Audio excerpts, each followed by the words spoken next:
holy shit. Chat's popping off. Yo, what's up, Rexidium? What's up, Wei Shang? Minjennies? Dark Lurker, what's up? What's up, Late? Guthin, Skiz, Klopso, what's up? Shinzai, good to see you. Titan Reborn, what's up? What's up? Dirthay Men, what's up? Jordanis, like, what's up? What's up? Titan, hello. Nerlin, hello. Barrels, hello. Blurry, hello. Fragmental, hello. Locust Walker, get the fuck out of here. Kevabito, what's up, dude? DJ Almina, hello. Ultras, what's up? Big Mighty Anna, good to see you. Good to see you. Sword 5 Cap, hello, hello, hello. Welcome. Psycho Miku, hello, welcome. Hey, what? Yo, from Norway, hello. Don't make me say my name. I mean, hey, I'm not the one who they'll come to collect the debt from. Go ahead, say your name. I ain't fucking scared. I'm thinking there's a good, yeah, Locust Walker. I'm thinking that maybe on the cosmology chart, maybe it's a mistake to put old gods for void. Maybe that's where ethereals should go. maybe the Shadow Guard should go there. And maybe not the other, maybe not the old gods, because it just doesn't, something about that seems off to me. But yeah, Twitch opened up 1,000 portals to the void suddenly. What's up, Megalob? Scott, what's up? Hit me randomly. I say there's a strange parallels between Xal'atath's model and Elune for what literally we have seen of Elune. I mean, we haven't seen Elune at all, really. But I think I understand what you mean in terms of like Tyrande becoming her avatar and kind of seeing that cosmic kind of void-esque looking power, you know, the darkness on her face with like the stars and the purple and stuff. I think that that's very like cosmic void looking.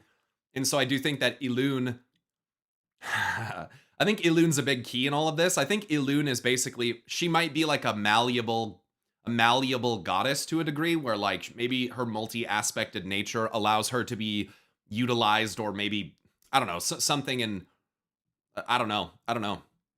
Ilune's faces, like, they've got to be, I'm sure, well, they put life in there, right? But then Elune has also got, I think, a connection to blood, which I think also connects to life. And I think, so she'd be life, blood, which again, I'm not sure if that's life or if that's death. And then I would think like Wiccan, like dark druidism. Like that would be cool. Look, I want Elune to be a witch. Okay, I'm just gonna say it. I want Elune, Eonar, and the Winter Queen all to be witches. And I want, it'd be cool if their true forms were a little bit more. Let's just say it this. I'm gonna put it this way. I don't think Eonar necessarily always looked as prim and proper as she does now. Does that make sense?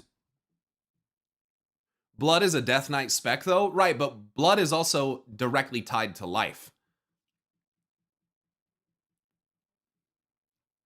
I mean, the term lifeblood exists, you know?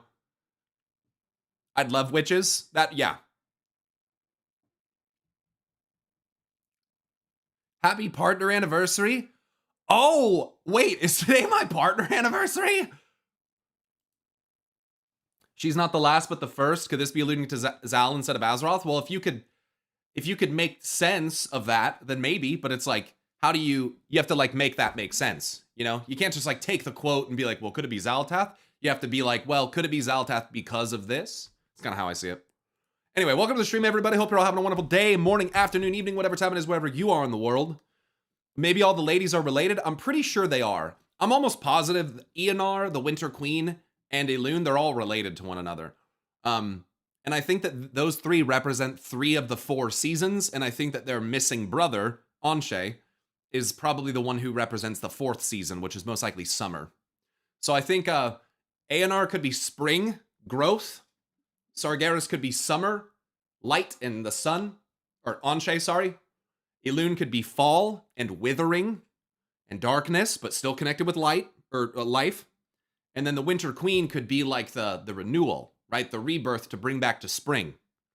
You know what I'm saying? And in this way, you create this like familial cycle kind of thing. And yeah, call it like the winds. Yeah, like the winds in Greek. Yeah, hot south wind or whatever. Yeah, same kind of concept. Um, and I think that matches pretty well with like the Windrunner family, where you have three sisters, which are called Lady Sun, Lady Moon, and Little Moon, and then you have their brother who's gone. He's missing. He died, and he's Little Sun. So it's like Little Sun is like Anshe, who's like missing potentially, and then you have three sisters, but only two of these sisters like really outwardly say that they're related. Like that's the thing that is weird to me, is that Eonar is either one of their sisters or their mom, which I could also make that make sense too. But I feel like the fractal doesn't align as well in that case. So yeah, we're going over my family's heritage in this stream. I feel targeted, you troll. What do you think's the secret of the Halls of Origination? I think that the secret is that it's not made by the Titans. I think that the Halls of Origination shows a four power cast that makes much more sense for an earlier, smaller pantheonic or pantheon style group of gods. In the Halls of Origination, you have four different powers. You have magic, which is blue. You have nature or life, which is green. You have the sun, which is orange, of course, and looks like fucking Sargeras in bird form. And then you have the fourth, which is chaos, but it's also void. And that's what I think is so fascinating, is chaos in the Halls of Origination. They're summoning void lords. Like a chaos portal opens up and it kind of looks like a void portal, and void guys come through and you're like fighting them and you're like, what the fuck? This isn't really how I align the things cosmologically in my brain.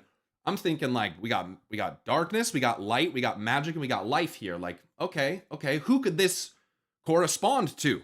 Right? You start looking at the statues in Oldham and you're like, okay, well, some of these are very clearly inspired by some characters like Isaset and stuff like that. So KT, yo, Lucid, I appreciate you, bro. You didn't have to do that, man. But thanks for dropping 10 gift those. Thank you guys for the partner anniversary stuff. I appreciate you saying that. I did forget. I must have forgotten. So thank you guys for not letting me forget. And for just, yeah, that's awesome. I've been doing this for, I've been streaming on Twitch. You know, it's been like 10 years. That's crazy, dude. That's crazy. I mean, we got people who have been subbed for 7 years. Almost 8 years. That's I can't even like fathom that. Some of you guys have literally seen me change from like an adolescent teenager to like a man. Like, it's pretty crazy how long some of you have been around. So I appreciate that. It's crazy to think about. I mean, that's like a quarter of my life. I mean, that's a long time. So thanks. Seriously, some real ones. But yeah, the Halls of Origination, I definitely don't think that is a Titan-made facility. I think that is something that probably belonged to the probably 4 gods who ran this planet before they arrived. And who knows, perhaps each of those 4 things corresponds to a deity that we aren't familiar with personally, or maybe they correspond to what the old gods used to be. I essentially think that there are a couple facilities, and I'm going to be honest, Uldir is also one of them, where I've considered the possibility of them being repurposed facilities. But specifically Uldum. I'm almost like, I'm pretty more certain that Uldum and the Halls of Origination is stolen than almost anything else. Absolute fire content leader, my dude. Appreciate work. Thank you. Thank our editor, Jay. He's the one putting in freaking hours and hours of work. I mean, I'm streaming too, don't get me wrong, but he's cutting it down and putting out really good videos. I mean, the last couple days, put out some bangers. You know, like yesterday we put out one talking about the cosmic force of life and how it's been a threat for a long time. Hey Jay, for some reason, the last Titan video doesn't have a description. It doesn't have anything in its description. What the fuck? How did I not notice that? That's weird.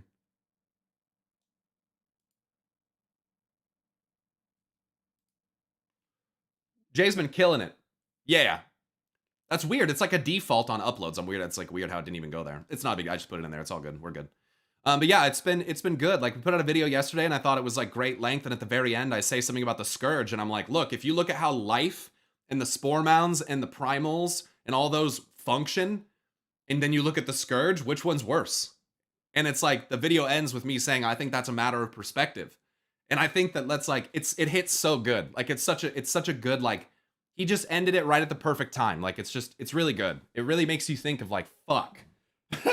What really is the big difference? Like, is there even a difference, really, like, at all at this point? Like, between something like the Dominated Scourge and the mind-controlled, parasitically fucking altered hive mind orcs? Like, no. They're both terrible. Just terrible. And I would like to say, guys, my theories, you haven't even heard some of my newest ones. I have theories now that Azeroth is like the Ottoman crystal, and she's broken up into lots of pieces. And I think that these pieces could have been present in many, many, many worlds. And I think that the main piece that we live with, the piece that's inside of our world, is her heart. And I think that all creation flowing outward from the heart, the stuff from Zereth Mortis, is kind of talking about that. Her heart is a crater and we have filled it. We're at the heart. We're in the heart of the cosmos. And I think that what has happened is she's been broken up. And I don't know if she did that to herself on purpose. I think back to Velen when the Legion was descending upon Argus. Velen gets the Ottoman crystal and he activates it. If I'm not mistaken, it splits into 7 crystals. There's also 7 titans in the pantheon. So, and each one is a different color of light. You got red, yellow, purple, green, indigo, orange, right? So you have like a spectrum. So what's happening is you take this base crystal, the light inside of it is being prismatically shattered, right? So it's breaking into its aspects, its elements, right? And then so what happens is like all of these different stones with different specific powers, some powers which can be linked directly to the Titans themselves are individually used, but I think that they're like Infinity Stones, but they're not, because they're actually, maybe the Infinity Stones are like this too, I don't know, but they're actually part, I think, of a whole mechanism. And so I think Azeroth is similar, where in some regard, Ganon's music comes on, that's fitting because fucking Organon. But anyway, I think about the Ottoman Crystal, I think about Azeroth, like, well, a cosmos divided. Like, hold on a second. It's becoming more clear that, like, and I've believed this for a while, but all of the different, you guys aren't going to like this, maybe you will. All of the different cosmic things, they're all light. All of them. They're all an aspect of light. They're all a color they're all a shade of light. Even death is a shade of light, even if it's the dark blue one or whatever. There's light there. It seems like it's everywhere, but there's also shadow, I think, in everything too, right? Like it's kind of like part of everything. And so in this way, that's a fucking $100 tip. What the fuck, Mitch?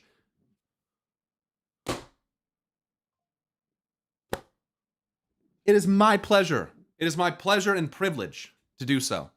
It is my absolute pleasure that I get to sit here and talk about the Ottoman Crystal to 200 people, and they actually listen. That's crazy. You know what I mean? And then they're like, hey, fucking shut up and take my money, idiot. I'm like, being a nerd's pretty cool, dude. Like, I just sit around and read about crystals and blue alien goat men from a fucking fake planet. But it's pretty cool. It's pretty cool. That's pretty awesome. But yeah, I think Azeroth is the cosmos divided. And here's the deal, chat. Sargeras, Elune, and probably all the Titans are part of her as well. But I think in this way, this division of the cosmos, as we have kind of discussed, learned, hypothesized, it causes conflict. It causes the soul of the cosmos to be in conflict with itself. And what has happened is that I think the Titans have furthered that concept of division, of splitting. And I think that the truth is that for the cosmos to survive, it needs to unify. It needs to come back together. Everything that is expanded out needs to come back. And I think that Sargeras, or Anshe and Elune, are the 2 most direct children of Azeroth, and 2 probably very large fragments of her soul. I think that Argus is as well. And to a degree, now, the more that I think about Azeroth being shattered into aspects, the more I look at the Titans, and I'm like, well, hold on a second here now. Because Farim said the 6 were one, and the 7th the other. What does that imply? The 6 were one, but they're not anymore. They're 6. It was split. Something happened in the cosmos where the 1 and the 1 became the 1 and the 6th, or the 6th, which were 1, and the 7th, if that makes sense. That is to say that 2 prime beings changed into 1 prime being, and a prime being split into 6 other aspects. That is all to say, once again, that we're talking about, like, the Titans themselves could all... This is going to fuck you guys up. Same with the old gods. It's crazy. They could be fragments, shattered pieces of a larger being. And if we're talking about Azeroth, god creator of the cosmos, I mean... I feel Azeroth and Argus are very much in contention for, like, those supreme level beings. Because even I look at the Titans and I'm like, well, hold on a second here now. Hold on a second here now. Come on here now. Wait a second now. Come on now. Wait a second. I look at them and I'm like, wait. Their souls are tiny compared to Argus. His is fucking huge. They're tiny. And they also look like they're being affected by domination. I'm just going to say it. I've been doing Antorus again a lot lately. And all the Titan souls have this black and blue energy moving through them. It looks like they're being dominated. It's not good. It's not good. And then also in the Argus the Unmaker fight, now not the mythic fight, so maybe this part's not canon, but it's made to make you think. In the normal fight, Aman'Thul uses a temporal blast on Argus. And what happens is it's supposed to collapse time around Argus, but Argus splits into like 7 different constellars. Is it actually 7? It could be 7, it could be 6, it could be 8. I have to, it's fire, frost, arcane, holy, nature, physical, shadow. It's every aspect of Fel. Anyway, Argus splits, I think is what happens, into these constellar designates. And he disappears, he's just gone. And we're like, look at these constellars! And then we start fighting them. And then Norgannon's like, this dialogue didn't get put in the game, but Aman'Thul is supposed to say, Norgannon, your keen senses may expose our enemy's weakness. But he never says that. So Norgannon just does the thing, and it exposes all their weaknesses, and you kill them all, and then Argus, like, reforms. And I'm, like, looking at this, and I'm like, wait a second. Wait a second. Hold on. Argus's fight, his fight description literally says, what is it? Bound, broken, a shattered, aeons of existence knowing only pain, a shattered soul fueling infinite evil. A shattered soul? What? What the fuck does that mean? And I'm thinking in the fight, wait a second, we fight him and he breaks up into like 7 different constellars. And then I look at Argus's constellation structure and it's huge. It's way bigger than the Titans. There's way more constellations in it. And I start to think, do the Titans are they constellar type beings that come together to make a prime being? Something really powerful? And is it possible for one of them to manipulate the others into basically like forfeiting their power? I'm looking at you, Norgannon. Because let's be honest, Norgannon is like the most direct expression of order of any of them, besides maybe Aman'Thul. And then I think about this and I'm like, wait a second, shattered souls, blah, blah, blah. And I'm thinking, wait, I've even talked about before that Aman'Thul and Norgannon could be 2 parts of the same being. Like your Murozond and your Nozdormu, your time boy and your infinite time boy who does not want the end to happen. You got the good time boy who's like a good time boy and he's like patient and he's thoughtful and he doesn't speak before he thinks. He doesn't act out of impulse, which is very strange considering Aman'Thul is alleged to act out of impulse several times. And then you have Murozond, who is fucking crazy, right? Like, whatever way you want to put it. Can't spell Norgannon without Aman'Thul. Could you imagine how obvious it would be if Norgannon, if his name was actually an anagram for Aman'Thul? You know what I mean?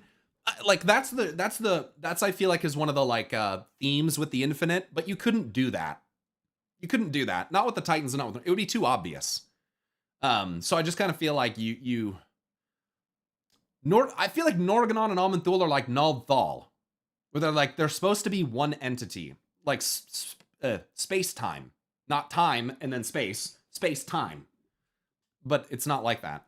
So I feel like maybe that even they are another example of you know, anyway, you get what I'm saying. Let's see. Blizzard has straight up copied some of his stories, like Legion Suramar storyline is very close to Elantris.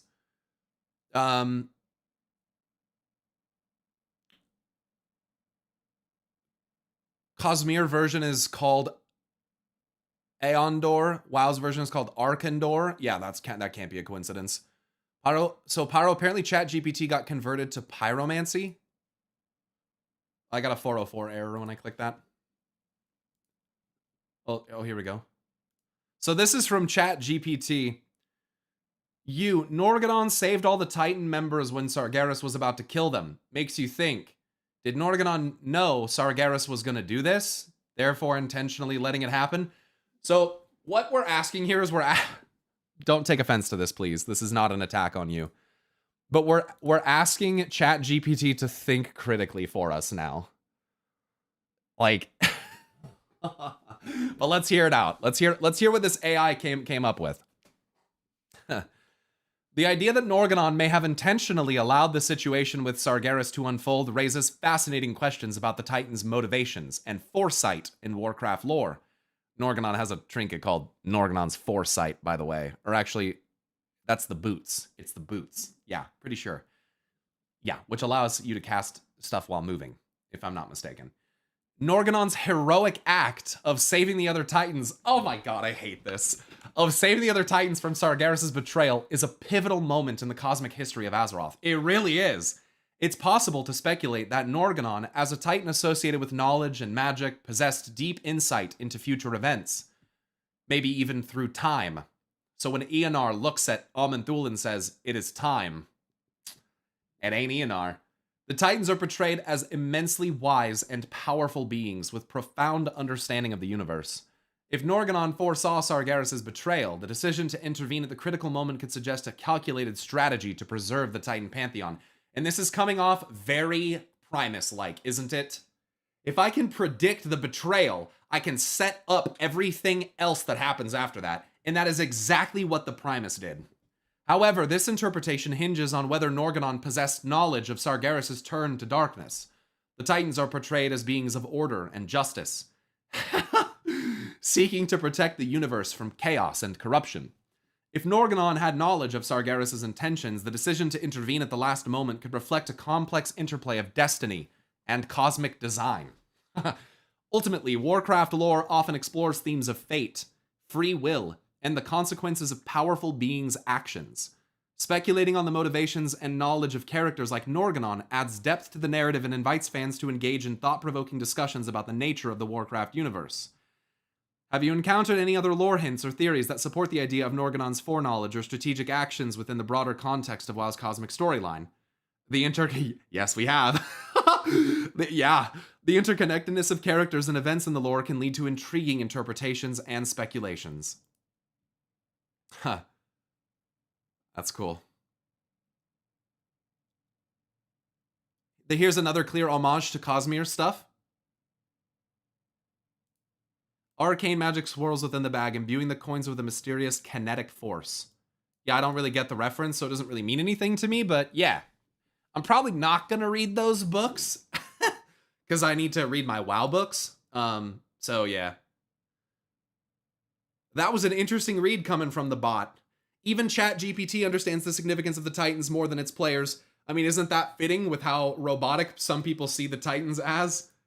How, like, program-oriented they seem to be to some people? I think Blizzard has some pretty surprising lore stuff for some Pandemonium. What do you think? I mean, I have no idea. I don't know. I mean, I'm sure we'll get some Xal'atath stuff. I'm sure we'll get Yashiraj stuff. I mean, I'm sure hopefully we'll understand a little bit more about the Shah. Like, did you guys also see that during Pandemonium, they're changing the Siege of Orgrimmar loot lockout to daily, even for retail. Did you guys know that? So even if you don't want to play Mop Remix, you'll be able to do Siege of Orgrimmar every day if you want to on retail. So if you don't have like Tusks of Manaroth or anything, fucking go for them. Who will be the main pro tag of Midnight X-Pac? Lorthamar? It depends on how far Illyria makes it, I guess. So we also can't forget the Sylvanas Windrunner is a thing. But I'd like to see Lorthamar Theron. I would maybe like to see Umbrick take maybe a little bit more stage there. I'd be cool with that. I think, again, the unification of the Elven tribes is a big thing, right? So I think look, they're already positioning the Silvermoon thing. They're so fucking afraid of the Void. That's going to have to change.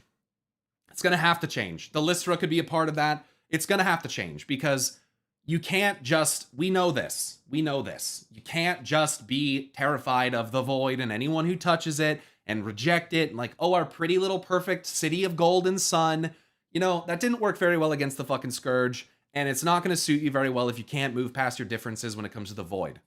So I really think that Silvermoon, it's either going to be destroyed or it's going to have to be integrated. And if our point is to bring the Elven tribes together, then the Void Elves have to be a part of that.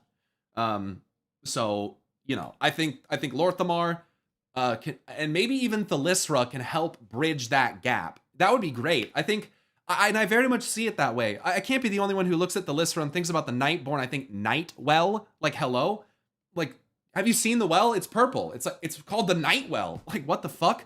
And then you the Sunwell. So I think maybe, you know, maybe Thalysra and her understanding of the arcane and things like the Nightwell, maybe there can be some story there for that, you know, where she can help bridge that divide a little bit. Which I think that would be cool. There's rumors that it would be a neutral city from the roleplay community. Well, think about this. If Dalaran goes down, and that's would you guys agree that like, you have Oribos, which we're not going to count that. Dalaran's like the main neutral hub. You know what I'm saying? So I think if Dalaran goes down, it would make sense. Think about it this way too. You're doing the opposites. Check it. What I mean by this is Eastern Kingdoms, Draenei Alliance City, primarily in Horde territory, surrounding them. On the other side, Horde City, primarily in Alliance territory, surrounding them to the south.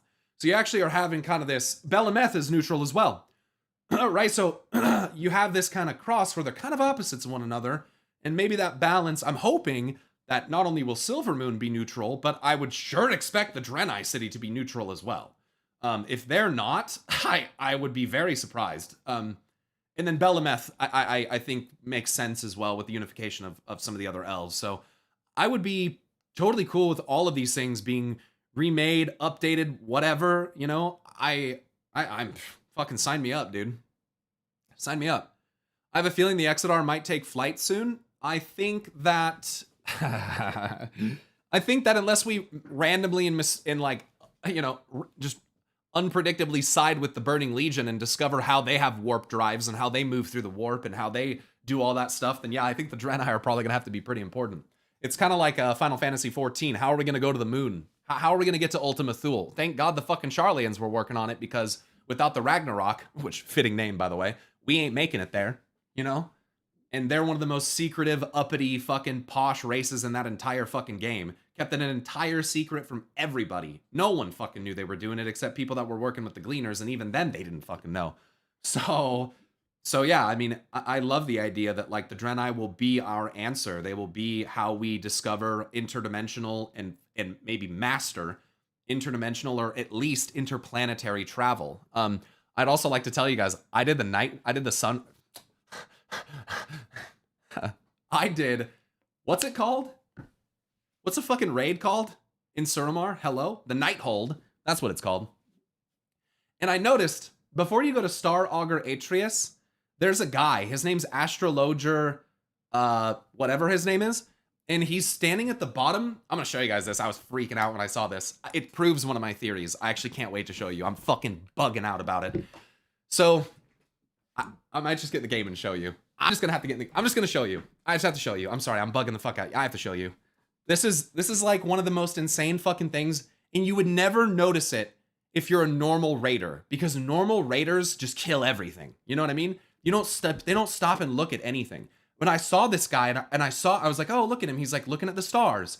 And then he did something and I was like, no fucking way. I don't think we've done a Nighthold lore tour. We're going to do one soon. It's going to be soon. It's going to have to be real soon because this raid is nuts. There's things in this raid that allude to the chaotic nature of the arcane, of its relation to potentially to shadow, how it relates to the concept of pulsars, stars. I mean, there is so much in the, I mean, Gul'dan opening a rift where you see a big rainbow of light and you're like, what is that? I thought Sargeras was dark. Why is the whole spectrum of light showing? And then he gets powered up and then you see Argus through a rift and you're like, that doesn't look like Argus. What happened to that? And then Nighthold breaks my brain, dude. Nighthold is the raid that made me stop and go, okay, okay, hold on a second here. Like, hold on. Why is Gul'dan orange? Why is he casting Flames of Sargeras? Why am I seeing Argus through the rift, but it doesn't look like Argus? And then the cutscene after, I'm like, I couldn't even believe it. I couldn't believe it. I'm just gonna say it, chat. Nighthold Nighthold has to be top 3. It has to be top 3. Ulduar, Nighthold, and Taurus. For me, top 3. Period. I mean, they're just the best raids ever. Just ever. It's just the truth. I'm sorry, that's just the truth. Where am I going? I'm going to Royal Anatheum, I think. I just want to show you guys this one NPC in Nighthold because I just couldn't believe it. Star Augur Etreus. And he's not the NPC. I'm gonna show you guys an NPC before Star Augur that's gonna break your brain. I promise you. It broke my brain. When I saw it, my jaw hit the fucking floor. I couldn't believe it. And again, it confirms one of my theories. If you want to know what that theory is, it is that there are orbiting bodies around Azeroth that we can't see. And I believe that some of them are alleged to be the homeworlds of the fucking Titans. And this is going to show some evidence that that is the case. That we do have multiple celestial bodies floating around us that we are not privy to. Whether they are in the same layer of reality, as it were, as we are, is perhaps up for debate. But this actually, I think this proves that they are there. I think it proves that they are there. And so that's why I'm just going straight to this. I'm just so excited to show you. Let's go past all these hyper orderly elves, by the way. Super ordered elves. This is the epitome of elf ordering, by the way. I don't think it really gets much more orderly than this place. They cast a bunch of spells that are, I mean, one of the places that we go to is called the way that you get into this raid, you have to go through a place called the Sanctum of Order. Like, come on. You have to walk through it to get to the raid. So, yeah. So we have to kill Spellblade Alluriel here real quick, which I'm just going to skip through. This is not a lore tour, okay? This is not a lore tour. I just have to show you guys this, because this is just crazy. Star Augur Atreus. Okay, so there's an NPC in the middle right there. You see that motherfucker? See that motherfucker right there? That is Astrologer Jaren. Astrologer Jaren does some fucking cool shit. I'm going to show you. I couldn't believe it. I couldn't believe it when I saw it, dude. I couldn't fucking believe it. I said, no way. I've done this raid 100 times, and I've never seen it. I've never seen him do it. So I'm going to clear out this trash. I didn't kill him, did I? Oh, no, he's right there. Look at this. Okay, look, he has the cosmic map. First of all, you see this? It's the cosmic map I'm always talking about. These are the celestial bodies floating around Azeroth, even though we can't see them. Look what he does. Astrologer studies them. He's coming over here.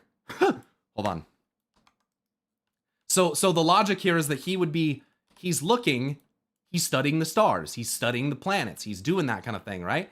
It's the same, like I said, it's the same projection that you see in the Legion. It's the same that you see in Karazhan. It's the same, trust me, it's the same as the Chronicle map. But look, what are these celestial bodies? They're very small, but what are they?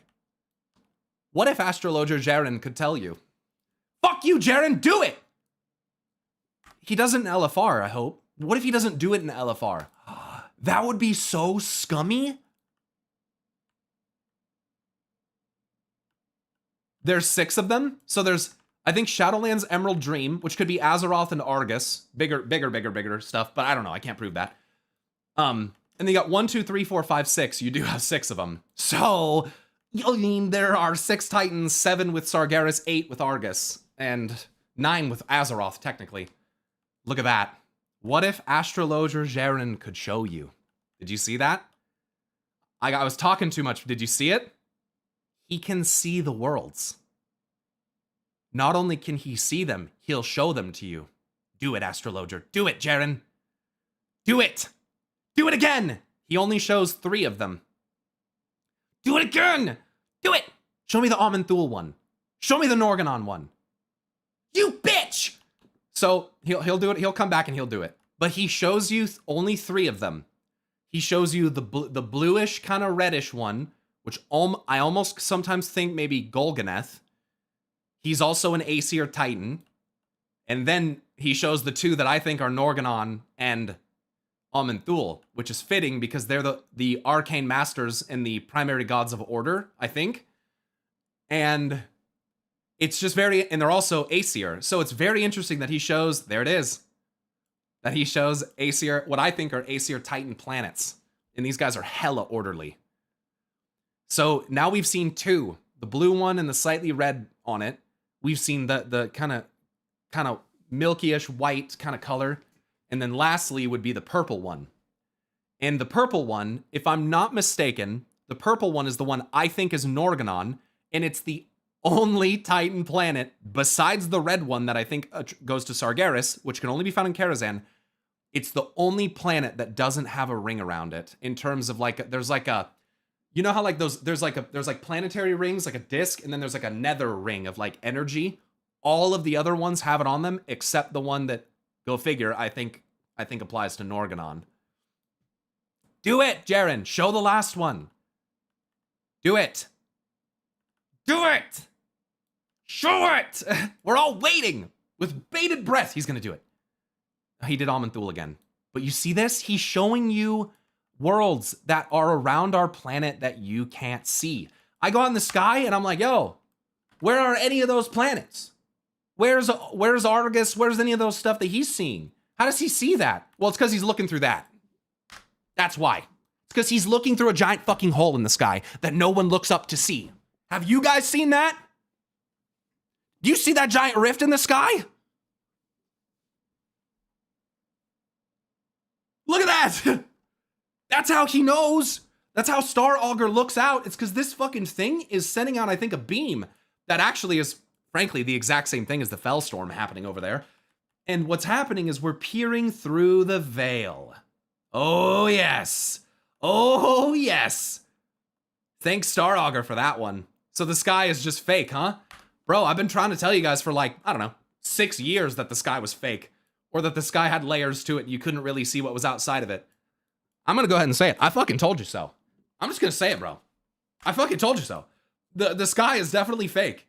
And Astrologer Jaren proves that these celestial bodies orbiting Azeroth, the ones that are depicted in Karazhan, I think that they actually really all could be home worlds of the Titans. That could really actually be true. And if it is, that means that these worlds are all still there, chat. What does that mean? It means that when a Titan rises, it doesn't destroy everything on the world. That's not true. It's a fucking lie. It's not true. It's a fear that we have. But there's no risk. It's not a risk. These planets aren't even destroyed. We're locked in a fucking cell. And look at how many planets and worlds and potential just beautiful things there are. Things maybe that need remedied. Things that maybe the Titans fucked up or the old gods fucked up or the Void fucked up that we're just not aware of. I'm still not sure if Titans actually come from planets though. Again, bro, I think that there's a fucking substantial amount of evidence to suggest that maybe that really is true. Maybe it really is true. Again, but what is Azeroth? Does Azeroth belong inside of a planet? The answer to that question is no. She's the sun. That's why everything is orbiting around her. She's the sun.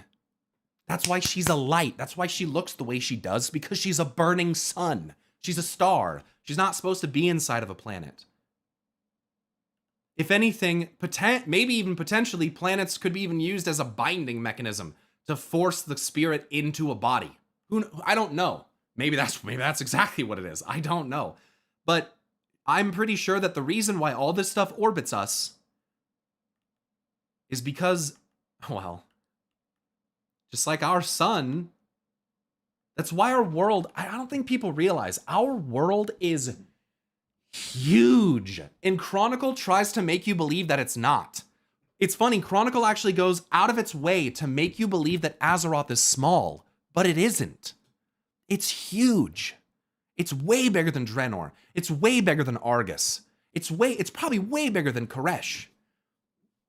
Which makes me think that if that's the case, then only smaller fragments of Azeroth could have been in those worlds. Again, broken into pieces, needing to come back together in some regard, and maybe in a way, I don't know. I'm not going to get into that right now, and there's that one. Bluish and red, which sure is interesting. And he just does it so quick. But most people roll through here and they're like, oh, lol. Star Augur. You know what I mean? Like, that's how this game is handled. Why do you think no people figured out any mysteries? Because everyone fucking plays too fast. Slow down. Could Aesir and Vanir be from Azeroth and Argus? What? I mean, yeah, maybe. Maybe they split her and contain the pieces to prevent her from reforming. I don't know if that's such a good idea. Oh, look, glistening meteorite shard. That's very nice because that's very similar to how the Autumnal crystal works. And a sundered comet. I mean, cool. Frost and holy artifact relics. Some of the loot from this raid's nuts as well. Chera, thank you so much for getting 10 subs. Trazen, thank you so much for the 500 bits. You said it'd be nice for the Draenei Eredar to teach wizards how augury magic is done and expand a lot on what they're capable of. Hopefully extends to interstellar travel and forgotten things that were lost during the flight from Argus. I remember reading years ago that the reason Sargeras was attracted to them was their mastery of magic. Technically, yes. The reason why Sargeras went for the Eredar, so a couple things you have to know. Chronicle claims that Sargeras knew where Argus was. He knew where the planet was. He knew that the Eredar were on it. He knew all that. His star chart, yeah, I'm not looking at it. Like I said, guys, I'm not giving the full lore tour right now. I have things to say about Star Augur, but we can't. I can't. And High Botanist Talarn too. But I want to do it on Mythic. What is that planet? I don't want to talk about it. I don't want to talk about it. I know exactly. I think I know exactly what it is. I don't want to talk about it though. It's more fun this way. It's way more fun for me this way.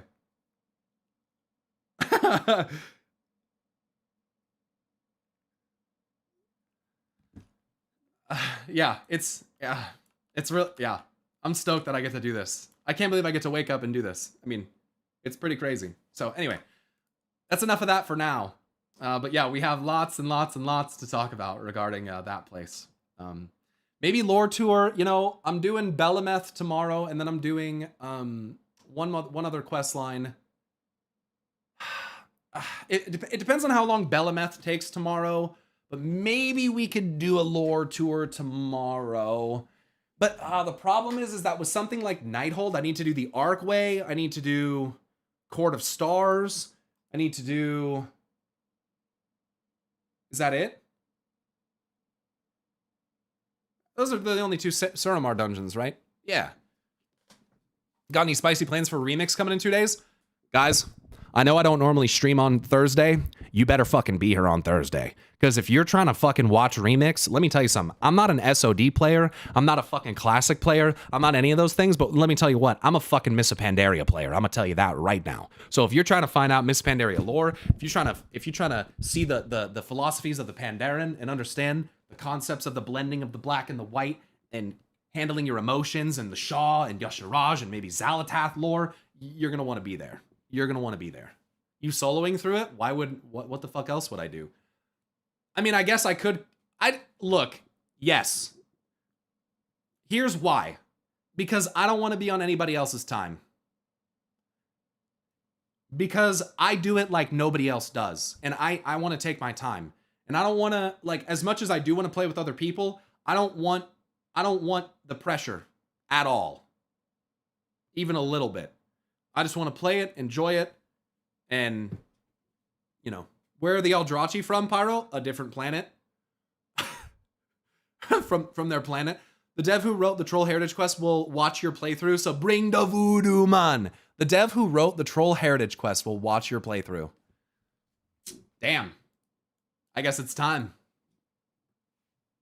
Let me go grab a little energy. Not gonna spoil anything, but I've seen a lot of people getting hyped for WoW Lord Preach of all people. Again, it's nice to see. Yeah, good. Look, dude, the greatest treasure and gift that I have in my life in terms of this is my ability to get you guys excited. Like, there's literally nothing better than that. So to like hear about people like preaching stuff, getting into it, like, I mean, it's something that I'll always be proud of. It's something that I'll always hold like near and dear in my heart, is like those messages from people that are like, I never really was like into the lore, the story, you know, I stopped playing WoW and I don't really like it that much anymore. But then I started watching your videos, and like, I've never thought about the lore like this before. I've never thought about the Titans like this or the old gods or whatever. And like, you got me wanting to play it again. And I'm just like, damn, dude, like this is what Blizzard needs to do. Like, if one guy can do it, like Blizzard can do it, fucking hire me. I'll fucking do it. You know, I can like get people excited, man. Because at the end of the day, this is a game, and we have a lot of games that we can play, and mechanically a lot of games are very different and stuff, but the stories are in my opinion, like really what make games unique, and like the world that you get to exist in. And like, there is no other Orgrimmar anywhere else in any video game ever. You know what I mean? This place is ours. Does that make sense? It doesn't exist anywhere else. And I think it's that I feel connected to this world. I really do. I really do. To Orgrimmar, to Stormwind, to Silvermoon, you know, to characters, you know, to themes. I mean, obviously I feel connected with certain characters, but I bet you guys couldn't guess who. But yeah, I think like this is like it's I don't know. It's really cool. It's really cool. So anyway, Troll Heritage questline. I'm sure is gonna start. All sound is disabled. I'm sure it's gonna start. Well, it should be here technically, but turn this music off. What about Korthia? What about it? Darkspear Troll Heritage Armor. The Darkspear's connection with their Loa is tenuous. Well, Insomnia has arrived in the Echo Isles to make a request of the trolls. Can we finally see Vol'jin full Loa mode? There'll be... Pyromancer. There'll be trouble in the Echo Isles. Rokan, send for help. The Darkspear needs ya. Alright, well, we're gonna go to the Darkspear. Wait. Do I not have... Something's not quite right. Something's not quite right. Aspects great. Ass-pecs? I mean, you gotta have a real buff butt for that. I've only ever seen chest pecs, not ass pecs. That's crazy. Terry Crews them bitches. Alright, we got dragon riding. Ring, ring, ring, ring. That's not the ability that I wanted.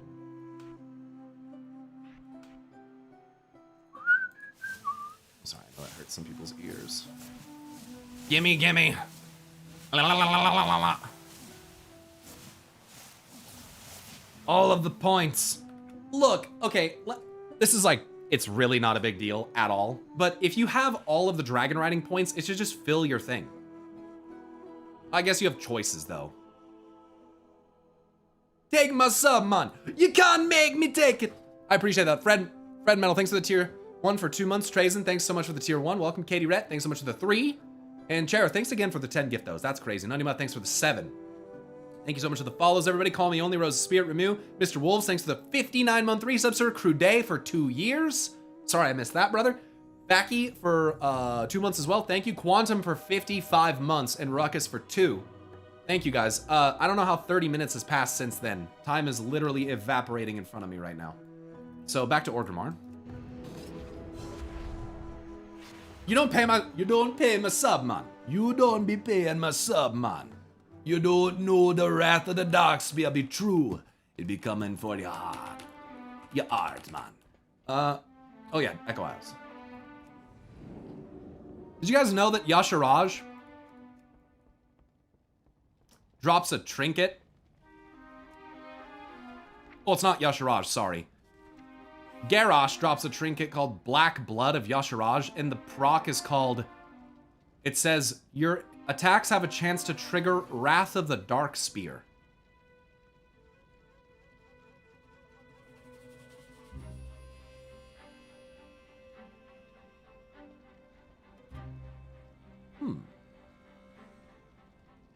Now that be an interesting trinket.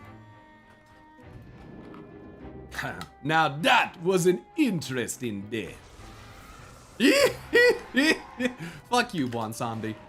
I remember that clip. I'll never forget that. Oh my shit's all fucking rude.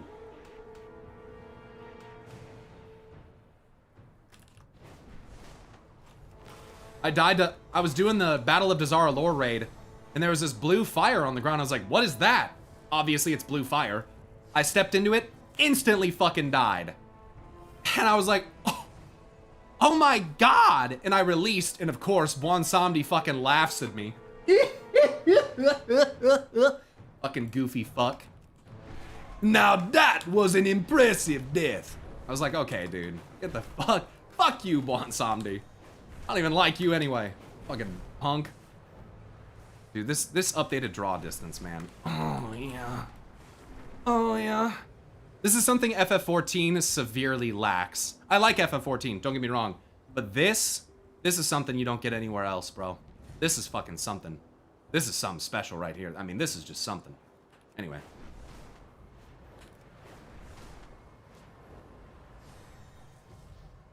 Can I get a... Oh, yeah?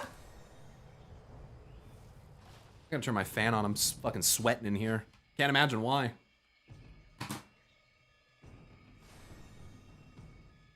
I tried 14, but it was lore overload for my puny brain. I mean, it's just like, it's fucking 600 hours of single player story. It's a lot, you know? It's a lot. No, but you can get a... I had to stretch for that one, but we got there. I'm getting tired of waiting. We be needing a champion to join us. Lord Khan, Darkspear Chieftain. Bwansamdi! Since you be, you know, the lower date and all, I just had a quick question for you, man. When I saw your empowered old King Rastakhan. And I noticed when I seen him, he kind of looked a little strange. He looked a little, how do you say? What's the word for that? Blue? Why he be looking like that, man? What that be meaning? You know, kind of looks like Argus. Everything looks like Argus. Kind of reminds me of Argus. You know the way his like he's like bleeding. He's got cracks in him. If the trolls don't come from Argus, I quit. I would fuck with that so hard, bro. Oh yeah. Oh yeah. I'd fuck with that so hard. That'd be so cool. Trolls in the I mean, look at this shit. Come on, look at this shit.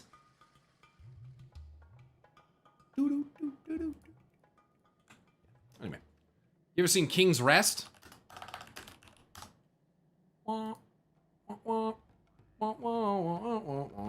Any pictures of the outside? Are you fucking serious? Or maybe a tall Dazar? Look at that thing on the wall there, man. I know it looked like the Troll King, but also kind of remind me of Argus. I used to say that shit all the time when I first started playing BFA. I was like, the trolls came from Argus. Like, any fucking explanation of how that could have happened. Return of the freaking trolls, gay. Anyway. Master Gadrin. You got any words? I've been training dark spear trolls for generations. For generations. We be glad to have you with us, Pyromancer. Bon Samdi has news for us. Good luck. Good and luck. keep a good mojo close at hand. Good mojo closer. For the dark spear. The Dark Spear used to have many lore. Now it feels like we be on our own, don't it? Spirits bewitch you. You're lacking Loa, huh? Well, you know, the Zandalari rejected Shadra, Hyreek, and Hakar. You guys could have those ones. They're all like blood and sacrificial Loa, so hopefully that doesn't bother you. Also, when Yasma consumed the spider Loa, she turned into a Nerubian.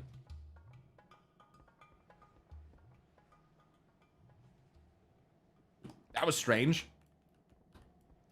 What you be wanting? What you be asking of death? I'm not asking a ting of death, man. See you soon. You be staying way far away. Real soon. Go fuck yourself, Bonsomni. You're definitely a domination daddy. I can tell your fucking stupid blue eyes and shit. I don't trust you. Past further than I can throw your big ass. You fucking previously winged serpent fuck. You fucking... Why do you have bone wings? You're definitely not how you used to be. You're weird, bro. And you have connections to the Blood Moon? Like Hakar? I don't know about this. You're like a fractal for Drenor's Anzu and Seath and Rukmar. I'm pretty sure he actually is. He actually is. I think he and Hakar and... I don't know who the last one would be. Razan? I don't know. Doesn't make any sense. I don't know. But I think there's something going on. You're weird, bro. Did you descend into madness? I'm climbing out of madness. What do you mean descending into it? Bob Salami? Yeah. Old Bear and Samdi, who not be necessarily a good man, always making deals. And always making deals that be benefiting him every time. All right, anyway, let's do this quest. Tortunga. That's like Tortuga, right? The Dark Spear be suffering lately, in a dark place. Glad you not be forgetting us. Of course not. I mean, I'm Dark Spear. Talk to me. Welcome Stay away back to the from the Echo Isle. voodoo. Stay away from the voodoo. I'm gonna touch it. I'm gonna touch the voodoo. I'm gonna do it. Okay, here we go. Blue fire, by the way. It's the same fire that killed my ass in Battle of Dazara Lore. Maybe if I die on it, Bonsomdi will make fun of me. Now that was an interesting death. Anyone up here? Can you make an Indian accent? Yeah. Ard Sami. Don't be shy. I can do an Indian accent for sure. Oh yeah. I played Final Fantasy has a zone called has an area called Radzadhan, which is part of Thavnair, and that's all like Asian and Eastern inspired stuff there. So I got a lot of practice in with my Indian accent. A lot of practice. I'd like to say I think I'm pretty What good you at it. got, boss? It's good. It is good you be here, Pyromancer. Trouble is brewing. Come back. You'll be here, Master Gadrin.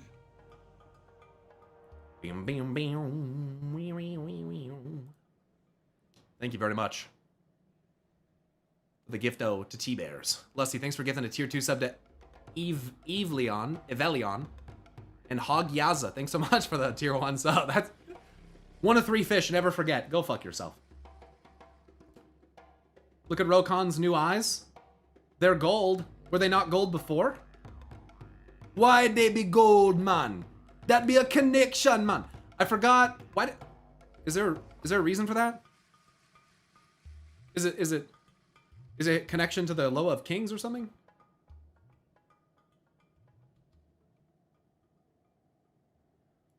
When the goal's reached, will there be some sort of thing that will happen? I have to set a goal actually for Warcraft. So we play through Warcraft. That's actually the current sub goal isn't really for anything specifically. It's just like, it's kind of the goal that I'd like to stay around if I can, so that I can like keep doing this. But yeah.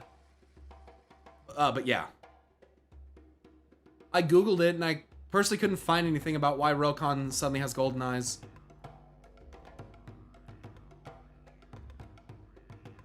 Shan Jose, there you go, gifting fucking tenos. Thank you so much. I really appreciate that. Good dodging subs in the chat there. And we hit 650. Warcraft 3 should be 1,000 sub goal. I mean, that's kind of what that's kind of what I was thinking. It's a big number, but like, I think we haven't been at 1,000 subs in a long time. Like, a long time. I don't remember the last time I even had that many. But yeah, let me check Warcraft 3.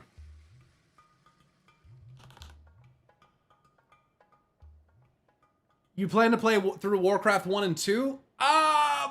Warcraft 1 is orcs versus humans, right? Like, that's all it is. I mean, I could. I don't really know that I need to. I think Reign of Chaos and Frozen Throne are definitely Frozen Throne is definitely something I'm gonna play.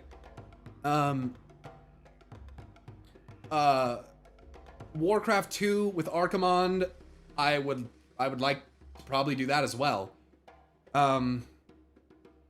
Don't bother with 1. I don't really feel like I need to do 1. The world and lore have changed so dramatically since 1 and 2. Maybe start with 3. Maybe I'll start with 3, and then if 3's like real good or whatever and we enjoy it, then maybe I can play the other one. Is it Warcraft 1 that has the Illyria Terralion stuff? That should be Reign of Chaos.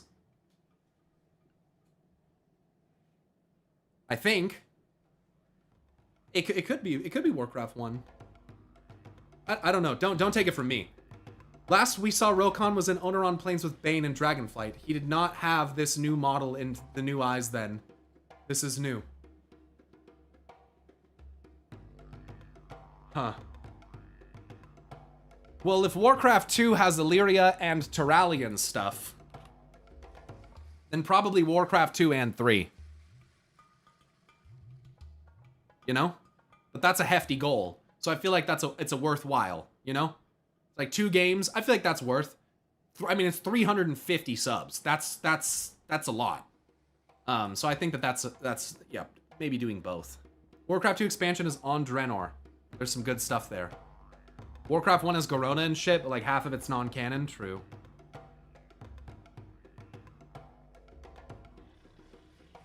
You haven't played Warcraft 3? Mm-mm. No, it's not really my style of game.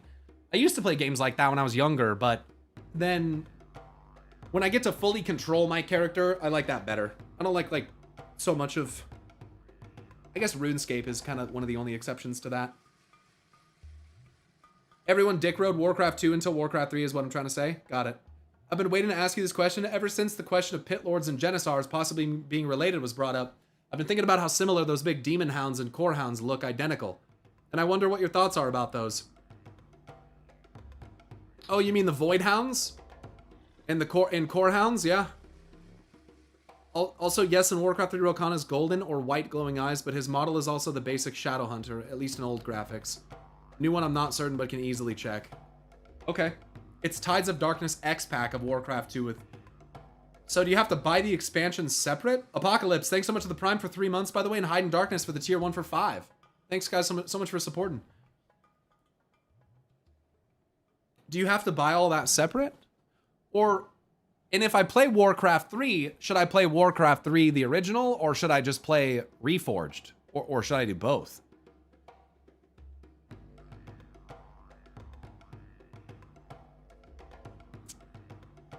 Don't play Reforged?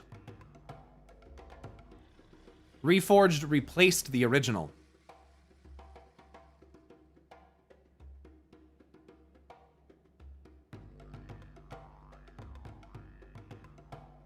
Warcraft 2 BNet Edition comes with the expansion.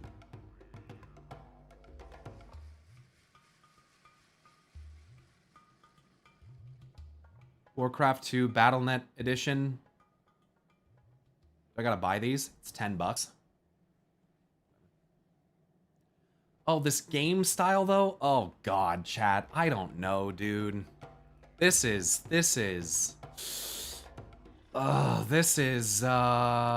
something, isn't it? It's really something. It's something, isn't it? Chad, I'm not, yeah, I'm gonna struggle with that, because I'm not, never mind, I don't make any insults about age, but I think that's a little before my time.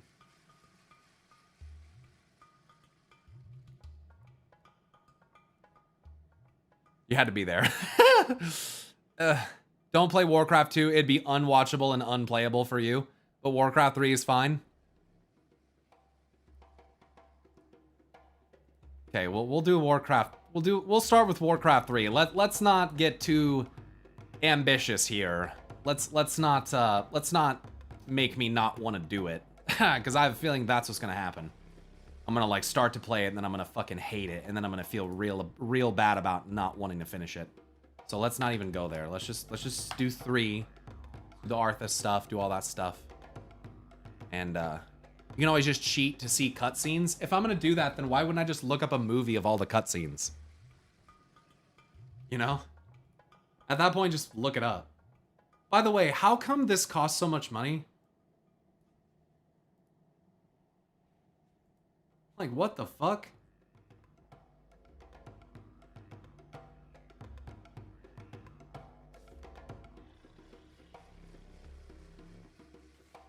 Shouldn't this be like $20?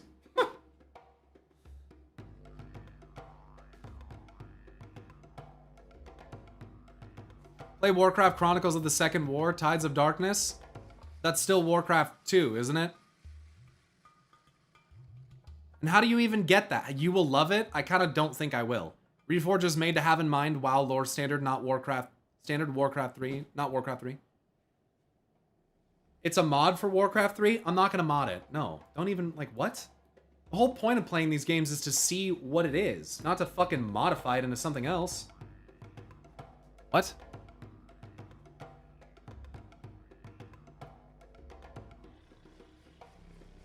Funny, I thought you played all the Warcraft games, seeing how much of the lore you know. No, you don't really need to. But it definitely helps.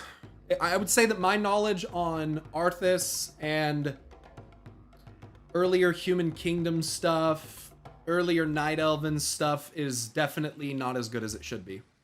And I think that Warcraft 3 will help with that. Yeah. So anyway, here we go. Ya seek me help? One Samdi does not be visiting in person without a good reason. Listen to all he has to say. Then we think. Then we act. I be getting... Then we This is think. about Mwizala, the lower I hold captive. Some of the tribe be giving him tribute. Sacrifices, blood. Look around. There be tributes even here. Dark Spear. Turning to Mwizala. Champion, destroy the tributes. Isn't there a word for this?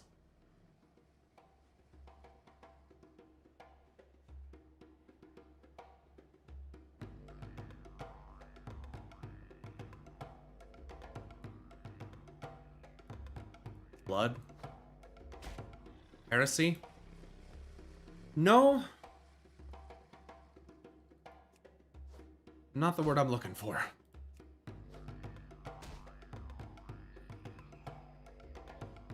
No problem, Christopher. Thanks for watching. Here we go.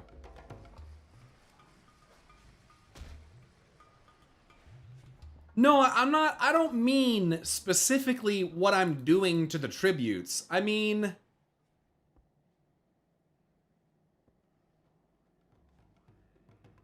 I guess he did. I guess he was working with the jailer.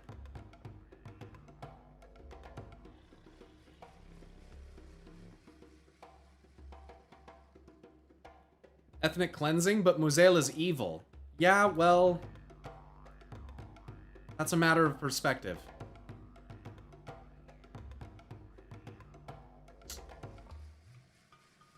It's interesting to me.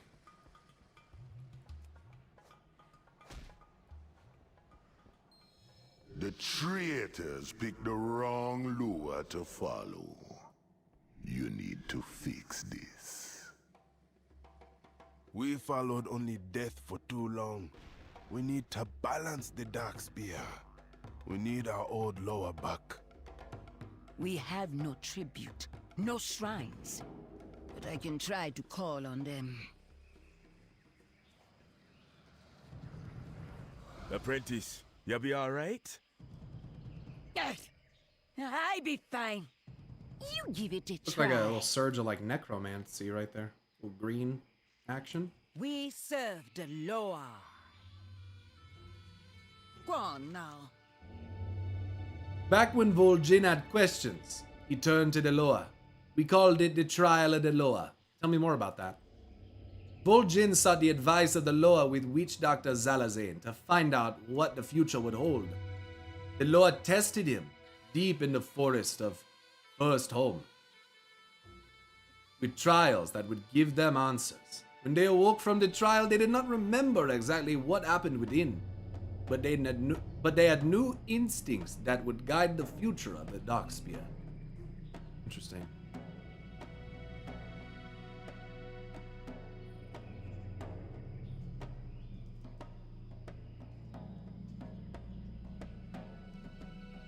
Just remember, not everything regenerates.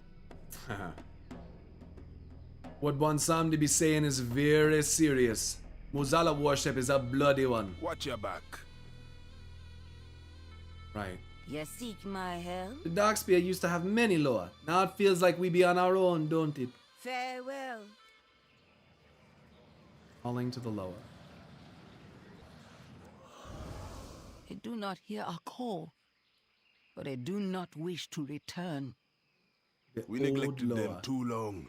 The We must seek old them Loa. out. It's literally the old gods. That's literally what that means. That literally says the old gods. What the fuck?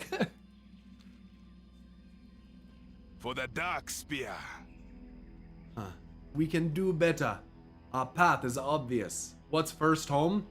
Presumably the first home of the trolls? Probably somewhere we haven't been. The ritual fail, hmm? Pity. Come back if you need me help.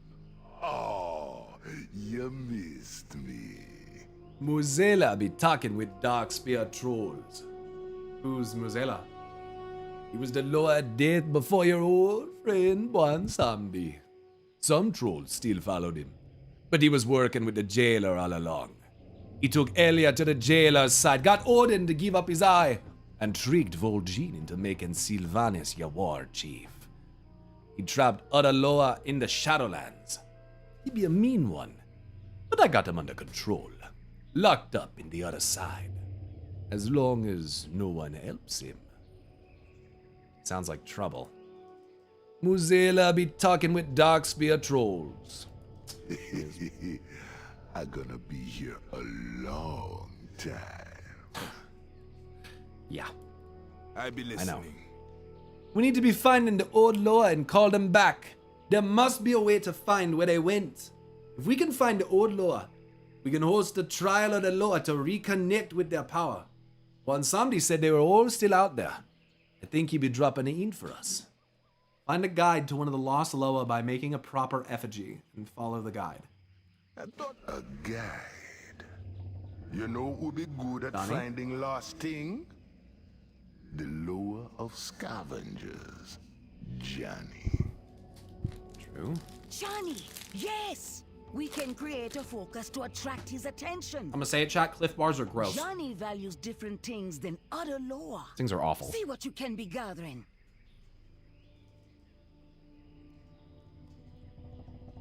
Cliff bars are fucking awful. They're just like so dry and chewy. I hate it.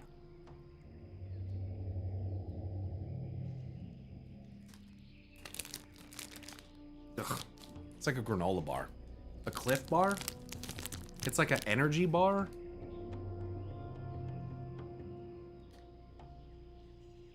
It not be focusing, man.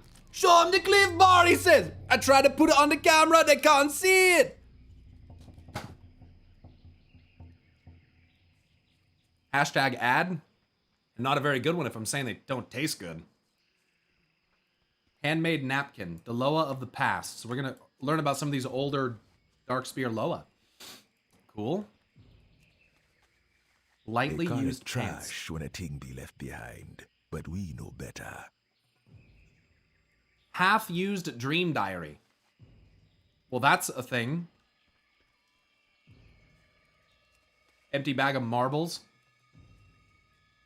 Warrior's first sword. Overly loved plush remains. Damaged favorite drum. Abandoned artistic carving. Ah, these be forgotten, discarded, but Johnny be knowing the word.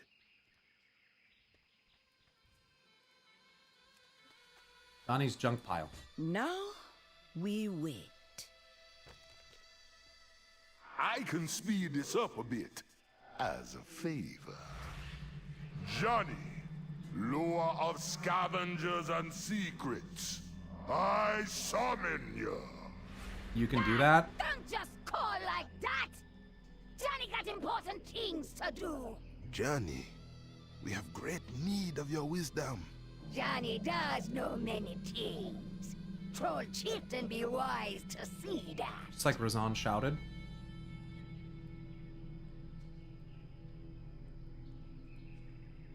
That was interesting. Like Hey, Johnny. I always say, one man's trash be another man's lower.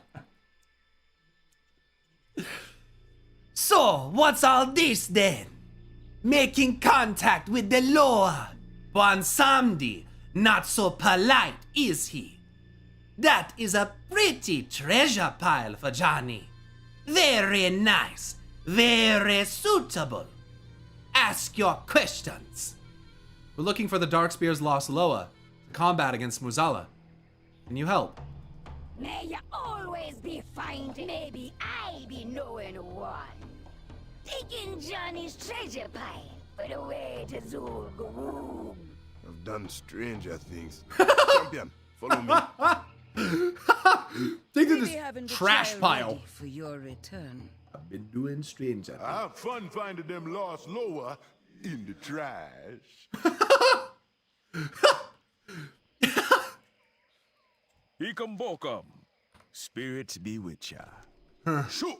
Remove ya. Rummaging. Boots.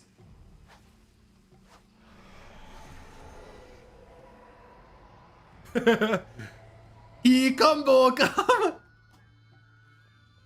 Zul'Gurub. There be some nasty history here. Yeah. There sure be. A trash pile just be a place to keep your stuff. Zul'Gurub. To get more stuff. Shut the fuck up, Johnny. I'm trying to read your dialogue. Zul'Gurub be a Gurabashi area, and there's always been a problem with the Hakari here. They worship Hakar, the blood Loa, and sacrifice all sorts to them. The old Darkspear Loa never liked blood sacrifice, so I can't imagine they be teaming up.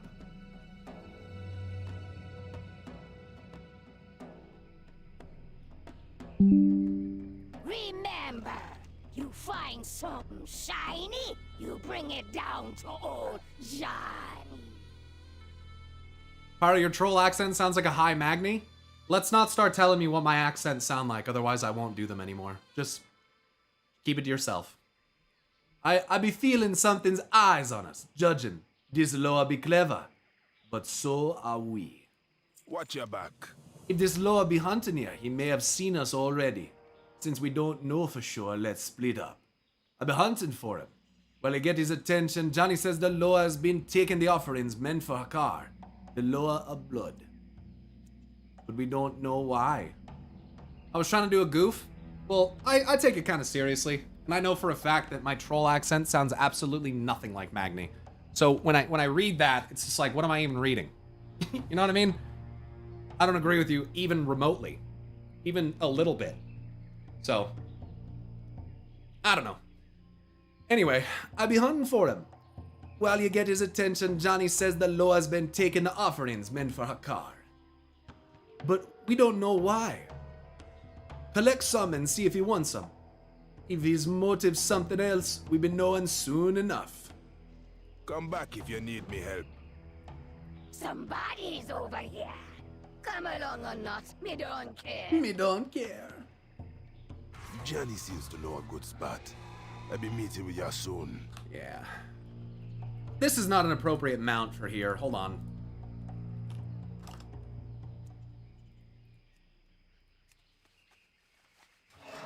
Here we go.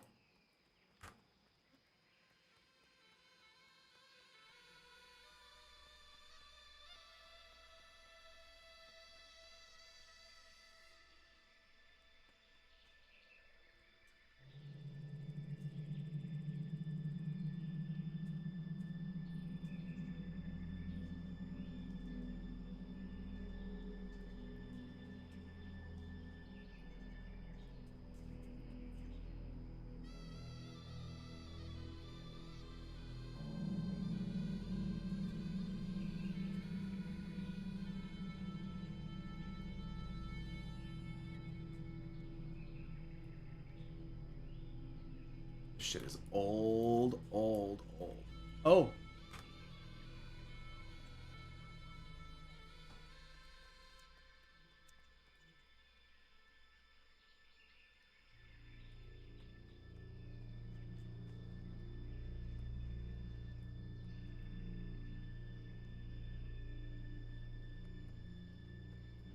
Sneaky Loa was here.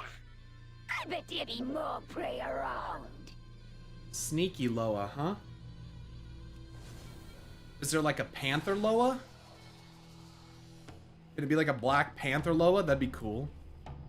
Offering to Hakar. Happy partner anniversary. Thanks, guys. I appreciate it. I appreciate it. Thanks, Zoltan. Appreciate that. Thanks, Mr. Tame. I like how Pyro always pauses and checks his surroundings.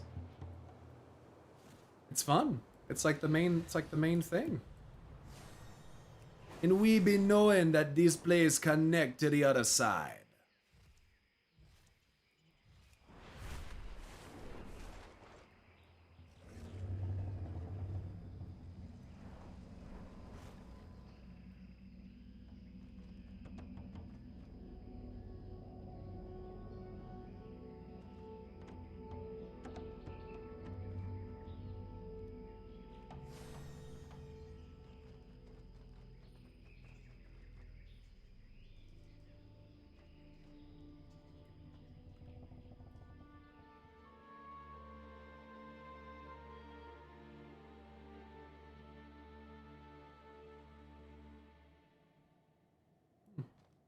Fucking weird.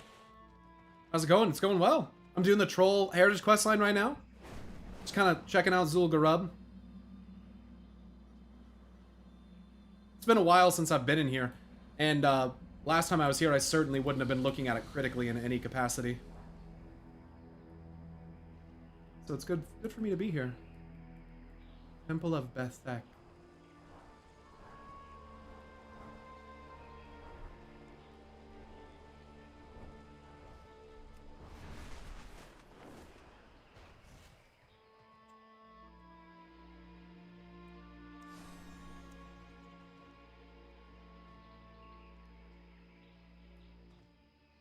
It's fucking weird. I don't know what that is.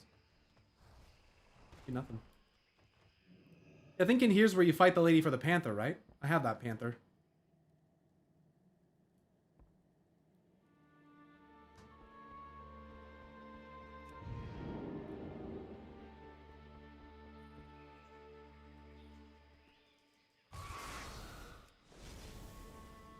Alright, Mancer, I have a question. I might have an answer.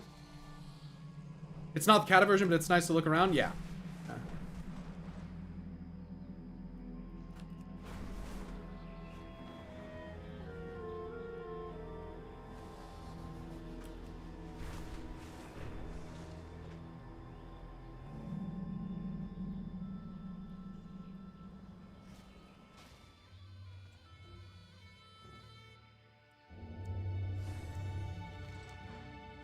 Where's the water coming from?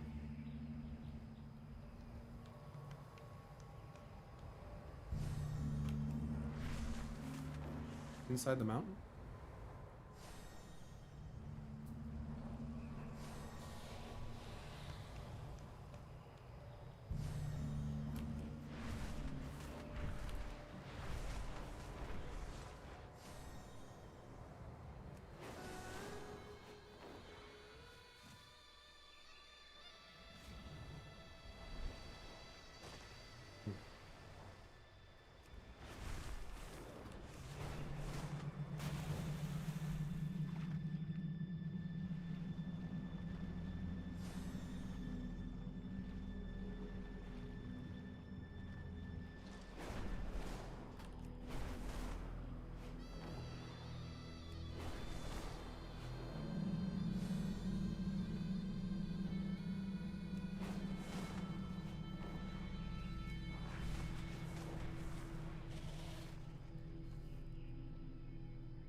All right.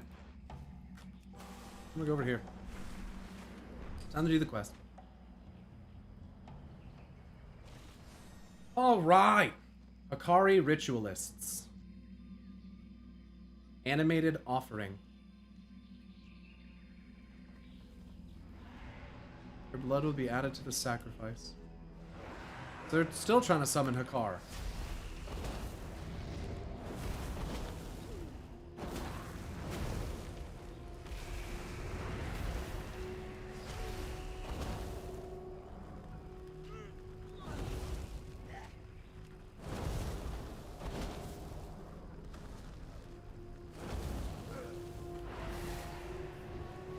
I see you.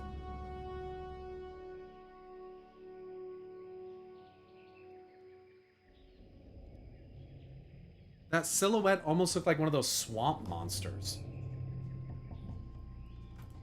With like a mask on it or something. Offering to Hakar, a sacrificial offering to the Blood Loa. He sees me. He definitely does.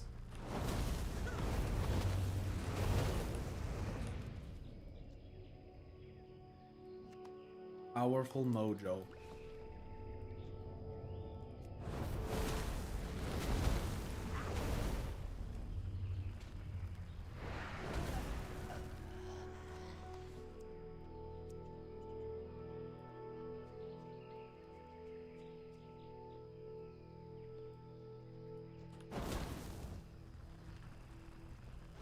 Corrupting my blood. Uh-oh. Corrupted blood. Shadow damage inflicted.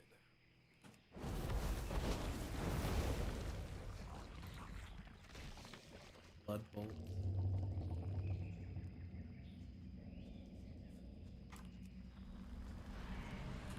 Dark Spear never die. Oh, someone said they had a question earlier and then I don't think I read it. Are there any quest transitions from one DLC to the next? Usually they have that in the... Hunting my prey, are you? What in the fuck is that thing? It almost looks like it has like tentacle hands or something. There's not... It was about playing the entire game from vanilla onwards in order. I played WoW twice ever. That's a different thing. I have a question. Okay.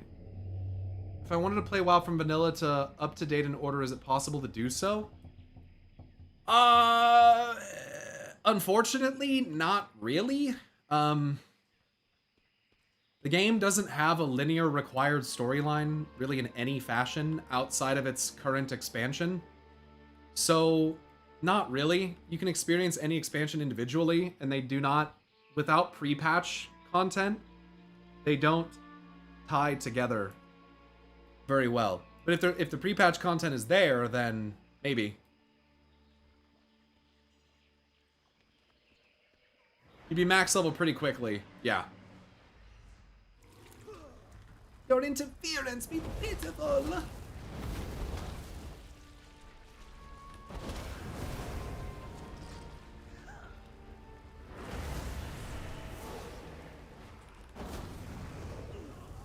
Cast.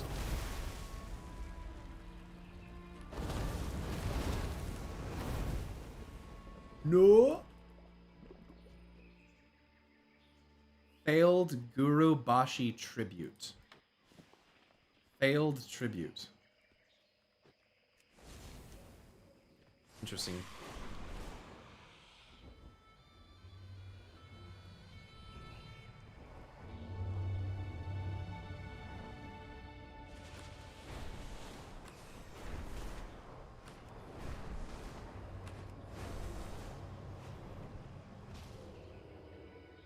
Big Loa be real close. Peel ya peepers. Behind you, Johnny. Holy shit! It is one of those. Evo ya city. What you do that for? Loa Sneaky of cunning. beast.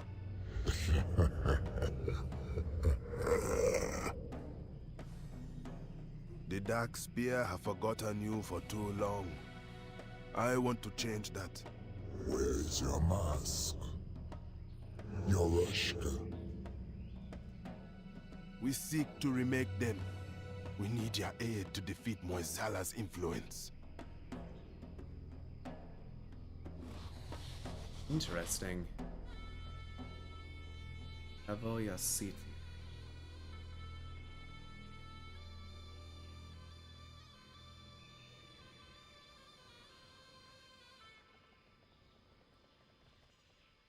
Yo, Rushcon? Yeah, he's talking about the masks, as he says right after.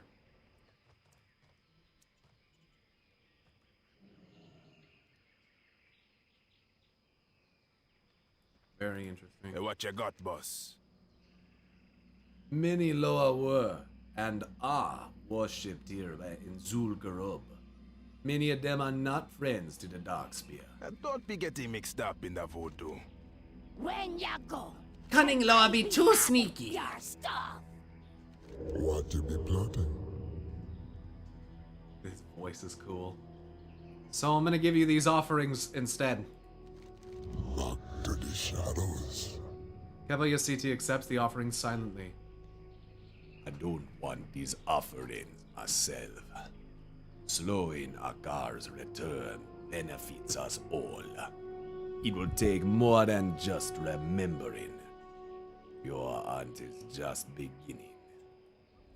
I will be watching. If Muzela be involved, I will help. I will help. But for a lower trial fit to push Muezala out, we will need another.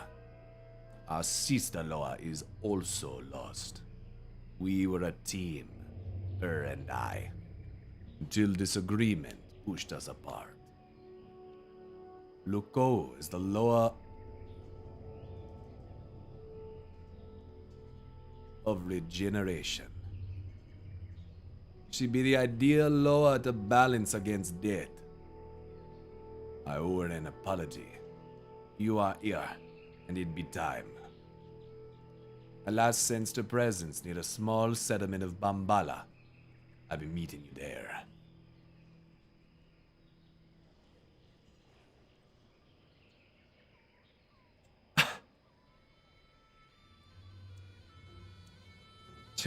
Okay, hold on. To beat death, my sister and I, who are partners, she has regeneration powers.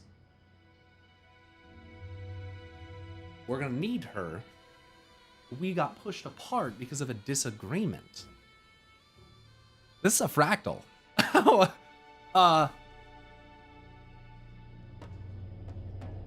I'm like relatively sure that this is referring to Anshe and Musha.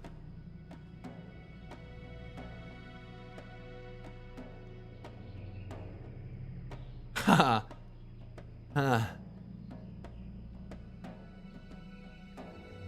That looks like a decayed Tauren.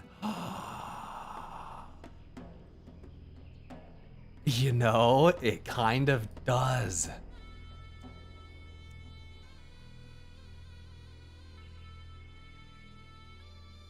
Dude, my brain is breaking. I have to... Did I screenshot that?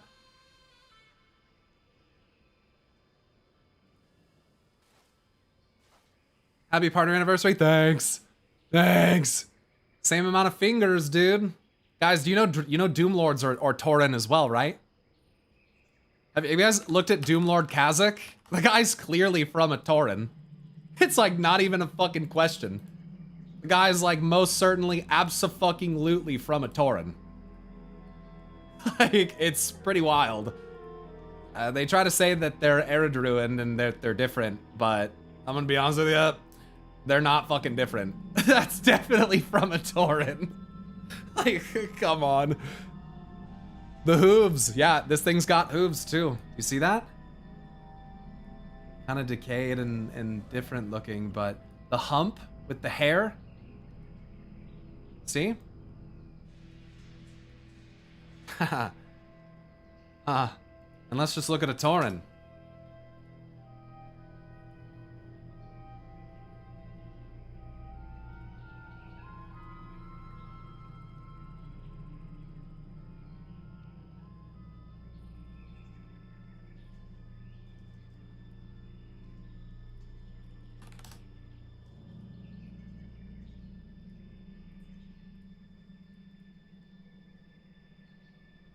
He can be on Gaul. Yeah, who knows? Which is the progenitor to a Tauren, so it doesn't really fucking matter. Huh. And then if you look at Sargeras, well, you know, some people would disagree with this one, but I kind of think in the cutscene he has like a big, like mane. I mean, visually he kind of sometimes reminds me a little bit of a Tauren too, but. Anyway, moving on. I gotta see, did I screenshot that? I can't remember.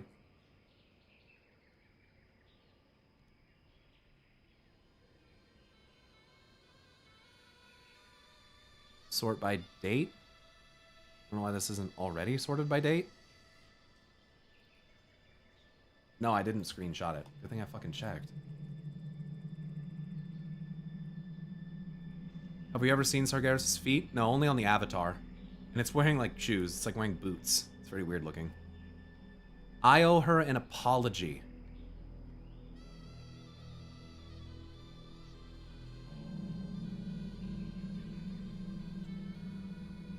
Do not forget. If you want to get to Bombala quick, take the treasure pile again. Don't forget what? Thank you for giving us this chance, Kevoya City. With that spear, need our lower back. Do not thank me yet. The trials have not begun. And look how always. I see you. The shadows listen. What you be plotting? I see you. That's it? The shadows listen. I do not like law that make their people suffer. A little mischief be different. It can teach lessons.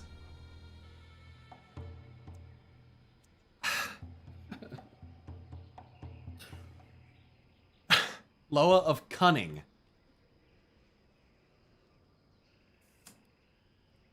Back to the shadows.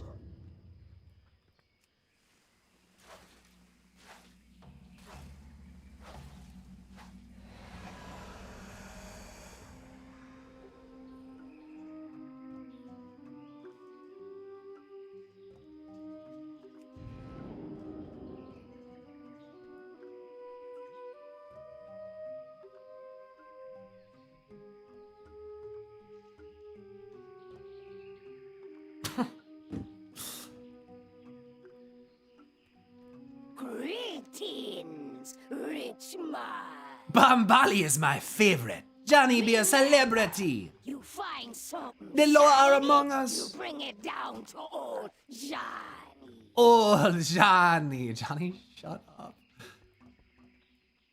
Kill Karil. Greetings, man. I'm gonna kill Karil right after I kill Arim. Right after I kill Darak. Sorry. Troll sings to himself and stares into the cauldron. He appears to be injured. Stay away from the voodoo. I don't think these are relevant. You come get the voodoo. What you be doing way out in Bombala? Spirits be with you, man. Skeezy will zap. Time is money, friend. Oh. Have a good one. Have a good one. How you doing? The law are among us. Seeing ya. What information did you gather? Kivoya City is very restless. Watch your back. I see you. This place is not how I remember it, and I do not feel our sister. I will need to get closer to where she is. Excuse me. We be finding her. His long lost sister. My fuck, dude. Sorry, I'm freaking out. This be the last place Kivoya City sends Luca. We be needing to ask around, see who knows where she might have gone. Remember, Don't get Death mixed up Rock's with the Gallywix. voodoo. Gallywix is Death Rock, rather.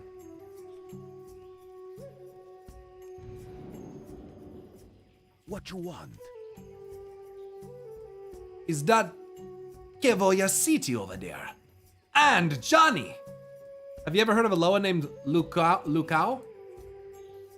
I've followed the ways of Luca for a long time.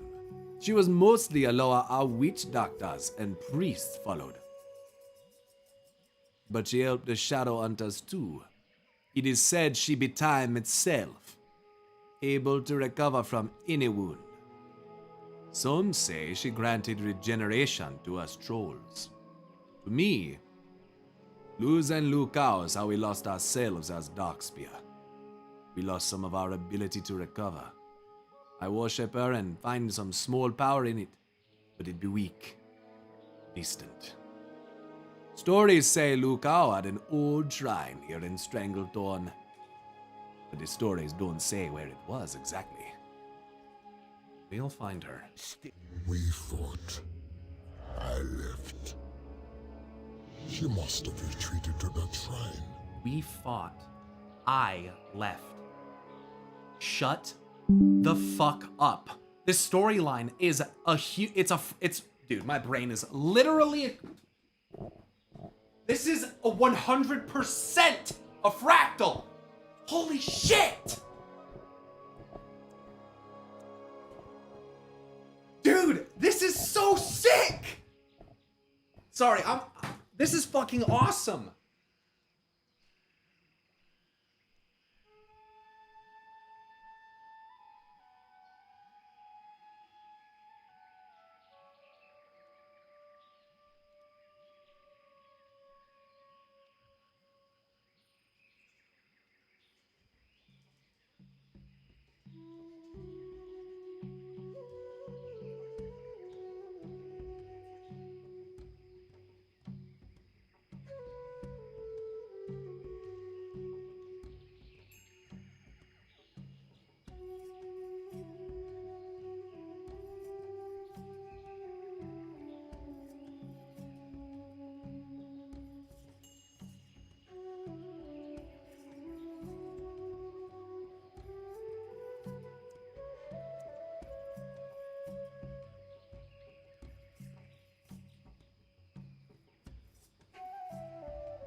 You got too excited? I had to get a drink.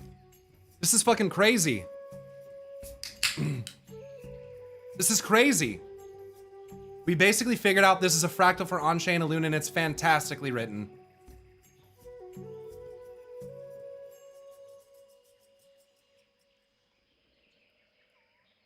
Dude, what if I'm actually right? What if Anshe really is Sargeras?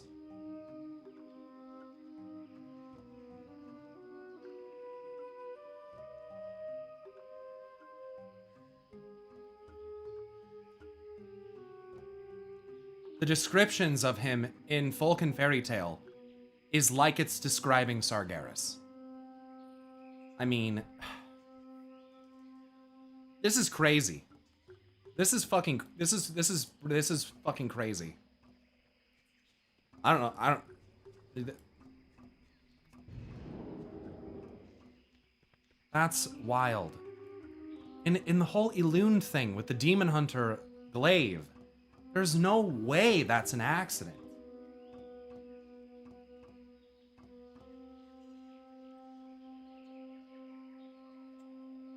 Is Elune of similar power to Sargeras? Yes. I think Elune might be almost, if not of, well, I think that they're probably about equal. Yeah, I think that Elune and Sargeras, if they had to fight, it would be a good fight.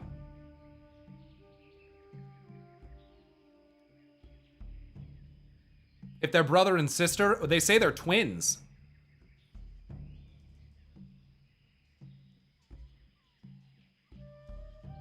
Any examples of world souls being within moons? Well, let me ask you a question. Well, there could be some evidence of that.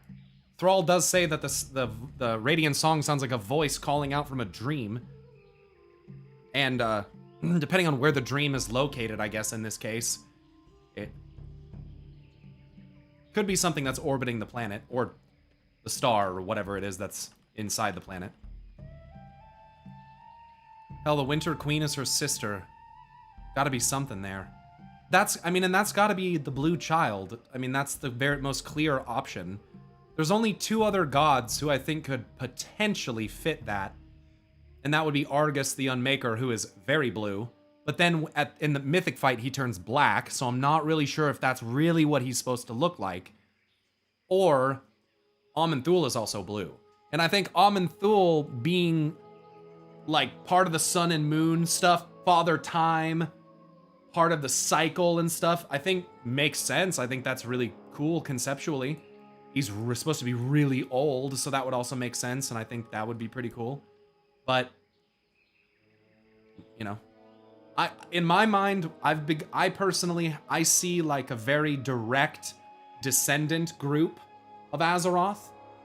Sargeras, Elune, probably the Blue Child, unless she's something else changed or whatever, which I think is also suggested in some of the short story stuff.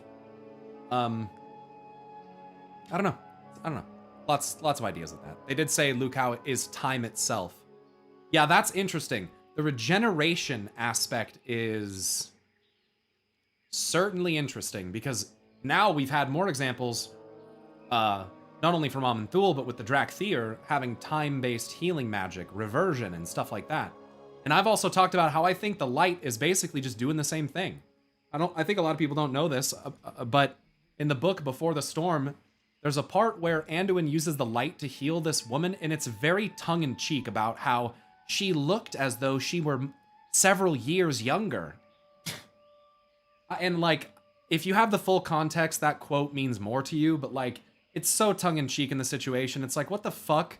Like, it basically suggests that, like, Anduin rewound time and healed this woman. And, like, that's what the light did. Or that it, like, restored her youth in some kind of way. Which is like... holy fuck. And then again, in fucking Valdrakken, there are two NPCs sitting in this building over on the east side near the maiden thing that you upgrade shit with or used to or whatever the fuck that is. They're in this building over there. And they're literally sitting there talking about how light and void is like, seems to be like a mirror of time. Like, the light is I don't remember exactly what they say, the true timeline, the destined outcome or whatever. And the other person's like, no, it's the truth is in the void. And it's like, okay, well, obviously it's both. So, I don't know. It's the same thing that's happened with the Bronze Dragonflight. Now it's the bronze and the infinite. Like, we actually, I can't even fucking fathom that. We legitimately have an infinite fucking dragon ally. Like, that's crazy. And that's how we're doing Mop Remix too, so hopefully there's some relevance there. But that's wild. Like, we're seeing the conjoinment of like things that seem to be antithetical to one another, and realizing that the balance between them is essential for seemingly the awakening of Azeroth. Like, we need to bring balance to these things, right? That's why Elun's aspect of balance is such a big thing, I think. Like, I guess in a way, Elun balances and cleanses, Sargeras destroys and corrupts. I mean, I guess that's what we're supposed to believe, I guess, right? Like, so, you know, maybe there's a dichotomy there as well. Maybe Fel is the conjunction of their two powers, you know? Who fucking knows? There's lots of ideas, there's lots of, or maybe it's not at all, so... It's but it's fun to think about. Welcome home.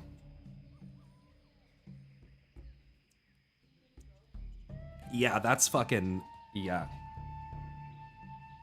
yeah, tough. That's tough. Fel, life and fire, spirit and flame. Well, think about it. When you look at when you look at the positive and negative traits of the elements in Chronicle, fire and spirit very much align with Sargeras. It's fury, rage, passion as the positive for fire. There you go. In spirit, it's bravery, which I think he is brave. But the negative is naivete, which means probably a little more susceptible to being, doesn't necessarily mean gullible, but to be naive is certainly not an advantage. So, typically. Amir Drasil is a tree of life and death, exactly. Just another instance of unity. That's why I think that Midnight and these upcoming, the upcoming stuff, we're gonna be finding a balance. And you know what another one is that comes to mind? I could be wrong about this, but mortals and the old gods. I could just be, or Earthen even. You could look at it as Titan Forged, I guess is probably even a better way. Titan Forged and the mortals. I guess old gods and, what would you put that with? Spore mounds? I mean, they are kind of setting up some botany stuff, I think. What if they did do that? What if spore mounds came to Azeroth? That'd be crazy. What if we actually got to fight one?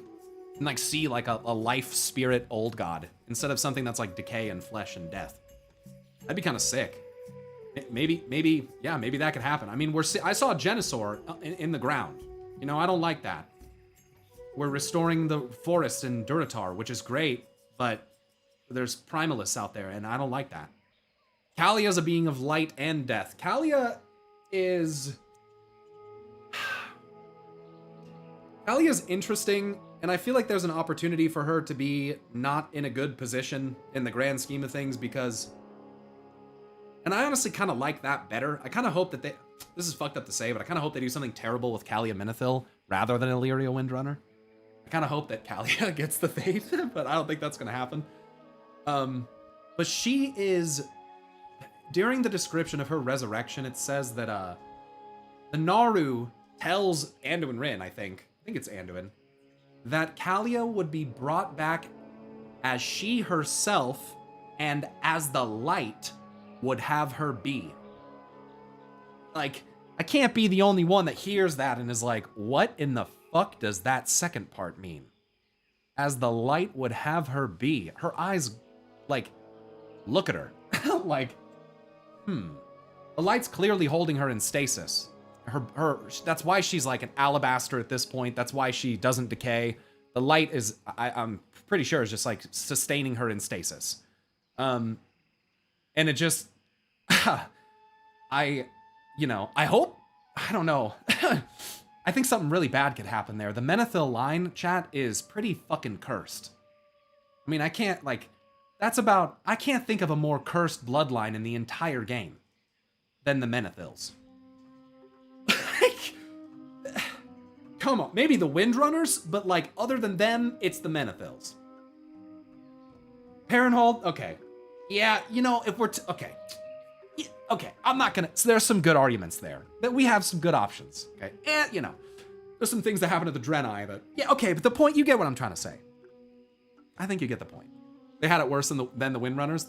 On our world, the Menethils are, and their crown is cursed. Did you guys know? If you haven't read one of these books or watched a review on it or whatever, you wouldn't know this, but did you know that Tyrannus Menethil's crown is actually buried next to the lighthouse in Stormwind Harbor? And only like 3 people know it's there. I think it's Flynn Fairwind, Matthias Shaw, and who the fuck was the other one?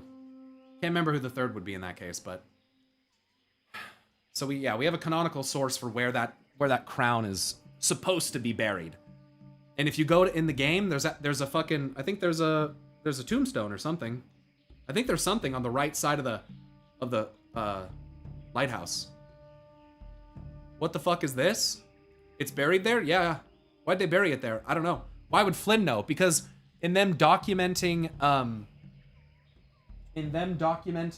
their discoveries and findings, he figured it out. He discovered where it was. Flynn's a smart guy, and his partner is Matthias Shaw, who is, you know, the spy master of the Alliance. They went all over the Eastern Kingdoms, and yeah. It's really cute. I'm gonna be honest. It's tastefully done. It's not cringy. I think in the Exploring Azeroth Eastern Kingdoms book, I thought it was very wholesome. I thought it was nice. They don't press it too hard. Like, I think they kiss like one time, and it's tasteful. It's well done. They write little like not quips. They write little like notes to each other. Sometimes Flynn in the book, he'll write about something that sounds daunting or scary, and he's like, and thankfully I'm not gonna have anything to do with that. I'm gonna stay completely away from that, or something like that. Or he might make a little jab at Matthias Shaw for not doing a certain thing. They write things to each other. It's funny. You're asking me what this is, huh? I gotta get back to this troll quest line after this. I told you I wasn't gonna fucking talk about this, but since you linked me a picture,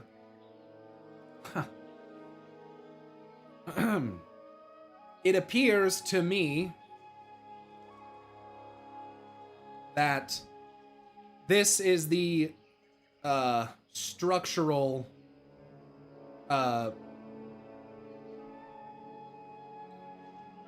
representation of our false sky, of the world of Azeroth, and potentially the 3 rings that are binding it. I can't pan on this, but you can see there's 3 rings, 1, 2, 3, that are keeping it all bound together. And this is the cosmos around us that I've been talking to you guys about that we can't see because it's outside the barrier. And what I think this is that what we perceive as reality is the plane of order. The Titans, this is a shroud, I think, that puts it in the plane of order. And in the old maps of Azeroth, you can actually see Aman'Thul next to the world, kind of like doing something or like casting, and perhaps that is a representation of him casting a layer of, or the veil itself. Or there is also maybe even the possibility that the veil is sustained and built by something else, and it's trying to keep the Titans out. But I kind of don't think so. I think what's happened is that there's a mass enchantment cast around the immediate space of our planet that basically projects a false sky around us always. And I think that our ability to see and interact with the truth of the celestial bodies orbiting the planet is extremely limited. This could potentially, if these are Titan worlds, and if this is the Shadowlands and or the Emerald Dream, as I've also posited in the past, perhaps then too, if this pocket itself isn't specifically reality and or the plane of order, then perhaps all of this is. Suggesting that the part of the Shadowlands, or at least this part of it, the Emerald Dream, and these Titanic worlds are in the plane of order because they've been pulled here. They've been attached to it. They've been anchored to, similar to like Zoval using Torghast to reach out and grab Zareth Mortis. So in this way, perhaps if this shroud comes down, we will then be able to see all of these planets.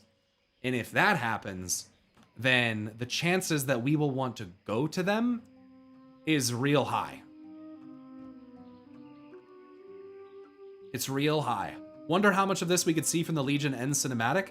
Brendan, speaking of Legion, I think part of the concept of this, the sky tearing open and allowing us to see Argus is that there's a, I don't know, I think there's a possibility that Argus was also in the same realm and is orbiting us and we didn't even know it. And so a rift is being torn in the sky and it looks like it's going to like a whole other dimension, but I'm not so sure that it does.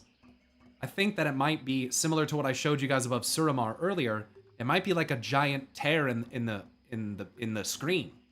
And if you have the right tools or the right mind like Star Augur here, you might be able to look through it. Single solar system theory. Shinzai, I'm almost convinced of it at this point. I'm pretty sure that Draenor is orbiting us. I'm pretty sure that Elunaria is orbiting us. I am pretty sure that Argus is orbiting us. I am pretty sure that even possibly Koresh is orbiting us. Yes, I do think at this point that there is a very real possibility that everything is in a shared solar system. That'd be fucking awesome. Wasn't it confirmed that Argus was in the Nether?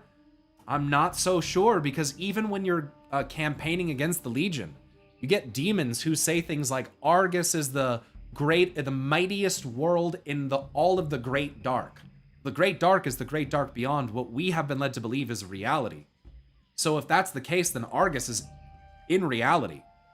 If that were true, it looked like to me what happened was we went from our world through the Twisting Nether, on Kil'jaeden's ship, we went through the warp, basically, and who knows what's in the warp. Maybe one of each of these planets is in a different layer. I could fuck with that. Maybe Argus is like in the Twisting Nether layer, Elunaria's in the Dream layer. I could fuck with that hard, actually, because then all the shades begin to overlap and you start to maybe see a structure of the cosmos. That would be fucking sick. So anyway, the point is, you go through the Twisting Nether, you arrive at Argus, and to be honest, like, what's around Argus, maybe my interpretation is not very good and I should look again, but it doesn't look like anything that special. It looks like it could be part of the Great Dark Beyond. So the point is, I guess, that there is some evidence, at least, circumstantial, that could suggest that that Argus, the world, was maybe not actually in the Twisting Nether or all the way in it or something like that. I don't know. So, what if the Titan planets are actually other prisons for the other fragments of Azeroth?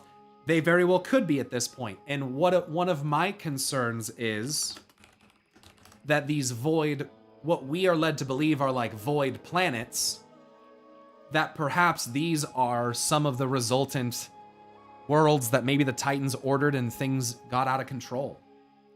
I mean, because that ain't no, that's a tree of some kind. That's like a life thing. This is definitely tree roots.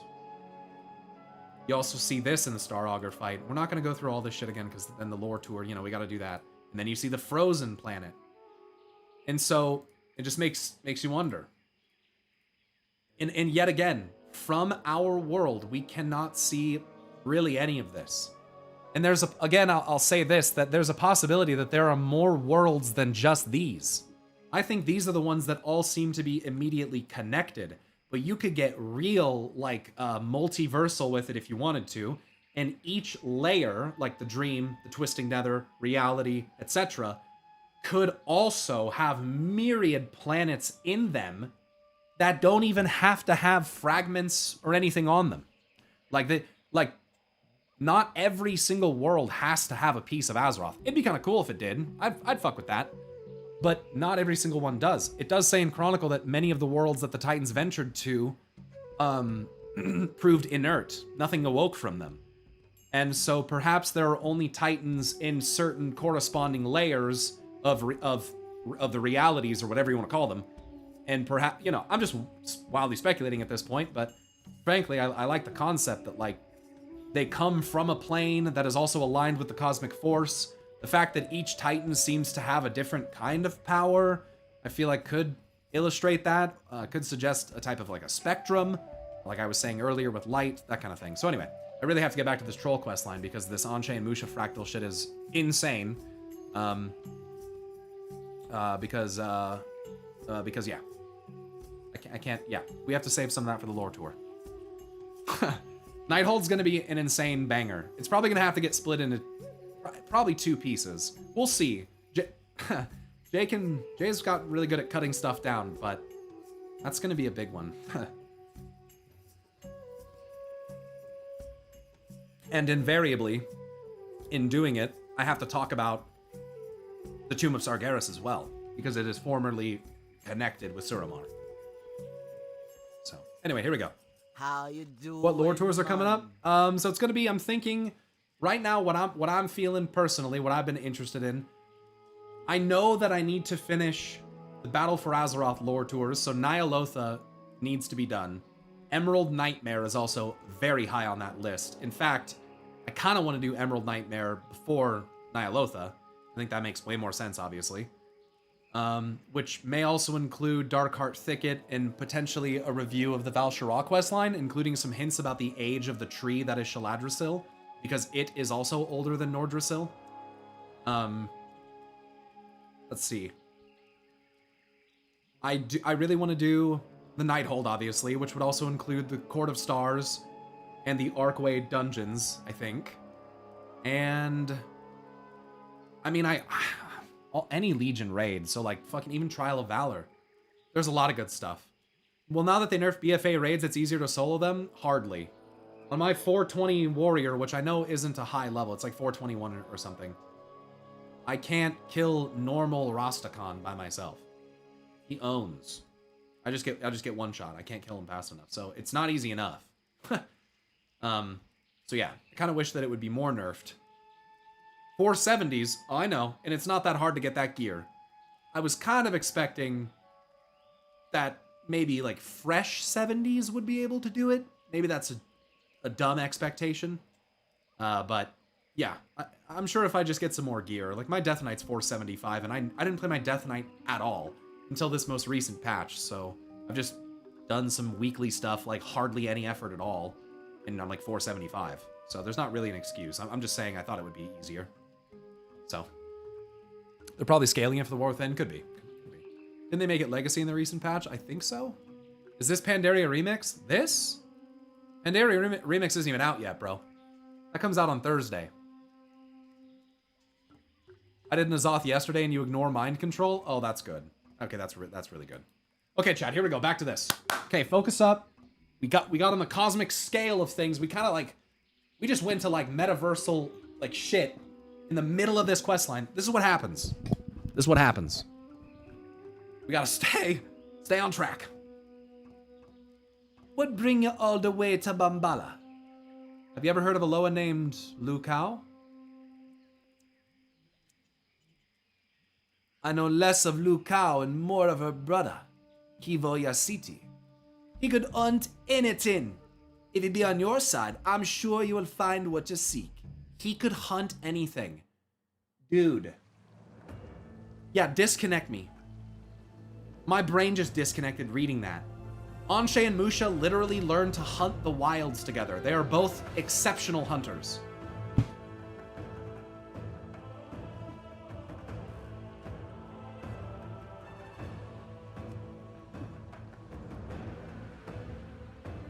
What?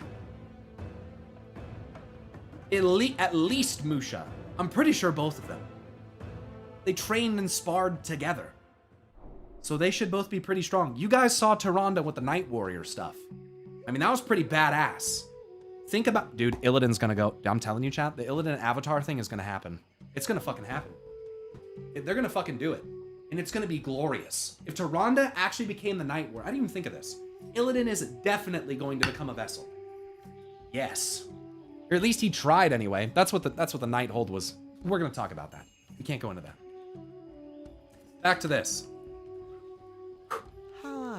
I went from YouTube to Twitch and the volume's still low, comparatively lower than on standard YouTube videos. I'm on headphones and I have troubles hearing Pyro. Does anyone else have that issue? Alanok, by the way, thanks for the 10-month resub. Digital Clamp, thanks for the Prime. Soltab, thanks so much for the 11 months, sir. Appreciate it. Valvax for the 3. Hide in Darkness for the 5. If I didn't get that already.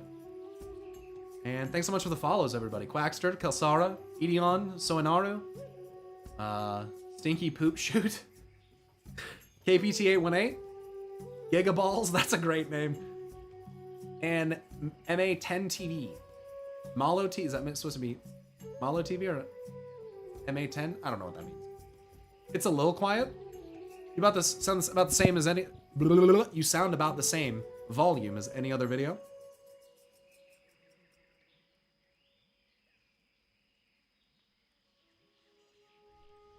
I think I turned my gain up before, try to make it a little louder. I mean, I'm not quite as high on the volume scale as I probably should be, but it's honestly just normal. You know, if you guys don't know, maybe one option, I think Pyro's audio, I always think Pyro's audio is a bit low, both him and the game audio, both YouTube and Twitch. So you can get if it interests you, you can get a plugin or like a extension for Chrome or whatever you use, called like Volume Master or like a volume control. And so if you want to, you can just take it and you can turn the volume even like past 100%. So that's what I would do, because for a lot of people it sounds like the volume's good. And so if you are having an issue, I don't know. I use that. I personally use that. I think it's called Volume Master or something. I use Edge. I know, but it works. You can get it for Chrome too. I'm pretty sure it's all the same shit. So yeah, that's what I would do. Anyway, back to this. Volume Master. I can also boost voice only. Yeah, Aladi. It's a sick name, by the way. Okay, well, I mean, yeah, everyone's got different volume and stuff. Everyone's got different headphones, different software and stuff. Like everyone's volume's going to be different. It's like if we looked at something on the screen and I tried to describe the exact color of something that I'm looking at, we probably all have slightly different color profiles on our screens and all that. Like, it's not going to look the same. It's not going to sound the same. So, you know, for some people, it's going to be totally fine. For some people, they just maybe need to get a little plug-in and that's all. Because I just don't want to be too loud, because then it gets echoey. And there's flat panels in front of me and then more flat panels and more, just a lot of reverb in this room. So the higher that I turn the gain, the more echo you get. So, what pixel count do you have? I play at 1440p. I think that's the sweet spot. I think 4K is still really hard to run for a lot of graphics cards. And I think that anything bigger than 27 inches on a monitor is like too big for me. 27 is like perfect. 32 is too big. 5 more inches diagonally is fucking, that's a fucking television. So, I play on a CRT monitor at 480. Oh, I play on a 16-bit fucking light fucking diode circuit board. God damn it. I was joking, but I have the same, I think. Nice. Size matters? Definitely. You can't see half the screen when it's that big. I play on a Sharp calculator. I play on a T87. What do they call it? I don't know what they are. The TI-86, TI-84, whatever the fucking Texas Instruments stupid fucking calculator model is. Anyway, what brings you all the way to Bambala, since we got fucked over the last time we were reading this? I know less of Lukao and more of her brother, Kivoya City. He could earn anything.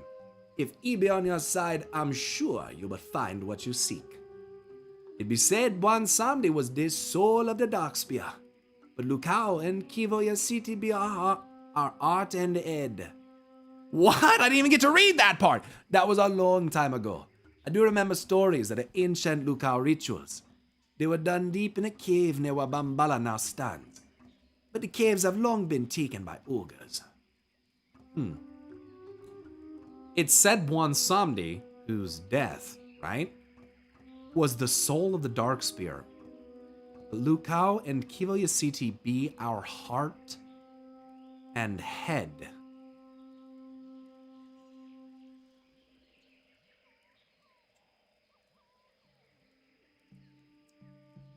Are they making allusions to parts of Azeroth via... I recall in Folk and Fairy Tales of Azeroth, there's some excerpts about, when Azeroth gives... when the Earth Mother gives birth to Anshe and Musha, she wants to give birth to the light of her heart. And so that's what she does with Anshe and Musha. I wonder, soul, heart, and head.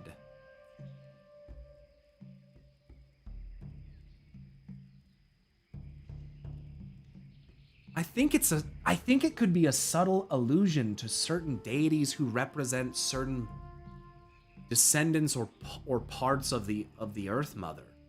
It's kind of how I'm perceiving what is. It's very undertone. It's very hidden in the lines. I think. I could be totally fucking wrong, but there's something about this that is just, yeah. This is most certainly continuing to scream Anshe and Musha.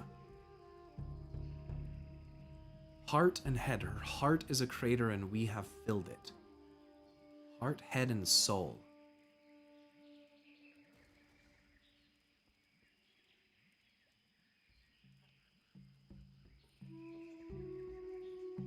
Yeah, like they're parts of Azeroth. Spirit and anima I can see. Soul, heart, head, spirit, anima, corpus. Yep. Spirit, anima, corpus.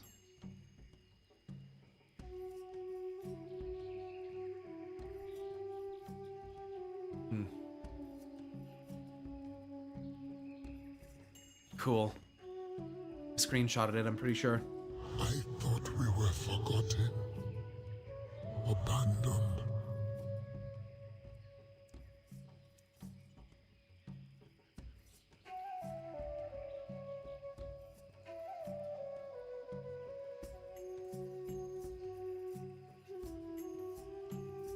Thought we were forgotten. I mean, who... Not a lot of people really know about them. Who they really are.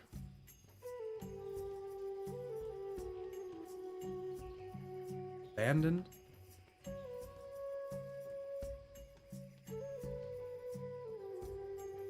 The Earth Mother does give all of herself to basically, it says, I think it says she puts her heart into the land itself to hold the darkness at bay, to try to protect her children, and to stave off the darkness so that she can buy them enough time to maybe they can find a solution. But it's said in Eyes of the Earth Mother that the darkness was always inside the world. It was always there. It doesn't talk about it like falling from the sky or anything, which is interesting. Thanks, Tilly. Yashraj was ripped out, left a crater, and is also closely associated with Heart. And now Elune, with the story of Eluna here, Yasharaj is more relevant to Elune now than ever. It's pretty fucking wild. And the connection with serpents. I mean, we're gonna see, but Silver Dragon How you doing, man? comes to mind.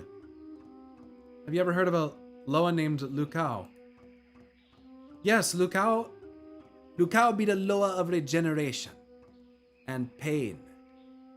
Not the pain of being injured, the pain of recovery. Like a bruise or a fever. It has to hurt if it has to heal. If it is to heal. We have not lately felt enough of our history and pain as Darkspear. I think, and we've forgot Lukao. I come here to meditate and deal with my own grief. I have felt Lukao in a small way. Perhaps she be close by. Still guiding us. Let me read this again without the accent so I can just fucking... Lukao be the lower of regeneration and pain. Not the pain of being injured, but the pain of recovery. Pain of healing. Like a bruise or a fever. It has to hurt. It is to heal. And I think Anshe is literally on fire. Like, what is going on? We have not lately felt enough of our history and pain as Darkspear. I think, and we forgot Lukao. I come here to meditate, deal with my own grief. I felt Lukao in a small way. Perhaps she be close by, still guiding us.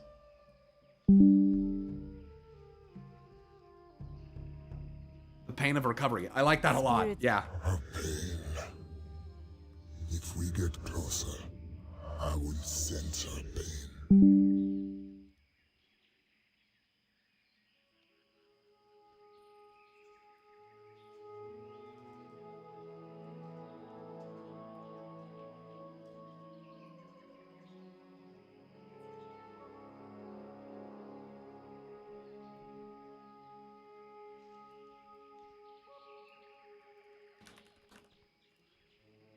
That's interesting to me.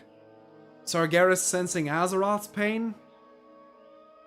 Well, isn't it said in Eyes of the Earth Mother that Elune has to stay ever near to Anshe because of his wound?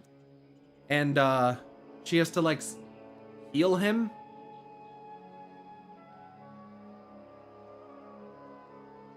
No hope, just pain. Only pain. Probably what Argus is feeling from Sargeras. Pain of healing.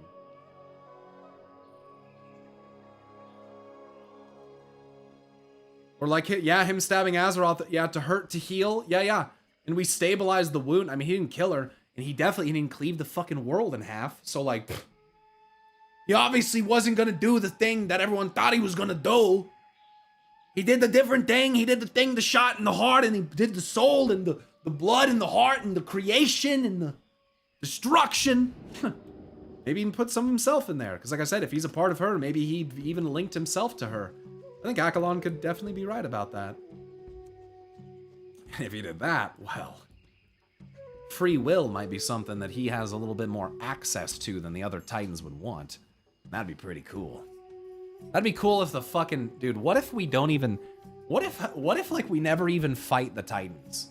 What if, like, we get some nutcase fucking cinematic where, like, Azeroth empowers Sargeras himself and he fucking 1v6s the Titans?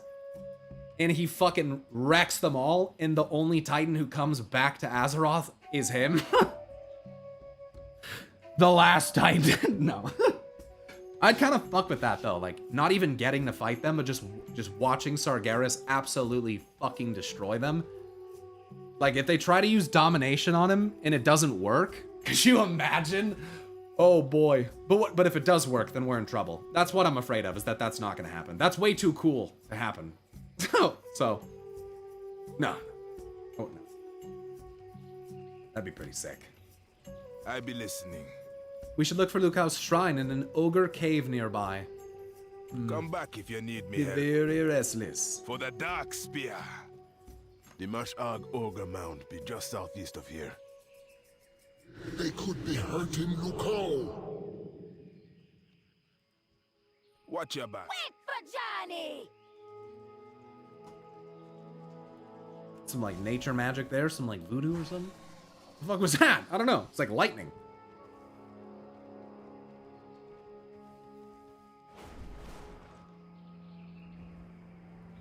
Where would Lukao hide? Lukao be the law of regeneration, and she be fierce.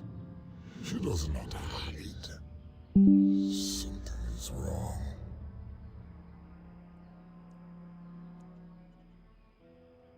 She be fierce. She does not hide.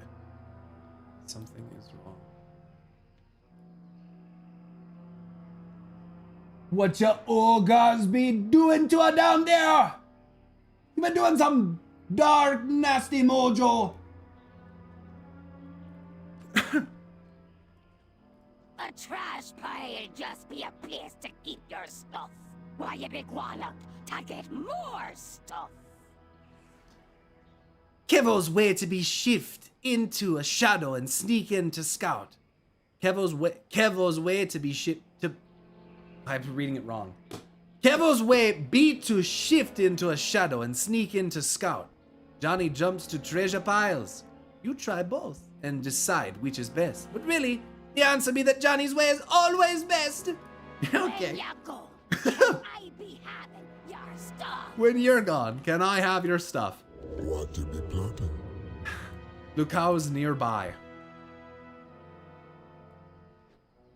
And I like that he wears a mask, by the way.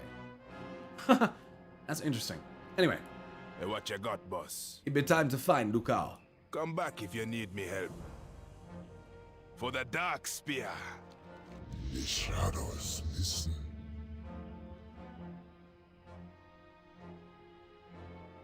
What?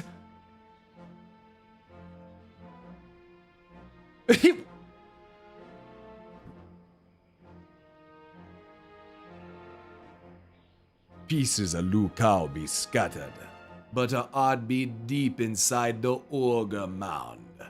The shadows can take us there. Quietly, quickly. Speak to me when you're ready. Dude, the amount of foreshadowing. Pieces. She's scattered in pieces, but her heart's buried deep inside the ogre mound. The shadows can take us there. Quietly. I will be watching. Quickly. Johnny will find his own way inside. Kid was crazy, right? Oh, Johnny's a... I thought Johnny was a girl. I don't know. think so. That really matters. Are you ready? It can be disorienting to some. Take us inside. Back to the shadow. Evo city shadow.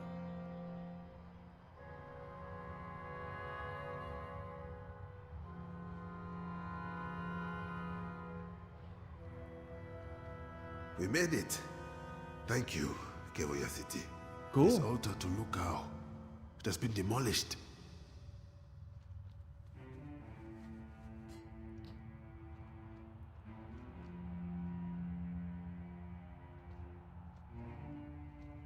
Fucked up. The shadows listen. I be listening. That was something else. Feels like my stomach still be outside. But we be having work to do. Watch your back. Let's see what we can do to reach Lukao. Stolen but not forgotten. Stolen but not forgotten. And don't be getting may mixed be- up in that voodoo. There may be many pieces missing from this altar, but we be needing to repair it so that Lukao is not angered when she returns. Lukao must see that we are on her side. Collect 8 altar fragments from around Moshog Ogre Mound.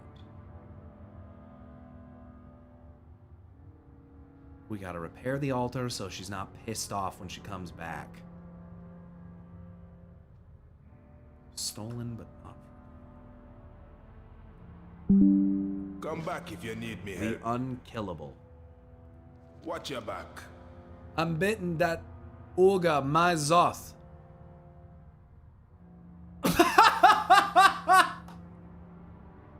What? I'm betting that Ogre my Zoth is behind all this. He should have died long ago, but his magic still be strong. He be using the altar centerpiece as a conduit to drain Lucao's power for. Recover the centerpiece and prove he's not so unkillable when he doesn't have a lower hostage. Holy shit. Are you fucking kidding me? My Zoth? Are you fucking kidding? Are you fucking kidding me? He's using the altar centerpiece as a conduit to drain Lucao's power for... Is it missing dialogue there? Recover the centerpiece and prove he's not so unkillable when he doesn't have a Loa hostage. Mazoth? I said Mazoth. Mazoth has been a thorn in Stranglethorn Vale for years. Mazoth. I can't wait till you have to fight Shaman Thule and Blorganon at the end of this, bro, dude. Feel What her the presence. fuck? If we fix the altar, she can come back to us. Seriously, dude, like what the fuck? Thank you, Tagador. I appreciate it. Thank you guys for the congratulations on the sub, the partner, the fucking partnerversary. Thank you, Milady and Mazoth. Wife, and thanks so much for the 7-month resub. Oh, is that supposed to be Molotov? Molotov? Ah, I think I get it now. This is so awesome. Dude, I could be just making something out of absolutely nothing, which would be just so embarrassing, but I don't even care, dude. How do I not, like, how do I not? If I don't, you guys are gonna. Like, how do you not, like, what? It's fucking crazy. Altar fragment.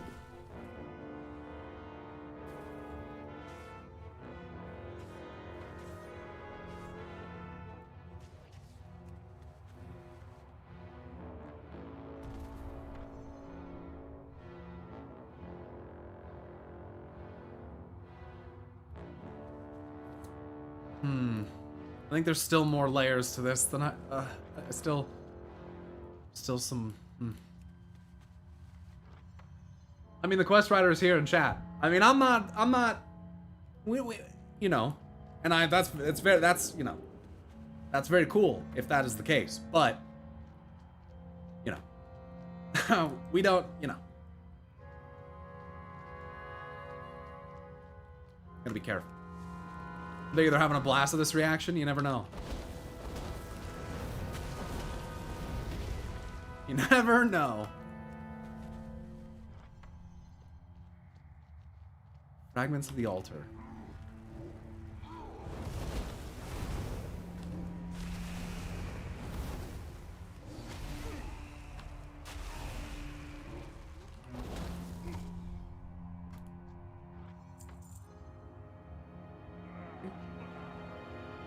You know what, dude? I'm just gonna poly you, and I'm just gonna run away. Because I can do that. Yeah. What do you think about that? Get owned. Altar centerpiece. My Zoth, the unkillable. The unkillable. At the bottom of the ocean, even light must die. I'm getting owned. Okay, now we go back. Didn't do that much, but it worked out. Gonna have him respawn. The unkillable. In classic, he's mind controlling Curzon. Even if this is wrong, I'm making a mountain out of this molehill. Because ain't no way it's wrong. You never know. You never know. It would be very coincidental. My Zoth is unkillable with his lowest stick. My lowest stick.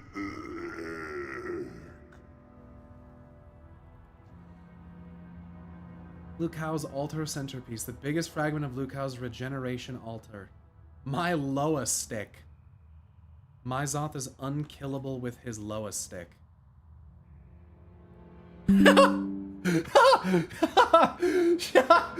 Oh my god, this is out of control. Give me this altar. I can't even fathom what I'm fucking reading right now. I gotta get out of here. This is out of control. If you don't take it, he'll regenerate. Gotta take his lowest stick. His special lower powers, man.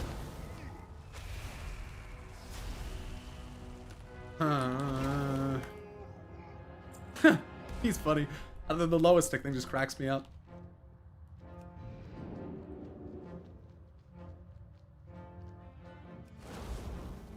This mob was in vanilla, so did we kill him in vanilla, or this is the canonical him dying? We just take him out canonically right there? Did we just literally end that man's career, even though he's been here since vanilla?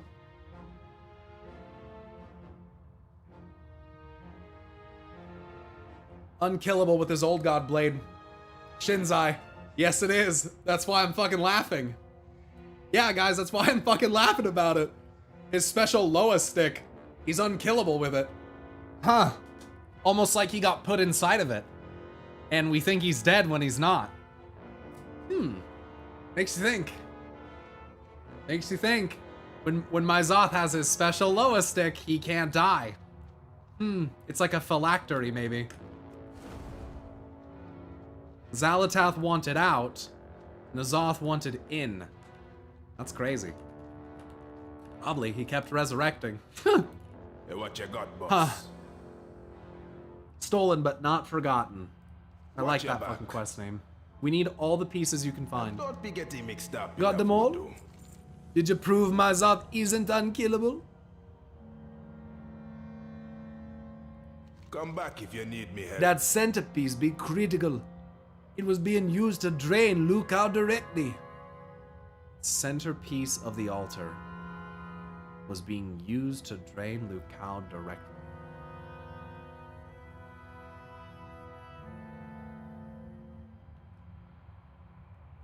Taking a screenshot of that.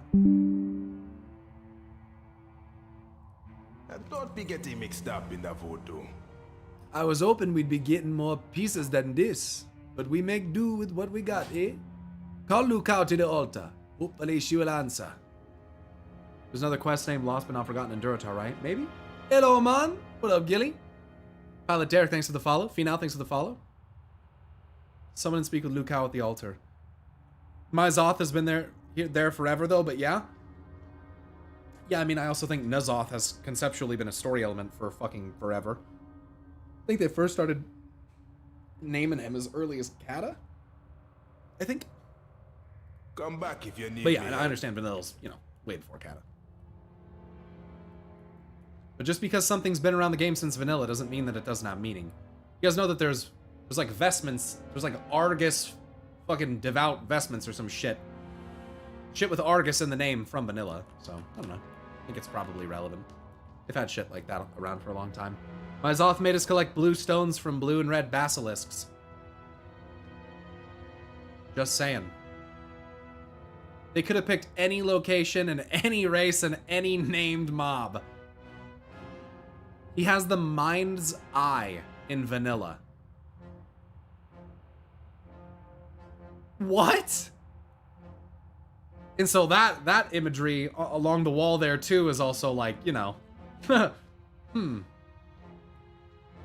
Yes, it's a crystal. Worst quest, by the way. Blue stones from blue and red basilisks. There's an Elunarian set in Vanilla. I think I've heard of that too. Yeah, that's another big one. Here we go. Where am I? Look out! We have been looking for you. You will pay for what you have done to me.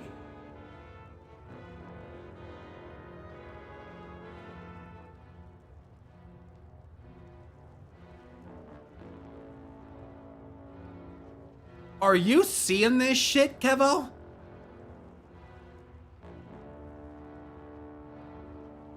Huh! Are you seeing this shit? Johnny, are you seeing this shit? Are you seeing this shit?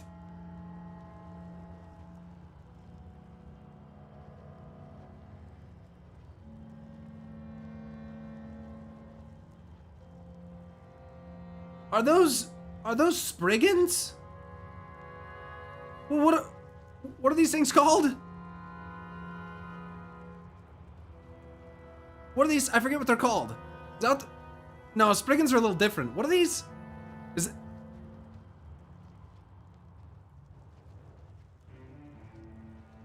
Did it bug? No, I just haven't triggered it yet.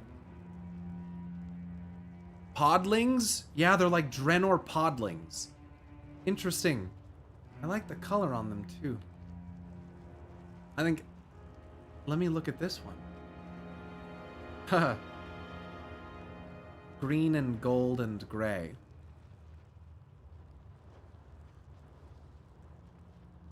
And wears a mask. And what's that? Is that nature? There's some fire happening right there, so. You'd be pretty mad, man! Alright, here we go. For the Dark Spear. Quick! Tell her who! Watch your back. The ogres hurt me. I will show you all that pain. Why do I feel like maybe the ogres are an allusion to the Titans? Why? We are the Darkspear. We are friends of Lukao and Kevoya City. I will show the ogres hurt.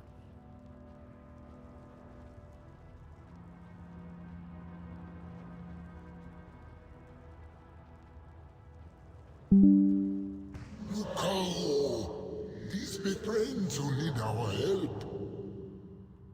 Did that fire just turn green as it dissipated? Did I just see that correctly? Someone take a clip of that so I can watch that. I thought we were forgotten, and I abandoned you. I am sorry. The Dark Spear did abandon you, and we are sorry. You came to be making it right. It be time to forgive. and heal. Dude.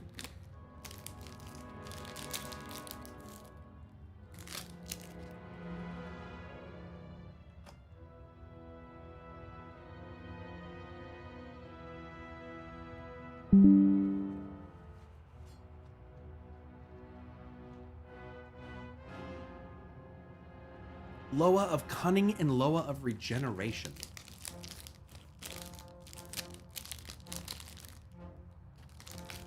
Are you fucking kidding me?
I'm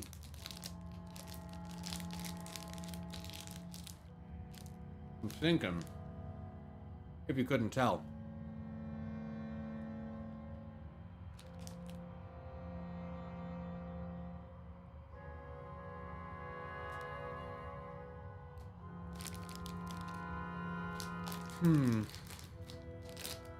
The idea that Elune is Azeroth is an interesting one, but still have reasons why I don't want that to be the case. I like this better.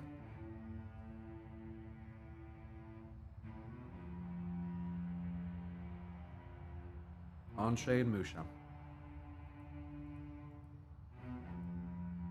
You will be his secret power. His hidden power. Well, if that wasn't a fucking allusion to Fel, then I don't know what I'm doing here. I don't know what I'm doing. I be listening. Thanks for the help, Pyromancer.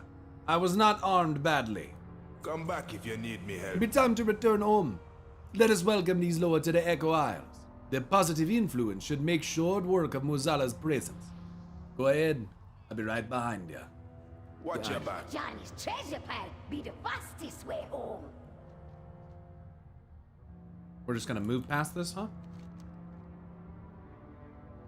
Oh, I like the Dark Spear.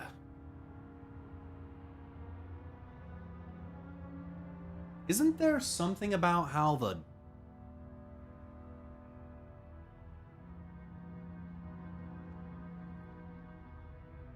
Can't remember.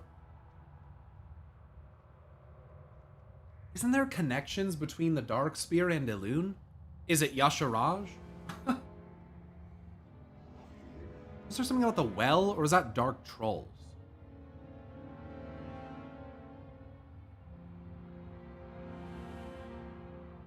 Fel, regenerative healing that needs to be painful. Soul stones are purple? You can actually get a soul stone that's green. Dark Trolls in the well, yeah? It's Dark Trolls, and they were near the well, yeah. What happened between you two? Between you and Kevoyasiti? Kevoyasiti and I fought when the Dark Spear first left this region. Kevo left in anger. Of course he did. To push back on the Dark Loa that corrupted many trolls, like Muzala and Akar. I knew you would return. I waited, but the ogres found me. They shattered my shrine and used their own magic to steal my power. I would not die, but I could not heal. The torment of it was unspeakable. This is 100% gajillion fucking quadrillion. Just nothing but a fucking huge set of fractals. My mind is melting. Kevo returned, and I thank you for that. I will help the Darkspear as I always have.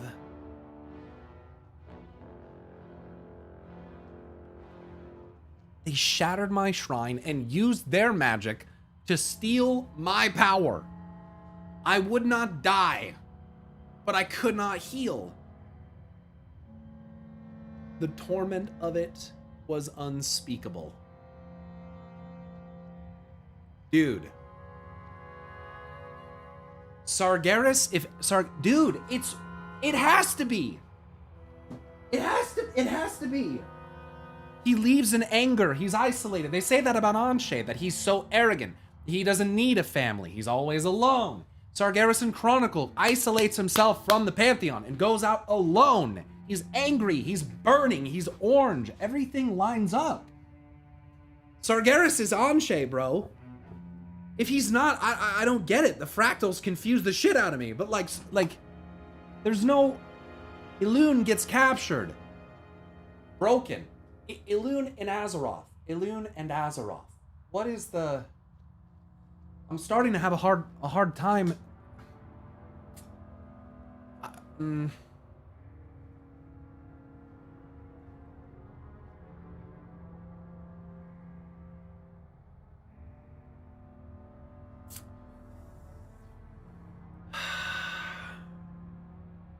This questline's fucking me up, dude. In a good way. This questline is fucking me up. This is dude.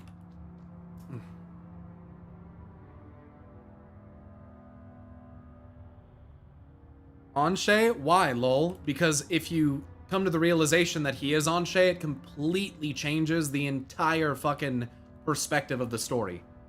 If Sargeras is Anshe and the twin brother of Elune, that's a fucking insane. And the direct son of Azeroth, that's insane. That's insane. I bet if Kevo takes his mask off, he's hiding fire. I do see some orange right there, but I don't... Yeah, I mean, I see some orange going on right there. It looks like he's green. I'd put money on it. Oh, Kevo's the other guy. You're talking about this guy, sorry. That's orange there, sorry. Kevo's this one. Fire? I mean, maybe. Oh, the flame and shadow kind of thing? Oh, because the allusion to, like, the dark titan and stuff like that. The dark... I think I get what you're saying.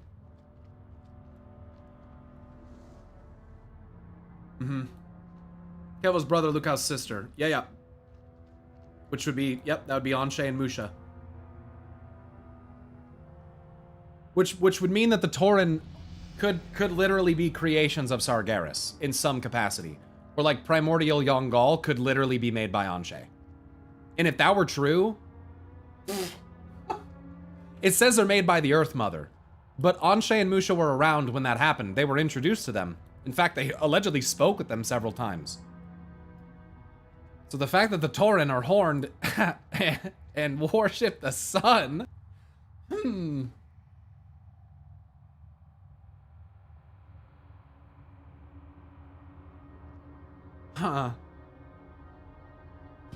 Some of the oldest demons look like they could have come from something like a Shuhalo.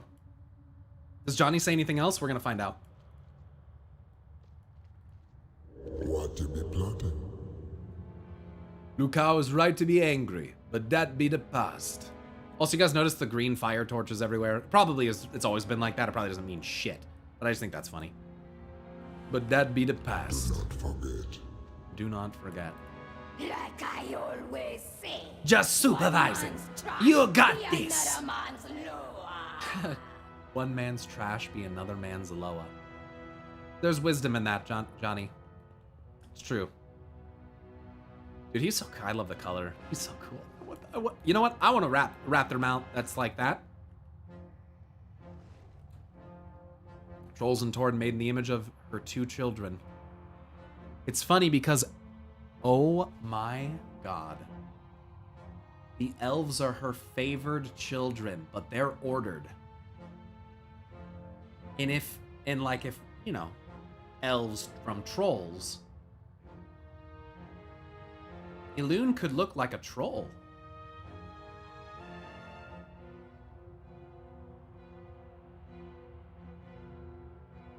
What if Elune doesn't look like an elf at all? Unless she got ordered too. Because then she could look like an elf too. Because if she's ordered, then, you know.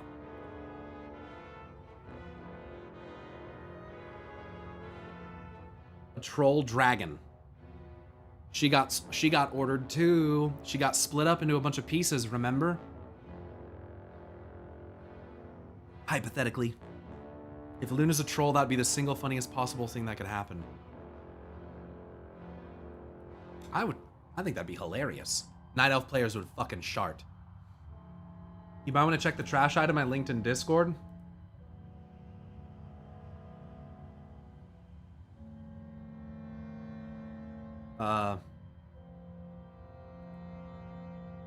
Sorry, someone, yeah.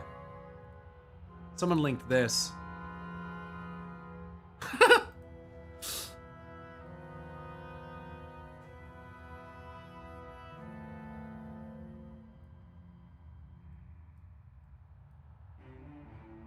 You can't really see it because it's too small.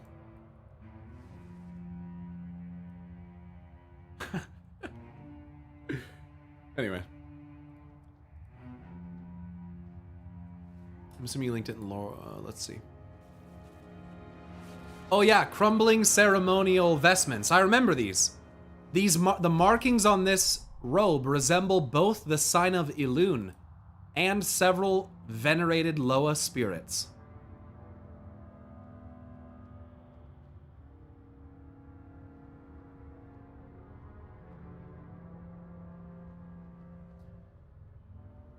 You know...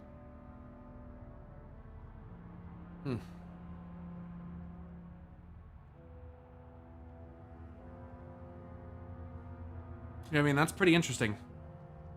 The markings on this robe resemble both the sign of Elune and several venerated spirits. We'll save that.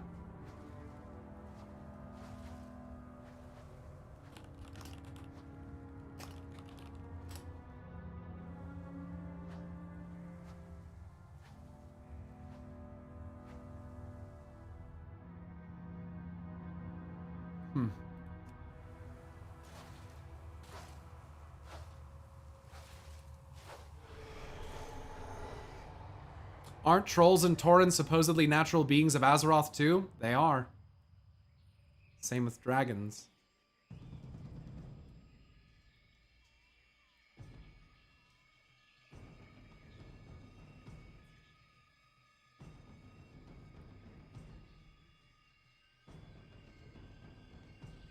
You guys know Sargeras has pointy ears?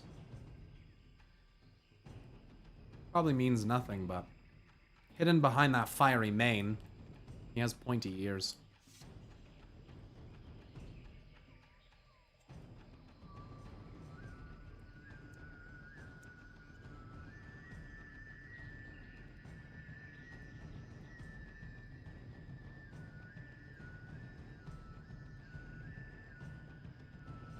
I think that's the blue child over there. The trial be ready. Let us begin.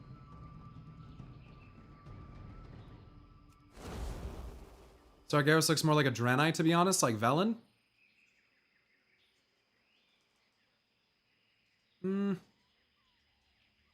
Perhaps. I mean, Sargeras knew where Argus was. You know he knew about the Eridar, right? Like, he knew where they were. He knew that they would be a good fit to help him run the Legion. That's probably not a coincidence. Makes me think Elune sent souls to help them all, trying to help one, withheld souls to help them. We don't see his feet, he could have hooves. Yeah, you never know. We serve the Loa.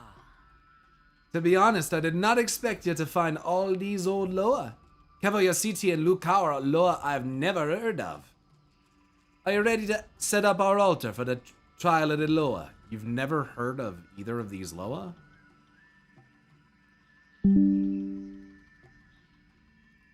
We will not put these effigies on the altar. Pyroyoutube offering. He is shadow. I could be... Or no.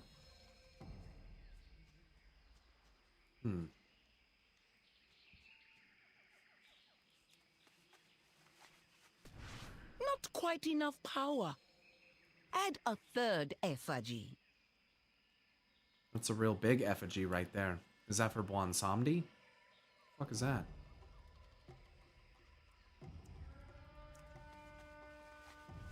Good. Now for your Rushka mask. The right one looks very lifey. Oh, yeah. Yeah, it reminds me of something out of the Emerald Dream. Like something very Illusion connected. You know what I'm saying? Part of why this whole storyline of, like, fractals is kind of breaking my mind right now.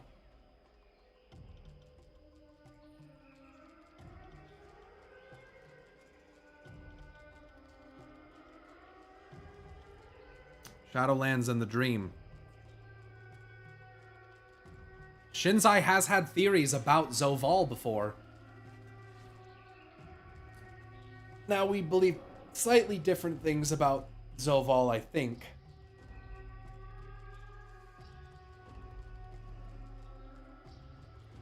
That's fun to think about too. It looks literally like the platform you fight for rock on. Yeah, true. Yeah. True. For the Dark Spear. The true Darkspear Loa will soon be with us. Why are there 3 effigies? The Darkspear are done with failure. Oh no, that's a Muzala.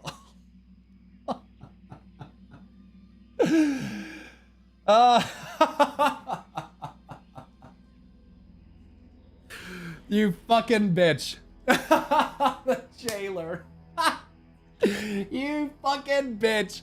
The Darkspear are done with failure. I am done with failure. The center effigy be very powerful. Something we need. No more messing about.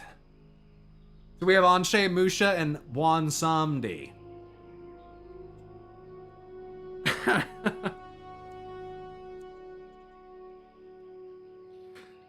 No, it's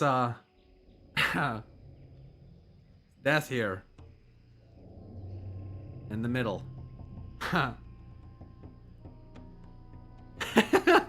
The true Darkspear Loa will soon be with us. Spirits bewitched. Fucking backstabber. All the Loa offerings be set. Let's do the next step.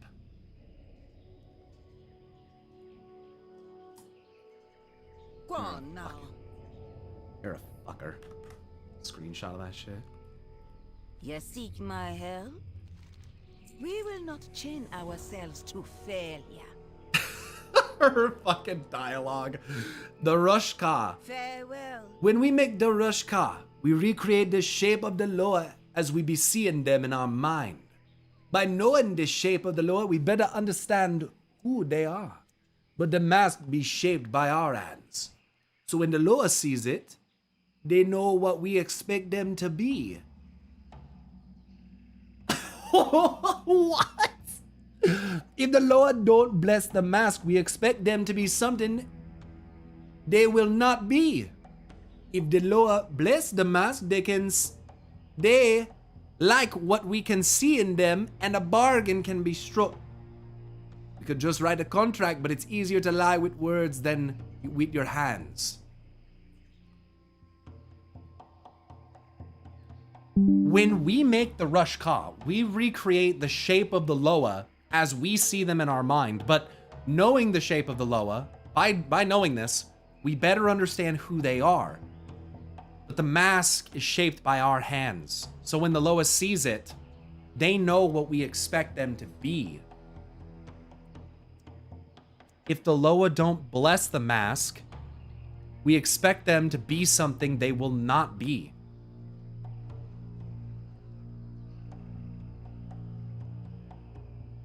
Is this like an allusion to the dragon demon thing?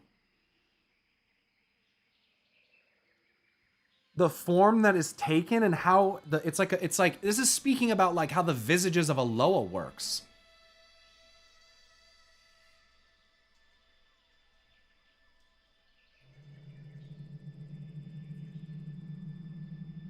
If you want, it's about what you expect to see. And if they don't bless it, then they're not gonna look like what you think that they're gonna look like.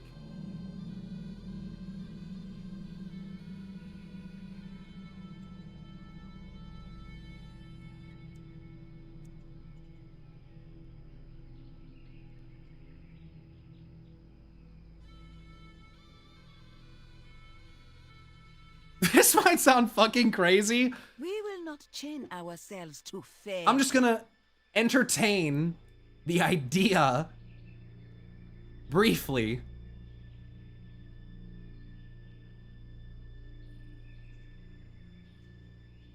Do I perceive that Anshe and the Tauren and that Musha and the trolls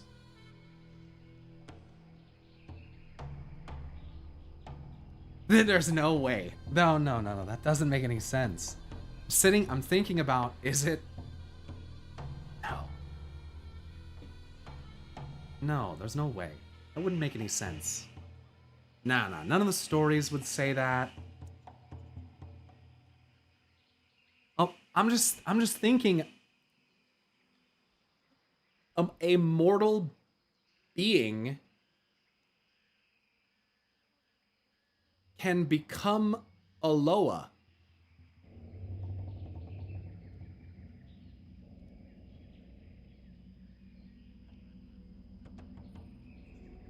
A mortal can become a god.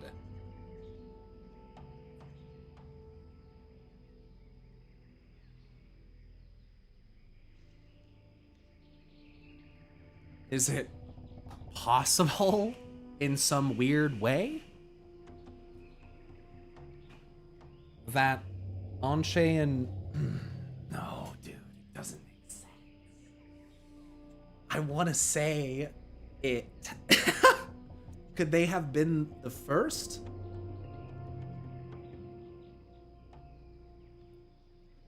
Could they have been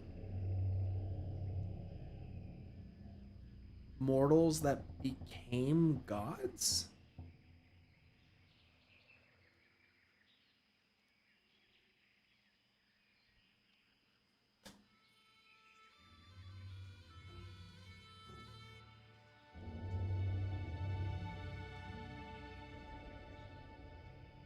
That would be something. It makes me think about what kind of technological advancements the Black Empire really had.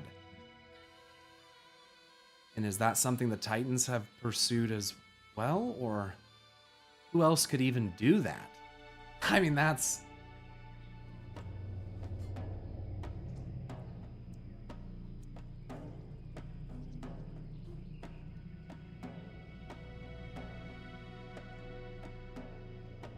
This quest has given me a lot to ponder.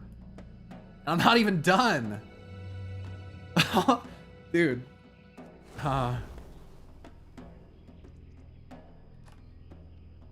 Juan Samdi is a real deity in Haitian culture as well. Correct. Baron Samdi. Oh yeah.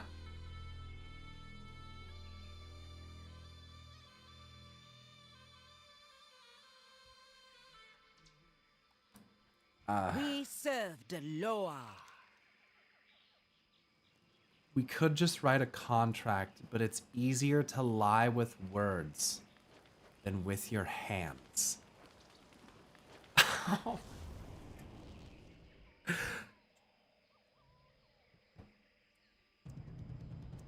Dude, this quest. Dude. Farewell. Master Godrin has prepared what you need. A new trial calls for new Rushka masks.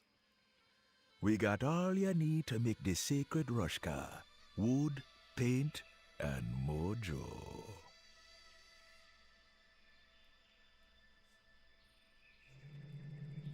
For the dark spear. Go on now.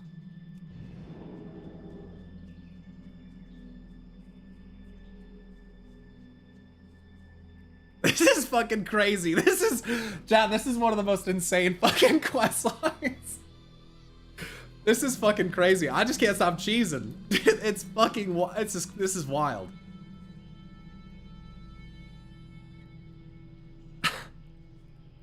Hello, man. After the Rushcar masks be finished, the Loa be giving you trials to complete.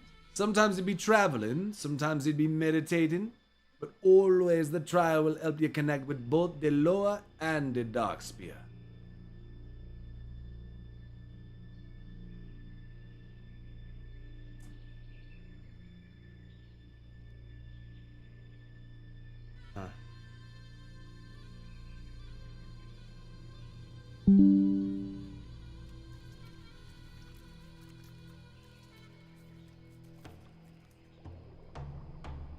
I think so, Sir Bull. Prepared wood. Take it on over to where the chief be painting his. I be getting too old for this. Infusing the mojo into Rushka. A newly created Darkspear Rushka mask. For the Dark Spear. The Rushcar be important in bonding with the Loa. And don't be getting Good mixed work, up in the Pyromancer. voodoo. Almost done with mine ear. Watch It it. is time Thanks, for Roddy. the Loa to give their blessings and their tasks. When the Loa bless Rushcar, the trials will begin. Loa be given tasks to teach us. Once the trials start, they don't stop for nobody. Let's go to the altar together. Witch Doctor Sadar will lead us in the ritual. She be Master Gatherin's apprentice, but be showing real initiative in helping out on the trial.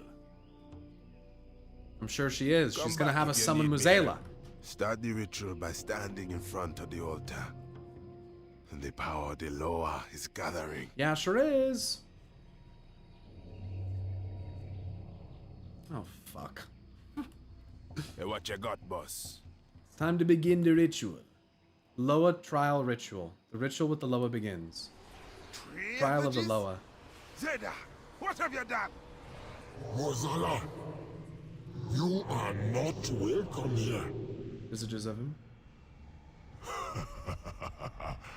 Foolish Loa, you don't be stopping me power. First, I'll be feasting on your followers. Then you... Isn't that exactly what he said to Bwansamdi? Like, word for word? Make me your avatar, and the dark spear your chosen!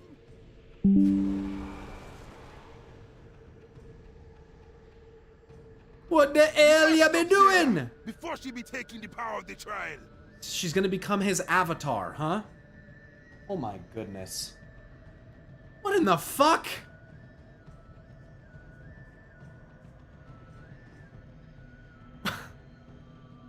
We were just talking about this. Can you check your debuff? Yeah, it's called Trial of the Loa. Muzela siphons energy from all within the Trial of the Loa.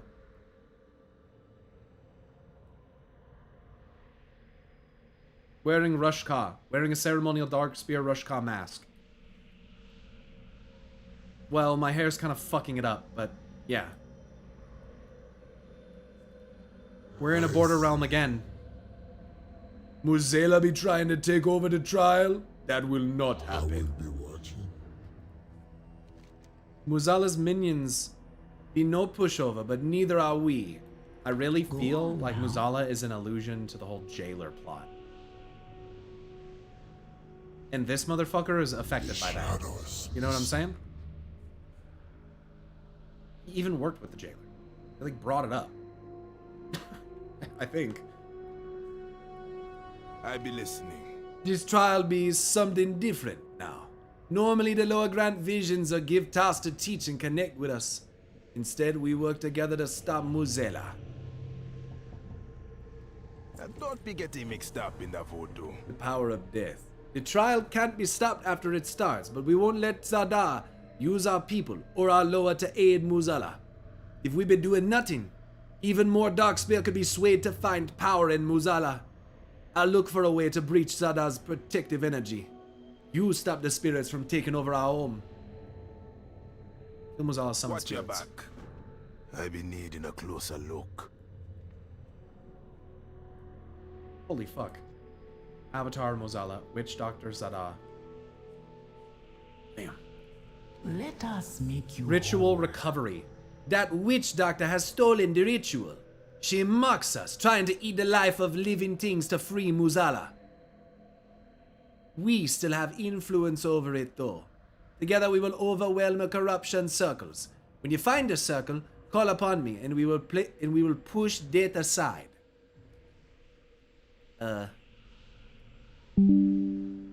Okay.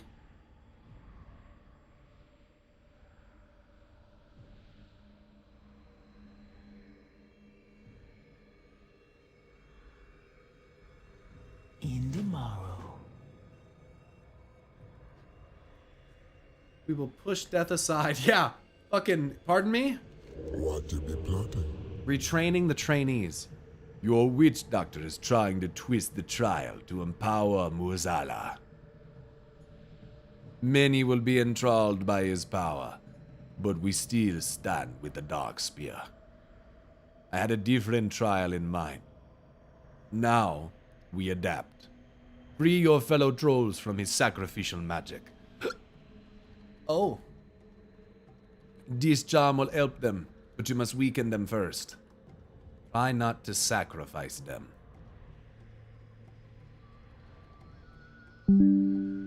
Okay. Do not forget. I like how he keeps saying that. Do not forget. Huh. I like how the lower generation's visual avatar is basically just like a walking healing totem.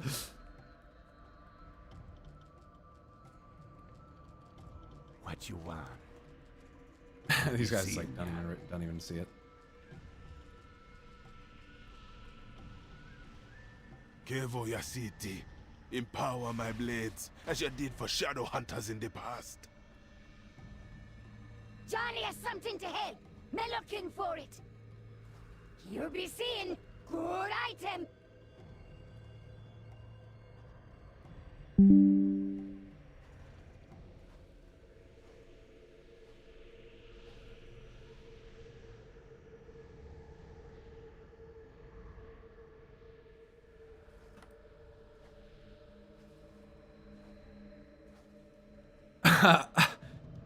Hold on. Getting screenshot.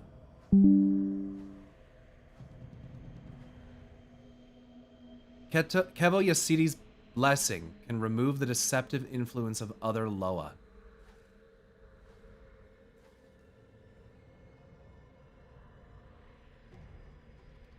Use the charm. What?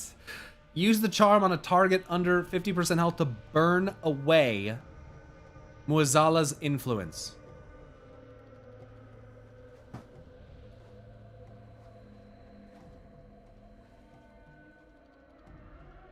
He just empowered his like dual blades. Dude, this is the most on-shay thing I've ever fucking seen. What? What the fuck am I? What the fuck is going on? Like what? Purification charm. No, I understand how it works. The sun being a shadow hunter, this, yeah, burn out the bad. Is he using shadow magic to put fire into the blade? I see. This will take some time, but I'd be glad to strengthen Chieftain Rokan's weapons for the fight ahead. Johnny may have something in mind for you.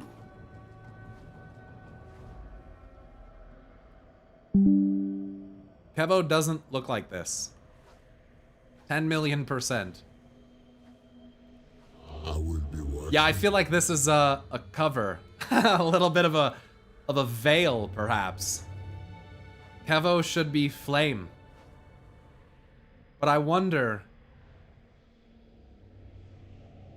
if this is it's the concept of them blessing the mask, and when we found him, he already had the mask on, didn't he? Shadow and flame, maybe? Liu Kang does have flame. Liu Kang also did like the nature stuff though. Liu Kang used fire. So does think about it. So do druids when you cast Wrath and Sunfire. Where do you suppose that comes from? Shadow and flame, life and death. Liu Kang has fire and fell is shadow and flame. He's had the mask the whole time. Meanwhile, Johnny's a ninja looter. Greetings. Didn't forget Johnny this time, did ya? I was getting it wrong. Fuck. Look at this fell flame. Yeah, we were looking at that earlier. Too many things to think about. Brain going nuts. Same. The light of the moon is just a reflection of the sun. Maybe not in this universe. I think the moon puts off, or even I think she puts off a little bit of her own light. Potentially. Moonfire and sunfire, perfect for balance. And both cleansing. Our moon gives off its own light as well. Yeah, I think I was reading something about the different types of light that can come from and reflect on the moon. I remember reading something about that. Might be good to revisit on stream. What are you doing, Johnny? Special thing to protect you. What kind of voice am I doing? Moonlight is cold. It can be measured. Doesn't the moon have something to do with the oceans and shit too? Oh yeah, tides and everything. Yeah. Special thing to protect you. Pretty sure it be in here. In here. If you be fighting up top, you might fall and crush your bones. Might be nice to not fall to your death, huh? But I ruined the surprise. Pretend it'd be a surprise when I reveal the item, okay? Just pretend to be surprised. I ruined it! Can you pretend? I don't think the moon has a molten core though. Well, the tear of a loon and even a tide stone.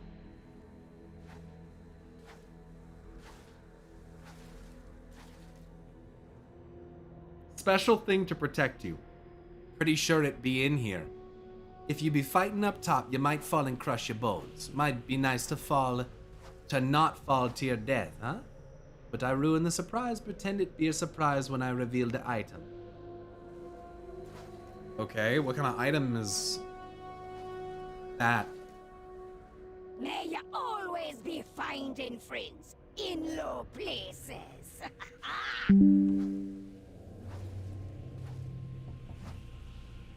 Remember, you find something shiny, you bring it down. Does the Titan facilities in Ungoro predate the World Tree planning after the Great Sundering? I don't know if we have a way to verify that. I could maybe go by what's stated in Chronicles timeline. There's also an official timeline on the wiki. So if you're interested, you could look at the World of Warcraft timeline, and it might be on there for reference.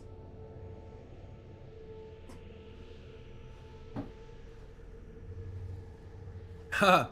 When you read special thing to protect you. I almost spit on my coffee. I swear, if it's some kind of fucking moon object, in before it's a necklace or something. Yeah, Skiz, I'm sitting here, I'm waiting for her to pull out some kind of disc that looks like the fucking Dark Heart or something. A fucking, a necklace. Something like that.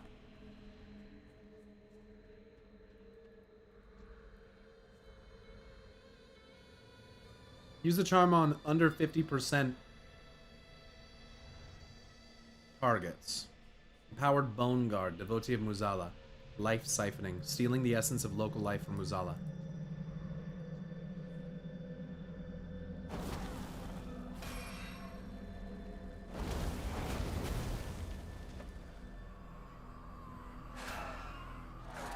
I don't think it works on this kind of target. Is this a lich, by the way? These are like troll lich things. They're weird. I think you see those in Nazmir too.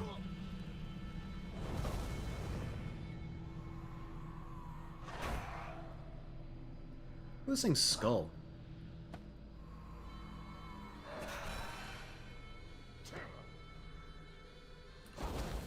Anyway.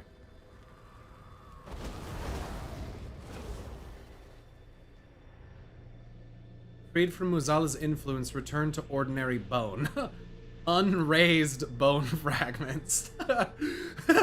Unraised. Okay.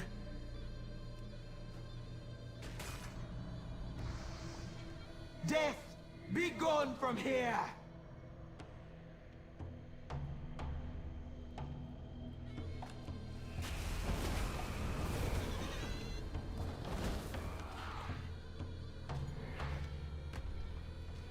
Is this the wrong kind of...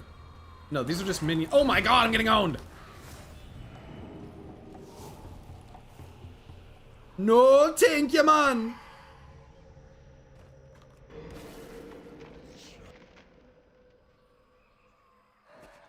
What the fuck?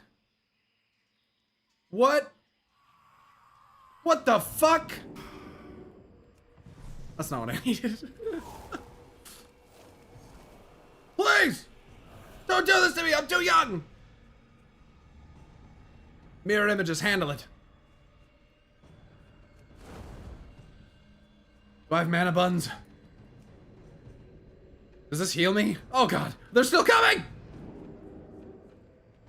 It does.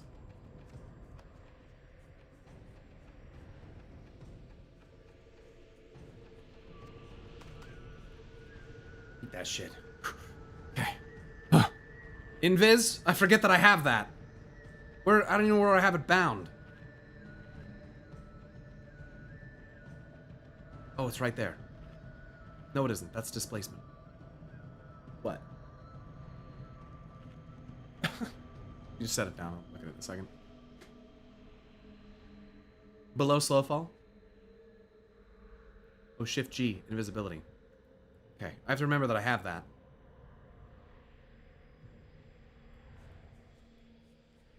Loa Ever Generation is here. Greetings, young one. Muzala's minions be no pushover, but neither are we. On your way now.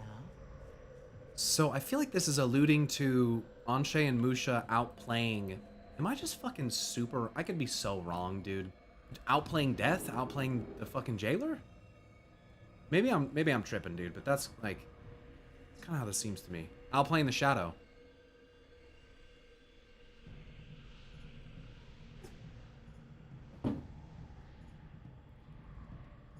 The hard part of playing characters you don't normally play. Yeah, I'm getting owned in combat. Don't know my buttons.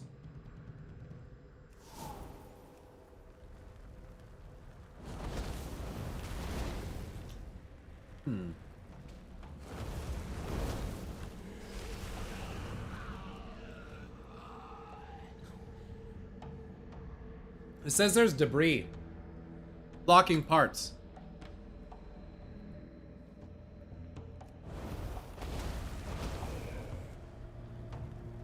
Weird how they have Loas for everything, just like the Shaw. I don't know if is there Shaw for everything? I guess I perceive that slightly differently. They essentially protected the Torn and Losho against the Shadow. True. They fought back the Shadow. Yeah. Whatever that was. And the Shadows, you know, had their lessons of war and, you know, stuff like that that they wanted to teach. Had their own lessons to teach. So the Shadow, you know, most likely born from the light, something always inherent to it. Maybe that most direct expression of like things are tied together, you know? Inherently. You can't separate them. Some things. In this fractal, it's Muzela right now. Yeah. Yep. Anshe and Musha helping the trolls in this case against the Shadow, lashing out against them. And in this case, they were deceived from within, which is interesting.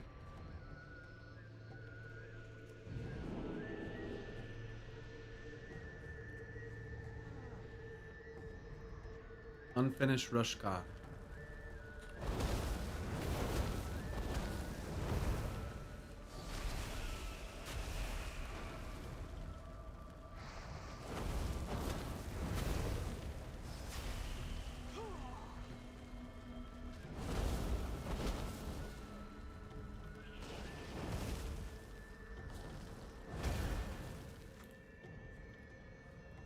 Talk to me.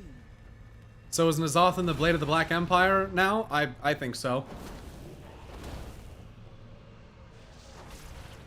Hello, man. How could I have trusted Muzala? He's a deceiver? The darkness be gone. Are you gonna tell me you'll never serve? How could I serve Muzala? How could I trust him? I will never serve. No, I'm just kidding. The darkness. The darkness be gone.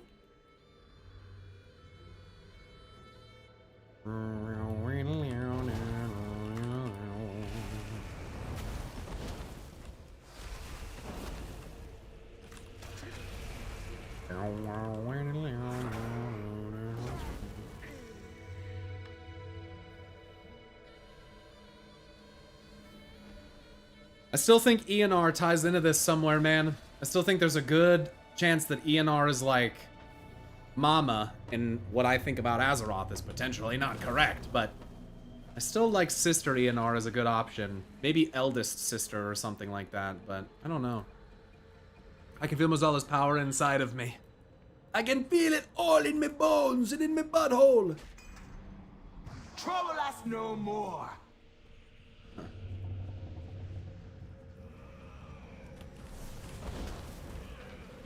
Huh? Huh?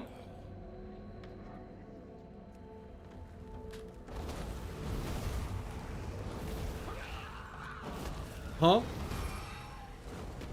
Jesus Christ, Sin, what the fuck? I can feel one zombie coming inside of me. His power be so much. It'd be too much. Okay, stop. Here's a stop. Calm down, Chad. Keep it PG around here. Jesus. What is wrong with you guys? I feel it in my bones.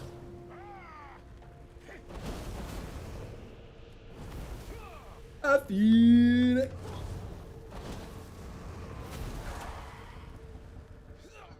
Nice.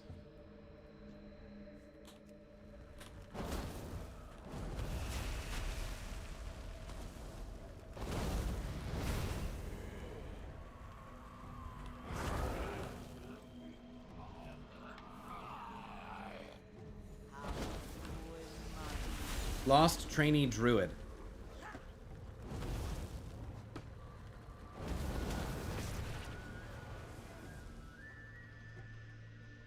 Wait, I'm not looking at the animation for the cunning charm. Let me see this animation.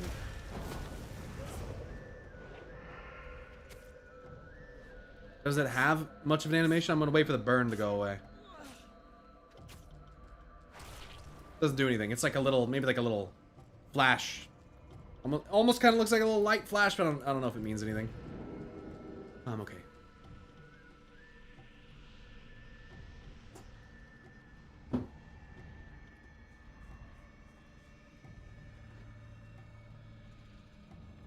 The sound, though? What do you think it sounds like? Neuralizer, yep.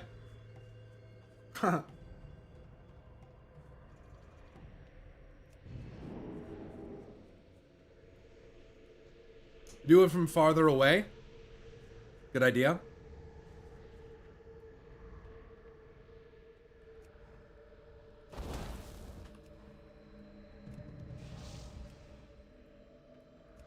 Target needs to be in front of you?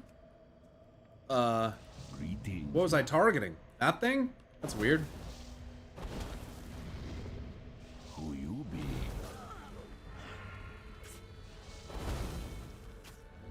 Below 50%? I wasn't trying to use the item.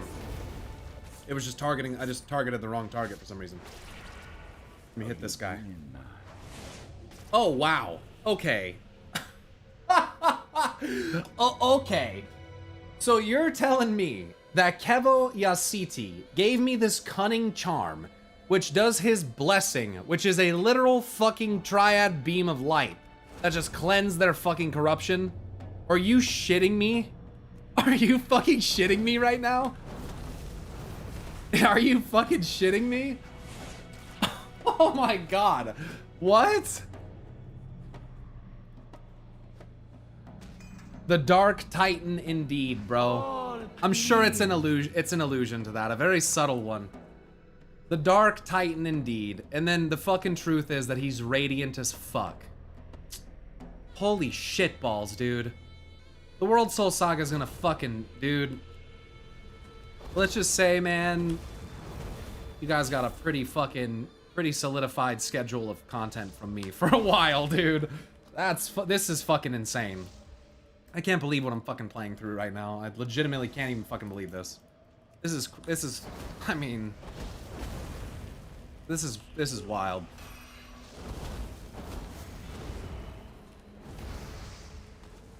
Fuck.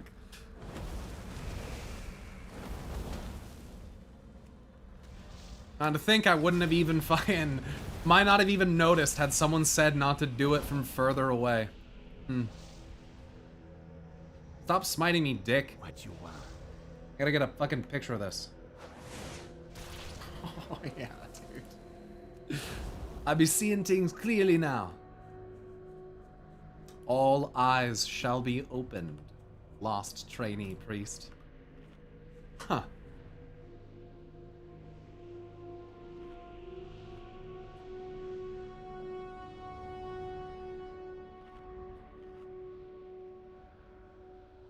I noticed how all these heritage quests lead to one conclusion: reclaim what was lost and make new legacy. Well, and yes, and learn, you know, have the wisdom to learn from your past.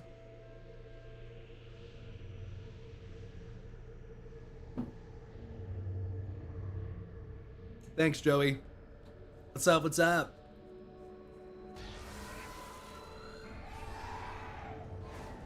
Have the strength to learn from it and to move on.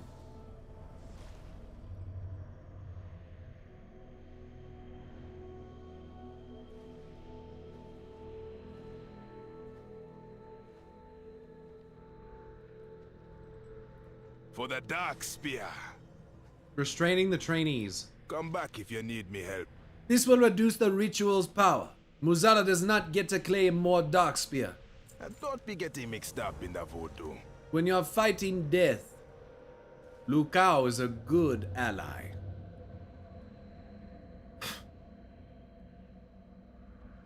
Yeah, Geronda was pretty instrumental.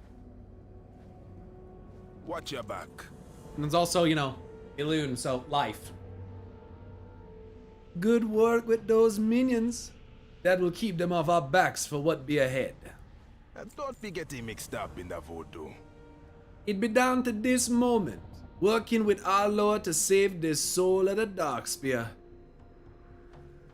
See if Johnny has found anything. Hopefully his item will let you get close enough to the Zada's effigies to destroy them. That should give us a chance to strike the witch doctor herself. And in this case, the person who betrayed them and allowed the shadow in is a witch. She's a witch doctor, technically.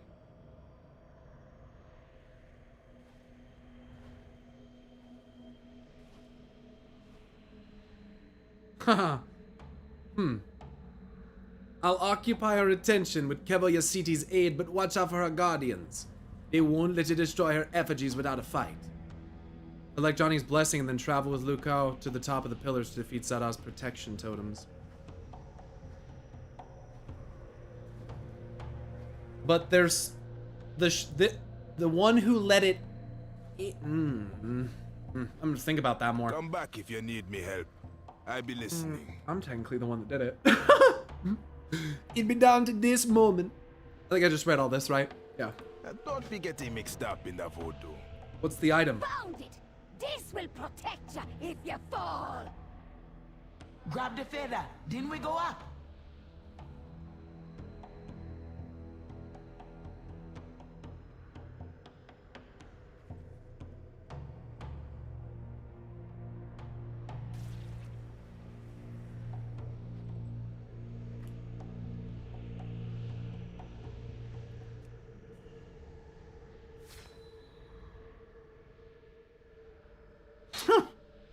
This feather protects you from falling to your death from the pillars in the Echo Isles. That's very straightforward. That is what it does.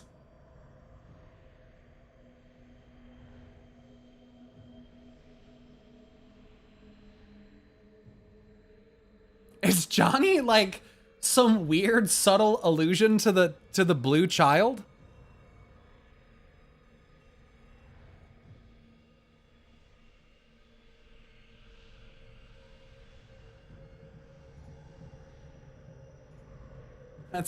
It's a blue feather. And yeah, I mean the blue child should be part of it. Technically or no, because technically I think in the story the Shuhelo get corrupted and then the blue child comes to be as a result of the Earth Mother's sorrow, right? Or am I misremembering? Johnny, blue child? Johnny's a feathered lizard. She's not that, he is not that far off of something like a wind serpent.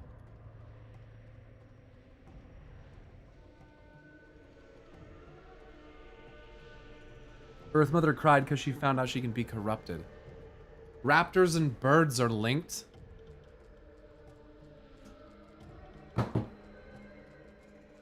Johnny has feathers. And they're blue and green.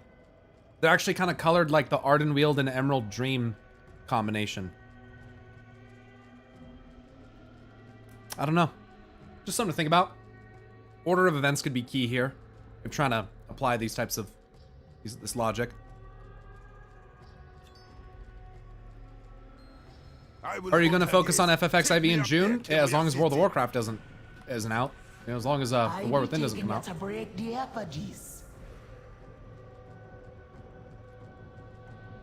The blades just fly off? Or did Rokon go with them? What the fuck? What the fuck is this, Lukao? I fucking see what you're doing here.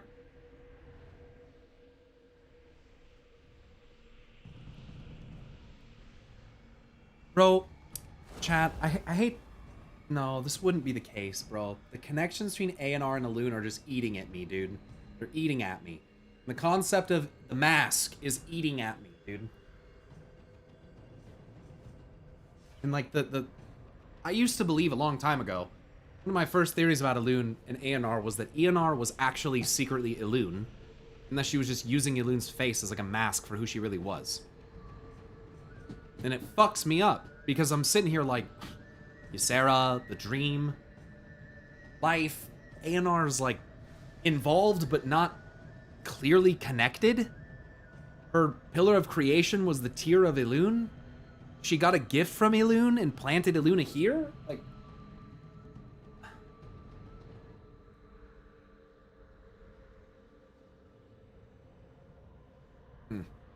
You know what? It could be true.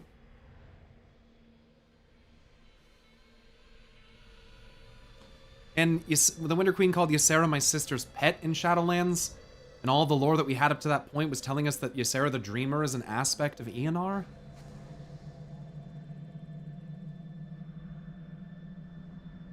Then you have Norgon the Dream Weaver, who's really behind it, I think, but... That'd be fucking weird. I mean, don't you get the echo of ENR Runecarver memory from the Night Fae?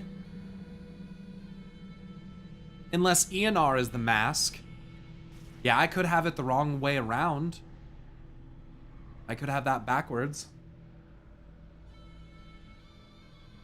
I don't know.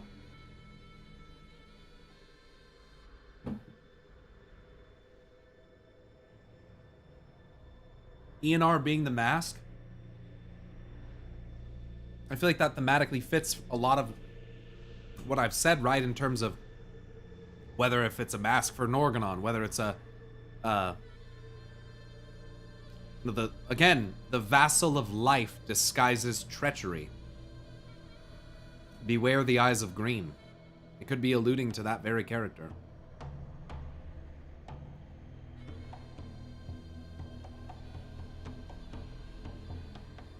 ANR actually being Elune hiding under the guise.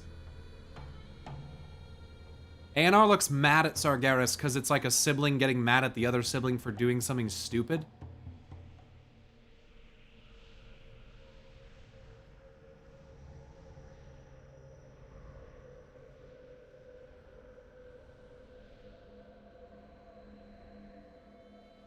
ANR does have white eyes.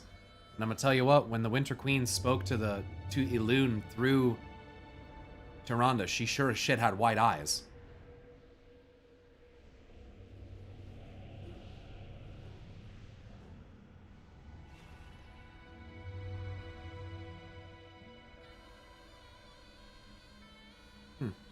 There's a lot to chew on. And both ENR and Sargeras have crowns in Titan form.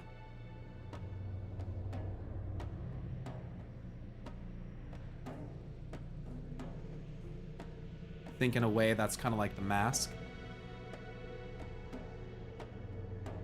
Or control mechanisms. Or both.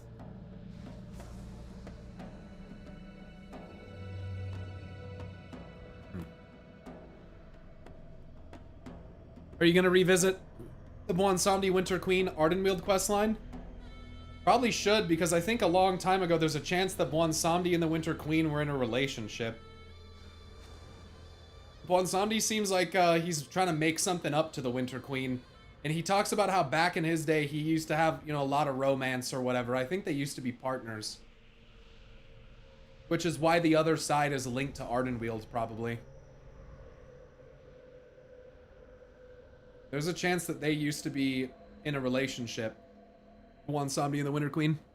I think that there's actually a shitload of suggestion to that in the questline for the Night Fae.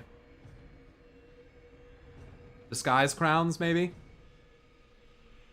I'd been considering the crowns domination crowns at first, but this is interesting. Maybe ENR took Elune's physical form? Maybe... I don't know. I don't know. Because, well, we know Sargeras has at least 2 forms. Forcing them into a different form. This questline is sick, dude. It is. It's really, really good.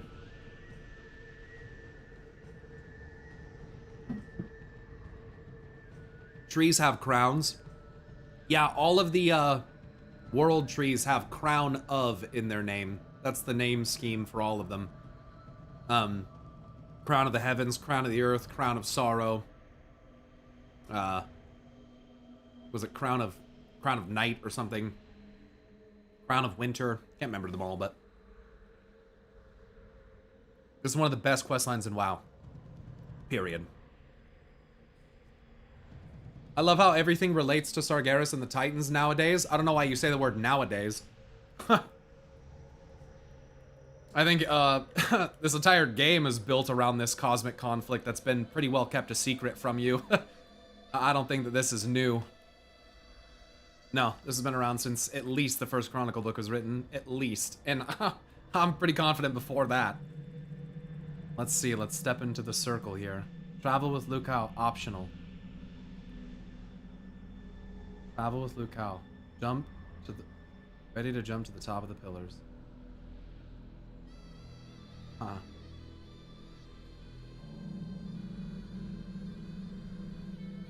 Loa of Regeneration.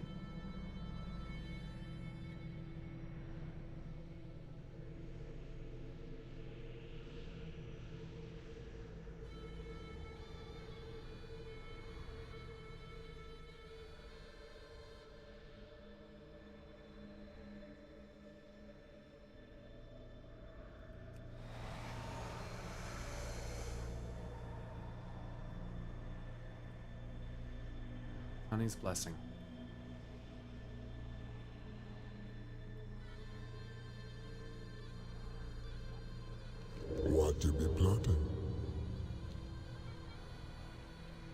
Kill the visage, or it will not let you destroy the effigy.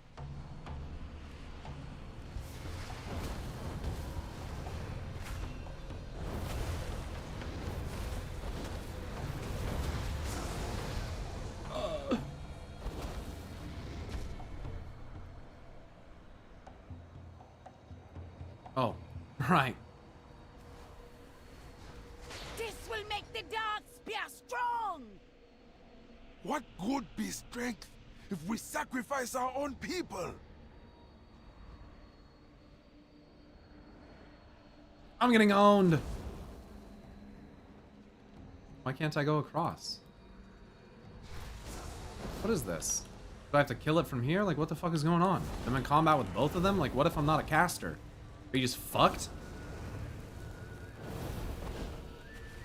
Invis? No, I'm gonna have to kill it anyway. It's not a big deal.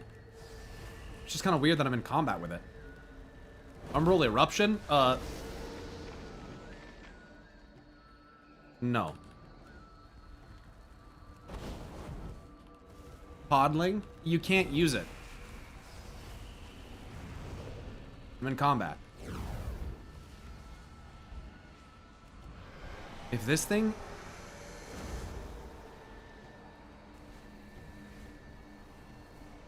You be too slow. I be giving these lives to Mwazala. Listen to what you be saying.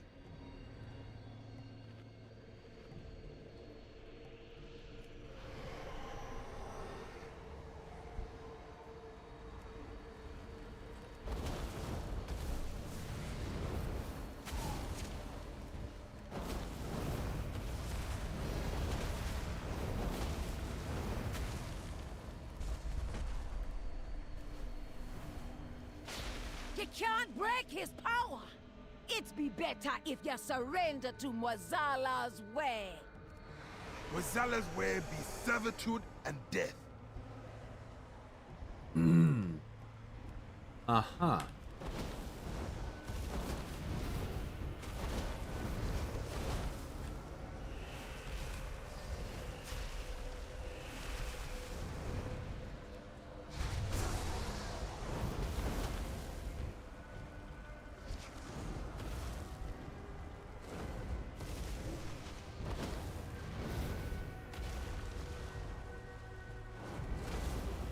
Uzala's way be servitude and death. The Mornblade shit. So the darkness in this case, is it coming back to the fucking Primus? God damn. This is Here we go. Mwazala is not finished with the dark spear. We are finished with him. I knew it. Whoa. Nice. That was cool. That was awesome.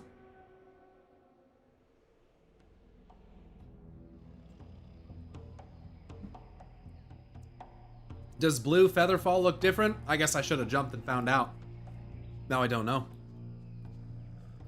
A trash pile just be a place to keep your stuff. Why you big wanna to get more stuff? Another day, another day. We be having long road ahead. The Darkspear and Old Born Sandy. But I be looking after all trolls. And more. You be in good hands with Lukao and Kevoya City. And I still be here when you need me. Sooner or Bonsomni later, was elevated to everyone his position of Loa of Death. That's interesting. And he's technically serving as an ally in this case. Subtly there, in the background.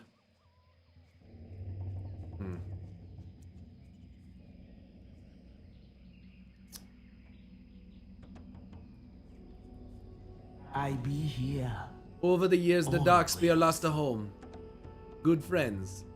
And thought they lost their Loa. Instead of shrinking, they kept growing. This is Lucao's way. And I am ready to help.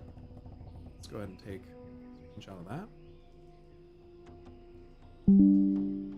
They keep growing. Instead of shrinking, they keep growing. Oh, God. The aspect of growth. Jeez. Couldn't get through it. Had to get brought up at least once. I see you. It'd been a long time since I heard the drums and drank the offerings from the dark spear. This may not feel like home to us yet, but it will be soon enough.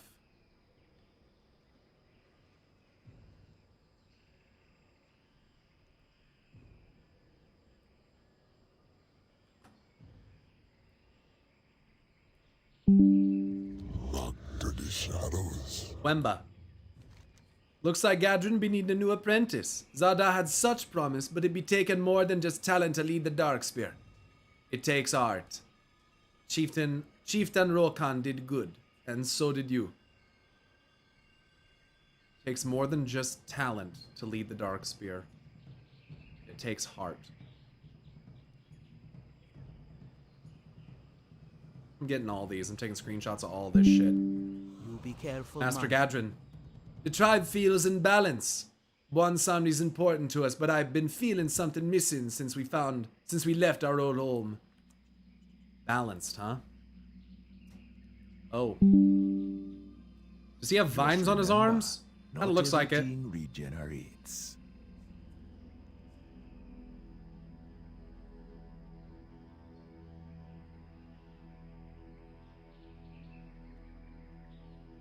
I don't like that the Loa of Cunning looks like an undead plant monster. Well, part of this questline is teaching you, I guess, how they assume their form. And I think that's very important and relevant. This thing also looks a lot like a Tauren. Like it's humped back in the hair. Hoof style, almost legs. We were looking at that earlier. That's just how we think he should look. Yeah, it's a very interesting concept. You know, Lumino and I used to talk about seeing and believing in the concept of things taking form based on the perspective of the viewer. And Azeroth in her eye and Sargeras falling through the Well of Eternity and stuff might allude to that type of concept as well. But Lumino and I would talk about demons and dragons and shit like that, and I remember he said one time, multiple times, I think he said, what makes something conceptually a demon? And I said, well, I guess perspective. Like if I expect something to look like a demon, and then I see it, how does my expectation and perception affect what I see?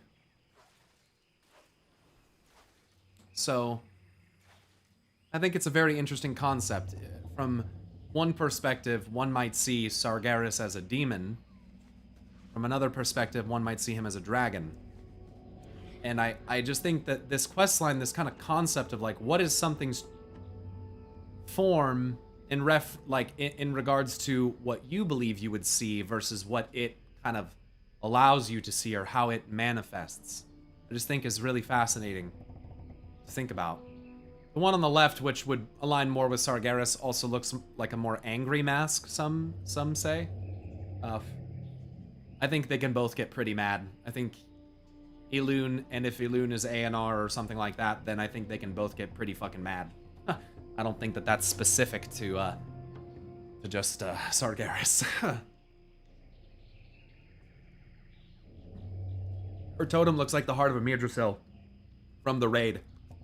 I mean, there is a lot of signs, I feel like, pointing to the possibility that ANR is actually Elune. That would be, or Elune in disguise or something like that. And her position among the members of the Pantheon would sure be really interesting to think about. What's this upload here? Farak encounter arena effects and assets.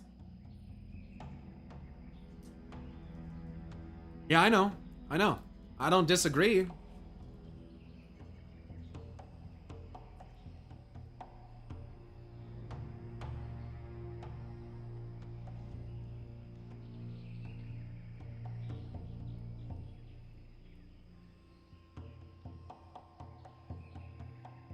And so Farak, twisted by shadow.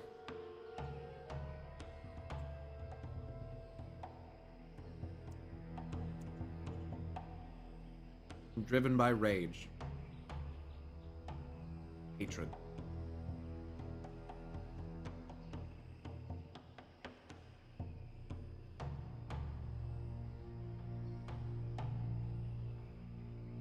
They must have gotten in a dispute over what to do with their mother, right? Gonna have to re-examine a bunch of stuff from a new angle now. True. I mean, I feel like... I don't know. We'll continue this. I think we got all their dialogue. I think. Hey, what you got, boss? Zada's a disgrace to the Dark Spear. Watch your back. I would say that Farak was twisted by shadow and flame. I'm pretty sure Farak has long had fire powers.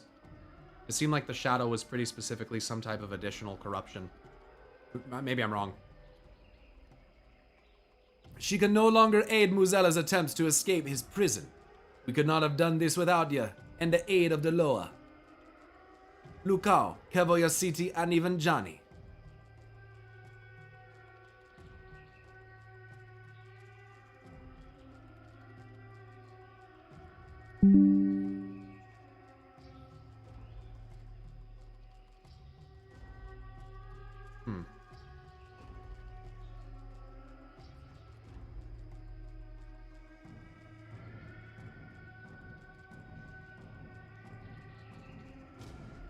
Come back if you need me help.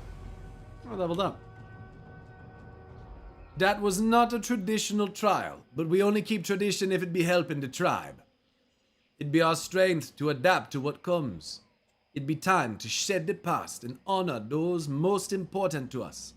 The Darkspear was never the largest tribe, nor the strongest. We endure because we choose our path and our allies well. These Loa and you all worked and sacrificed not just to help Bwansamdi, but to protect the souls of the Darkspear. That be why we honor our Loa. And you. It be our strength to adapt to what comes.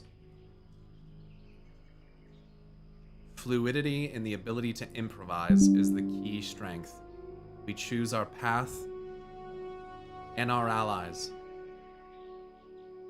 It's all an expression of free will. Damn, ensemble heritage of the dark. Watch your back. Oh, it'd be a great feeling to see Muzala's control break to bits.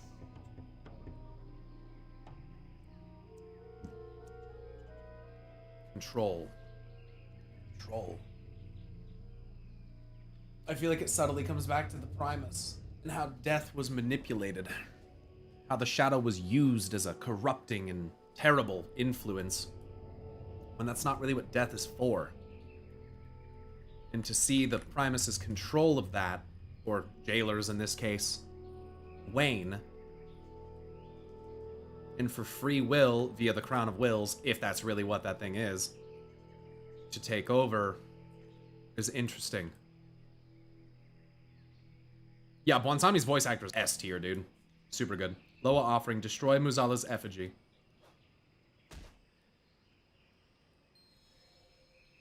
Replace Muzala's effigy with Johnny's.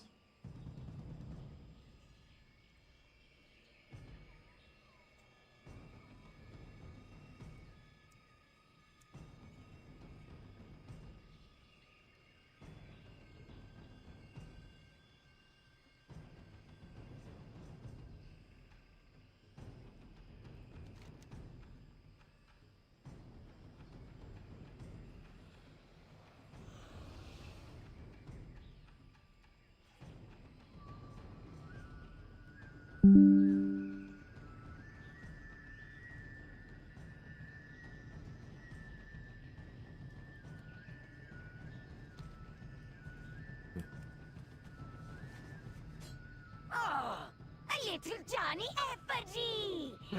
It'd be perfect.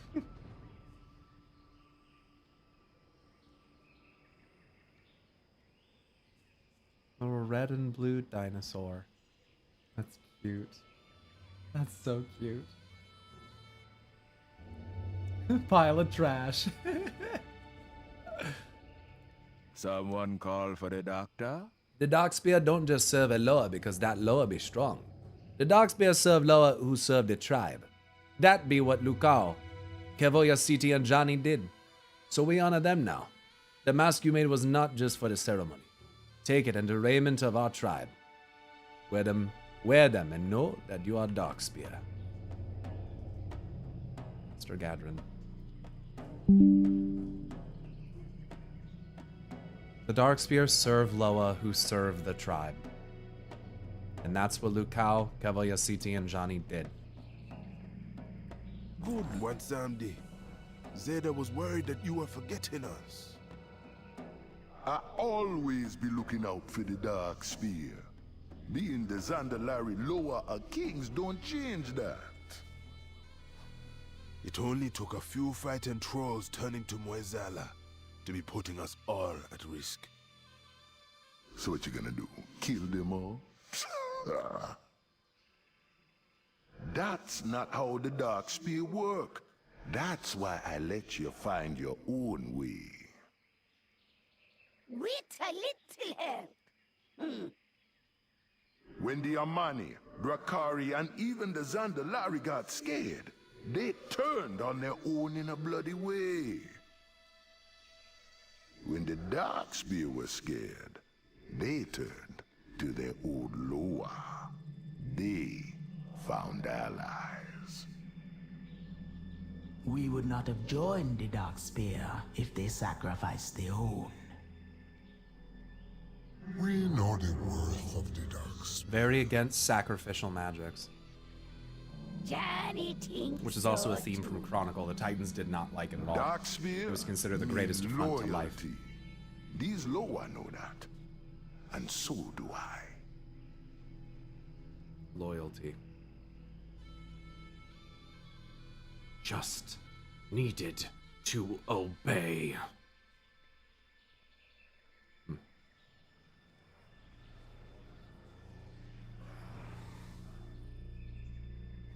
Damn.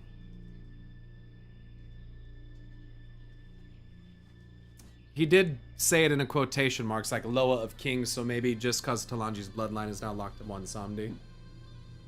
It used to be Razan, didn't it? The actual Loa of Kings? Right. And it's been speculated that it's possible that isn't it speculated that Vol'jin is like maybe supposed to really become the actual Loa of Kings? And replace Razan? I think Vol'jin's spirit has been saved, personally. He's been touched by the hand of valor. It's said that such powers do not scheme for mortal thrones. If that's true, that's pretty crazy. Yeah, the Ardenweald storyline ends, I think, literally with Vol'jin being prepped to be reborn into a Loa. Isn't that like the whole fucking finale of that? Is like, oh yeah, by the way, like with what we do with Bwonsamdi and Vol'jin, we work and help the Winter Queen out, and as a result, like Vol'jin's like prepped to be reborn. That's pretty crazy. That's pretty cool. So right now, Bwonsamdi is the Loa of Death and interim Loa of Kings. I don't love that. Me either. But no king rules forever, my son.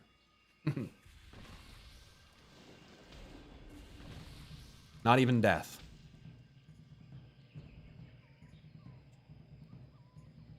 Huh. Dies of cringe. No king be ruling forever, man. That was a great questline. Is there any follow-up dialogue? The shadows listen. Dude, this is an insane questline. Let us make you This whole. is, I mean, dude. This questline is fucking awesome. It's gotta be one of the best questlines ever. I mean, ever. That's awesome. Let's look at my gear. I don't even know what it looks like. Whoa. Covenant of the Darkspear. Loyalty of the Darkspear. Shop, browse. Smell.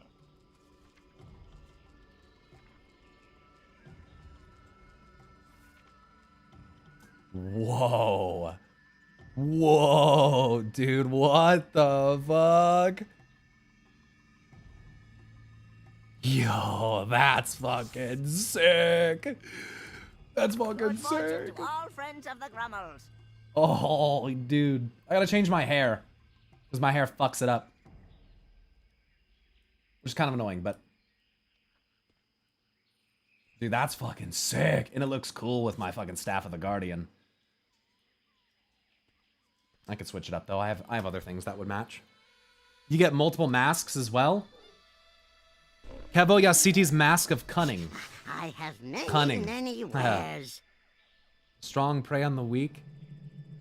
Cunning prey on the strong. And the Mask of Regeneration. I mean, when I think about regeneration, I think about what A&R did to us on the seat of the Pantheon, bro. Fuck. She literally regenerates us with a fucking tree. Oh. She said the spark of life still flickers within these mortals. Hope is not lost. Regeneration, rebirth, regrowth. Yeah, there's some themes. I kind of like the purple mask, but the red one looks good too. Friend of the Grummels. The red one looks better with this outfit. I really have to go change my hair. That's so annoying. That's so annoying. Is there a... No, there's no barber here. Hope is not lost, High Father.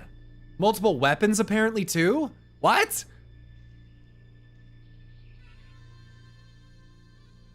I got weapons? Just a sword?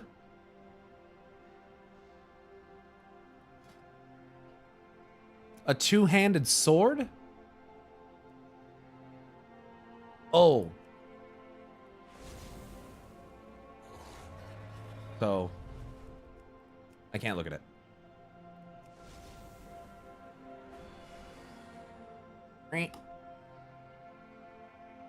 Sword's only for classes that can use it, I think. Do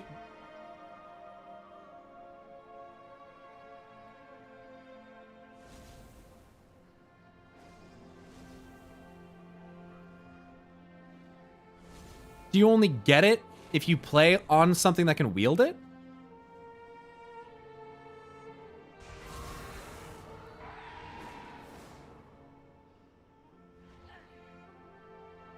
Shift P to look at collection outside of Transmog Vendor.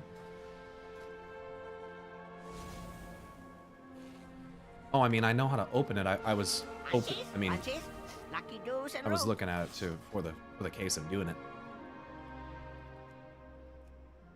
But it still filters to your class. It's called Loa's Blade Blessing. You mean Loa's Bless... Wait, what? Loa's Blessing Blade, you mean? Filter at top right? It's not like that.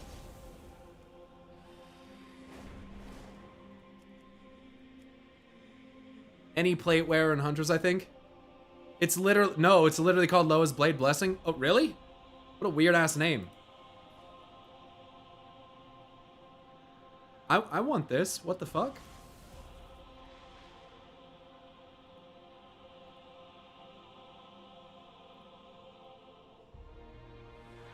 Boy, if that doesn't...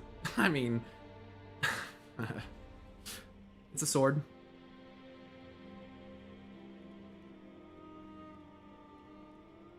It's pretty cool.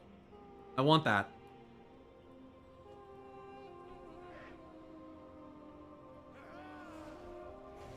People in the comments say if they do it on a class that can unlock it, apparently. That's so fucking lame. Wait, doesn't that mean I can make like a... Can I make a trial character and like speed run it? Or no? No, you have it for sure? Did it on my troll hunter yesterday and got the sword. Can hunters not wield swords?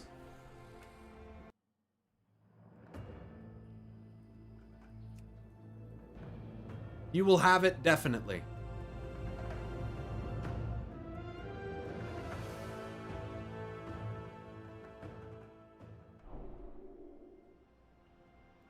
What was that?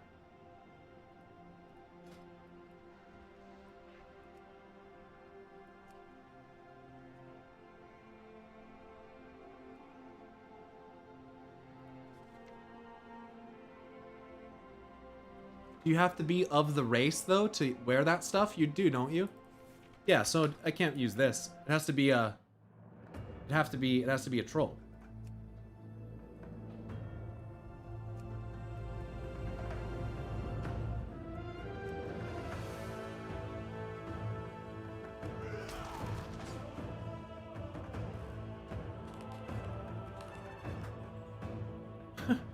Give me my sword.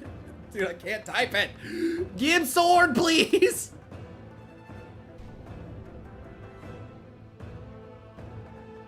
Hell yeah, I'm strong as fuck. Wait, you have to make it a trial though, don't you?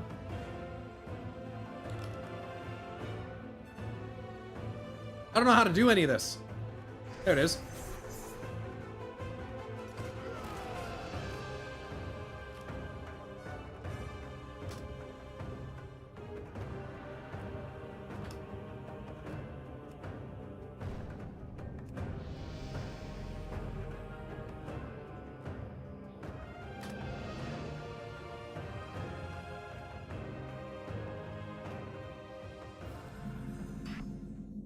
Ah, here is the hero I spoke of. What an intro. Jesus. Heroes of the Horde. The Dragon Isles have awakened and beckon the Dragon Flights home. Meet me in Orgrimmar, where I am about to present the Aspect's invitation to the Horde Council.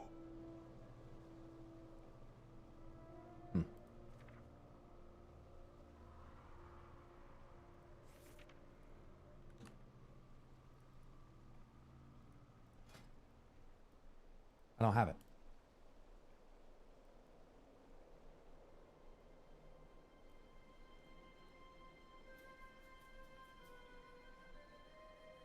Yeah, the trade chat's out of control, bro. You'd have to speedrun the quest. You have to do the quest on the character. If I do this, I could do that. That's so dumb. It's pretty dumb.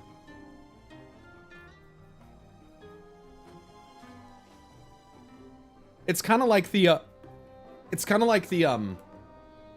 Blood Knight quest, where like you have to be a paladin. Darkheart gives you weapon transmogs for weapons you can't wield. So yeah. I'm confused. You unlock all the void weapon mogs from the new campaign. Yeah, I think I did it. I saw a theory that this one was designed before the War Within transmogged. Oh, you mean like ones you have to buy from the vendor? No, I haven't bought them all. I saw a theory that this was designed before the War Within transmog changes. If you have it in your inventory, it will go into Warbound T-Mog 1. It's not an inventory item. Speedrun off stream.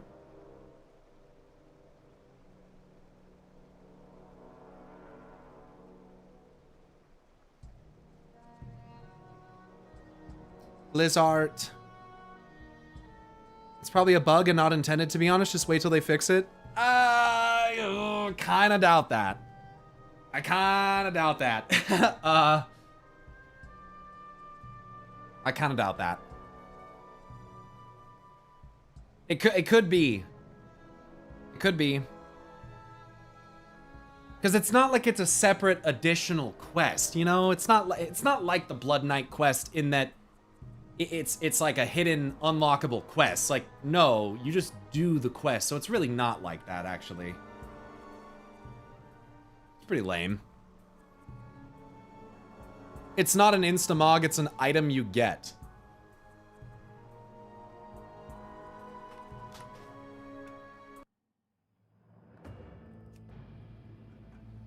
fucking lame.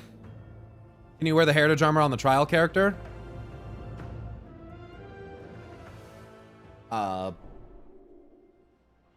Good question. Yeah, I don't have an item in my inventory, so I definitely didn't get it on this character.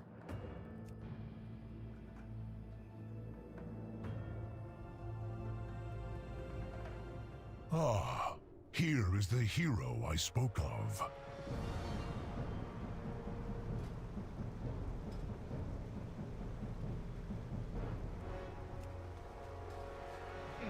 Oh, I have just the thing, Wanderer. Yeah.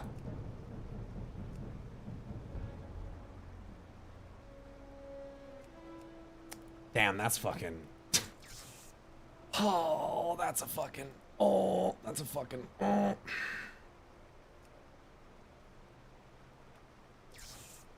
Beware of Yeti. Oh, fuck yeah. Oh, fuck yeah. Edit fucking mode. Oh, fuck yeah.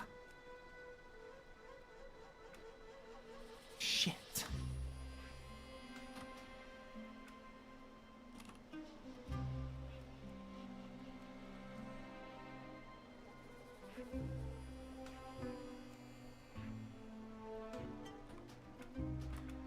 This is all fucked up.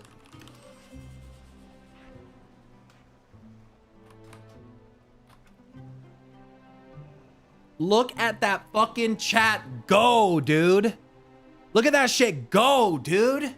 Holy shit, bro. What the fuck?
You should take out the trading services by default. Yeah, Oh, sorry. I don't know why I did that. I don't know why I said that there. Sorry. Fuck. AOTC is horrible. How is someone supposed to get it if it's a requirement for groups? Yeah. I agree.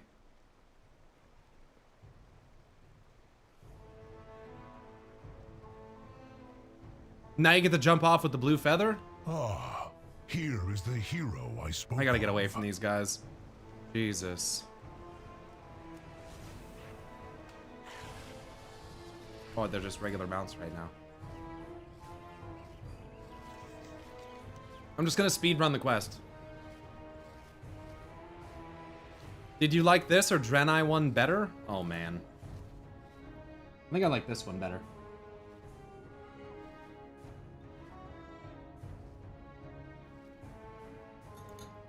I think I like this one better.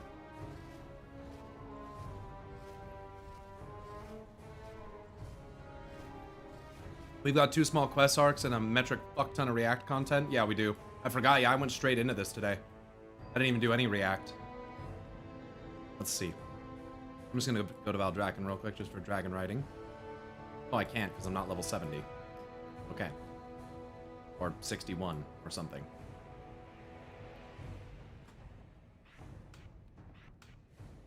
This is very cringe. To a degree.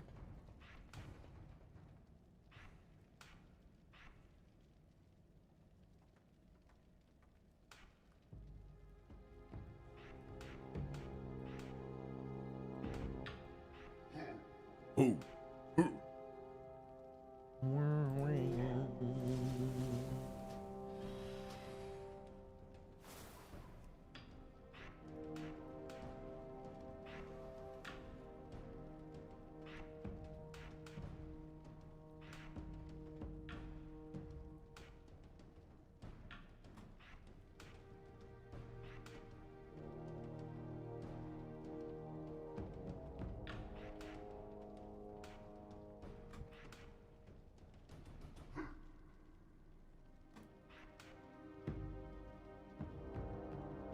I think I'm missing something.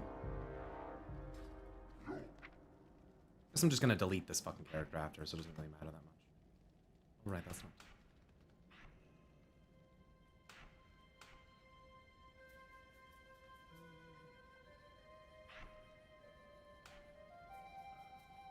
Oh, shield slam. Slam. Alright. While the port room's bugging. You need a port from Mage. There's a new quest to the Mirdrasil. Beleneth from Malfurion could be very interesting. No, I know. I want to do it. Do you guys? Would you prefer if I just did this troll thing, like later in my own time? I can go do Belemeth or something instead. I don't have to do this right now. It's not like a dire need. Kind of wanted to get it out of the way. Does Org have professional grunters for ambient music while you walk around? Guess so. Look at you wish to do? Okay, I'm just gonna do this then. I'm gonna get this done. Whatever you wish to do. Alright. I'm gonna get this quest. Not the right thing.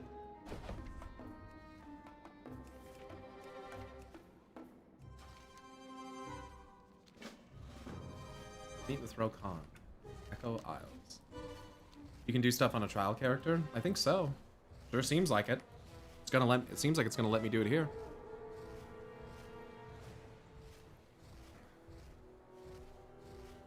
So yeah, that was quite the quest line, man. I was not expecting so many potential allusions to Anshe and Musha in a troll quest line. And I think what we talked about, you know, elves essentially being ordered trolls. If that's the case, then trolls are kind of more like the original. And there's some evidence linking Elune to some of the ancient worship of the Loa and stuff as well. So that's pretty cool. I was definitely not expecting to be looking at that kind of thing today. I'm really glad that I haven't like looked at data mining or PTR or any kind of posts about this stuff before I do it, because everything is just brand new and fresh. It's pretty awesome. And yeah, I really, really enjoyed that quest line. It's really good. When somebody says he's before the word troll existed.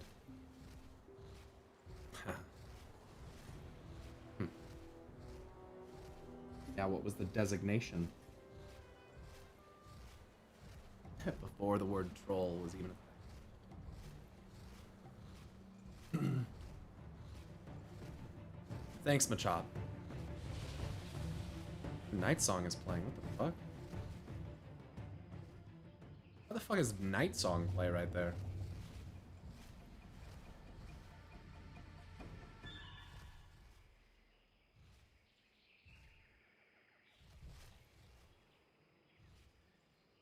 Am I tripping? That was weird. I just saw the YouTube video and haven't caught a stream since, so I was curious. Ah. Back then they were just called pranksters. And now we call them trolls. This mount looks like he's struggling. Yeah, it does kind of fly awkward when it's just regular flying like that. It's kind of weird. I'm getting tired of waiting.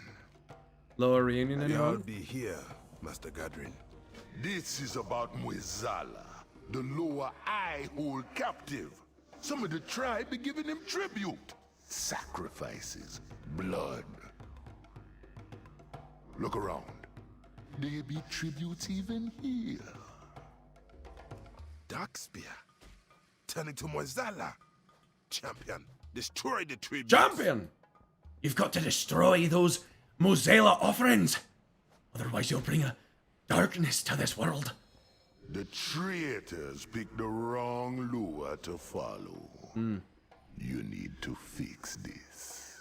The traitors picked the We wrong followed only Loa. death for too long. We need to balance the Darkspear. We need our old Loa back.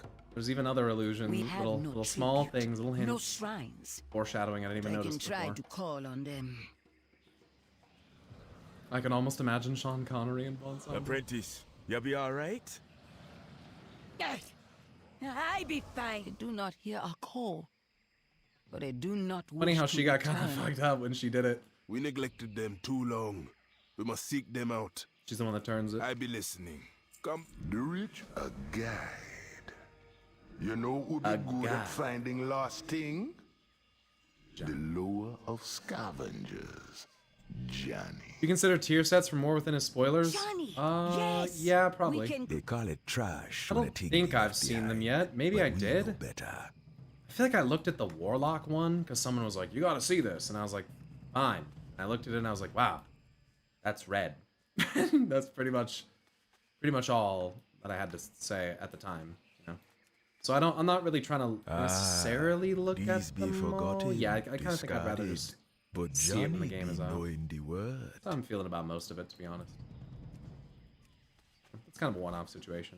I don't recommend now we doing wait. things like that.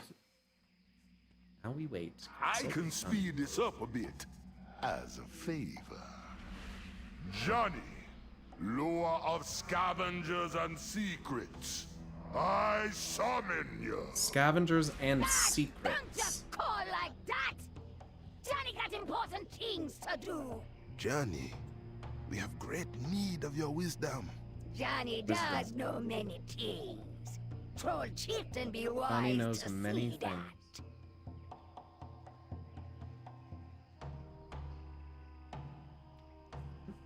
Greetings, rich man. Maybe I It was be actually the Night Song. one. It did sound like it there. I heard that Taking as well. Johnny's treasure Didn't really get why that was pile playing. away to Zul'Gurub. On that note, are you okay with me telling you a new Warlock talent that Champion, dropped in the follow most me. recent alpha build? Yeah, I'm fine with stuff like that. We be having the Names of trial abilities ready for like, your I return. don't give a shit about that stuff. I'm okay with that, I Have think. fun finding them lost lower in the trash. In the trash. Like, our character abilities are fine. I don't want to know, like, NPCs and what they cast, you know? It never played here before. Yeah, very weird.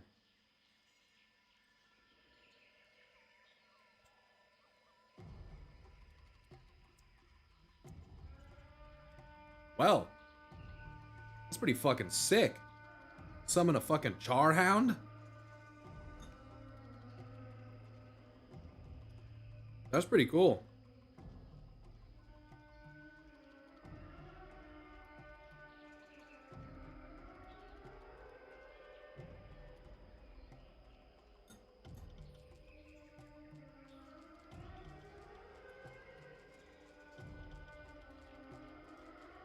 Why would Night Song play where trolls fight Naga? I mean, trolls turn into elves and elves turn into Naga? I don't know. Maybe there's a little connection.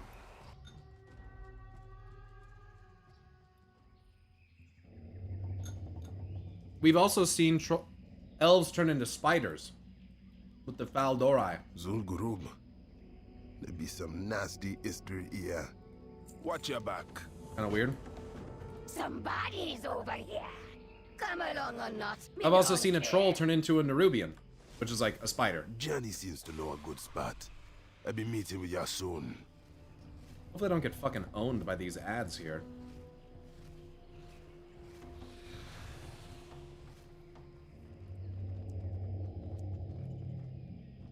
I think drows also have that in D&D lore. Valdori, the not drow. Or maybe they turned back. I do think sometimes the reversion idea is fascinating. Maybe the truth is that trolls, in some capacity, evolved from Nerubians.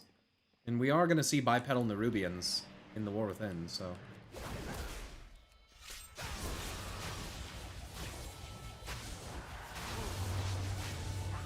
I see you.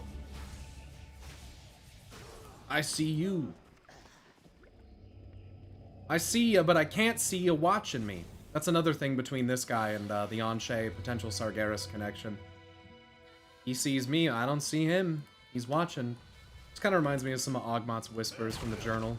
They weren't whispers, journal entries. That blade has shiny eye. Always watching while you know see. Also mentions the star watching him, and it's too bright, and then he's gonna hide. He says the dagger spoke true, been too long since Ogmot got drowned.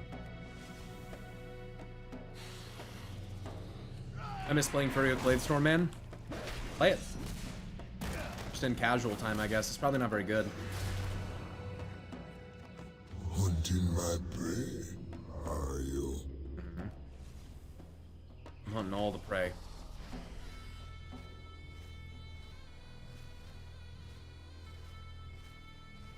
Can't yet with Fury. Oh, I'm Arms. Duh.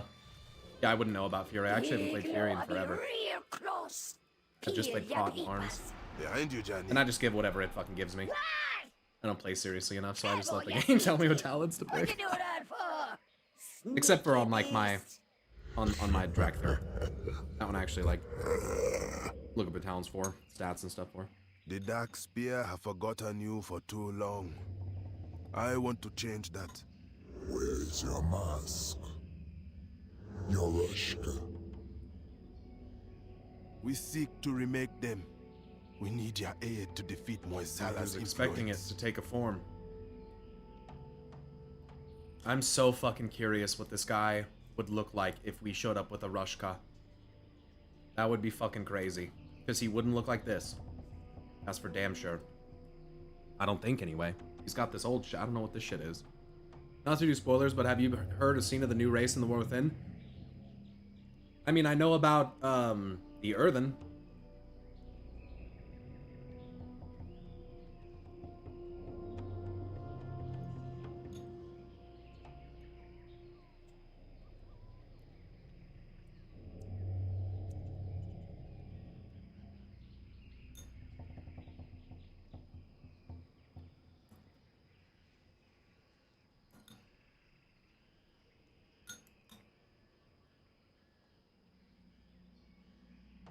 Hello, Glimpse. Hello.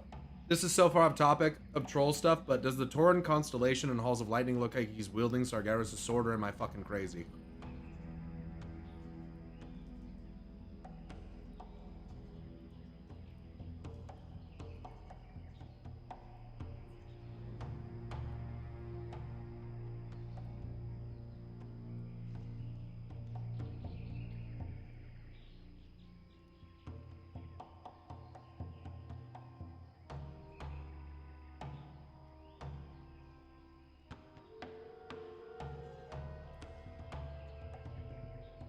I mean, they look kind of similar, yeah. And it's kind of going into the ground. You got the hand on top of it, which is kind of reminiscent of Sargeras' hand, like coming off of it or whatever. And we do, I mean, I do connect him potentially with the fucking Torrent at this point, yeah. And then there's also, I think there's also trolls in there, isn't there? Isn't there trolls and then also elves?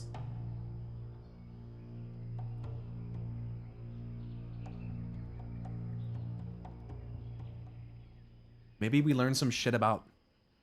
I wonder if the Blue Child... If the Winter Queen is the Blue Child, I wonder if she always looked as, like, regal as she does now.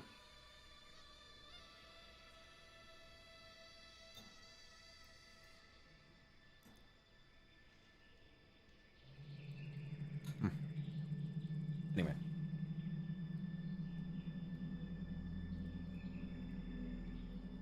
Trolls, elves, Taurens. There's also human,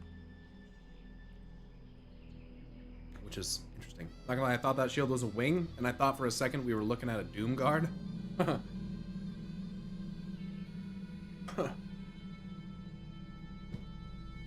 It's funny how similar they all look.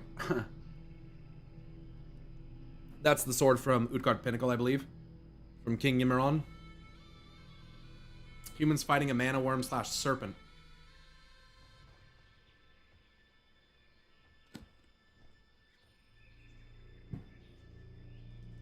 I was invited to the Order of the Raven. What you be plotting? Sorry, I think I'm on the other team. Quick, take the treasure pile again. Thank you for giving us this chance, Kevoya City. The Dark Spear need our lower back.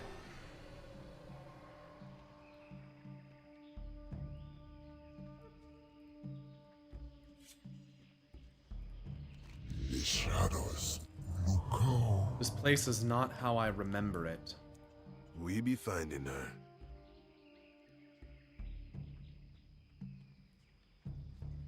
For the Dark Spear.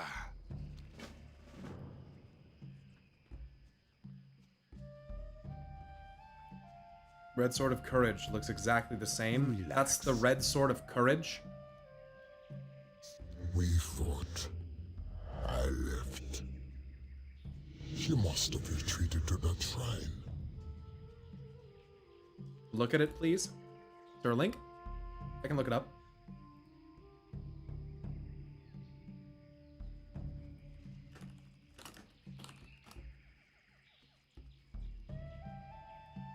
Looks a lot like Ashbringer in a way, too. Look at that. Is that a white moon and a little red moon? What are those? White star, red star? What are those? That's cool. Yeah, that's definitely the thing in the picture. That's cool. Doing the heritage. I actually already did it. I'm trying to go back through it again pretty quick here because apparently there's a reward that you get from it that you can only get if you're playing on a character that can wield two-handed swords. So I'm kind of like doing this again on a trial character so that I can unlock that, so that I can wield it on my actual troll character, which actually won't matter anyway because that troll is a mage, but then at least I'll have it unlocked, I guess. So, kind of weird. Some have suggested it could be a glitch, it could be fixed at some point, but I'm just going back through it relatively quickly. Also some interesting sigils on the ground here, on these serpent little altars.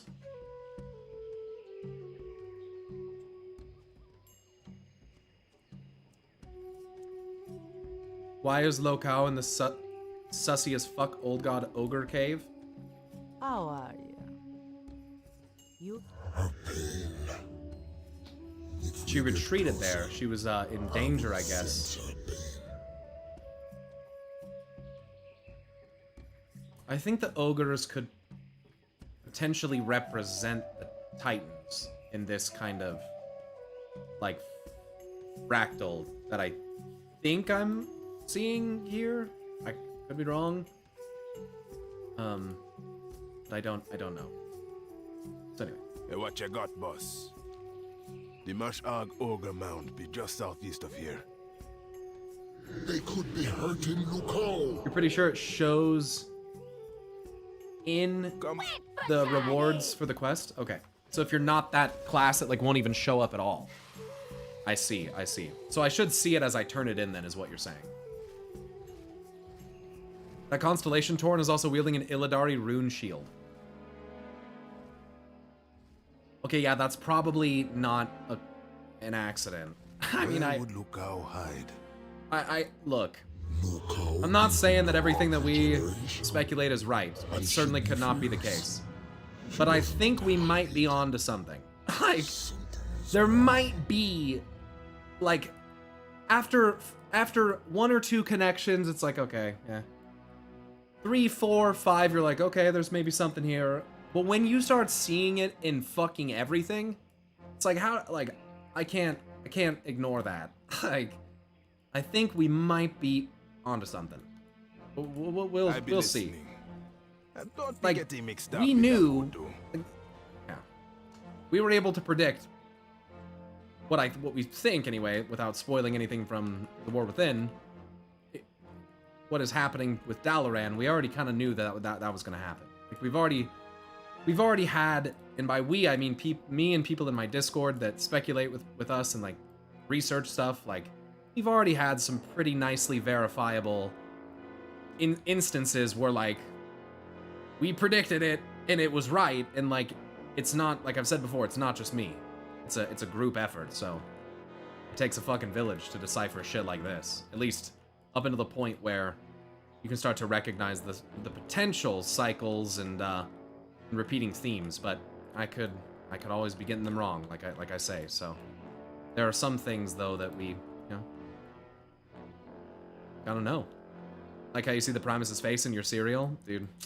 See the Primus's face in the fucking wind. Terrible. He's awful. He could I don't know. He could be a good guy at this point. If he's legitimately sided with Sargeras at this point, which I am still really not sold on fully, but if he did, then that'd be pretty wild. But I'm not sure. We made it.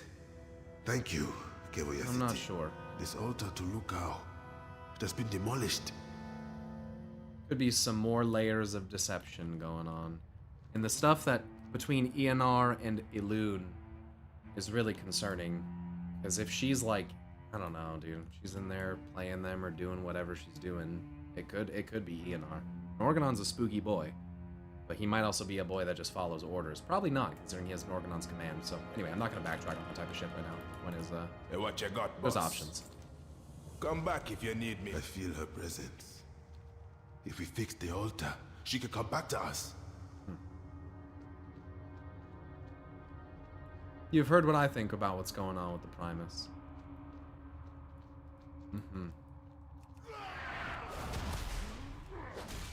Fuck the Primus. All me and my homies hate the Primus.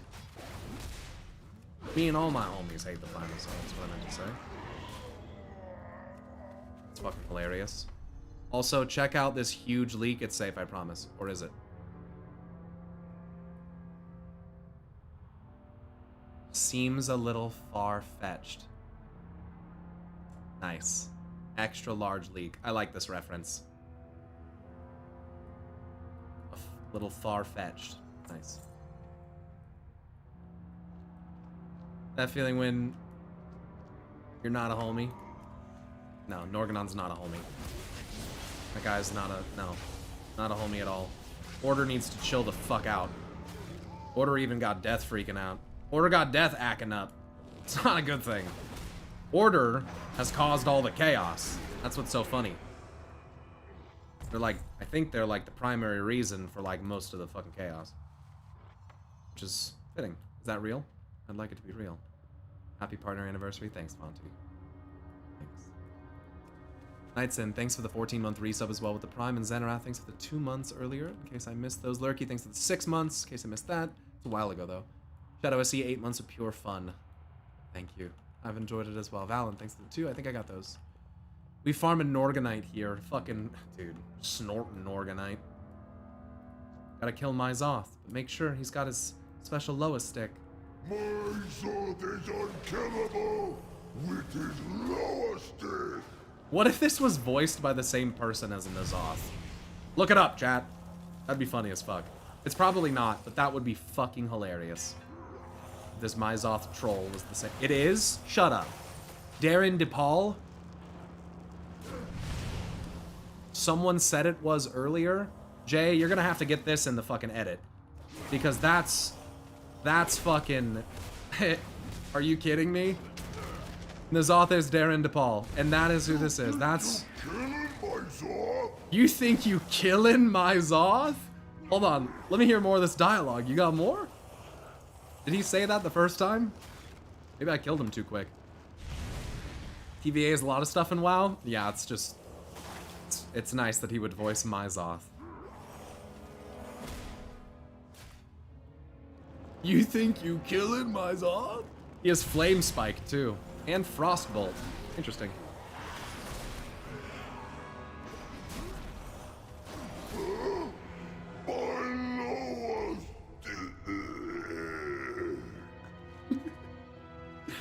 My lowest dick.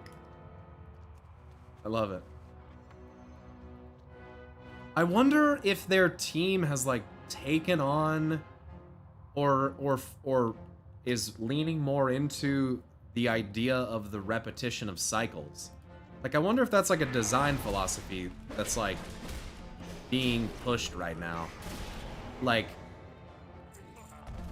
the fact that if this has as many built-in references as I think it does, it's pretty articulate. Like, it's, I don't know, it's pretty, I don't know, it's just, it's baked in very nicely. It just seems, they're telling us a story here, but it seems pretty obvious to me that they're telling a different story at the same time. Lich King tells Arthas to complete the cycle in Warcraft 3.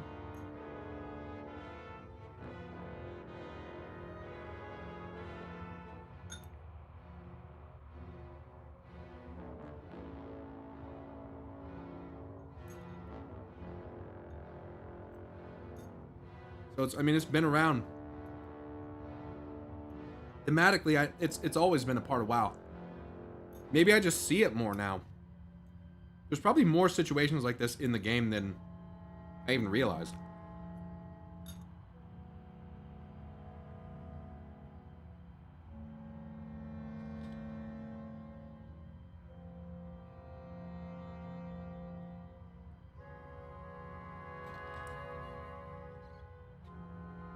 Which fractals are Arthas a part of?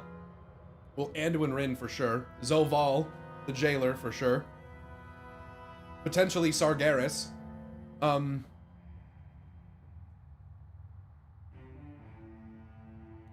Those are the main ones, I would say. I'm having a hard time deciding Warcraft 3 or Hades 2 when I get home today. Oh, shit. I heard Hades... I mean, Hades 2 is probably fire. I have it on my wish list. I haven't got it yet, though. I haven't finished the first one, so... I see them bringing back Illidan and Sargeras to help us defeat the Titans and free Azeroth. That would be fucking awesome. And that's something that I speculated and hoped would happen fucking like 6 or 7 years ago. I remember that was one of my favorite videos, was the return of Illidan and Sargeras. And even back then I thought, man, if he gave him his power like what he was trying to do on top of the Nighthold, Illidan would be a bad, bad motherfucker. He already is. Illidan's already arguably one of the most powerful characters in the entire fucking game. So for him to be empowered by Sargeras would be nuts. It's like Tyrande being empowered by Elune. And then you look at Sylvanas and you're like, okay, jailer power. You're like, okay, these are some real powerful players here, you know. And that's funny, because that kind of aligns potentially with the fractal going on, one of the fractals happening here. The Jailer, Elune, and Sargeras. You know, or Death, or whatever generally you want to call it. The Shadows. For the Dark Spear. And it's Watch your Muzela, back. who's the Loa of Death. Don't Or be one of getting them used mixed to up be. in the voodoo. I love Illidan as a character, and I love him 10 times more because he's voiced by Liam O'Brien. Oh yeah. There's one time I've told this story They've been before. looking for ya. You will pay for what you have done to me. Quick! Ooh. Was he supposed to be getting force choked the whole time last time? Yo, Rokon, sorry bro, I'm gonna just let you hang for a minute. Sorry, dog. Sorry, dog. Low of cunning. Kiva your seat. Kiva your seat. And then I even have to consider roles reversed as well, especially with this fire. With this fire and this green and stuff, yeah, it really makes me think about who is who. But it lines up pretty well with how we've discussed it before. Thematically, though, it's just interesting. You feeling okay, Rolcon? Okay, here, let me talk to Lukao. That bell explosion right there. Friends who need our help.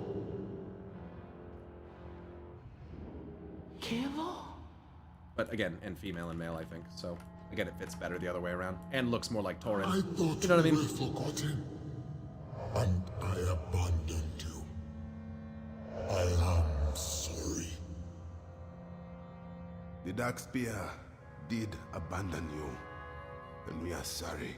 You came to be making it right. It be time to forgive. Johnny's treasure pile. And heal, but sometimes healing can hurt. Ugh. Sam Riegel is Ventrico Goblin, am I right? That's Felgreen? Sure looks like it. Illidan as a character has to take some serious convincing if he were to pair up with Big Bro Sargeras, though. I think him seeing the truth of the matter firsthand would do it. The trial be ready. Let us begin. I mean, he's on the seat. Think about it. I mean, he's there to witness whatever happens with his own eyes. That's pretty direct. I think that's the most direct convincing of a situation as you can get. Not quite enough power. To look upon that and be like, Now, what is really going on here? Think about if Fel... What if it was some fucking... No, I'm not even gonna go there, but... Farewell.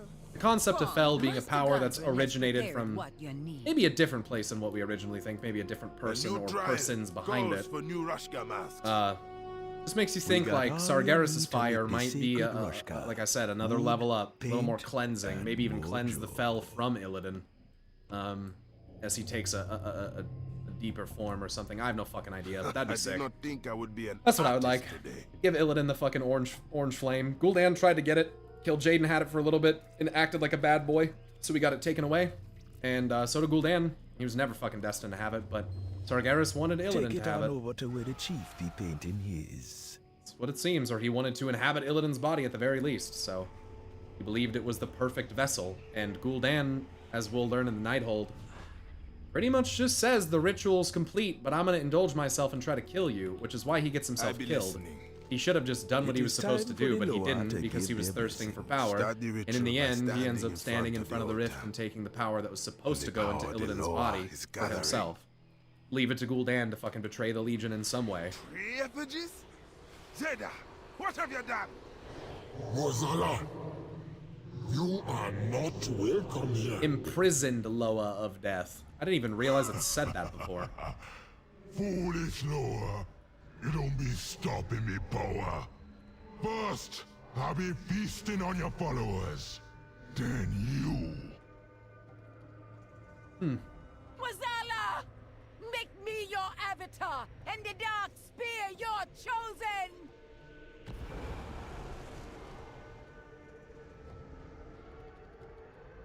We must stop Zeda before she be taking the power of the trial. I be here. Always. Come back if you need me help. I be needing a closer look. Greetings, young one. Ordered Loa of Death. Pyro, what's your opinion on the 5th Old God rumor? And the new in-game picture showing a new Old God.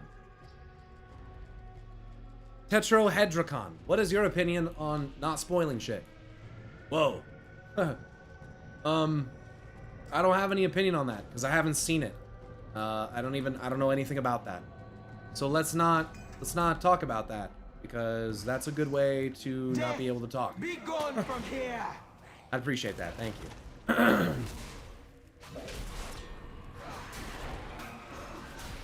To be fair, we saw Gahun. You know, we thought maybe that's a 5th Old God. I mean, does that count? I don't know. I don't know what pictures are of what. I haven't seen nothing, and like I said, I don't want to see anything. So, I'm sure it was not your intent to do that, but in case that is not the case, you know. Be careful. It was the Primus. It was the fucking Primus the whole time.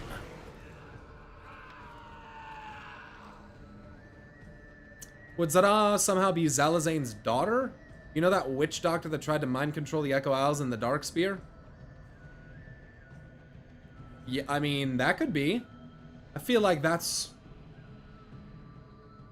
a reasonable hypothesis.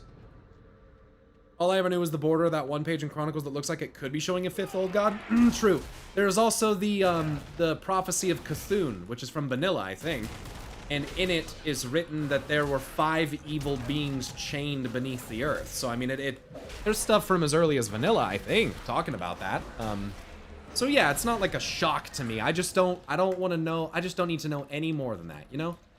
I can surmise that there may be another old god or even 2 or something like that left. Like that's not out of the you know, out of the realm of possibility. It's like I said, it's just the details.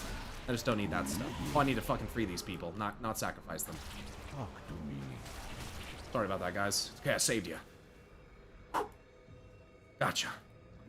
Primus, half old god, half tight.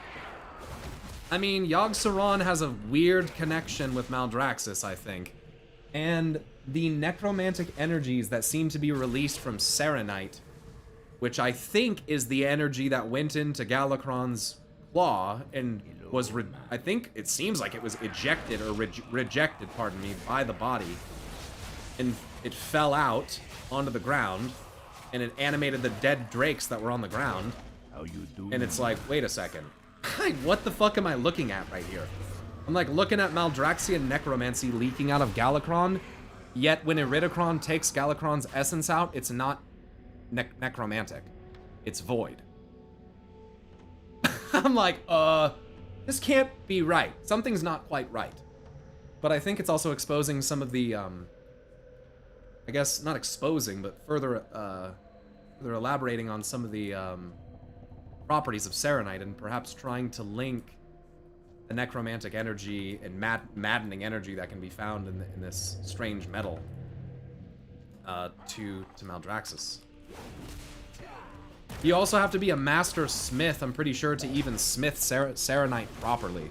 Because if you smith it wrong, it's like really brittle.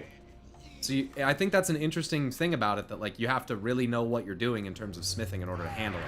I feel like that's a very Maldraxian type of profession. Maybe I'm wrong. But like weaponsmithing, runesmithing, seems kind of like a big thing there. So, I mean,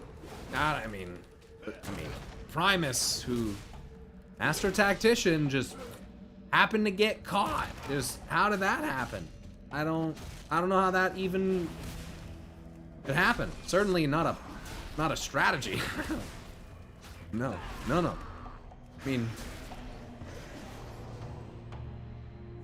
and I hate to say it, but I know that death is like orderly. That's probably why the Titans went there.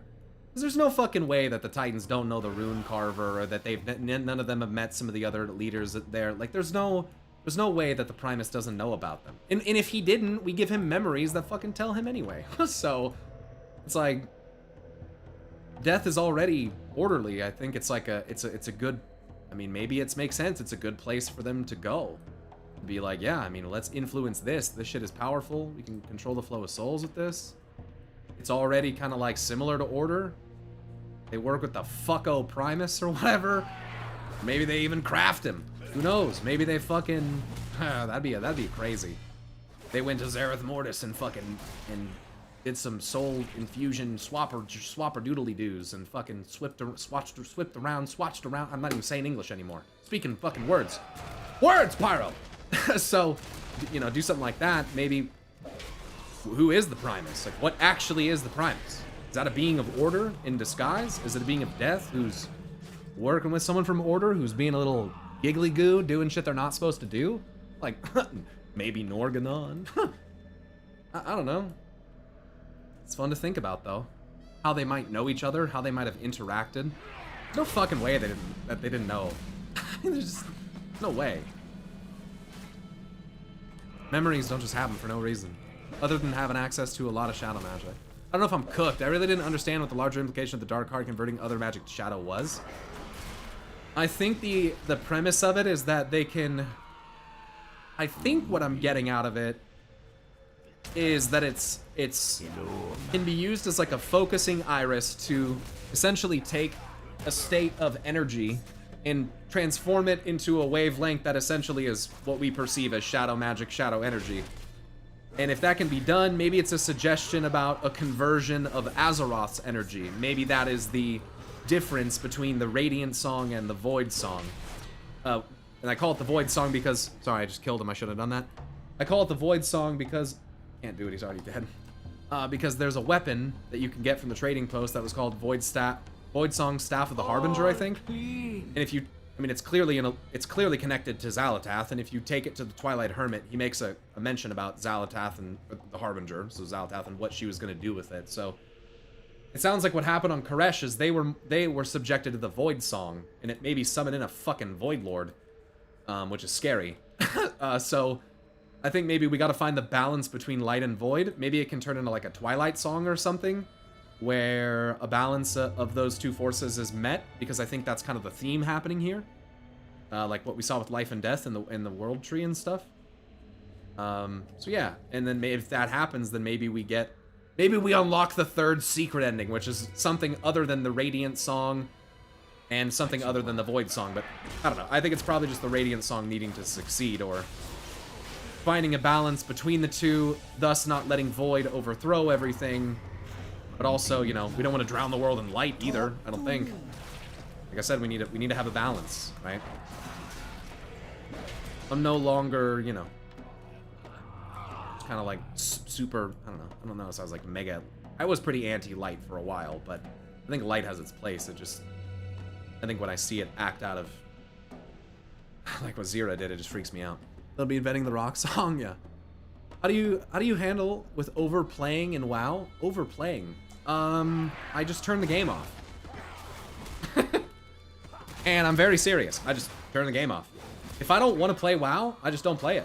In fact, that's how I treat every game now. Because why would you just like make yourself, well, these aren't, yeah. Why would you just make yourself do something that you're not even enjoying? So if you feel like you're playing too much, then I just turn the game off. I just come back to it later, maybe.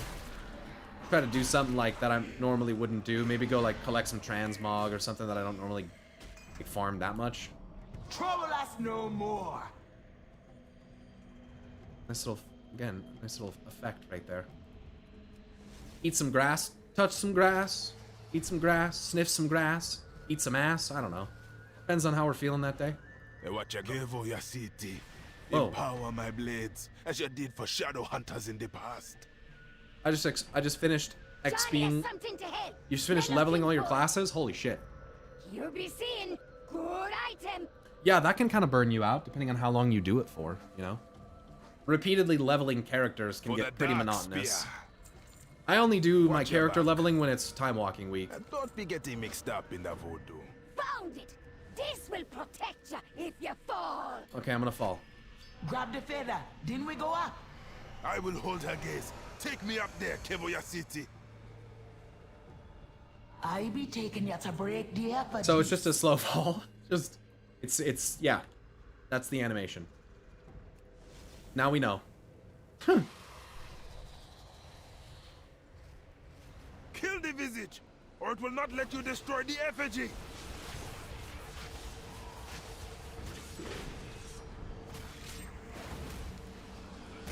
Boo, that's lame. It's alright. It would have been cool if it had like a blue effect or something like that. A little blue moon appears above you and guides you down to the floor. That'd probably be a little too direct. If that's even, you know. This will make the dark spear strong. What good be strength if we sacrifice our own people?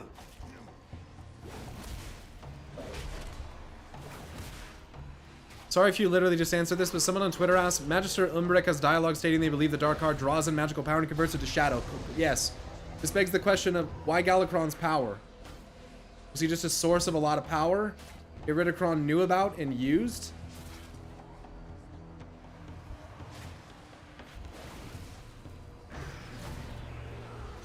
I guess the question is, does it only have... I also think it suggests that, like, it's maybe a suggestion about what the void does, right? Like, it not only eats things, but it converts things into it.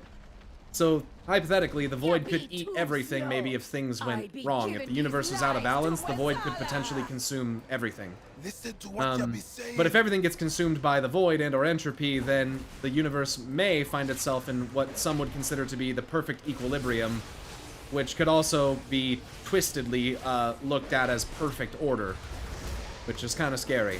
And if the light takes over and everything's put in stasis, then that's pretty much the same thing. So we need to have a balance between these two forces. We can't have either one taken over everything, otherwise the universe falls into a meaningless state where nothing ever changes. That's why change is so important. Accepting it and growing and learning and trying to do better from mistakes you've made in the past, you know? Breaking cycles. Big themes in World of Warcraft. Pretty common. Pretty consistently, rather, is what I should say. That's what the last few expansions especially have been about. But even characters like Arthas and their stories are kind of similar in that way. But in the grand scheme, more than directly. Classic stories.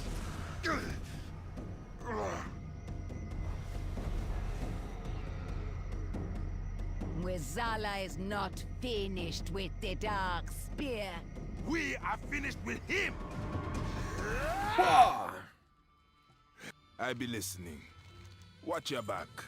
There it is. Loa's Blade Blessing. It is right in the fucking loot window. Two-handed sword. Oh, it'd be a great feeling to see Mozala's control break to bits.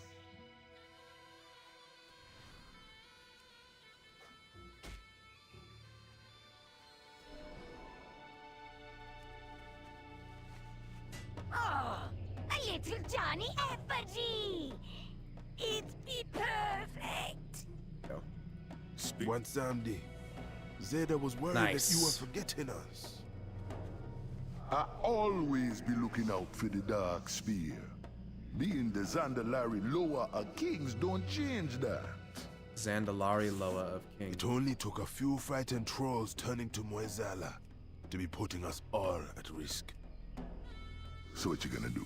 Kill them all? That's not how the Dark Spear work. That's why I let you find your own way. With a little help. When the Amani, Drakari, and even the Zandalari got scared, they turned on their own in a bloody way. When the Dark Spear was scared, they turned to their old Looks Loa. good. I like the sword.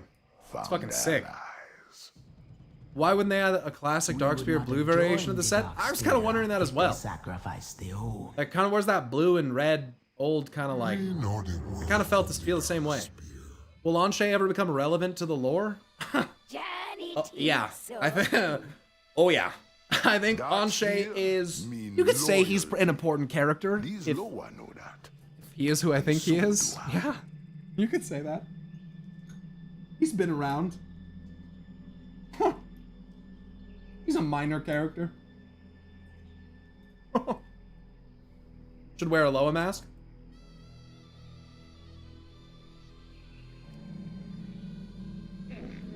If it didn't just sit on my Many tusks. deals for a friend of the Grummels. He's like you. Look how it sits on him.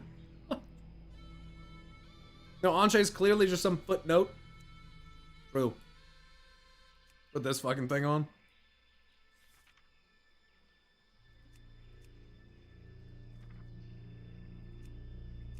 A little Zandalari helmet.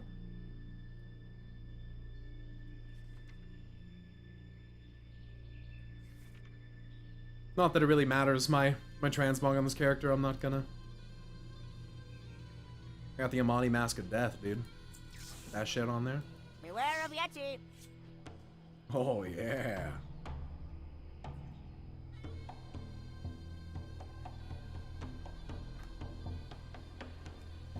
And the other color might even be better. Elun's lore quantitatively has so much more over Anshe. It's true. I think that's gonna change here soon, though. I think we're hopefully gonna get a lot of Anshe lore in the World Soul Saga. God, I hope. Because he's... yeah. I think, anyway, very important character. I think.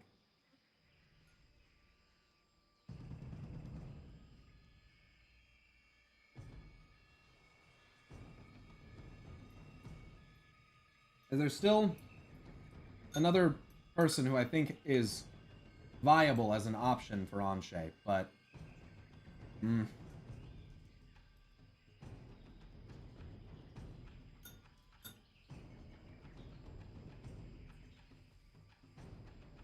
Muzala has the title Son of Time, and Lukao is Time itself.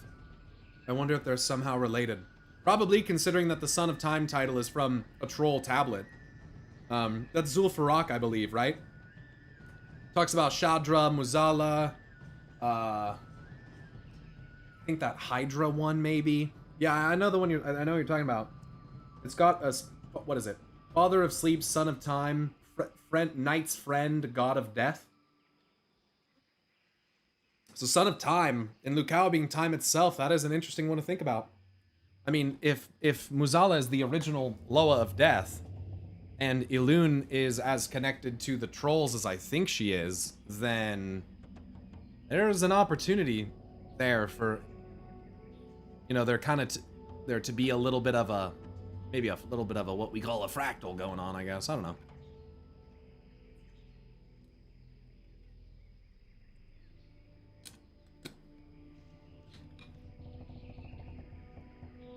As a fairly new player, how would you suggest approaching the lore? Which expansions should I prioritize? Oh boy. I would say I mean there's relevant lore in literally all of them. This is one of the tough things about WoW. That's a hard question to answer. And it shouldn't be. But it is. I'd say technically from Legion until now is probably like a lot of the most important ones. Not that Mists of Pandaria and Warlords are not important, but do they compare to Legion and EFA in terms of like the lore that they tackled? Not really, no, probably not. Maybe they could have, but I'm both whelmed and overwhelmed by that answer. I would say to get to get the best grasp on a universe this big that's been around for this long, I would honestly recommend considering some of the literature for the game. And by that I mean like maybe Chronicle. It is I mean, it is still the best way to get the most amount of lore and have an available set for reference, pretty much of anything. The individual novels are all really good too, but they're not gonna help you to understand the overarching scheme of the story, I don't think, as much, with the exception of maybe ones like Sylvanas and War Crimes. Because you can't really understand Warlords of Draenor fully without War Crimes, which is in and of itself a fucking war crime.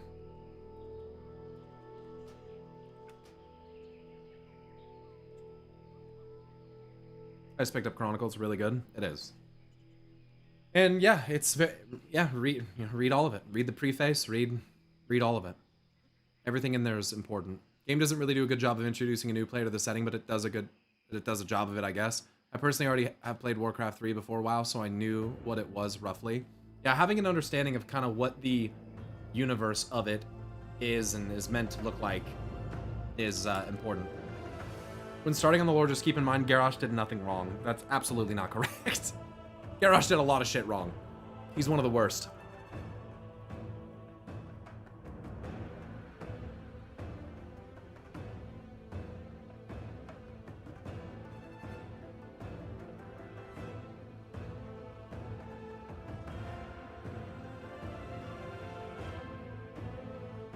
I have a massively hard time getting friends who've never heard of WoW before to get interested in it, and I honestly don't even know where to start when trying to explain the shit.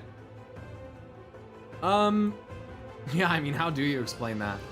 How do you even start with that? Could Xalatath be Illyria in the future? Maybe Illyria becomes Evil Void and we banish her to the very distant past? I have considered the idea that perhaps Xalatath and Illyria are one and the same in terms of, like, maybe two parts of the same person, kind of thing. It's something that's crossed my mind for sure, you know? Who's gonna end up being the true Harbinger and who's gonna be the one responsible for that happening? You know? Is it both? Two sides of the same coin type of thing. Yeah, perhaps. Maybe Xalatath is what Illyria would be like if Illyria just gave in to the Void. Maybe she would just be like Xalatath. I don't know.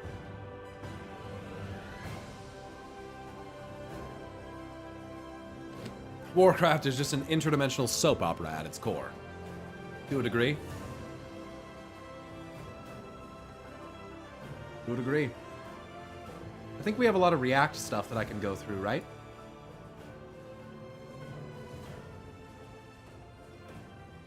A lot of World of Warcraft stuff? Oh my god, yeah there is. Oh yeah, we have Legacies. We're not gonna watch those right now, though. I can start at the top. Holy shit, there's a lot of shit. Interviews. Warcraft 3 shit.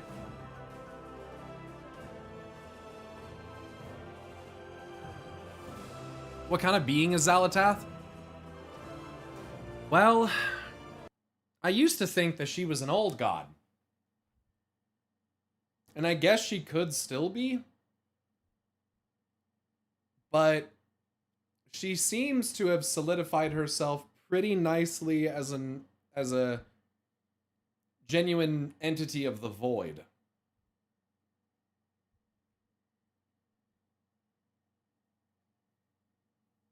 And, you know, if we were to go by what we are told, the old gods are of the void, but you know how I feel about that. Do you think that they use Mop Remix as a way to use some older lore into the get some older lore into the minds of current players come World Soul Saga? I think so, yeah. I think that a lot of the lessons that you can learn in Mists of Pandaria, really the themes of Mists of Pandaria is literally all about balance. It's the whole like concept. And what are you fighting for, you know? It's about like the whole expansion is about like what is, you know, what are you fighting against? What is it for? Is it an internal battle? I mean, we're going into an expansion called The War Within, you know? So for Miss Pandaria to tackle things like pride and anger and fear and those types of things, that is the core storyline of that expansion, or story theme. I think it's definitely intentional. Can you scroll up to my question about Xalatath? I mean, how far am I scrolling here? I don't see it. Pyro, have you read the text on the Void Song staff? I believe so, but I can't remember what it is off the top of my head. I can look, I have it. Or click on their name to see past messages. I can't do that with the chat that I'm using because it's a combination of YouTube and Twitch. So I can't do that. I love Mob so much, the music, the bosses, the class balance. Me too. Me too.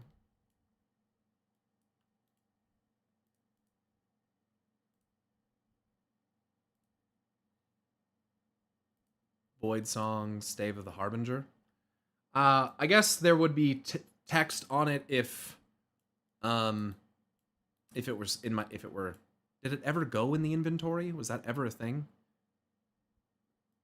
I guess I don't know how to look at the flavor text for it if there is some.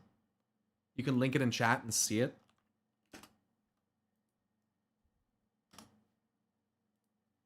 A gift of Dementius... Yeah, I've seen this. A gift of Dementius bestowed at the height of the Black Empire.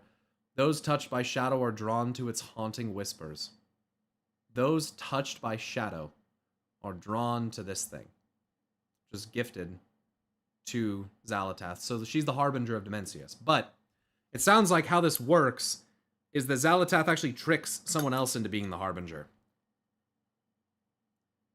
In this case, it's Illyria. Sounds like maybe for Koresh it could have been Locust Walker.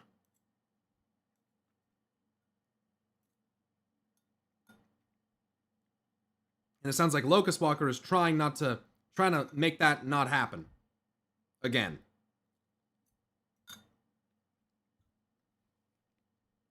Maybe Locust Walker gifted it to her.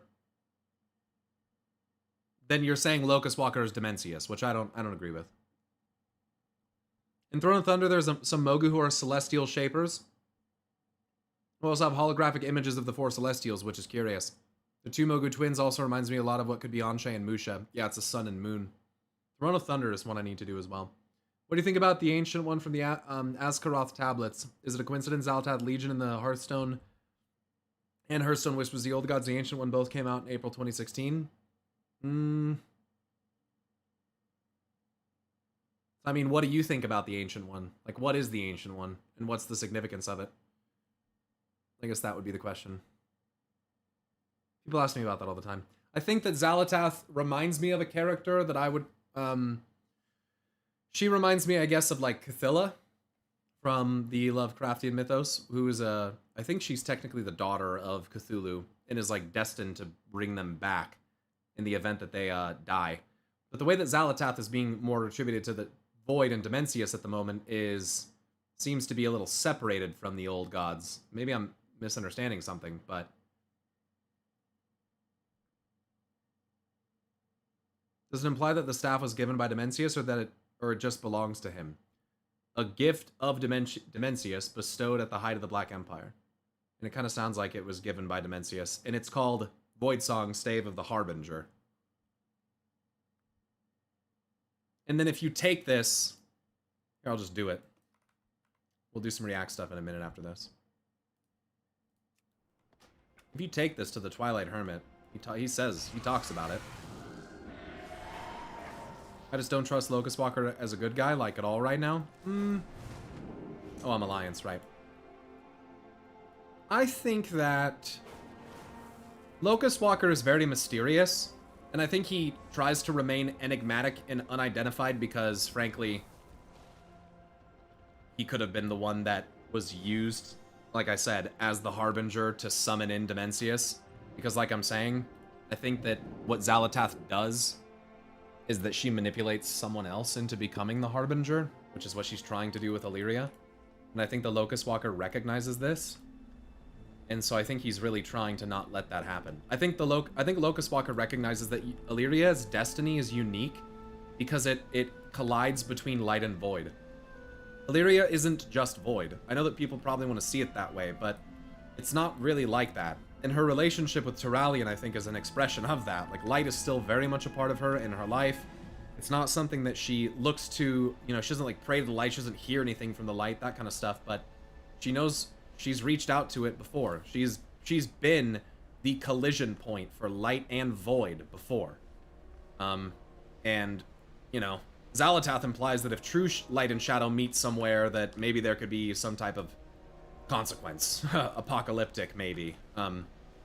So, you know, if that happens within a vessel such as Illyria, who knows what could happen. But I think Locust Walker, is trying to help guide Illyria towards being able to resist. You know, this is kind of what his whole plot so far has been, is Illyria helped him not be fucking consumed by the Legion.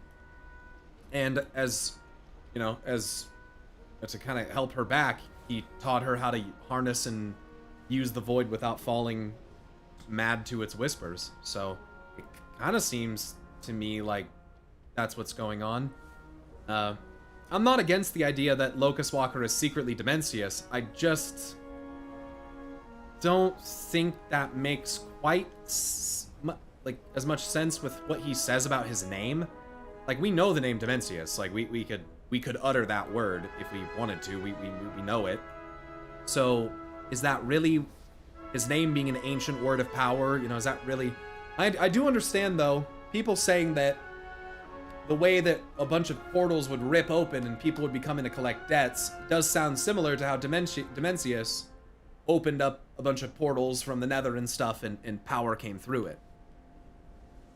Who do you think is the child of light and shadow? I'm honestly starting to think maybe it's Illyria fucking Windrunner. I like that. I like Eretor as well, because literally Turalian and Illyria. When Eretor was conceived, Illyria had not yet been fucking around with the Void, though, so I don't, you know, does that count? I think there also could be multiple children of light and shadow. Why not? Why does it just have to be one? Like Illidan said, there can be no chosen one. Only we can save ourselves. And maybe in a way, he's right twofold. Only we can save ourselves, and there isn't a chosen one. Maybe there's a chosen many. Or maybe it's a few. I don't know. Maybe it's Illyria, maybe, and Eretor too. Maybe it is Illidan as well. You know, who's to say it has to just be one person? And I think that's been a theme of, like, stuff in this game. I don't know. It's like the possibilities of the void, you know. Who's the Harbinger? Who's at the hour of whose third death will usher in their coming? Like, what does that mean? Like, you know, there's a lot of stuff to think about regarding that. Multiple options. Where the fuck am I going? What am I doing? Oh yeah, I'm going to Uldum. No, I'm technically going to Silithus, which the fastest way to would be Borealis, I think, and then Silithus portal? The Harbinger title. Isn't it heavily implied that it is harbinging the void? Yes. The exact same title that Unat had? Unat, Harbinger of the Void? Yeah. That is true. That's correct. I wonder if, in a way, the old gods are kind of mimicking the void. Trying to, like, use its philosophy and its multi-path kind of vision to kind of, I don't know, to try to predict things, to maybe replicate the behavior. Or maybe they really just come from the void. The Harbinger title, yeah. Maybe it's Children of Light and Shadow, but Naru don't know plurals exist. Well, the Naru are singular in purpose. They only see one path. Remember that. So maybe part of Zira choosing and believing so you know, directly that it has to be Illidan, maybe that's an expression of the flaw in the logic of the void, or of the light, pardon me. And it shows why the void is necessary to understand the truth. Did you guys know that when Illyria and Turalian went to Argus, Zira knew that they were not going to die on Argus? She could see that in the future, but she couldn't tell them how. She didn't know why. She said, you won't die on Argus, but once you arrive there, my vision is clouded. I can't see what happens. But you're not going to die. Well, it ends up that it is directly the void, and its powers being wielded by Illyria is what allows them to survive and escape. So it's a direct expression of the blind spot in the light. Like, Zira knows about the Naru turning to void. She knows about the void and what it offers, but they're so in denial of one another's existence that they, well, the light is at any rate, that they don't work together. I would like to say as well, though, that Xal'atath herself has said that I understand that the Naru consider us horrors to be resisted. She says considers us, which maybe implies that she is a void entity, a void lord, void whatever.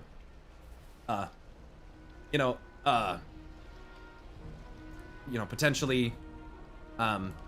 She says, we don't share this view. You know, we consider them, you know, long lost brethren that have lost the true path, and they will return to their masters in time. And it's like, well, you got one side that just outright, in the form of Zira, openly just denies and like rejects it, and on the other side you got Xal'atath. Maybe she's full of shit. But you got her saying like, no, we're not really like against them per se. They'll come back. I guess I don't know. Lots to think about there. The Harbinger's over here, right? Or not Harbinger, the fucking Hermit. What if the old gods are void that's been consuming life energy, becoming different yet similar? How do we know it's not the other way around, though? How do we know they're not, you know, life entities who have been consuming void energy, or even, you know, something aligned with death and decay? I feel like there's a lot of hints that they have connections with death and decay, but they don't say it outright in the game. I think void and death have been confused with one another by the Titans, potentially, which could really have had some bad consequences. Where the fuck is this guy at? I always forget. Oh, he's right there. Your stave, it whispers to me. Well, that's good. Makra. Please lower your weapon. I mean you no harm. You recognize my staff? You have any idea how ancient that weapon you wield is, Warlock? There was a time when this whole world was ruled by the Black Empire. It was beautiful. The masters bestowed gifts upon their faithful. That stave was one such instrument. It was given to the Harbinger so that one day she might... What? No, I was not going to tell them. The orc goes silent, as if chastised by some unseen presence.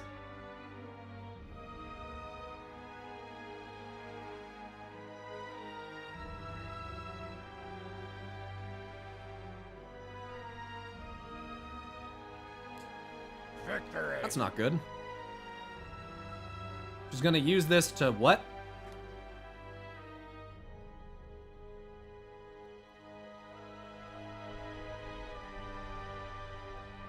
Just remember, it's always darkest just before the dawn. That's what they say. And it's gonna get dark. The blackest of nights. Thanks, Hermit, for always being reliable. Happy Power Anniversary. Thanks, Rek. This is totally off topic, I think. I was playing Eternal Palace Raid, looking at your lore tour of Uldir in that boss room where Vectus escaped that head, as you say, same heads in the Eternal Palace. Yep. I did notice that. They just have a different helmet on, I think. But they're the same face. You can see, like, the same structure in the nose and the chin and everything. Happy Part Anniversary. Thanks, Diamond. She took an Inara that can be either light or void. True. That dialogue implies that Xalatath is something else than on par with the old gods, hierarchically at least. Potentially. Yeah. I kind of think that at this point, I'm not really sold on her being the 5th old god anymore. I think for a while I like that. Fuck, dude. For all we know, bro, they could pull the shit. They could do it.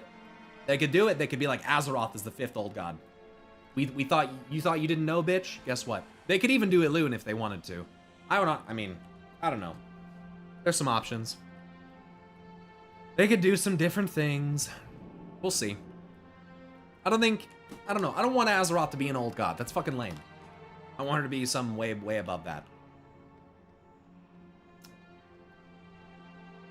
It's actually not darkest before the dawn, since it's preceded by twilight. A slow lightening of the sky. Taro, you know what? True. Azeroth as an old god. Her name is, Azathoth. There's some inspiration there, but I don't want her to be like an old god. And his ass. It's getting. Jeff the Tank, by the way, thanks for the 3-month resub. And Arcanite, thanks for the 40. Sorry, what did I say? It was 49 seconds ago. Thanks for the Prime. Appreciate that, man. Azeroth is secretly a Chihuahua. How do you figure? Huh. Sure, Denzo. Anyway, I just wanted to show you guys that. So, if you're talking about sunrise, it's darkest before twilight, though. Yeah, I understand, guys. You know, there's in Folk and Fairy Tales of Azeroth, this book, one of these books. In Eyes of the Earth Mother, I think also in The Embrace, maybe mostly in The Embrace, they talk about how Anshe and Musha, during the time of dawn and dusk, when both shadow and light are kind of like bleeding together in the sky, that it creates this thing called the Twilight Bridge. And it's what Anshe and Musha and Losho, I think all three of them, walk to like get to and from their position in the sky. And it talks about how during these times there's like a, I don't know if it uses the word harmony or what it uses, but it basically is talking about the intermingling of like light and shadow together. And it sounds like it's in a balanced form. And so I guess it would be interesting. I'm interested to learn like the truth of Twilight magic and the Hour of Twilight, what that really is, what the true end time actually looks like, because Murazan claims to have seen it and says that he's trying to avoid it. And in his end time, Deathwing is impaled on top of Dragonblight.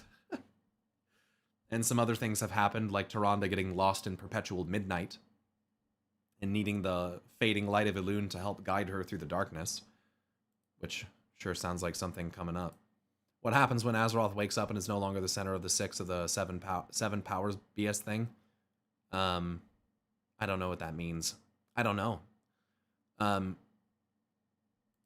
Where is that, what we are seeing here? Oh, this is in Uldoris, otherwise known as Tierhold. We could technically see the true end time since we're going back to Ulduar in the Last Titan, perhaps. Can I ask where you got this wallpaper? It's sick. It's actually a screenshot that I took in the game. I think it's from Halls of Infusion. There's a part where you look up and that's what it is. It's pretty cool. Gotta always look up. There's a lot of stuff above you. Well, maybe not right now. If Murozond's corrupted by the old gods, why is he still loyal to Aman'Thul?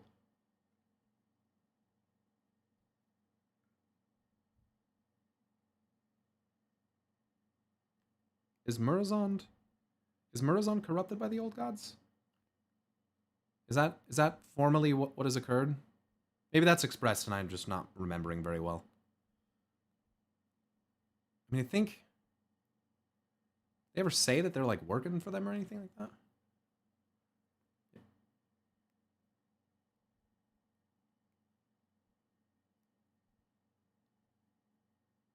And Murozond does rise at Galakron's fall. As one rises, another falls. Interesting. I just thought he went mad trying to break his timeline. That's what I understood. He saw his death. He saw the end. And it freaked him the fuck out. Nosdormu did. And so he basically created this alternate being as a result. That is Murozond. And Murozond is trying to subvert the end time.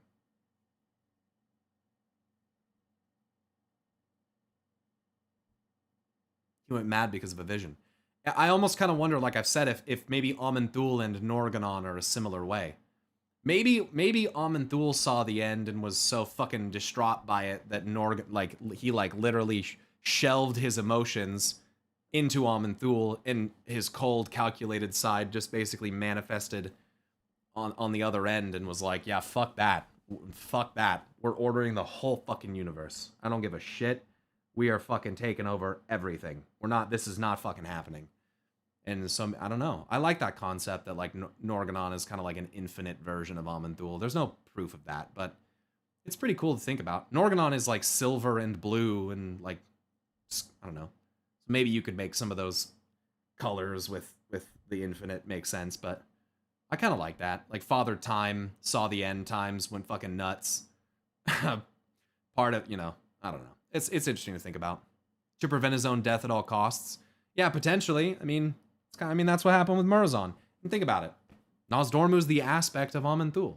So maybe it's like at the end of the day, is even Aman'Thul and Norganon bad guys? Or is it more the result of them? I mean, not because it's excused, but like it's a result of Aman'Thul's like divine flaw that like he has this power, but it drives him to do this thing, goes nuts, maybe that's a repeating cycle that's happening. Maybe, however, but with Nosdormu, though, we basically alter time and we prevent the rise of Murozond. So maybe there's a way that if that fractal was like a thing with Aman'Thul and Norganon, then maybe there's a way that we could get rid of Norganon. And like have Aman'Thul maybe be whole again and like, or not trying to subvert the end time. Is this official screenshot? Where did they publish it? I took this screenshot. This is from in the game. I took this from this is from Halls of Infusion. Who would be the mirror of Aman'Thul? What if that was the Primus? It could be, and I guess in some ways it makes me think about the Primus and Zoval as well. What's the deepness of their connection. I would like to remind you that there is the memory of Norganon, which comes from Revendreth. So maybe Norganon has connection with the Dreadlords, which would be fucking bad. That would be bad. That's so fucking bad. Because that would not be good. I honestly almost see the Primus as like, I don't know. I'd have to pull my little chart up. There's some different interpretations of it, but I definitely see the Primus as what happens in the Pantheon of Death is, I think, definitely an altered a variant of what happened in the Pantheon of Order. I'll put it that way. Hey, Faye, what's up? Do you know that in Hearthstone, Primus is a Titan? I do.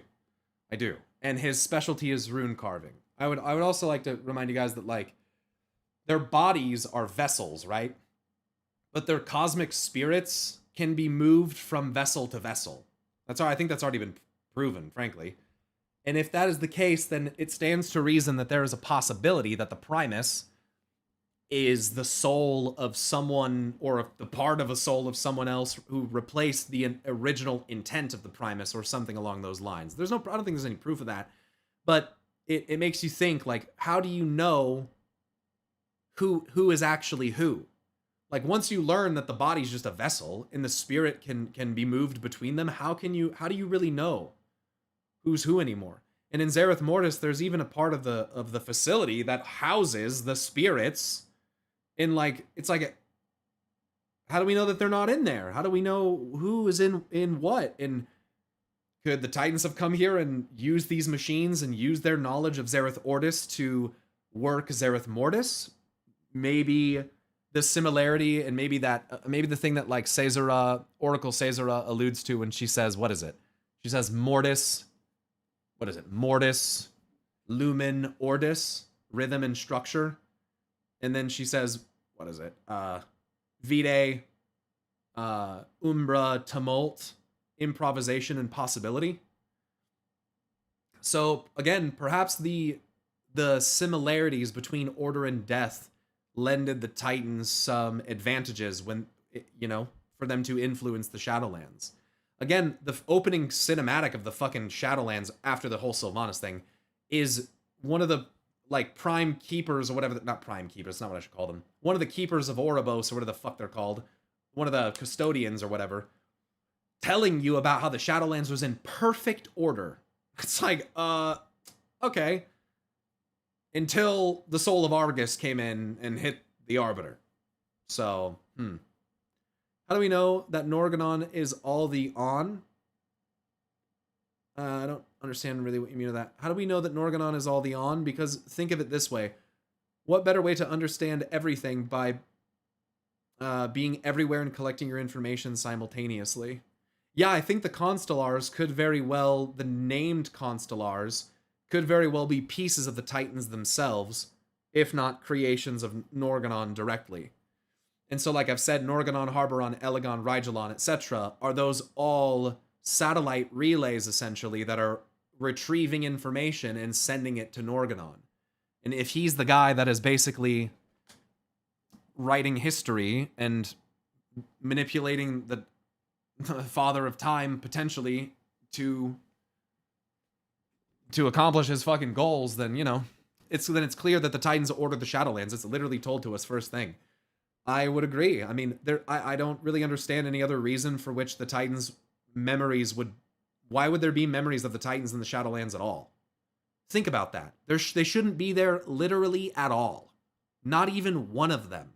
So the fact that there's a memory of the Dark Titan, which has a blue and gold symbol, honestly really makes me think fucking Argus to a degree, because he's blue and gold, but I digress. Echo of Eonar, memory of Norganon, none of that should be there. It shouldn't be there at all. But it's not how it works. And as I've discussed with Shinzai, one of my mods, it kind of seems like the Shadowlands is just another world taken over by a specific force that is at war in this, like, kind of semi-galactic fucking cosmic war that's happening. The Shadowlands is just another world. And the Emerald Dream may be one as well. And it's like, they're potentially connected directly to these planes, right? Or crafted from the planes of these energies that, maybe that they're built from. But at the end of the day, like, what's really the difference? Just naturally split up? I don't think that the Shadowlands is naturally split up, personally. I think the Shadowlands is supposed to be one whole world to a degree.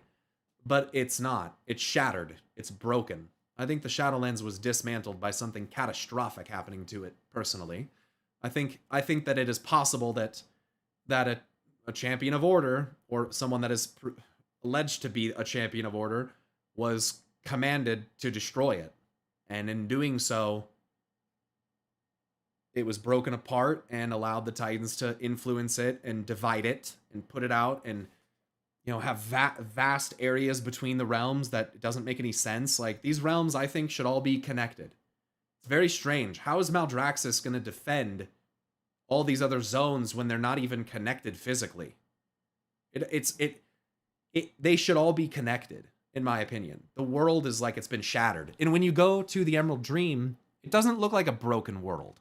It looks like a whole world, and there's like oceans and there's like islands or whatever. You know, like, it doesn't look broken.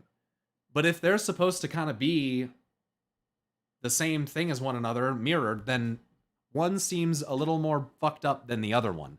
Life was put into stasis and not killed, and perhaps this is the gambit of Eonar in the dream. But again, Norgon on the Dreamweaver probably has something to do with everything in the dream being put in stasis. And then the remarks about life should not have been ordered being remarked in the dream journals, yeah, that's kind of damning as well. Like, life was not meant to be ordered. This should not have happened. And so, you know, it's pretty clear that the Titan's influence reaches far beyond just the arcane. It's way more than that now. So, did I hear Dreamweaver? Yeah, it's the title of someone who I think could potentially be like the bad guy. In the Bastion Afterlives video, Keresti said the Order of the Shadowlands lies on the executions of our eternal charge. Could mean nothing but order. And I mean, think about it. The Kyrian were following a false concept of order. I mean, that's the way I see it. They're kind of like the Titans in that way. That, like, they have this kind of morphed view of what order is. And like, oh, we should destroy our memories and sacrifice the people who we were, and we should ignore the opinions of those who, you know, are darkened or whatever. Like, it's kind of seems it's very clear that, and even the Archon herself came to realize, like, damn, maybe the purpose here in Bastion is not so great. How does Nagrand stay as pristine as it does? Because that world is broken. Even with BFA showing it in CGI, it's nuts. You'd think there would be decay. Perhaps the fact that it is perhaps the fact that it is no longer bound and tethered to reality in the same manner. Perhaps time isn't really flowing the same way there. I wonder if the natural entropy and decay of things is kind of not occurring because time is not functioning as it should be. And sometimes I even think the same thing for our world. That there's been a lot of change on Azeroth, but a lot of it is forceful. It's apocalyptic. It's from conflict. It's from wars. It's from fucking literal explosions. So, you know, Azeroth has changed, but it certainly has not been shaped by loving hands. So, yeah, I don't know. I think perhaps it's it being severed from reality stops time from functioning in the same way. Considering there's unseelie Fae in Shadowlands, it would suggest there's supposed to be seelie Fae somewhere. In the Sylvanus book, it says that every soul gets their own perfect afterlife separate from all the others, and I doubt that this should be the case. I would have to understand the context of that, so I just need to read the fucking book.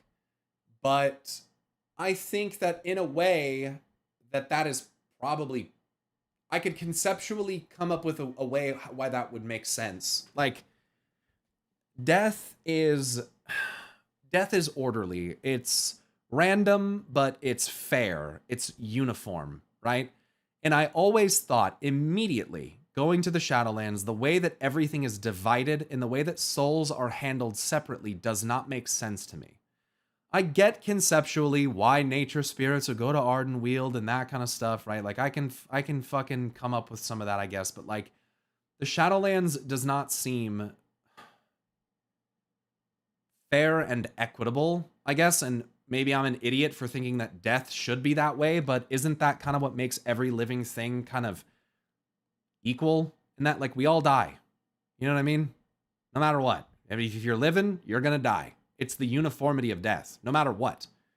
And so I think, you know, death in how I see it in World of Warcraft just always seemed wrong.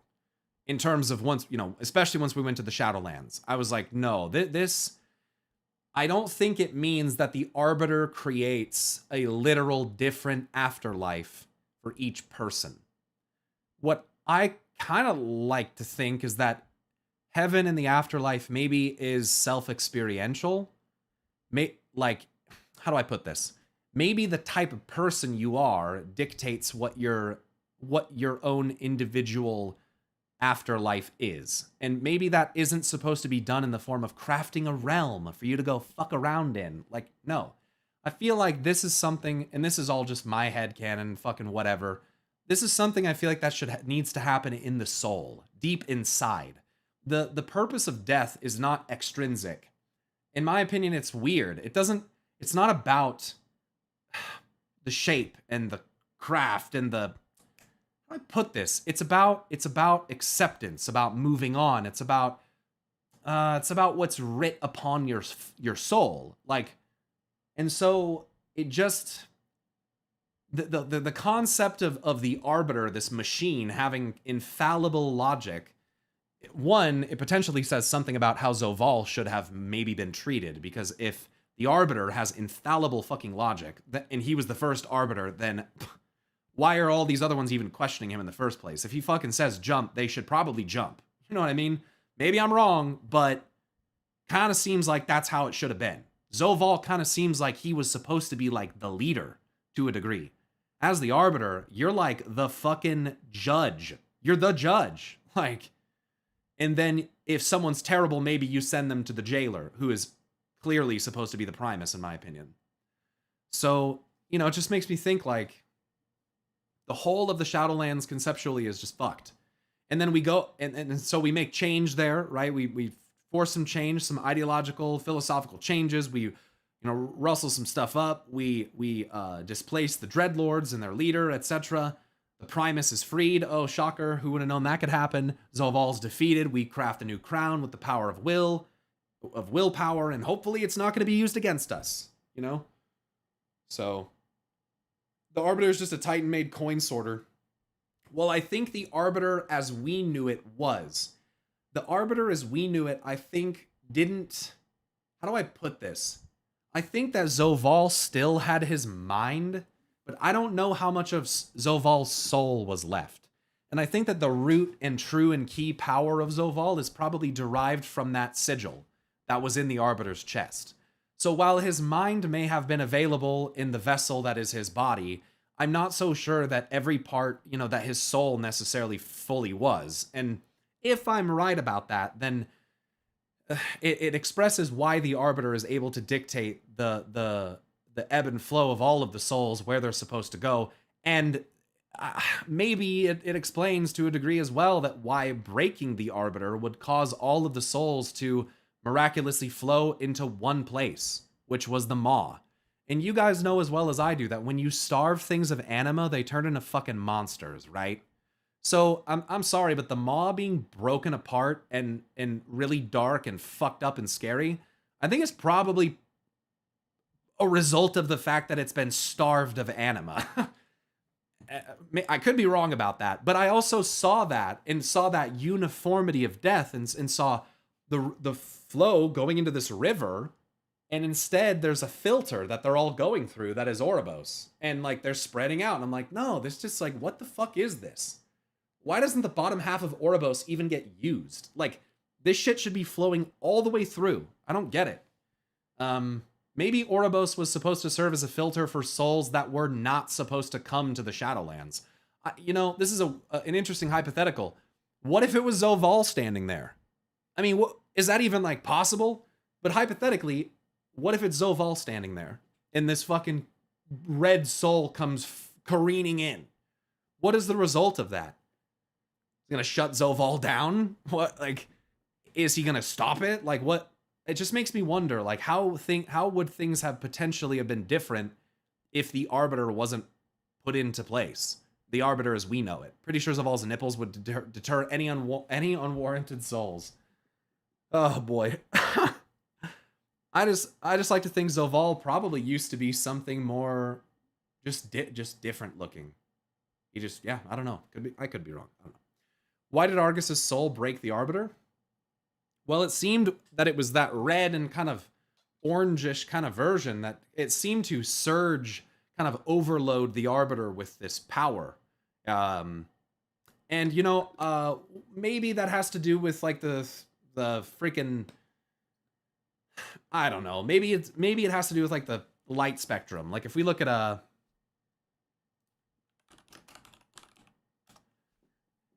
sometimes I think that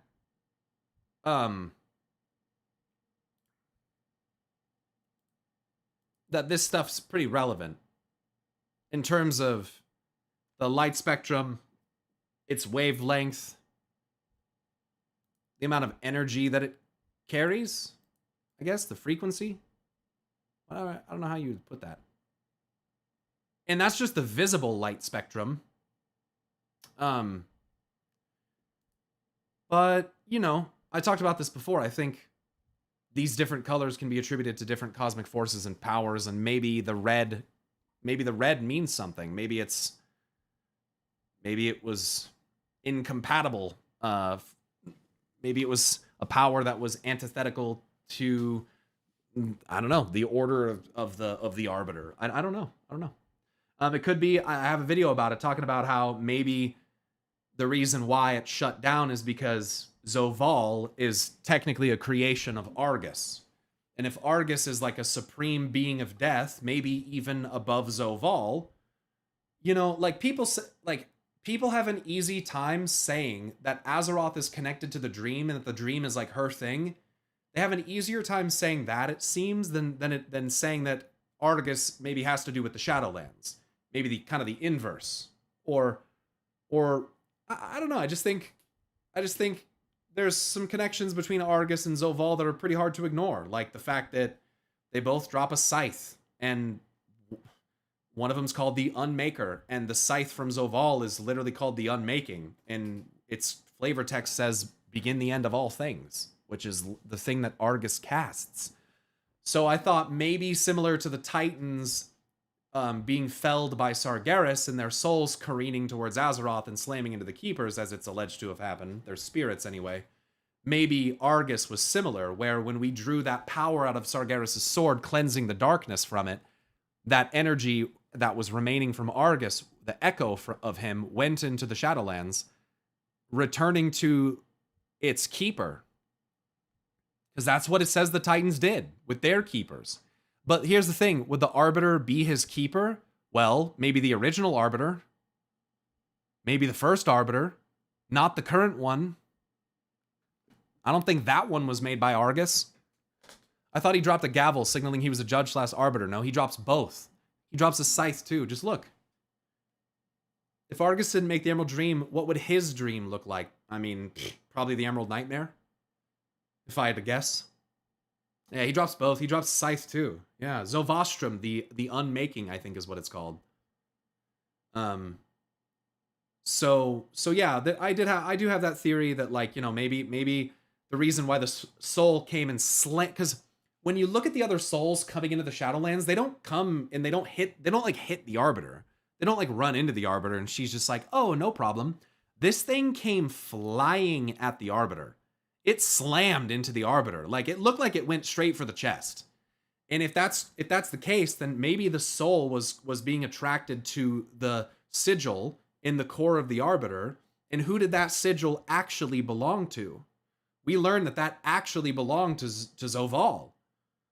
Right?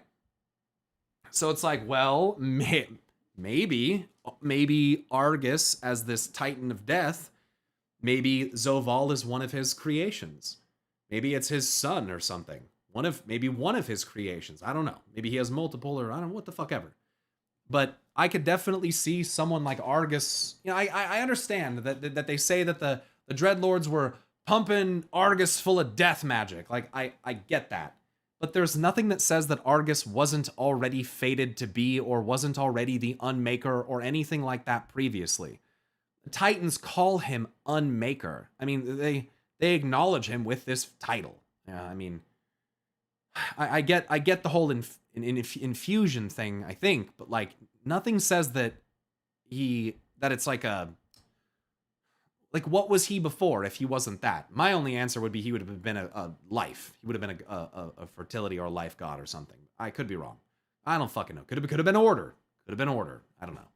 Isn't that how I think he was death, and that the Titans were trying to infuse him with order, I think is what was really fucking happening, which is maybe why he was blue. I have no idea. I'm just gonna shut up. Isn't that how the Titans explain how they hit their avatars after Sargeras killed their bodies? Yes.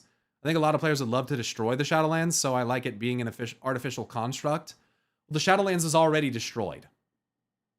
That's the problem. That's the problem. The Shadowlands can't be destroyed. It already is. It's fucked up. That makes me think of the Emerald Dream now as the torturing done to Argus that corrupts the dream, the Emerald Nightmare. Yeah, Gorak Tul, though, I think they've respected Argus, and in doing so made their soul as seemingly void as him. Maybe. There's some pretty interesting connections between the Primus and Gorak Tul as well. Like the fact that the Drust have like helmets that mind control you. And the fact that they are literally using like domination and death magic, which is the same color as like domination. But it's also seemingly the same color as what Argus is using. So fuck, who knows? Maybe Argus is like the true master of domination at the very top. And, you know, his power has been twisted and perverted for the use of other people or other entities. Something like that. Drekken, thanks for the 4 months on the Prime. And Salem, thanks for the Prime as well.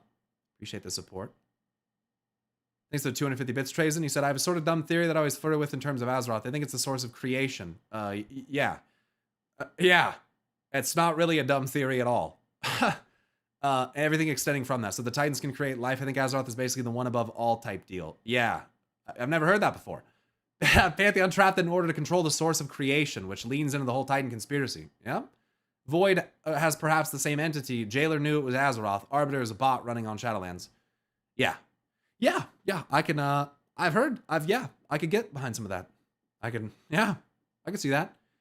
I thought I had two, the Devourers in the Shadowlands. I was thinking about Dimensius and how the Devourers are consuming things to keep themselves sustained. What if the Devourers could be corrupted into different cosmically aligned beings? Well, I think that the fact that there are so many similarities and crossovers between the Death and Void is probably not an accident. I'm assuming that there is likely something that occurs on the other end with light and life, which I think Velen has mentioned himself, honestly. So perhaps light is the true source of all life. Life itself didn't create life. Light did, maybe. And perhaps death is not truly the end either. Perhaps death is something created from void. Or something. Yeah, not going to say that that's for sure what it is. Like I said, I think the whole thing is a big spectrum of different colors that represent different forces. And they're all kind of coexisting simultaneously. And they all come together for the one singular light that is basically Azeroth, the light of creation. What if to beings like the Titans, or the way they are now, void literally is death to them? Like, they don't have to worry about the decay of flesh like we do. Right, they have to worry about the potential end of energy movement in the cosmos for a grand cycle, right? I think the truth is that they don't need to fear it. I think that's kind of what this is coming down to. You don't need to fear it. And that's the issue, is that the fear is causing the denial. It's causing the actions to not let it happen, right? But I think that the truth is that you're going to suffer way more if you fight it than if you accept it for what it is. And in this way, I think it is an allegory for life, that if you can just accept, and it's not easy, but if you can learn to accept your mortality and the fact that you're going to die, and you can learn to live in the moment, and you can learn to really let yourself shine, I think that is kind of the point here. That, like, yes, things inevitably are going to change, and change is fucking scary. Especially when you can't predict what that change is going to do. But there is a fact of life, is that all things change. Whether it's wrought from stone or flesh, it matters not. Everything will change. Time makes sure of it. So that's what needs to be understood and respected. And if it isn't, then potentially catastrophic things happen in this cosmos that, you end up living, and your living turns into suffering. And, everything gets swallowed up by the void or by the light, and maybe that never ends. Maybe it's eternity of that. And I just think that that's the worst fate. I think that accepting the change, learning to strike the balance and like just find a way to live in harmony and not fight. It's the Pandaren way, it's not that you can't fight. It's what is worth fighting for. And if you're just going to fight over trivial shit, that's going to cause yourself more suffering. If you're going to deny the opportunity for what's in front of you, then it's going to be hard.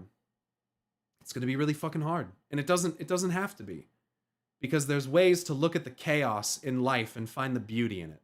And although it's sad and tragic that it ends, I think that's again, it's what gives it meaning, You take away any risk in life for anything and it starts to lose its meaning. Doesn't mean everything has to be a risk. You don't have to be risking your life to enjoy life. That's not what I'm saying. I'm just saying that it's kind of like the Ea from Final Fantasy. When you take out the emotion and the flesh and you take out the meaning, the universe becomes a pretty cold, unfeeling place. And we are supposed to be the expression of the universe feeling, of it seeing, of it hearing and smelling and understanding and learning. And like, that's kind of the way I see it. That's what Azeroth is supposed to be, I think. And in this way, everything on this spectrum of light, even death, and even the void has light in it. I'm sure of it. A dark light, if nothing else. And I think that it's all relevant. It's all relevant perspective. And it's where you see them bleed together where you start to see the truth. And I think, again, that's what this game is focusing on. That's what the War Within is going to be about. That's what Midnight is going to target as well. We're not going to have light and void factions because we're going to find a balance. I'm confident that we will. We have to. It's our destiny. It's our fucking destiny. Like, do you realize that? It's not written. You understand? But it's our destiny is the opportunity to do it. That's why the mortals are there. It's up to them to make it happen. And they have to look deeply within themselves in order to do it. And it sounds like Locust Walker recognizes that there's someone like Illyria who fits the bill. She's one of us. She's one of the people that is instrumental for the change that is to come.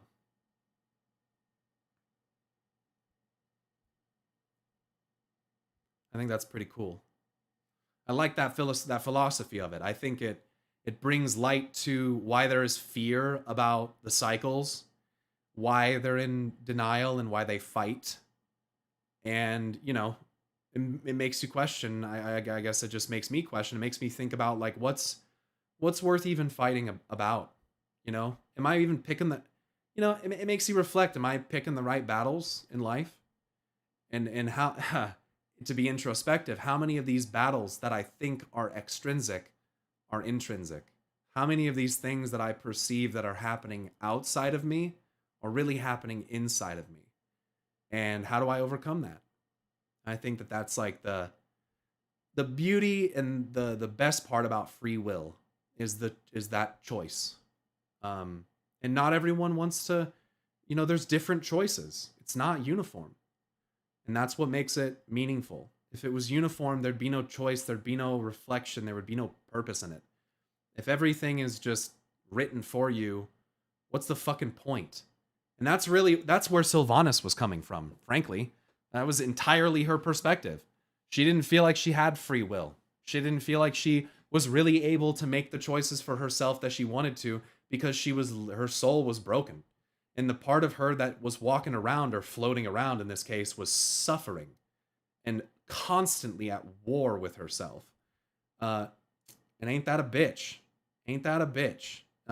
Not at war in the same way. Let me put it this way. She wasn't at war in the way that we see it from when she gets her soul fragment back and we see her like arguing with herself. That wasn't happening, clearly. If it was, we would have had a different situation. But what I'm trying to say is that what we were left with was a dark part of Sylvanas, one that was really struggling and caught up with anger and hatred and fear. So that is not to excuse what she did, but it is to say that, like, you know, the conflict and the overcoming of said conflict is how you unlock that next level of power. Anything that's worth, you know, fighting for is usually gonna take some effort. The best things in life don't come easy. How much of what we think is a battle for Azeroth is actually a war within? Yeah, and the Horde and the Alliance are another expression of it, and that's fine. The most unexpected character of war within Will and pleasant surprise is Locust Walker. That dude knows some shit. He's cool, dude. He's cool.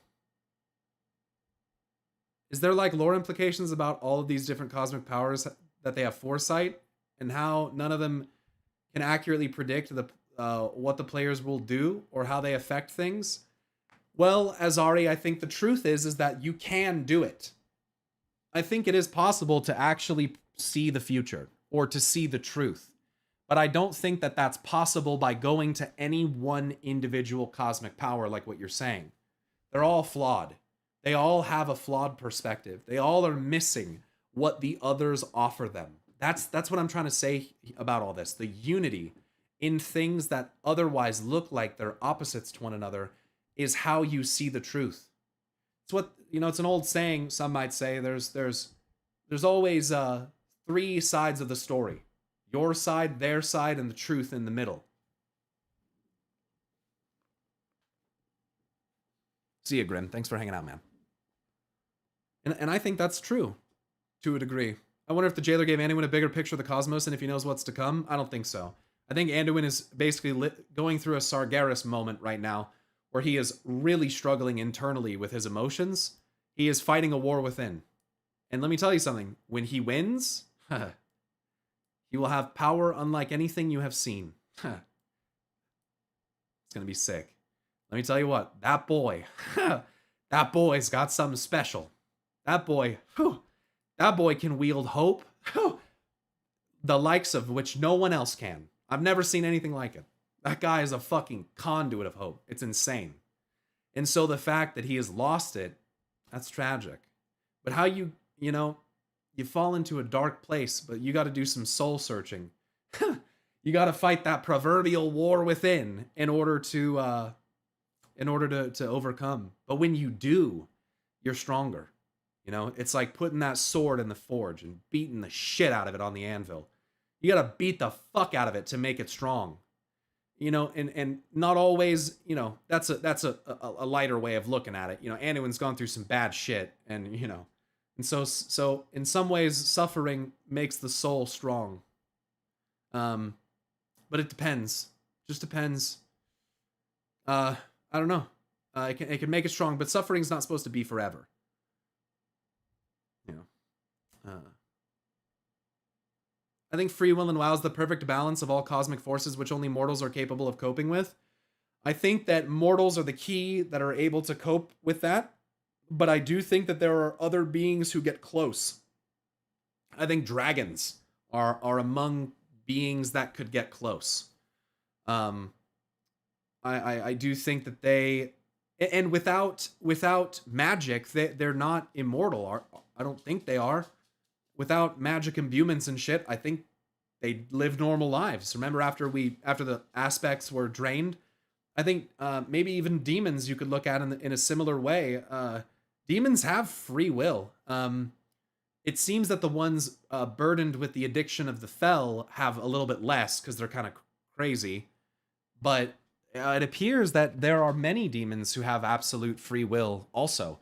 Now, I will say, though, do they have as powerful of free will as a mortal does? I kind of don't think so. If demons are naturally eternal beings and they're immortal naturally, which I'm pretty sure that's the lore, then they might not have the same level of like willpower. I think, and maybe that's why mortals can like bind demons to their. I guess they can bind them, or they can they can make a pact with them, or we can do the same thing with undead. Like with, I think it's all in a way like willpower. Like if you can bind something else into your servitude, like that's got to be some kind of willpower, right? Or magic, or directly it's magic. Like I mean, it's all magic, I guess, no matter what. I guess that's like order. If you're like enslaving a demon, is that order magic? I mean, that's kind of scary. Susceptible to subjugation. Yeah, I mean, again, I think it's about our lifespans. It's about how short-lived we are. That's a big trope. It's like the big thing in like Lord of the Rings too, as well. It's like it's why man and a human woman, among others, were so vital in how the mortals survived what happened with Sauron in Middle Earth. I'm not like a fucking Tolkien expert. I'm not gonna pretend to be, but like, the human kingdoms basically fucking thanks elves for helping, where you could, but it was human kingdoms and even ancient undead human kingdoms who stood against the darkness. That was basically the fucking jailer. Who we're kind of, anyway. We're going inside the planet, folks, and if they're going to be the hero characters in War Within, they're built different. I mean, we are going in. We're going in. And I can't wait to see what we find. I don't think so. I think the reason that they can be controlled is because magic can get into the Nether easier than it can to the Shadowlands. What? The soul is anchored to places after you die. Nether is much easier to access. I'm not sure The soul is anchored to places after you die. Well, not if you move into the Shadowlands like you're supposed to. And anima is what is it if not magic? Mankind the easiest to tempt, but the ones to save us all. Typically, is Anduin like a Paul Atreides, a messiah? Any other form of hope personified as a person? Yeah, essentially. I kind of think so. I mean, that's how I see him. And make no mistake, even though I've said in the past that I think that I'm like Anduin, I don't see myself that way. But I do see Anduin that way. I sent you an email about theories. The email is, I've read it all. I've read it all. I just didn't respond. Didn't responded yet. I haven't responded yet, rather. I can't wait to listen to your reactions to the zones. Yeah, I'm excited for them. There's a cosmic where we can see Anduin's future, right? A comic. Yes, there is. Let me clarify something. The light in this way is only showing you half of the picture. Remember, like, this is not the full image. The future that is shown by the light is never really the full image, just like it is with the void. You have to have both. So I think this Son of the Wolf comic that is kind of depicting something in the future, if this is kind of a light vision into the future, as I feel like it's kind of suggested, but maybe it's not, then, I feel like that's kind of, it's not really showing you the whole image. It's kind of like Zira knowing that Illyria and Turalyon wouldn't die on Argus, but not really knowing how or why. Are you going to play early access or official release? I don't really know how the early access thing works. So I'm assuming if you like pre-order, you get early access or something. A demon is anchored to the twisting nether, right? Right. I just think that it's something to do with souls that makes them easier to bind rather than them just innately not being a free being. I think the implication is that mortal souls are also tethered and bound to the Shadowlands. So in that way, isn't that kind of the same thing, just a different direction? Maybe I'm wrong. And that's not unique to either of those two forces. That can be applied, I feel like, to almost all of them. That's like the whole concept of the variable afterlife, right? Like denizens of life probably, returning directly to the plane of life via the dream or whatever. Or I don't know how the fuck maybe it goes to death and then back to life like we talked about cyclically, but anyway. I used to think of Anduin as a priest, but now he's giving me pally vibes. Yeah, there's something I feel like that exists between a priest and a paladin that could also be used to describe him. It's not something that we have in the game, but the word would be, well, there was a stance for it before, which is cleric. A demon is anchored to the twisting... Yeah, I read that. Why am I reading it again? Could the Titan water do that to the souls? Sure. I don't see why not. Maybe. Cleric, war priest, yeah. Early access if you buy the most expensive edition of the expansion. I think I did because I wanted all the pre-order stuff anyway. So I probably will be getting it. Anyway, let's do some react shit. We've been sitting around. Anduin, It's been too long. Oh, he's a bit of a minefield right now, isn't he? Where'd our golden boy? My shit does sound kind of quiet for me too.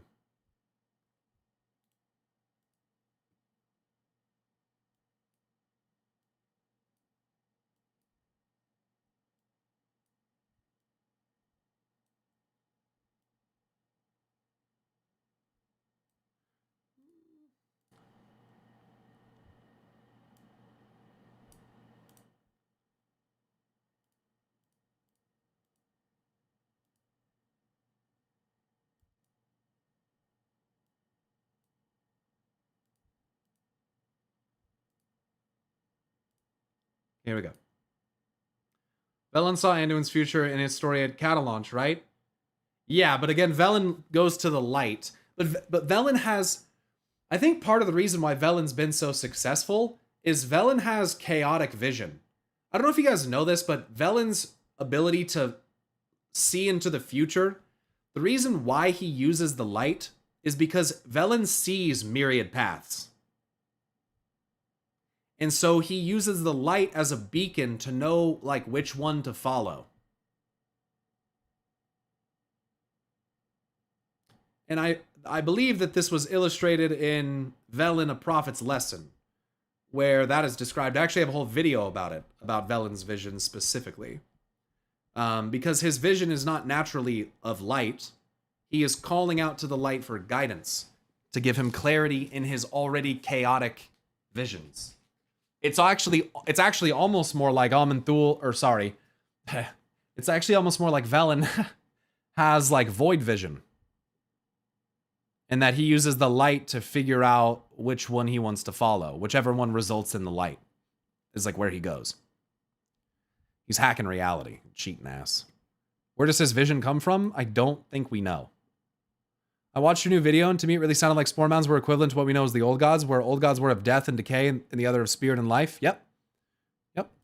Anduin, it's been too long.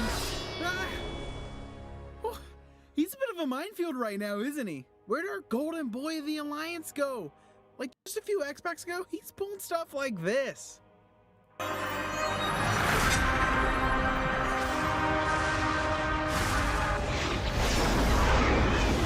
And now he's more like this. Not to mention, he's just been MIA for all of Dragonflight, with the SI-7 only just now being able to locate him after he vanished. What the fuck is going on? Why can't I go full screen? The fuck is happening? Make the fucking shit full screen. Jesus. At the end of Shadowlands. But I don't think this being the time he's being Kill Jaden introduced talks is about it as if equivalent. it's something he was born with. True, he said he was always envious of his vision. So maybe it's a gift in a sense from maybe someone like Aman'Thul. Or even fucking Norganon! I mean, hey, it is Velen who has white eyes who's standing behind Anduin saying, "It is time." So, hey, I'm just saying, bro. Maybe the void chaotic vision type shit is some Norganon type shit, bro. Who knows? The betrayer. Betrayal. Because as we all know, the next expansion is called The War Within. And while that has the obvious meaning of the war within Azeroth, since it takes place entirely underground, just real quick, let's look at the main cast of this expansion. Anduin, Illyria, Thrall, kind of an odd bunch, don't you think? I don't think this is the trio we ended up with by accident. I believe that each of these characters are notable for their unresolved inner turmoil, and War Within has a double meaning. I would agree. Not just refer to the literal war, but the complex emotional situations of our heroes. This video is part of a 3-part series. We're going to dig into each of our main characters and look at how they ended up here and where they just may end up going. First on the chopping block is everyone's favorite blonde prince that isn't Arthas, Anduin Wrynn. While Anduin's story goes all the way back to Classic, we're going to start our story today at Legion, when the position of High King was suddenly thrust Oh, that upon hair Anduin was after not his dad, doing it for him. Varian Wrynn was God. killed on the Broken Shore. As an important point of context though, while Varian's last letter to Anduin assured him that his father was proud of him, for most of his life, Anduin was seen as a soft-hearted runt. And this inability to be the warrior type his dad wanted out of his son weighed heavily on Anduin. He believed himself to be a failure in the eyes of his dad, and this makes him a majority of his pre-Legion lore. A lot of guilt. A lot of guilt, a lot of shame. Feeling like you failed. Mr. Pyrosaur, I'd like to know if we ever got an actual cinematic for the expansion or not. Yes. Is it the Anduin and Thrall one? That would be sad. Why would it be sad? That might be one of the most cinematically impressive cinematics I've ever seen in my life. Because it wasn't like explosions and action, it just wasn't cool. I know it's not for everybody, but as we're watching this video that's literally talking about inner turmoil, they're trying to drive home a theme. Also, like Metzen said, sometimes big things start with small moments. Yep, and he said that this was one of those such moments. That was... I can't word right now. This is one of those moments. It's heartfelt. It was only a single location, I guess. Only 2, well, 3 characters. Trust me, we're gonna get more. We're gonna get more cinematics. Trust me. We'll get more. Do you guys remember Battle for Azeroth? How we had like fucking 5 different high-res cutscenes throughout the like, it's not like it's just gonna... Like, I understand that it's not, you know, maybe what you would expect from like the initial trailer, but it's setting the stage very well, I think. And I mean, we saw fucking literally presumably Azeroth's world soul. Like, how is that not even, like, that's, like, what the fuck? Who gives a shit about that other shit? Like, look at the, like, what the fuck? It's pretty wild, man. Sargeras' sword in fucking high definition, like, full on HD shit. So cool. I say this because while the lion's share of people around Anduin believed he would be more than capable of leading the kingdom during the war, Anduin himself was full of doubt. Anduin wasn't the warrior king, taking down demons like there's no tomorrow. No, he was always the diplomat, the one who bridged divides. But how do you negotiate with the Legion? How do you build a bridge with a force that wants to destroy everything? And in a way, Anduin reminds me a lot of Agramar, actually. Agramar is noted to have this type of behavior in Chronicle, where he's trying to be the voice of reason. He's the one trying to talk Sargeras down from the crusade. He's the one who ordered Draenor and did it well with the spore mounds in Grond. He's the one that told the Titans that they shouldn't directly intervene with anything on the planet of Azeroth because they could cause irreparable damage to it. And then guess what happened?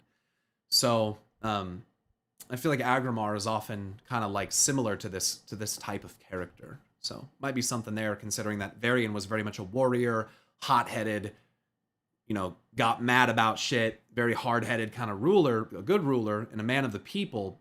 You know, I think Sargeras is kind of illustrated in a similar way, where like he's mad all the fucking time. He's, you know, he's hot-headed. He acts a little more impulsively. He's not as much of a diplomat, right? So maybe there's something there to think about. I like the fact that in the BFA cinematic it was obvious, flashy hero stuff, but in War Within it was inner strength, cool stuff. I agree.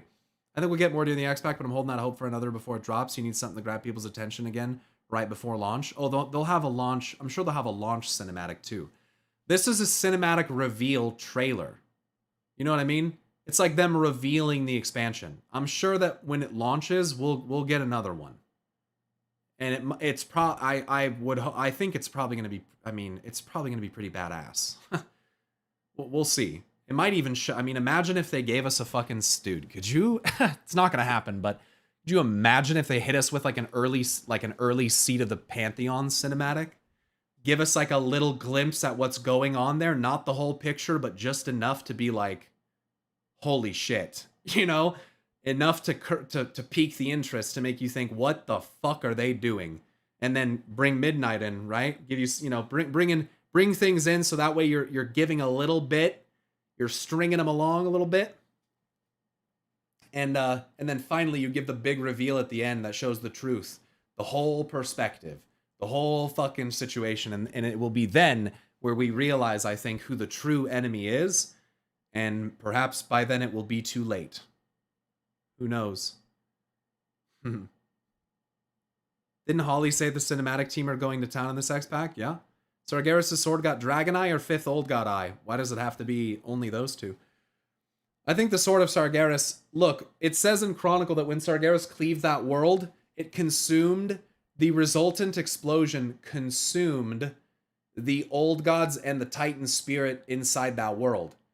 Well, the sword has always been depicted with the eye in the hilt, or in the handguard, or whatever you want to call it.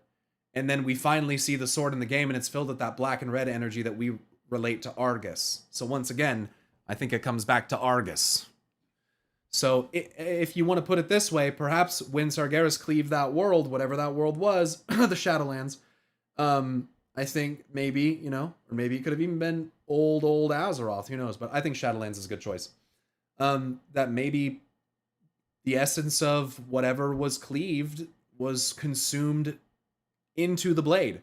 This is something that Shinzai was kind of talking to me about. I think it was earlier this morning or last night, where he was, you know, telling me about someone that was reading through Chronicle, and they got to that point, and the use of the word consumption is interesting. They didn't say destroyed. That's a good point, right?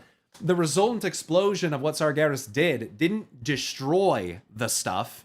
It didn't eradicate it. It didn't, you know, I don't know, maybe I'm overthinking it, but they pretty specifically use the word consume. I just think that's interesting. There's so much content and lore coming. Pyro's gonna have content for years. Yeah, I think so. Your job is safe, my friend. Which is a good feeling, honestly. I kind of think so too. I mean, as long as I still have fun with it, and I'm still passionate about it, which I think if they make a good freaking game, and with a good story that I will be, you know, if they keep going this direction, I fuck with it. You know, why do you think Iridikron said when the Titans come back to claim their prize? What do you think he meant by that? If he does say those words specifically, I don't recall that specifically, but if that's what he says, I mean, I think they're trying to claim the power of Azeroth. I mean, they're trying to get the power of creation. I think they're maybe trying to usurp the goddess, you know? How is Void consumed? Again, I don't really think the old gods are Void. They sure seem to be aligned with mortality, flesh, and decay a lot more than Void. The Void strips your flesh away. It says to give in. It says to give up your flesh. The Void wants you to say no, get rid of that flesh. And it's probably because your flesh is what allows you to resist it. To be honest, the Void's trying to trick you into fucking submitting to it. That's the whole concept of the Void. It's trying to use negativity and doubt and sow stuff like that within you to trick you into falling to it. And I would assume that, yeah, I think your mortal flesh is probably a big part of why you're able to resist its influence. Void feels like the odd one out, the one that doesn't belong. I don't agree. I think the Void has its place. I think it makes some sense, actually. But I think that the Void and Light and their relationship to one another and the connection therein has been severed. I think that it's not...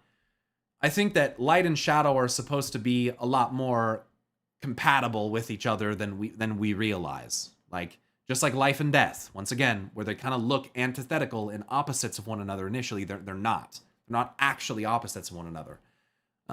Isn't Locust Walker got no flesh and resist it? Well, Locust Walker is potentially a pretty specific example of it. I mean, I think that Locust Walker is obviously no normal ethereal.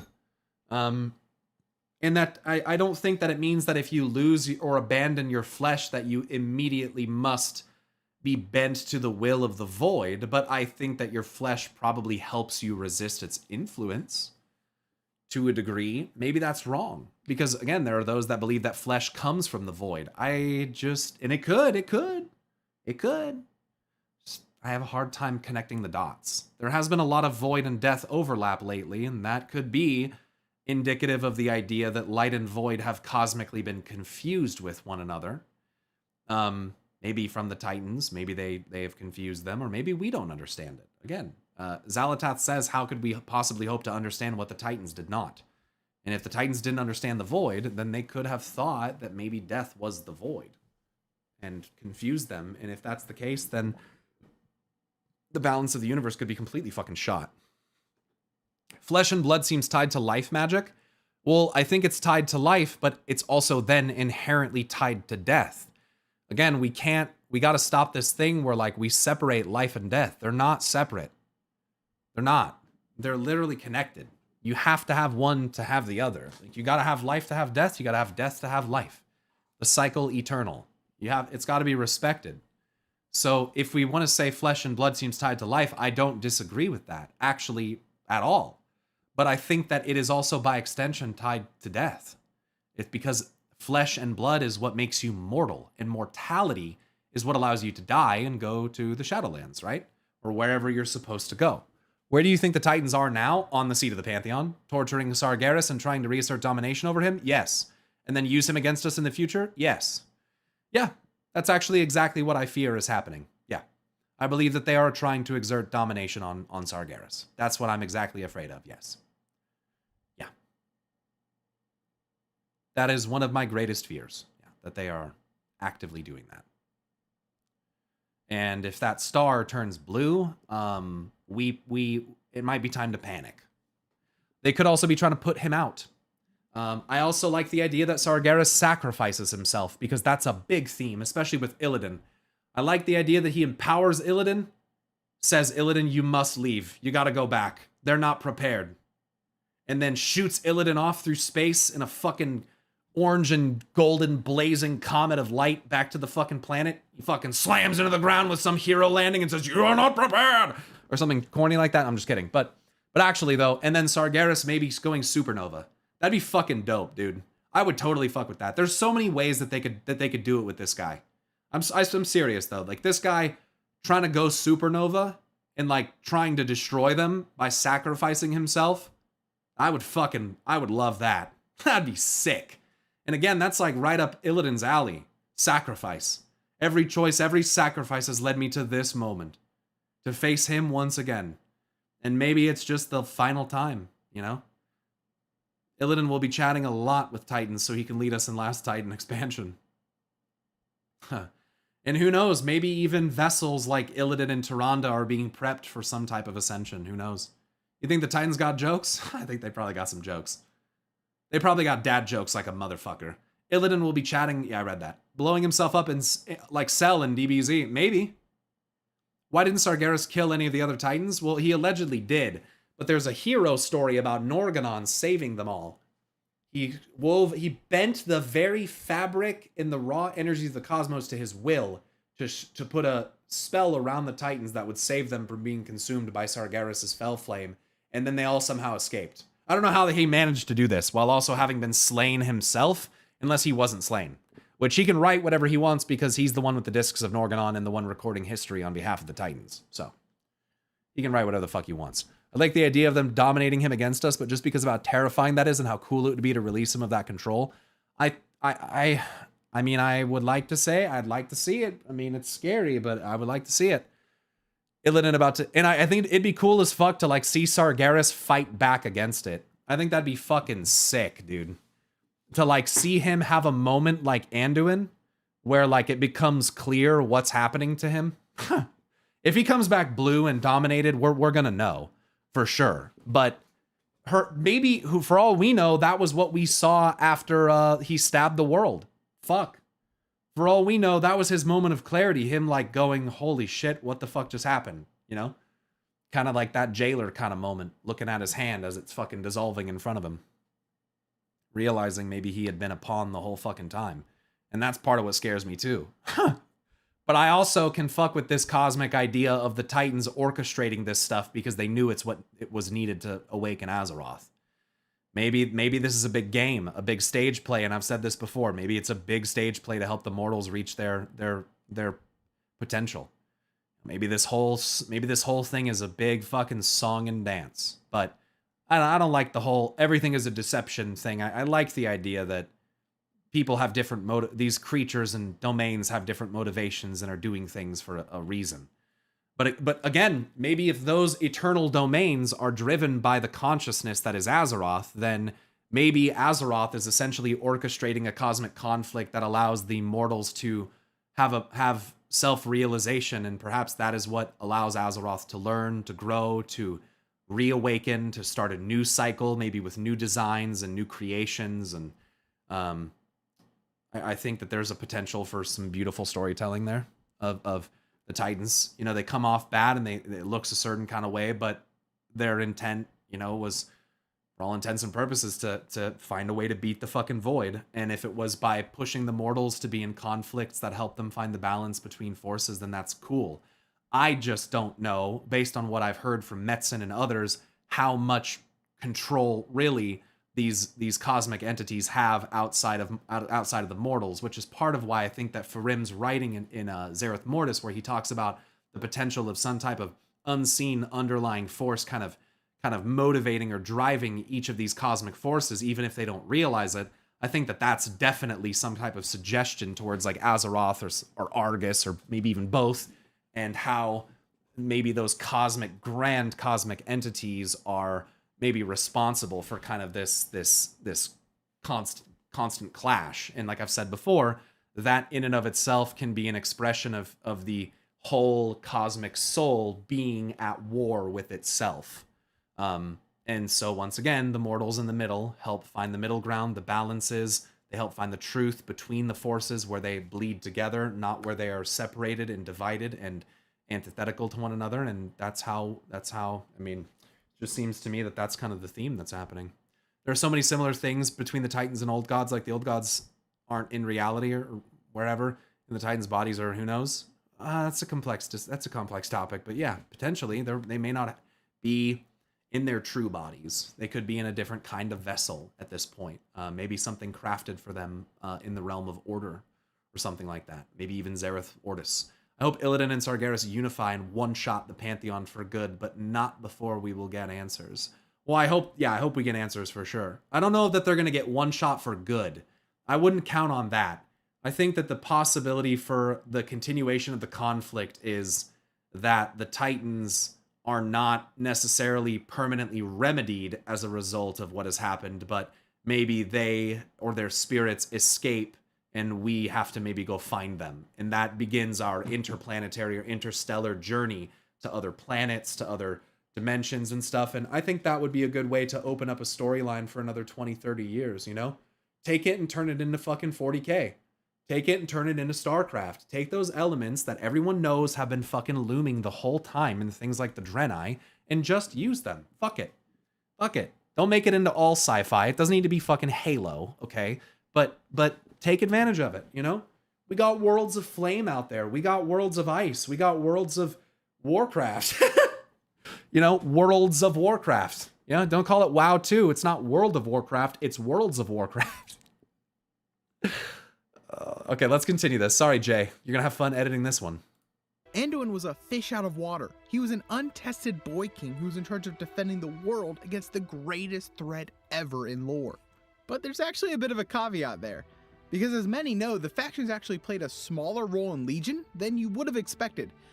Due to a difference in perspective, the Alliance believed the Horde had betrayed them at the Broken Shore, leading to the death of Variant and a majority of the Vanguard. With the factions at each other's throats at this critical time of war, they wouldn't be able to mount a proper defense against the Legion. So, the heroes of Azeroth came together in large orders reflective of their discipline.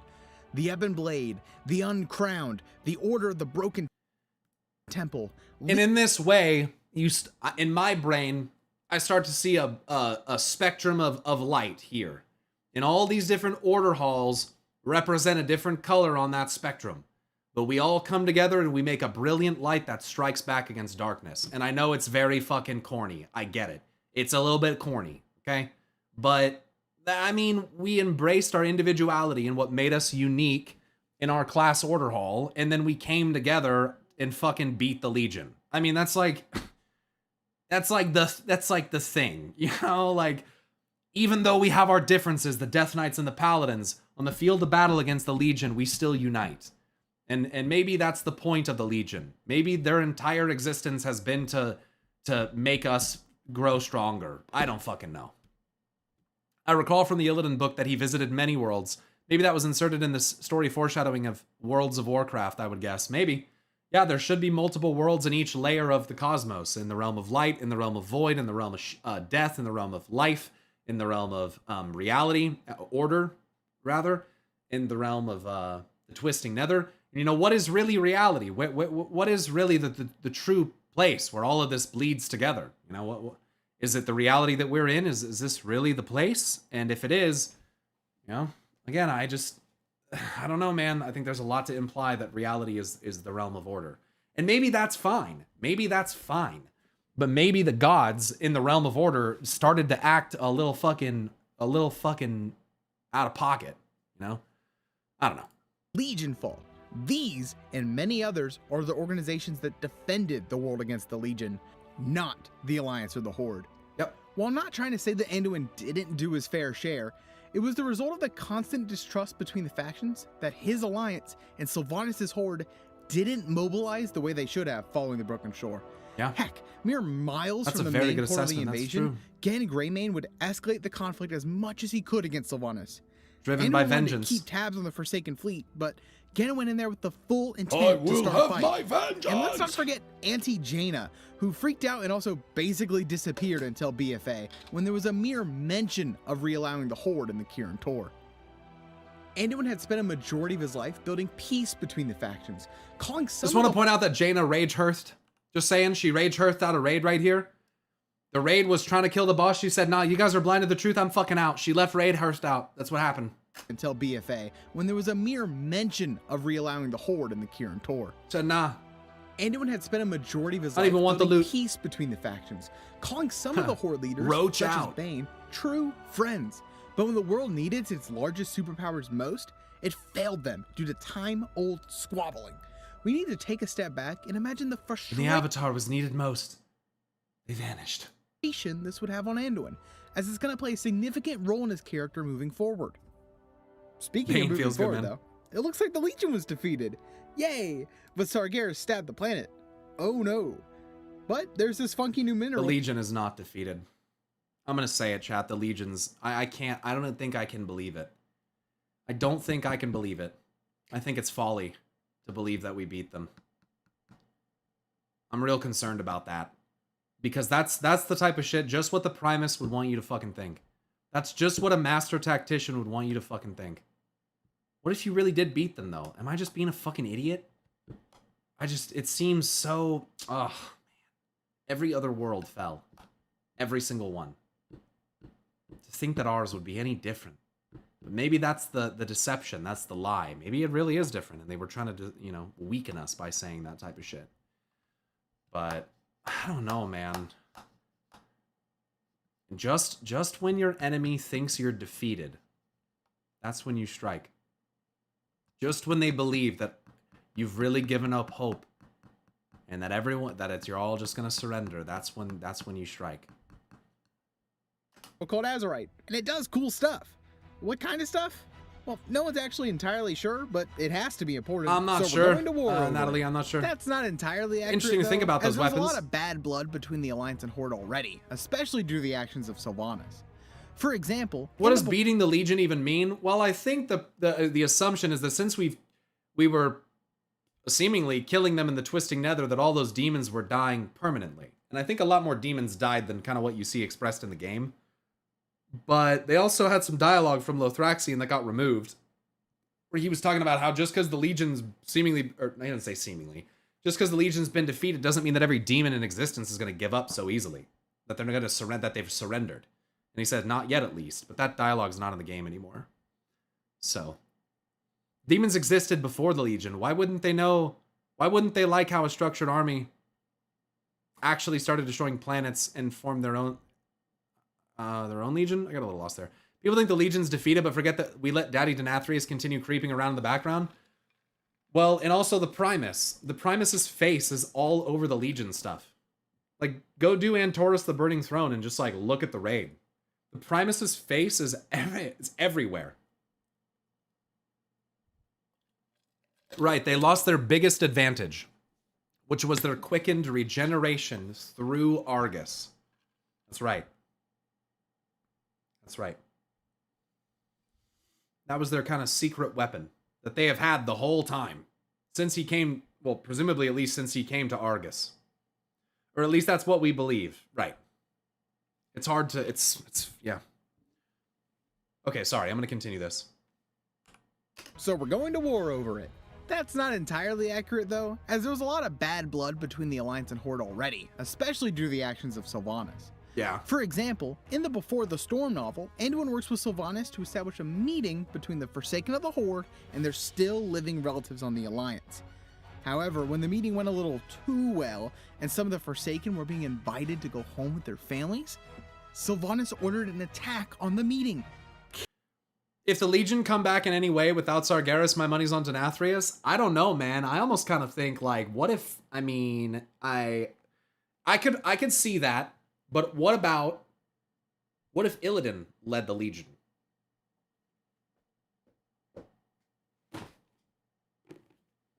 I mean, that'd be kind of cool. Killing all the Forsaken who had defected. Ruining No, dude, I don't know, man. What if it's a new Legion, a new Burning Crusade, a different kind of, bro? Let it happen. Let us have demonic races, bro. Let me play as a Shavara. And leading to the For no reason other than the forearms, obviously. were being invited to go home with their families. He already had his own little mini Legion in Outland, right? Kinda. I don't know, because once again, the Legion are drawn to the Arcane and Argus. Drew and I were experts in the craft. I literally just said that? Yeah, I literally have like more people than you in the chat typing. Crazy. It's wild. I know how that works. Playable Satyr, that'd be kind of cool. So like Sargeras saying take my Legion and continue my crusade. Basically, passing the torch.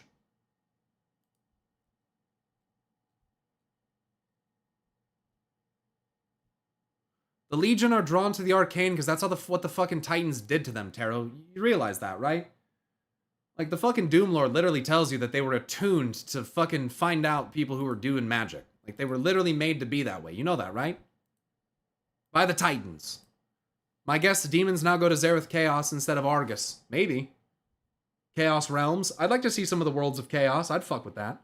I was also thinking, if the Legion, like, think about this. If the Legion wasn't always a thing, and, like, Sargeras wasn't always a force of chaos, then what is maybe one of the more natural forms of chaos? I could be wrong here, but I felt like the elements would actually fit that pretty well. And in D&D, there's a thing called the elemental chaos, I think, right? Where all the elemental planes, like, bleed together and it creates this, like, chaotic fucking crazy realm. And I was thinking, elementals, I think, are naturally chaotic, right? It's only when there's, like, a lot of spirit that they get pacified and they're not chaotic, right? Like, all the ones on Azeroth were fighting and duking it out and doing shit like that.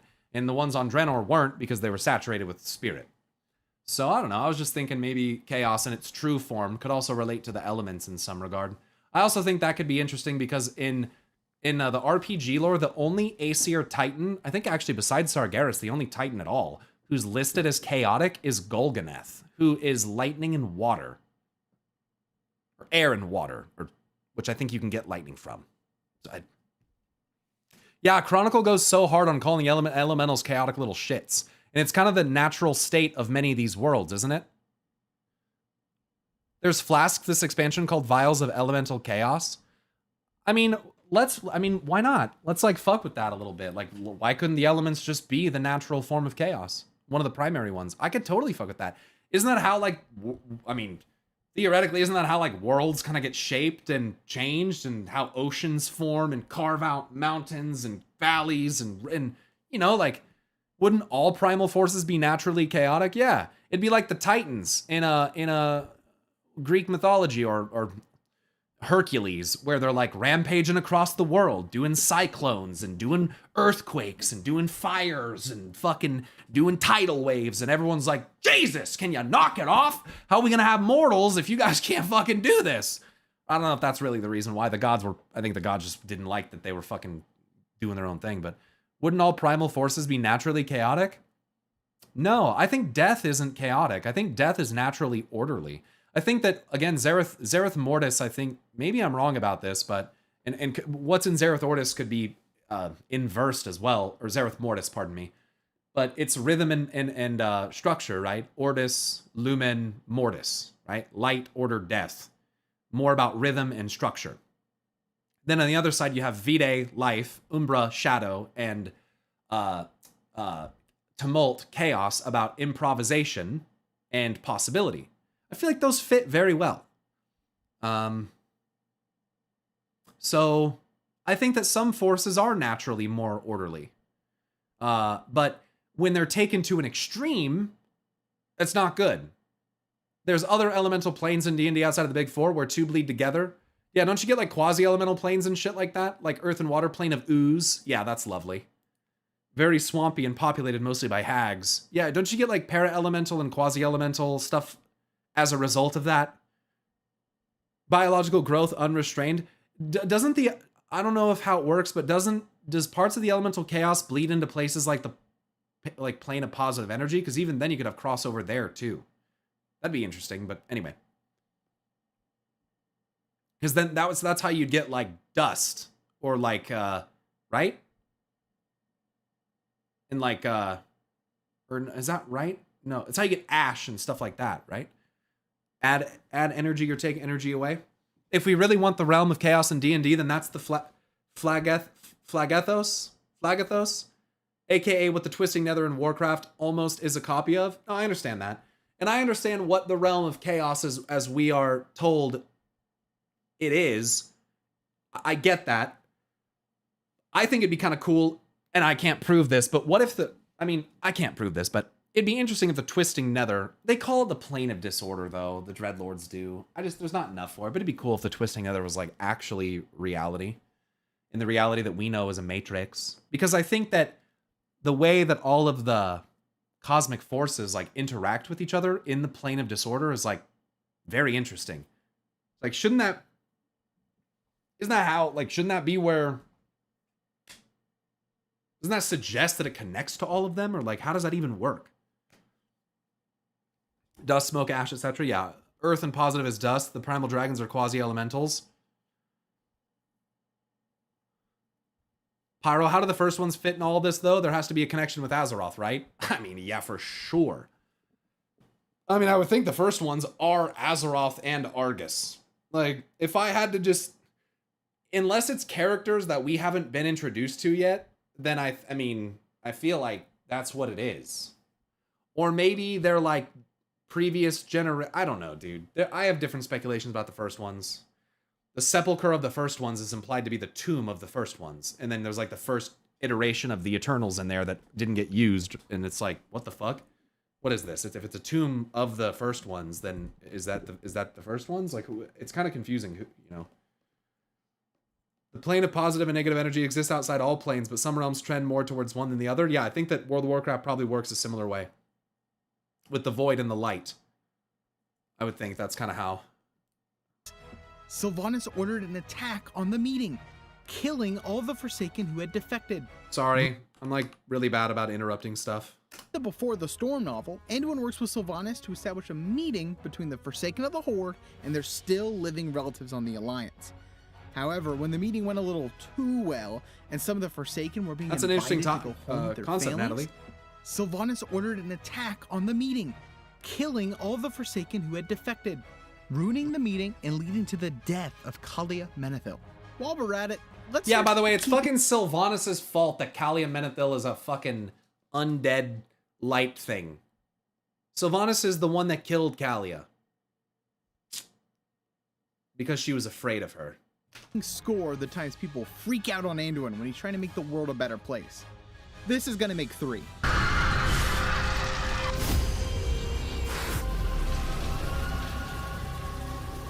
Thrall's balls. Sylvanas just essentially wiped out a majority of the Night Elves, and probably the biggest war crime in Warcraft history. And that's no small feat. Yeah. Like there was this one time Sylvanas killed a bunch of civilians. Oh wait, yeah, you know about that one. But it's okay. Yeah, you remember that one time in real life when that one country dropped that nuke on that other one and indiscriminately murdered millions of people? Or hundreds of thousands, or however many it was? Just fucked up to even say. What the fuck? Yeah, I remember that. It's kind of similar. Anduin's going to strike a counteroffensive and bring the fight to Sylvanas in Undercity. Speaking of the attack on Undercity, Anduin has been pushed to start killing people. War is war, after all. But this does notice war is war, after all.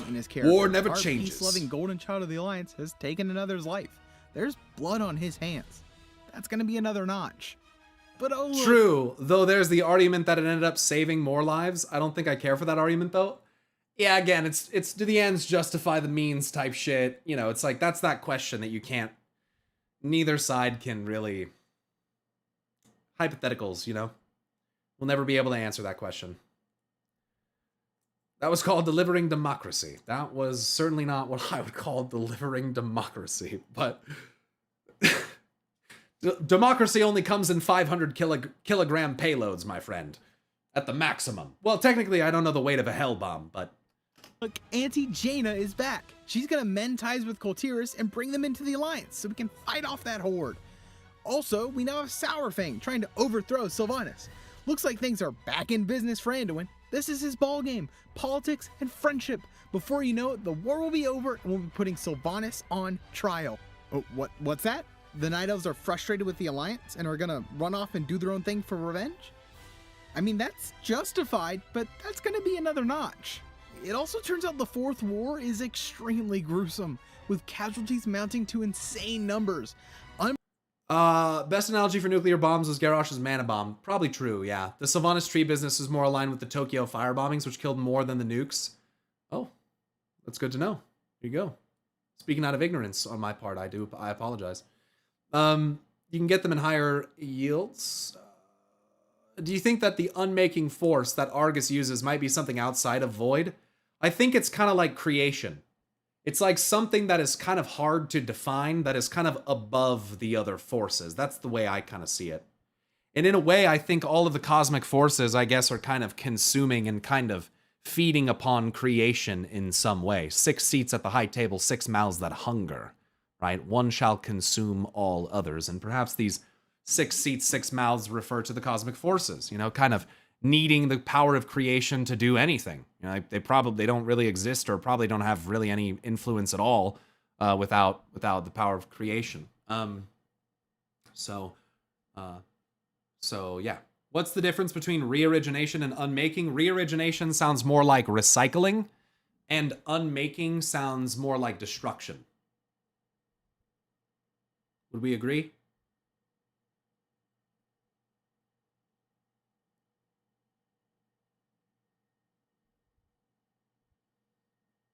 Gotta believe that the WoW creators are very educated and came up in a time when science was heavily pushed in education.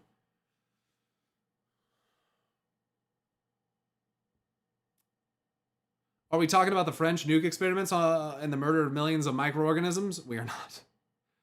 Unmaking would be more along the lines of erased from history type of death. I don't know about erased from history. I think completely ceasing to exist is a good way to put it.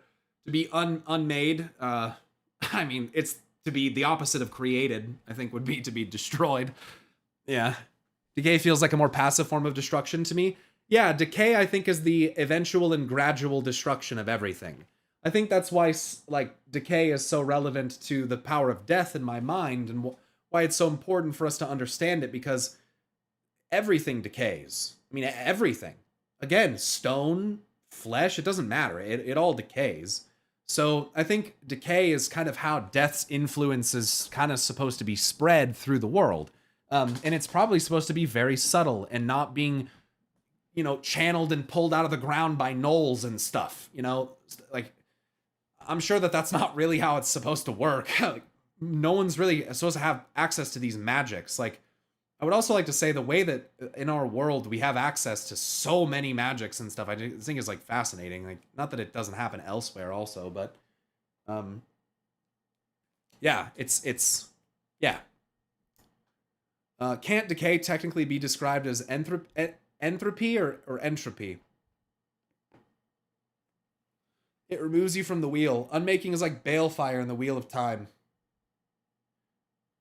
Perhaps. Unmaking would be more similar to making everything back into its base elements, like unmaking a body back to random free atoms. I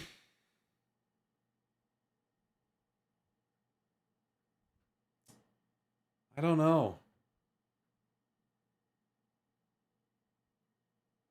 You know, you also have to wonder, like, is that legitimately his title?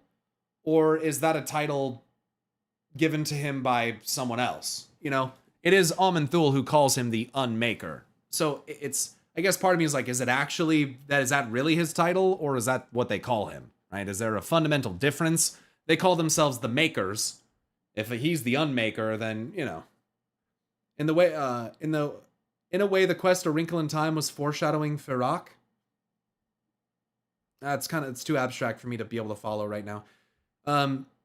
Atomic obliteration versus atomic reorganization type thing. Kalik talked about decay infecting ley lines. Interesting. Yeah, the ley lines should probably carry more than just arcane energy, to be honest with you. Why would the veins of our world only carry through them orderly, like what we're told is like the magical manifestation of order? Isn't that that's a little worrisome in my opinion. little worrying. Unbeknownst to everyone, Sylvanas was in league with basically Warcraft Satan and was trying to cause as much devastation as possible in order to empower him with all the souls being sent to hell.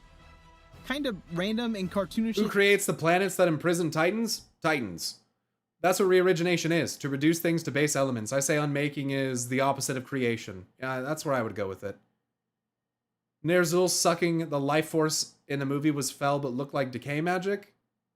I'm not sure how to define it as looking like it. I remember it being it looked as though he just removed the souls from their bodies, like sucked them out. Entropy is a word for the removal or the fundamental force heat that creates a state of nothing. Well, it's energy in general. Without heat, nothing can ever happen ever. Yeah, you don't have to explain entropy to me. I'm well aware of what entropy is. Evil? Yeah, but let's not dwell on it. Moving on. We're just gonna put a notch on the board for how bad the war goes on both sides. It doesn't go well. Putting a toll on our soft-hearted hero. And I forgot to mention, terrible war. All gods are afoot. Yeah, specifically N'Zoth, the one that really messes with your mind. Easily another notch. Nothing direct, but that's gotta have an effect on him. At least Rathian is back. His good old friend from his time in Pandaria, who was also indirectly responsible for killing his dad. Another notch. Jeez, these are really starting to pile up. Thankfully, it's looking like our roving band of heroes have put a stop to N'Zoth, and Sourfang is gonna force Sylvanas out of the Horde. Things are going well. Oh, we put a stop to N'Zoth! Oh yeah. The music he chose for this segment, yeah. I just wonder, is Azeroth the heat of the universe? Yes. Azeroth, I think, is all of the energy. The void is the entropy threatening to consume all of it and put the universe into a state of perfect equilibrium where nothing ever happens again. So that is what I believe, is that's why the Void Song is a threat. The Void Song is heat death. That's what it is. The Void consuming everything is heat death. We don't want that. And so we turn French. I can see Amanthul looking to reoriginate everything to order it all. I mean, I could see Norgadon being very much in that as well. But oops, Sourfang is dead. That's pretty sad. It's also another notch. We'll see, Tracy. But hey, at least Anduin can rest easy now. N'Zoth is probably dead for good. Like an end singer of sorts, yeah. I mean, Sylvanas is missing, but I'm sure we'll track her down. The end singer who would basically take the dark matter of the universe, in that which was aligned with emotional energies, and basically drown the hope and light of the universe permanently. That's kind of like what the end singer was gonna do. The end singer, void song. It's the same concept. It's the exact same thing. Yeah. Essentially, yes. Yeah. Any moment and bring her to justice.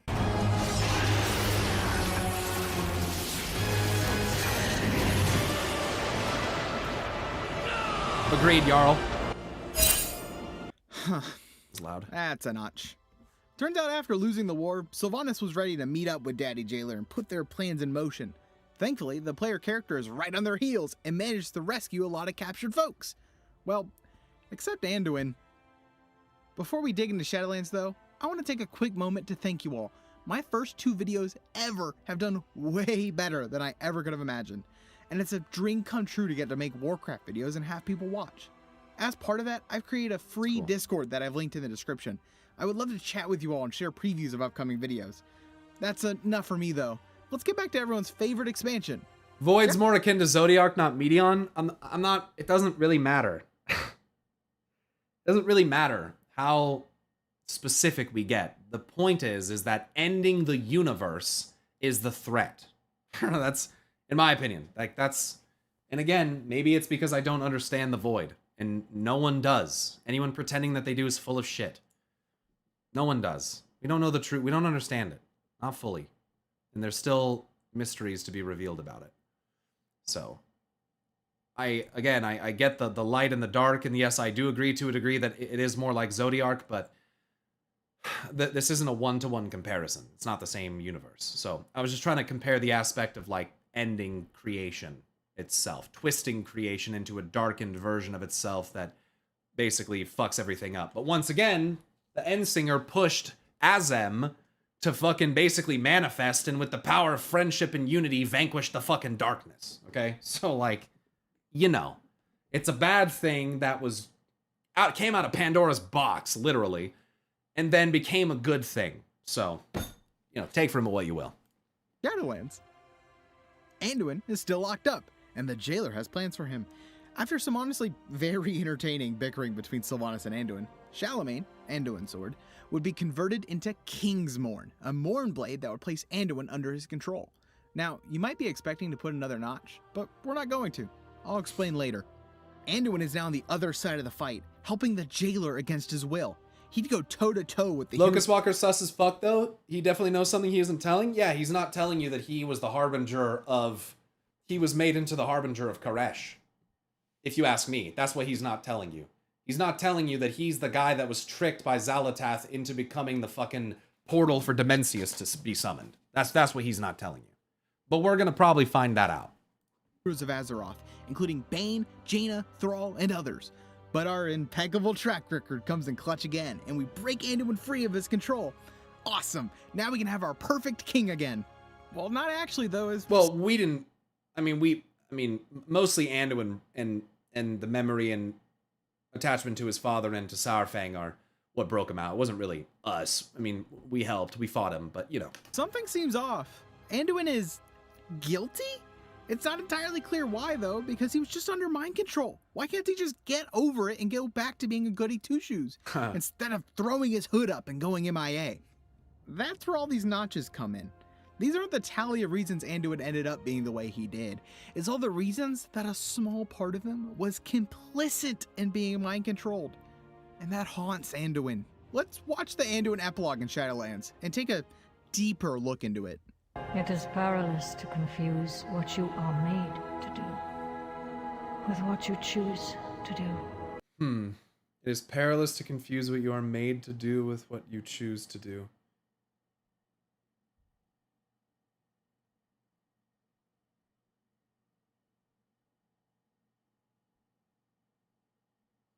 And I see it in this way as a reminder that it is important not to concede your choice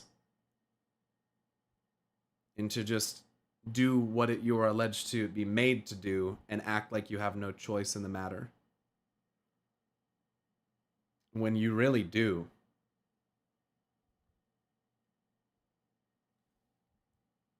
And I know for a time she didn't feel that way. How can I not when it all blurs together? It was so horrific and exhilarating. And it sickens me to think that satisfaction may have been mine. But yeah, I don't really think it was. I think that was the jailer and the Primus, and it's like, it's just fucked Anduin up. Now, like, Anduin's fighting with this self-doubt because he's like, fuck, was that really me? Doesn't mean it really was him. But it just means that, like, he felt that because that's what domination does. You lose yourself. You start to feel the things the other person's feeling. You're starting to have the memories that they have. It starts to literally blend you together. The Primus and the jailer, Zoval, are a perfect example of that. And so in this way, it becomes very difficult to separate, like, what is you and what isn't. And so Anduin is like, he's struggling with this because he doesn't, this shit is beyond this guy's like 20 years old. Like this shit's beyond this guy, you know? Like, that's pretty wild. That's a very specific choice of words there. Satisfaction. Not fury, not anger, satisfaction. The mounting frustrations with those around him finally broke through while he was under the jailer's control. A part of him enjoyed letting go and lashing out at those around him. I could see that. Yeah, I think that's a good analysis of that as well. Is like, he, in those moments was kind of unburdened by that conscious desire to like do the right thing. And in this way, I like that in the way that he lashed out, he's basically unfettered in his ability to just be cruel. I like that a lot, actually, because it exposes Anduin to a very scary side of maybe the mind and of the truth, you know, like there is a darkness in everyone, and people can pretend like they don't have any, but they're fucking lying, and maybe that's their darkness. There ain't no such thing as a perfect person. And I think Anduin has tried very hard to be that. And I think he's, kind of in this way maybe forced to realize that there is some pretty repressed frustration that he has, that when in this state of unconscious, unfettered cruelty, he maybe did develop a little bit of a sense of satisfaction. And again, not in necessarily the suffering of other people, but in his ability to lash out and to act in cruelty. Because that's not who Anduin really is. So yeah, I kind of like that's a major factor of it. Too often forget that while Anduin is known being weak compared to his father, we don't take into proper consideration the strength required to be the peacemaker that he is. Taking the time to work through these deep divides on Azeroth takes a special kind of mental fortitude that only Anduin seems to have. But everyone just keeps... It's not even just mental fortitude. I think it's in the spirit and the soul too. It's in the heart. It's in all of that. Testing him. Rathian kinda killed his dad, Jaina abandoned him right when he became king, Genna is fighting Sylvanas when the Legion is at their doorstep. The lemming effect is a truth for a reason. Might be the letting go part instead as well. Everyone has their limits. Well, it's true, and and that's maybe a scary side of yourself to have to confront. And again, maybe it's that war within. In a way, maybe the jailer, as Zoval, kind of even, whether by intention or not, set Anduin up for this type of conflict. It's the forced confrontation of the war within. It's if you're too blind to see it, I will force your eyes open, kind of thing. Literally, I will fucking force it upon you. And I think that's also a terrifying thing for Anduin to experience. To experience something that has that power over you is fucking terrifying. And even further still, to feel as though perhaps that power is feeding upon your own dark inner feelings and thoughts and desires is really scary, dude. Really scary. But it forces you to be introspective. It forces you to question.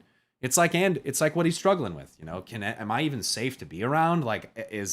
And that's why Thrall's message is so powerful, because he can see that Anduin is trembling and terrified of what if I fucking lash out again? Like, what if this is really a part of like who I am? And obviously Thrall letting him know, I trust you, is helping Anduin to realize that he doesn't have to be separated from everybody. That people don't necessarily see him as a monster. And this Thrall's saying, we've given you some time, Anduin, but it's not enough. And it's time that you come home, and we got to work on some shit, and we got some shit to talk about, because these visions are pretty crazy. Do you think by the end of the saga, Anduin will use Shadow? I think that everything is to a degree about balance. So maybe even Anduin himself will wield Shadow, and maybe him tapping into that darker part of himself is, in a way, a conduit that will allow him to do so. There is Void Reaver Anduin, I think, from like Hearthstone back in the day. And so, I think him having a balance and finding that unity would be very fitting for Anduin. I would like to think that maybe it's also like Destiny. For those who know Destiny 2, for a long time we only had like the light. And we were taught like, oh, the Traveler and the light is like the good, right?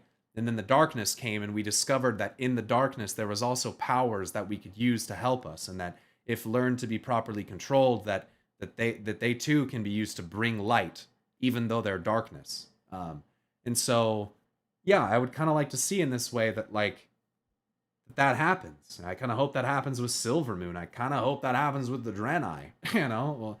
We'll have to see. But yeah, What's up, Ali Eden? What's up? I mean, Thrall's gone through heck and beyond. This is kind of Anduin's moment to grow up with a few scars. Yeah, I mean, Thrall's trying to be, you know, there as a supportive figure, but also not be in Anduin's face. He realizes that Anduin is his own person with his own struggles. And yeah, Thrall's been through some shit, but he doesn't have the answer to everything. You know? I think that would be ridiculous to think. He's still got some learning to do as well. We all do. Maybe up till the day we die. Do you think Midnight will get Void class? I mean, I wouldn't be surprised if we had some additional hero talents added in the form of like a Void Paladin or something like that. There's been some in-game very strong hints that that is possible. Kaluya, thanks for the 30-month resub. By the way, Dirty 30, hoping you're doing well, dude, if you're still here. Keep it killing it with your WoW content. Thanks, man. I appreciate that. I know it was just an example, but I would love if Hearthstone's Void Anduin became a thing in WoW. I don't. It's not about, again, it's not about just picking Void. It's not about just picking Light. You know what I mean? It's about the balance. So, yeah, it's cool and all, but I don't want that. I don't want Void Anduin. I want balanced Anduin. That's the best version. We don't need that. It's like the whole point. So would you say Shadow's different than Void? Yes. I would. Personally. Yeah. I think Shadow is more akin to death, frankly. I think Shadow magic includes things like Shadow Word Death, Shadow Word Pain, Devouring Plague, those type of disease, death and decay related stuff. All is Shadow. Void is like madness, you know? Void Bolt, Void Tear, and shit like that, you know? I do in my mind see a separation. Now, is there maybe a way that they kind of bleed together? Sure, potentially. But I do see Shadow as different than Void, personally. The same way that I see, like, Holy as different than Radiance, frankly. Like, I don't see the Naru's light as exactly the same as someone like Sargeras. You know what I mean? I think they're different. But that's a different topic. Surrender to Madness, yep. Yeah, this is a Paladin. This is the LFR Paladin set from Tomb of Sargeras. I actually almost have the full set. It's pretty sick. It's from LFR Tomb. Anyway, let's finish this video. Sorry, I'm so bad at React. Abandon him in the Fourth War, Sylvanas does everything in her power to try and break him. It all just starts to wear him down. Anduin has built himself onto a pedestal. He is the Golden Lion, the High King, the Great Uniter. And for the briefest moments while under the jailer's control, he fell from that pedestal. And I can only imagine, because I myself know what it's like, when you put yourself on a fucking pedestal and expect too much of yourself, sometimes you gain a little bit of a sense of pride when you're successful in doing it. And when you have to ultimately get to that situation where you have a little bit of a downfall, it sucks. It fucking sucks. And so maybe in this way, the proud lion, the cub of the lion, you know, the proud lion, son of the wolf, maybe there's a little bit of pride going on there. And that's a big recurring theme in World of Warcraft. Big. Like, what he's saying about Anduin right now reminds me of about how Emperor Xiaohao kind of saw himself. Of like, oh, in the ways that I have learned, the lessons of Pandaria, I now know that I am more than Emperor. You know, like, but still within him brimming with pride. Pride is a good thing until it's not. And then it's worse than all of the other Shah combined. So if you're able to overcome your pride and have humility and be humble and accept when you're wrong and accept when you make mistakes and not be so fucking hard on yourself, you can be a lot happier. You can be a lot more free. And that's what Anduin's going to struggle with. Pride is the most insidious. It is so bad. It is said by Emperor Xiaohao that pride is good until it is bad, and then it is worse than all of the other Shah combined. Is a lightless paladin just a warrior? If you ask me, yes. Yep. That's why I think that the stories, how the game is always telling you that Sargeras is a warrior, I think is really important. But the fact that he's on fire, I think is also a little bit of a clue. It's like, yes, he's a warrior, but I feel like he's teetering on paladin. Like, he's teetering there, I feel like. But that's just me. There's a clip in the trailer with Anduin and Pain hearing Varian's voice that I can't figure out if it's a flashback or foreshadowing. Yeah, I'm not sure. I'd have to look at it. Others put Anduin on the pedestal instead of letting him climb it at his own pace. Others pushing expectations on a person can be destructive to someone. That's what Anduin's dealing with too. True. And, you know, as someone, I can relate, you know. I'm very lucky that as I grew up, you know, I was good at a lot of things, man. Like, just pick up on things pretty quick. Whether it was sports or whatever, or whether it was friends or, like, I don't know. Sometimes things like that can come easy. And I have 2 brothers, one older, one younger. So as the middle child, you know, I feel like I'm kind of in this area where, like, I feel like there was, for me, honestly, there was some, at least I perceived these higher expectations, you know?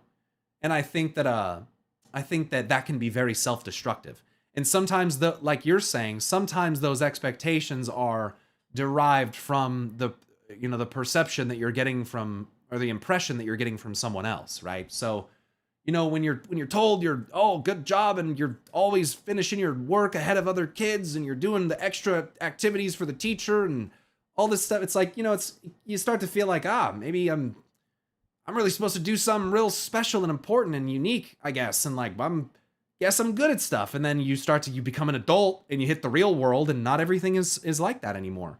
And sometimes your advantages become a weakness, and, you know, you start to have to think about that. So yeah, it can be hard. And then if you have a developed sense of pride while having to face that reality, it's very difficult. It's very hard. You know, you start to be real hard on yourself. You know, that sense of pride twists inward back on you and fucking destroys you, you know?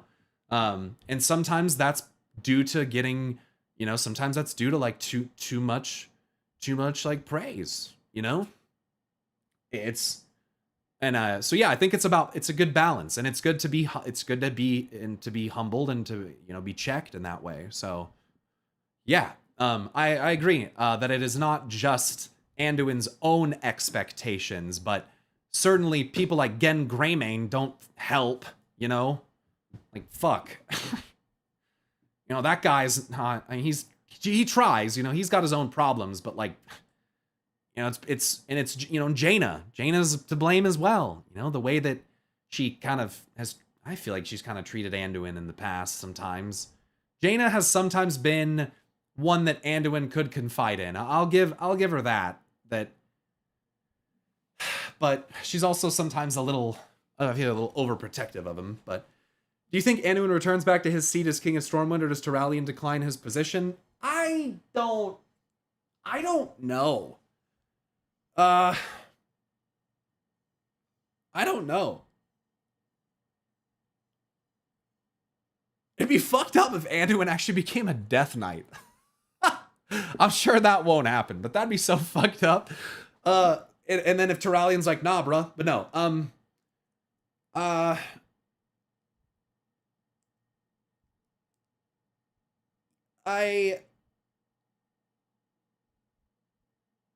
don't know.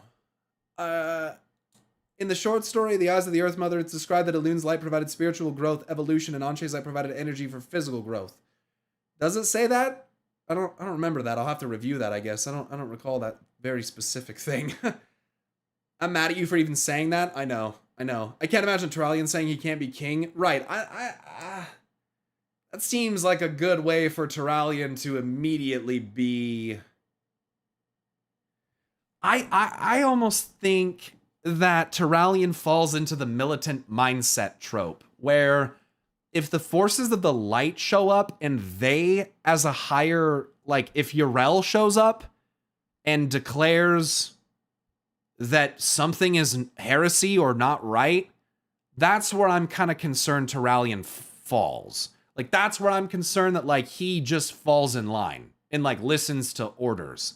That's what I'm worried about. I don't see him just denying Anduin the throne. He has not expressed anything like that so far. I don't feel like that's been even really hinted at. I think that there's the crown, the golden one claims a vacant throne. The crown of light will bring only darkness. Like, okay, I get where maybe how you could construe that to be related. I totally get that. But But besides that, I feel like Turallion, like, I don't see that yet. Turallion will say this: Stormwind has no king. Stormwind needs no king. I don't know. I don't know if you saw my first question from earlier. If the demons were slaves of the Titans, why were the demons betrayed when Sargeras was sent to hunt them down? I guess it depends on how much of that is true.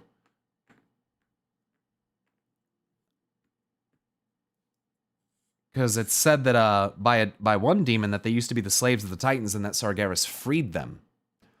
So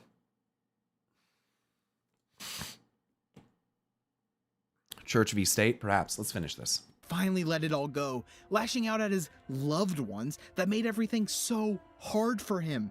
Now we can see why Anduin is so disturbed following the events of Shadowlands. There was a part of him, however small, that went along with the jailer, and that terrifies him. Anduin knows he's not the person he thought he was. He can feel that inkling at the back of his mind, that part of him that is just as ruthless and hungry for war as those before him. That's the war within Anduin. He believes the perception of those around him is a total lie. They're all willing to brush away his actions while under the jailer, chalk it up to mind control. But Anduin knows that's not the entire truth. That's why he ran away. He needs time to figure out who he truly is. Yep. So what can we expect to see from Anduin in the Very war? well said. Very well said. Anduin's cringe, no one cares. Within. Imagine there's being couple such a paths fucking I can sissy that you easily think see that. him going down. An interesting one is that I think the Arathi of Hollowfall could show Anduin a new version of the light, with which he can reform back to his holy ways, with a greater appreciation of the light and his place within it. But in the Shadows Rising book, we also see Anduin tap partly into the void, and I think we could see Anduin's inner turmoil become fuel for an access to a new side of his power, the Shadow. With Illyria at his side, perhaps Anduin digs deeper into this side of him. It also feels worth mentioning the potential future showcased in the Anduin comic that released before Legion. I really like that take of him not liking that people brush it all off because it still did something to him.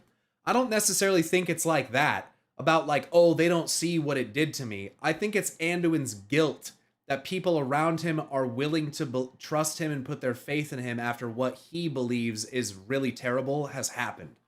It's more about, and maybe that's what you meant, but that's how I see it. It's not about, oh, poor me, like they don't see that it affected me. No, it's like it's they're willing to look past it, and Anduin can't accept that.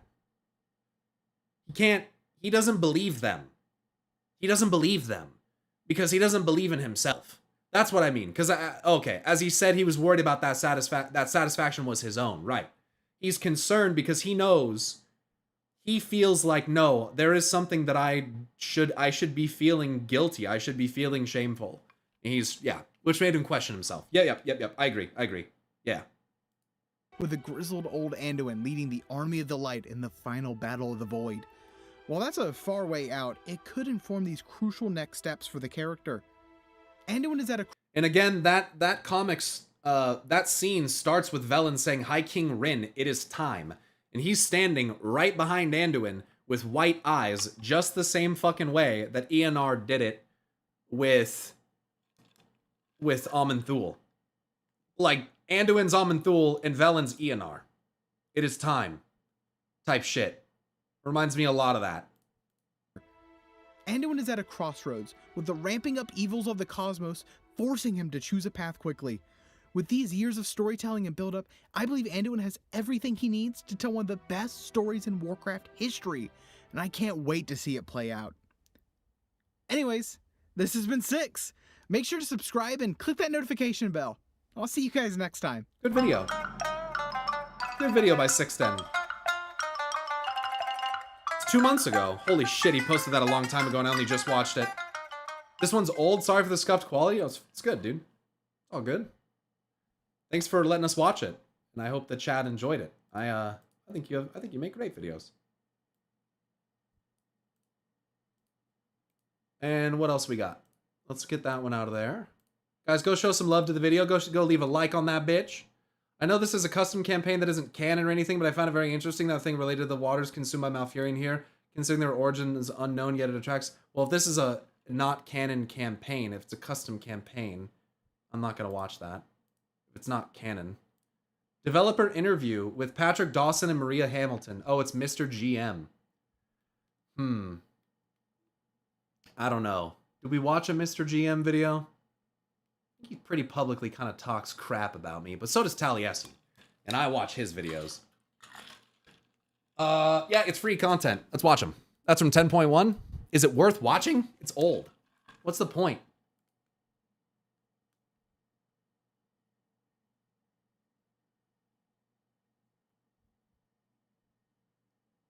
Diamond, I don't care about that. He can do whatever he wants. I said, girl, you should watch Pyromancer. Oh, stop. I know, it's just funny. Heading over to YouTube to watch the reaction. Thanks for checking it out. Thanks. Yeah, no problem, dude. Thanks for sharing it.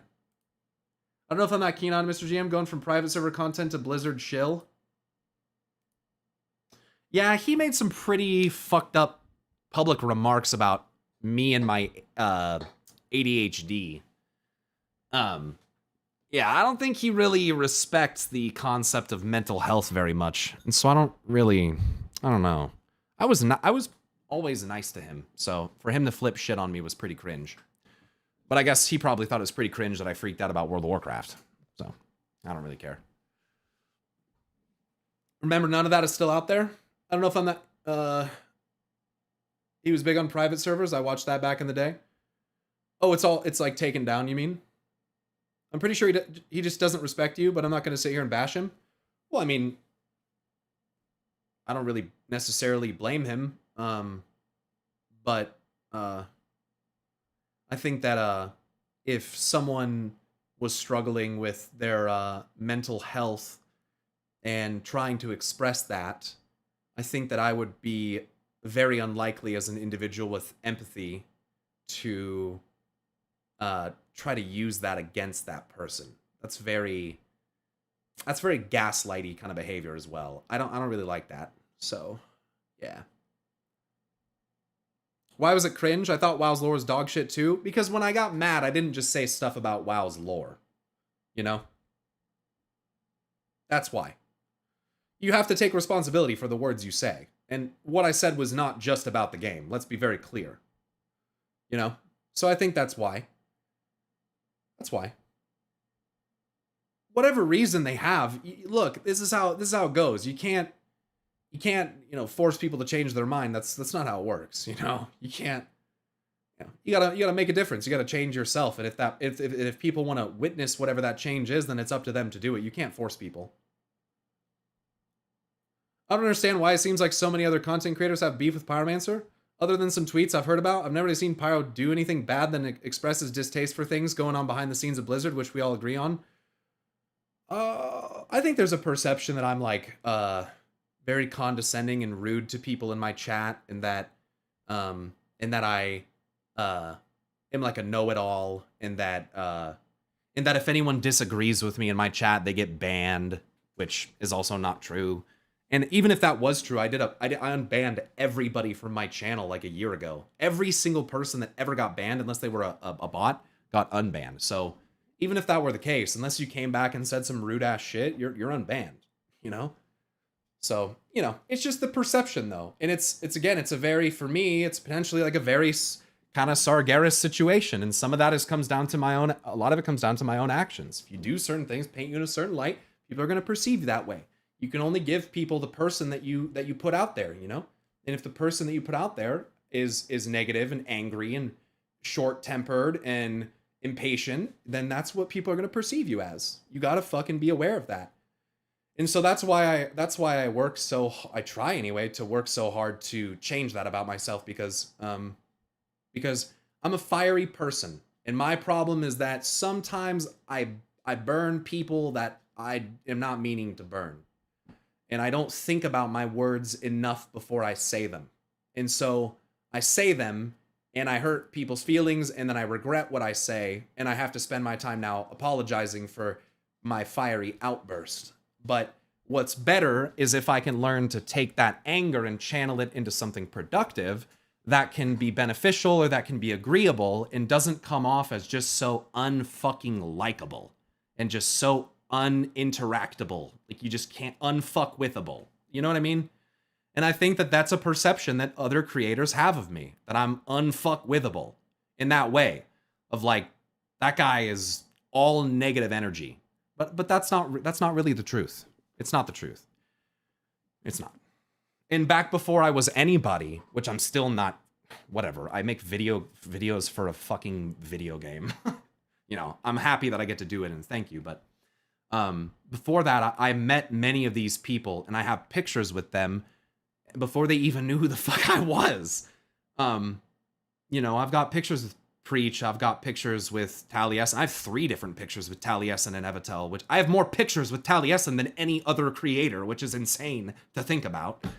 You know, so, and I regret some of it. There's no denying that. I wish I could have been nicer and just a better fucking person. But like what this whole theme about the war within is that you gotta fucking look yourself in the mirror sometimes, and be okay with some of the mistakes you've made, and you learn from them, right? You look the darkness that's inside of you in the face, and you say, hey, I see you, and you're here, and I cannot eradicate you, nor should I really even try to. But, you know, sometimes, you know, the intrusive thoughts they win, and we got to work on how can we not let those intrusive thoughts win so much. And so that's what, in my opinion, that for me, that's like what my struggle with ADHD literally is personified. Like, it immediately is that, like, grappling with the intrusive thoughts. It's easy to be impulsive. It's easy. It's very easy. It doesn't take a strong person to be impulsive and irrational. That's not strength. It takes a strong person to feel that and to be able to curb it a little bit and process it. That's what's emotionally strong, not just acting on impulse because reasons, because I'm a hard ass or whatever it is, you know? So, yeah, that's all it is. A lot of people think ADHD is you can't sit still, and I can't sit still. Look at me. I'm fucking constantly moving. I'm constantly talking. I have a lot of words to say, you know? I'm articulate and I feel like relatively intellectual. However, that can also come with some negatives, right? Which is like a little bit more emotional volatility. And now that again, like I've said before, now that I'm aware of that, and I have gotten better at handling my emotions, I feel like I can relate more with a character like Anduin, who is kind of seeing this and like there's progress being made. You get people telling you that, you know, that they believe in you and all this stuff. Sometimes you got to learn to fight that war within and maybe let yourself believe some of that stuff. You know? You gotta let your guard down to yourself, you know? You gotta be vulnerable to yourself. If you can't do that, then I don't think that, you know, for anyone who's hearing this and saying, oh, that's pussy shit, that's weak shit, I feel like you're weak. I feel like you're very emotionally weak if you can't do this. Like, this is what wisdom and patience, and this is what growth and humility and everything is like. I think it's what it's all about. Like, learning how life breaks you down with darkness and how to still let your light shine and overcoming that stuff, because you have to realize that so much of the darkness in your life is probably coming from within you. And I think it's hard. It's really hard to get to that point where you can believe that, where you can perceive that for some people. And you know, it is what it is.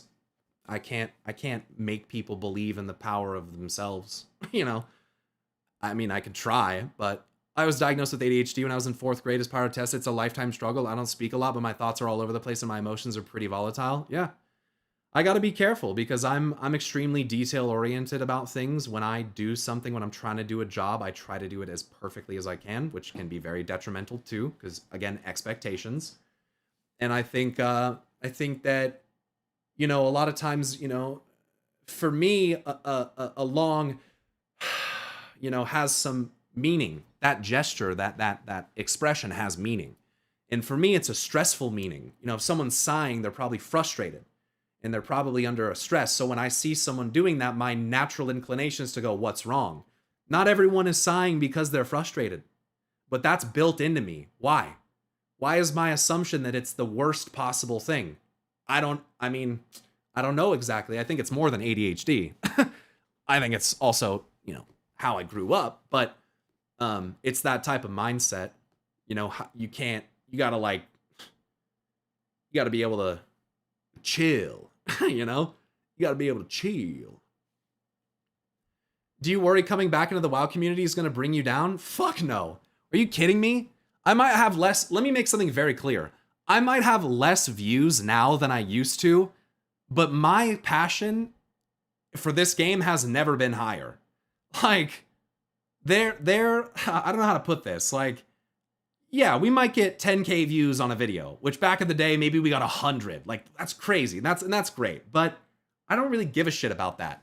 People think that because my views are like lower, that I've like taken this L and that like I killed my career and all this stuff. I don't feel that way, dude. This isn't my career. You guys think this is a career? That's fucking laughable. This is my life. What do you mean? Career. What? This is my philosophy. This is my religion. This is how I discover myself. What the fuck do you mean, career? Bro, I happen to make money from it and I'm thankful for that, but it ain't about that. You can make money a million ways. Trust me, but you can only feed your soul in so many ways. And I feel like right now I'm feeding my soul, dude. And what is beautiful about it is that even if I'm wrong, I will still be sated. I will, because it's not about being right, which I used to not be able to let go of. I used to want so badly to be right, to prove myself, to prove my intellect or whatever it is, and I had to let that go because it was destroying me. Similar maybe to Anduin. You have to let it go. That pride is the fucking most evil thing, dude. You gotta fucking let it go. So, you're definitely advertised as being the same person from 10 years ago? Yeah. Unfortunately, only some have grown up since then. It's unfortunate some others haven't opened themselves up to that yet. And I try not to think of myself as any higher than an individual for that perception, but I do genuinely wish that we could all be friends. But that's just not how it works, And World of Warcraft has taught me that like inevitably you're gonna have myriad perspectives. Like it's gonna happen. You're not gonna be able to please everybody, and sometimes you're not even gonna be able to please yourself. And yeah, so it's important. It's good not to hold that against people. I think that's one of the biggest lessons for me through this whole thing is like when I come back and I'm doing this stuff, even if Mr. GM hate me or Taliesin hates me or Noble hates me or fucking Panda hates me or whatever, I'm not gonna hold that against them.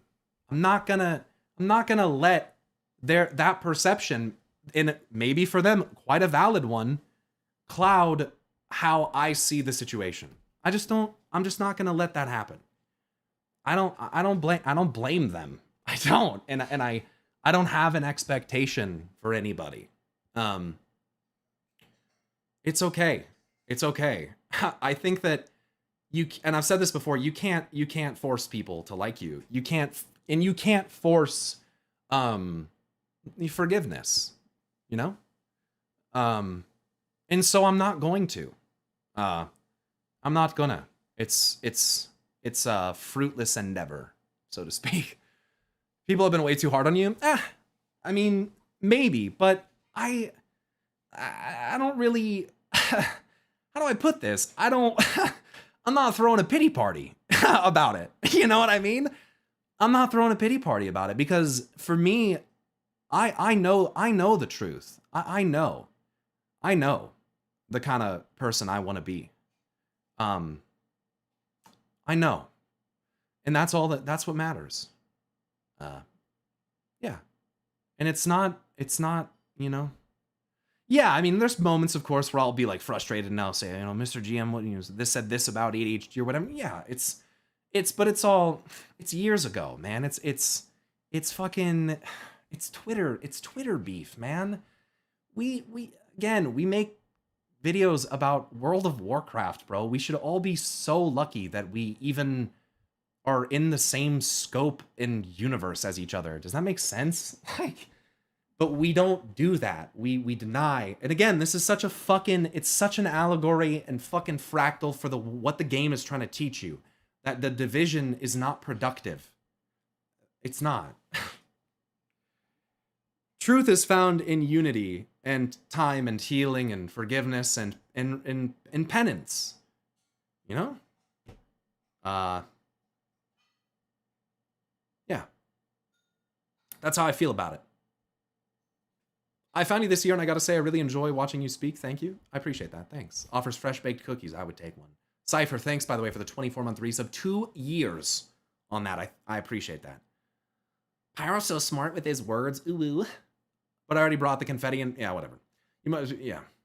If I slip you 50 under the table, can I see your growth? In the immortal words of Garrosh, times change. The detractors need to realize that about you. But again, it's not a matter of need to realize. That's the key of this that I think that you guys have to understand. You can't be like Garrosh. You can't force eyes open. It's not it's not how it works. It's the concept of living with the repercussions of your actions.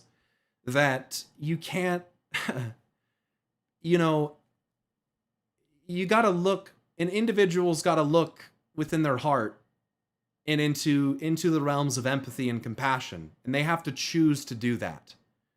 You can't make people do that. So I get what you're saying, but I don't take that mindset about it. I feel that it is earned. And if it doesn't happen, then I'm not gonna feel bad about it. Because no matter what, I'm not doing, here's the bottom line is I'm not acting different. I am very much trying to be different, right? And to work on myself in that way. So it's not about, if they never forgive me, that's not the point. That's not the point. It's about doing what I know that needs to be done either way. It's kind of like Sylvanas going into the Maw.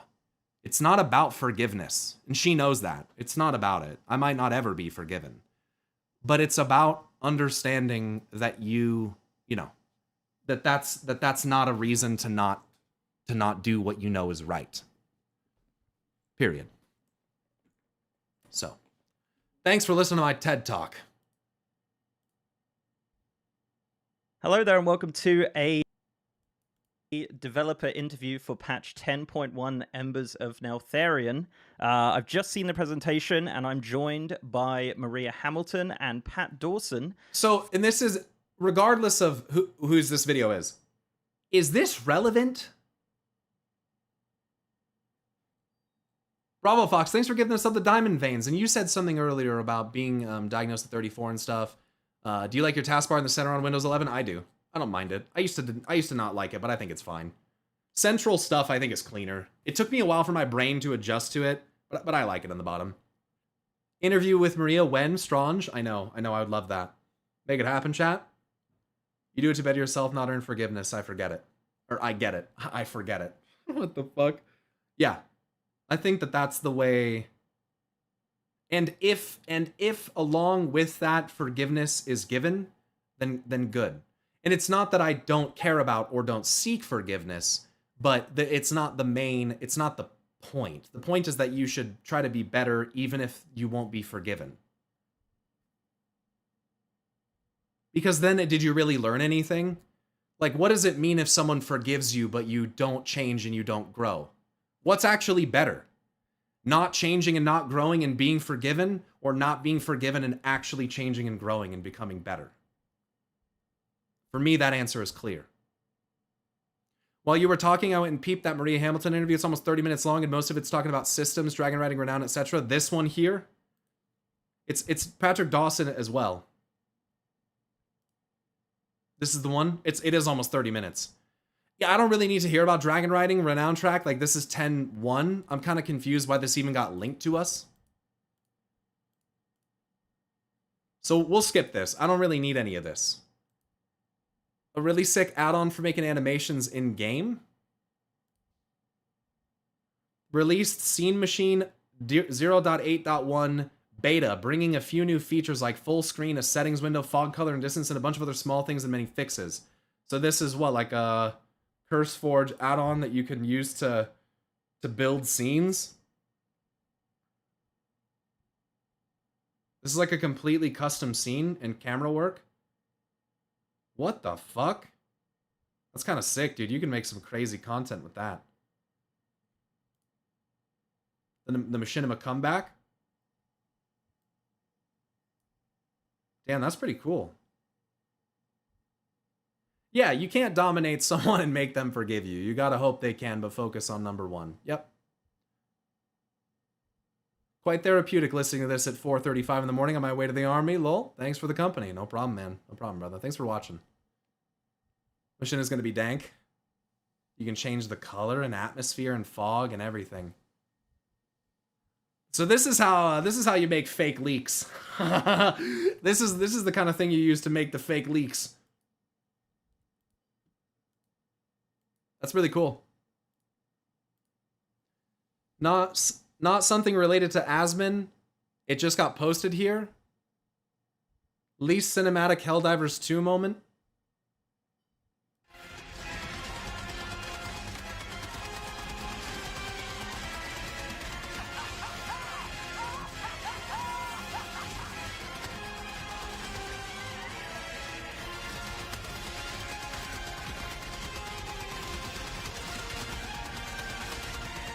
This is a fine display of democracy.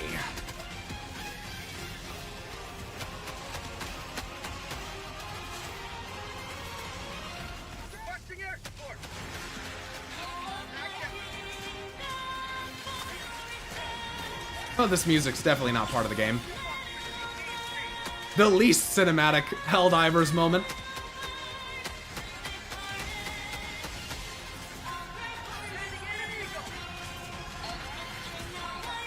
That's AOT music? Ah.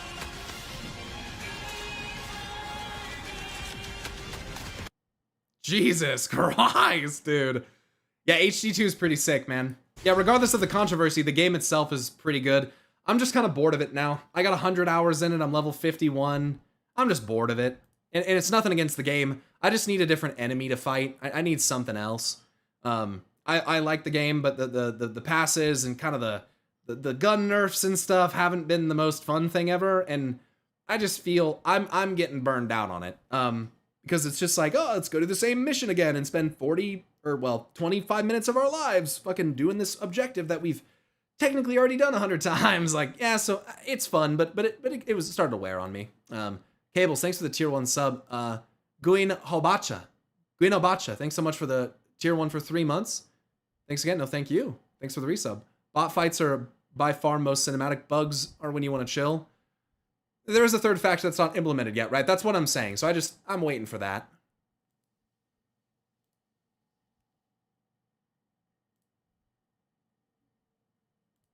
React request, Nyalotha, the Waking City.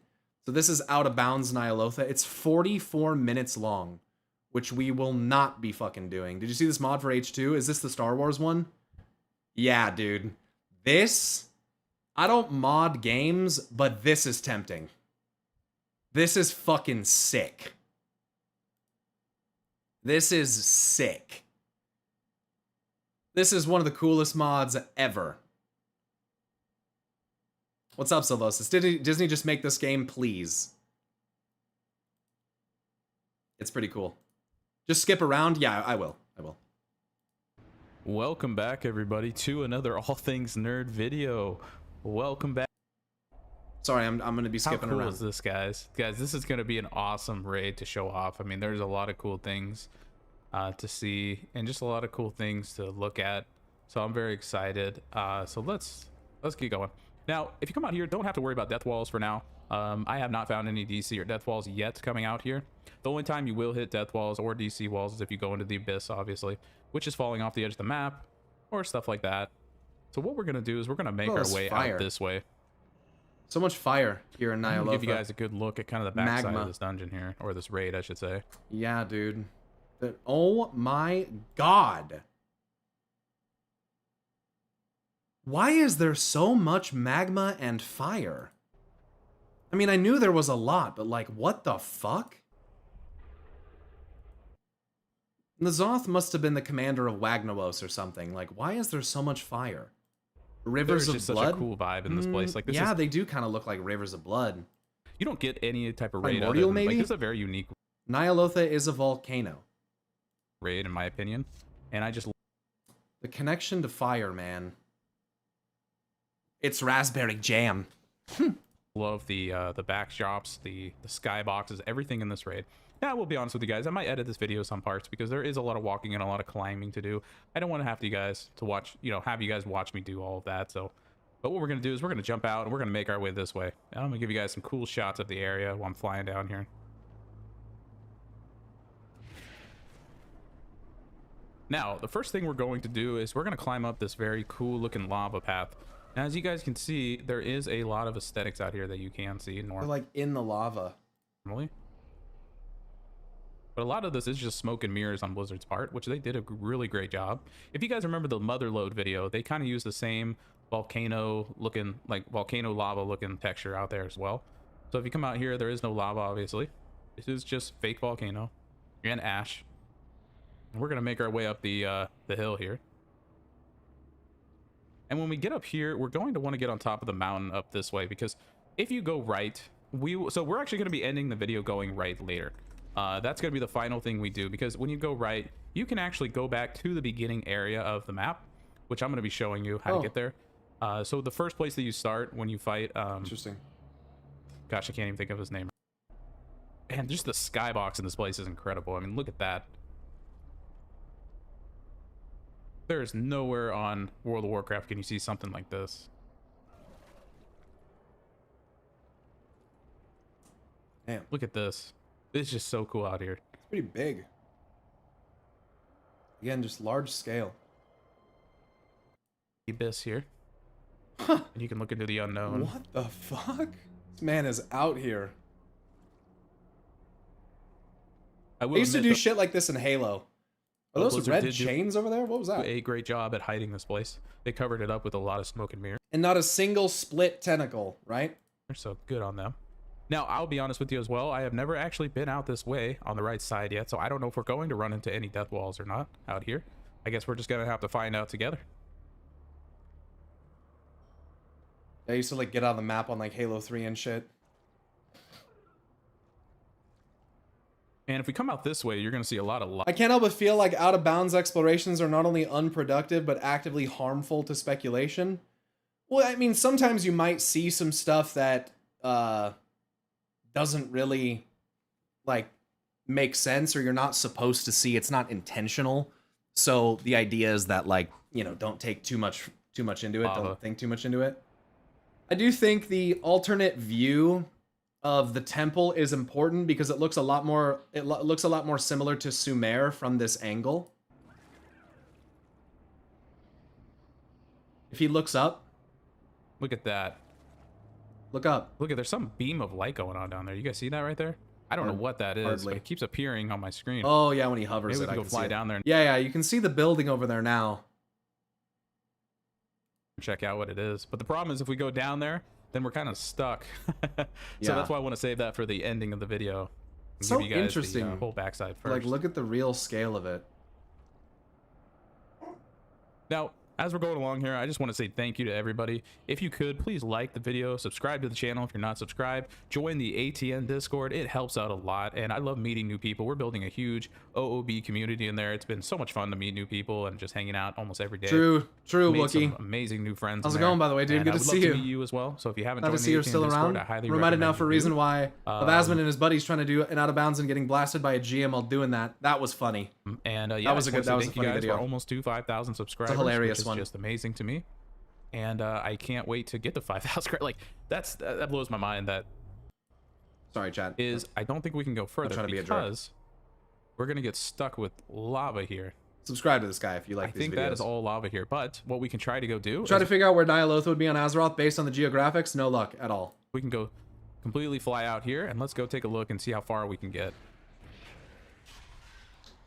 Well, the fact that the All right, old let's go gods take a- seemingly may come here when they die I mean, it's a sleeping city, dreaming city. I feel like it could be somewhere in the Emerald Dream, or the Dream Lands, or whatever you want to call them. It could be a disconnected realm of death. I see it potentially as like an afterlife for the old gods. N'Zoth seemingly came here once. I'm not really sure how that works, actually. Il'gynoth came here after we killed Il'gynoth, so maybe it's kind of like that. Look, we're probably going... Just so you guys know, there are like connected realms that are not fully in the planes of places. So like Helheim is a realm that is not in the Shadowlands, but is connected with it. It's like tangentially linked to it. It's like adjacent to it even, maybe is a word. So there are realms, Ny'alotha could be one of them, that is like linked to the dream, but not fully in the dream. To die out here, but that's okay. Want to see how far we can get out here anyways. It's like Outland, kind of linked to the Twisting Nether, but not fully. If we end up dying, we'll cut the video and I'll pick back up where we left off. But let's go fly out here and see what happens. I think he's gonna die.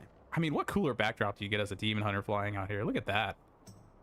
Are the Shadowlands even in the Death Realm? On the cosmic chart, they're in reality? Well, at least the planetary body representations of them are... I'm not sure if they're fully in reality or if they're kind of bound to reality. I think that they've been linked with it very directly, but I don't think that they're necessarily fully in it. That's how I feel about that. If it's pre-sundering, there's no telling. How cool is that? True. You guys got to come check this place out, like OOB wise. Barely make it.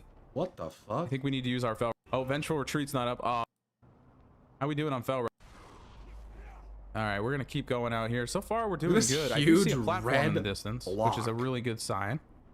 So we might actually make this, honestly. I assumed they're in reality and that true death, dying in the Shadowlands a la Garrosh, is how to really reach death. Potentially. And in this way, perhaps the Emerald Dream and the Shadowlands that we interact with are severed from the true fabric of the plane of death or whatever. Yeah, there's definitely some room for speculation there. How we doing on Fell Rush? So we're back up. Let's keep using them. Oh, Vengeful Retreat's not up. Oh, man, I hope we didn't just Thanks, mess guys, with for ourselves. sticking with me through a long up. stream today, by the way. It's been 8 hours, and Okay. So far I we're doing appreciate good. it. I know it adds up quick. I think we need to use our Fell Rushes Thanks for again. being here. Thanks so much for all the subs today, and All right. gifted subs Wow, and follows, and actually just all the just support. gonna barely Thank make you guys it. so much. Look at that. Nice. Beautiful. This place is huge. We made it across. I'll be honest with you guys. I did not think we were gonna make it. Yeah, but let's move on. It's very. There we go. All right, I'm gonna wait a second for my next Fell Rush charge because I don't want to drop here. I'll probably wait for the second one going down here, and then you got the whole blue. Look, a lot of different colors playing out here. Interesting. So let's go up here, and I believe there's actually more of the blue on top of the rock out here. And as you guys see, all out here is just lava. It's all lava.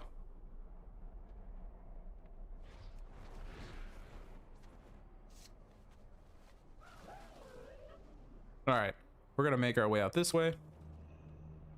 We're gonna jump over here. There we go. And we're gonna go make our way up this way. Thanks, Jarl.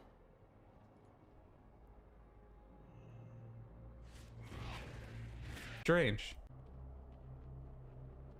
And if you make your way out here, you can see kind of in the little cavernous area, which it does drop the blue down there. And you can make your way up this mountain here. Well, let's go jump up here. Oop. Almost dropped down. Black and nugget, now you can really see it. So you see the ground, all the fog is gone. There's like this blue tips here, and then you got like a black box out here, and then you got like all these lines and markings, which is very strange. I'm assuming there's fucking weird. Look at that. Oh, he all the fog he puts on disappears, and nugget, now you can really see it. So you see the ground, all the fog is gone. There's like this blue tips here, and then you got like a black box out here, and then you got like all these lines and markings. What's that noise? Which is very I think strange. it's just the I'm assuming ambient there's stuff noise. to do when the developers are making the map. This But is this map just gets a creepy whole different looking. vibe now when you're drinking. Yeah, ED Black dude, Potion. look at that. Oh my god. That is fucking scary looking, dude. Oh boy. Oh no. Yeah, fuck that. Talk about kind of creepy, huh? Yeah, fuck yeah, it is. That's why everyone's scared of the Emerald Nightmare, because it's black and red like that. It's fucking scary looking. That's why everyone's fucking scared of it. All right, guys. We're going to try to go make our way out there in the distance. Fuck As you. can kind of tell with my mouse, so let me turn this off. Yo, this guy's crazy. Okay, And he's what's getting so rid strange, of it. even the skybox is all different, right? Ugh, Well, yeah, I kind mean, of that's the trips, point a of the magic thing. potion. Now, Yeah. the problem is, this is all lava. I have to go swim across and get to that island. But if I die, I got to restart. So, I will be right back. All right, guys, we made it back. We are on one of these cool-looking pillar things outside the map here. So that, right over there, is actually the entrance Iron going lung type to Nazath, if you guys remember. That's the portal that you actually take to it. If you go over here in any sense of the part, you actually will hit death walls. Now, you might hit death walls out here too. Like I said, I've never actually been out here yet. Does he do anything in so I'm Nazath's trying to make my room? way to these islands over here, but you have to traverse a bunch of lava here, which really sucks. So you have to like do a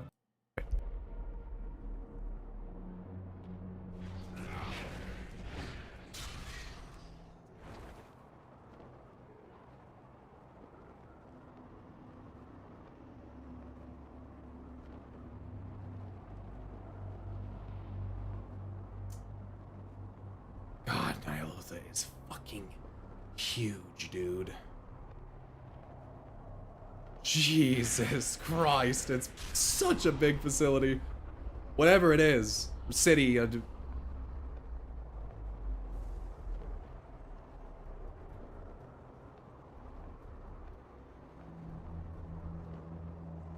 See the support beams and everything that make the inside of the structure.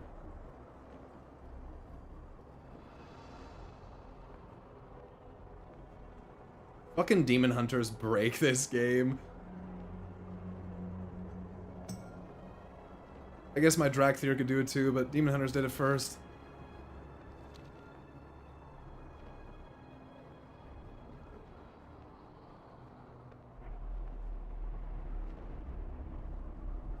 Yeah, I kind of agree, Lumino. I feel like, kind of like how we got the Emerald Nightmare as like a raid, and then we got the Emerald Dream, then we got the Emerald Dream as like a zone later. I feel like so too could that be done with Nyalotha, where we get like the raid, and oh my god, that's scary. We get like the raid, and then yeah, that's the Void song that Dimensius would probably be bring. That's not a good. That's not good. Or that Xalatath will probably bring with Dimensius. Anyway. Can't remember what I was saying. Oh yeah, maybe we get it as like a zone later. Black Empire should have been its own expansion and we all know it. I mean, in a way that could still happen.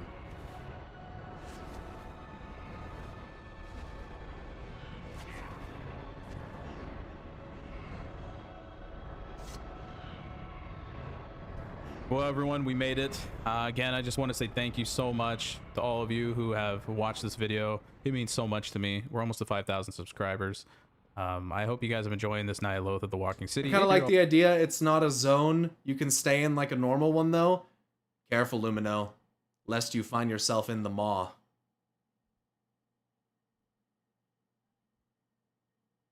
Ashara should have had her own expansion, too, and Argus shouldn't have been patch content. Okay, well, you know, do we also want to freaking be finishing this when we're 100,000 years old? You know what I mean? Like, I get it, but, like, come on. I agree, but, like, come on. At the end of the day, you got to tell the story. Also curious if this portal works. And Ashara's not gone. Okay, she's not even dead. Ashara's getting multiple stuffs, you know? Well, not like that, but, like, scenario-type stuff is kind of neat. You know, the stuff they abandoned after Mist, true. It does not, and it gets deactivated. So, by the way, if you guys come down here in this room, you will Do get... the old gods have their own version of Nyalotha? Do they all go to their own place? Well, I didn't see Cthulhu or Yogg-Saron in there. So I think probably.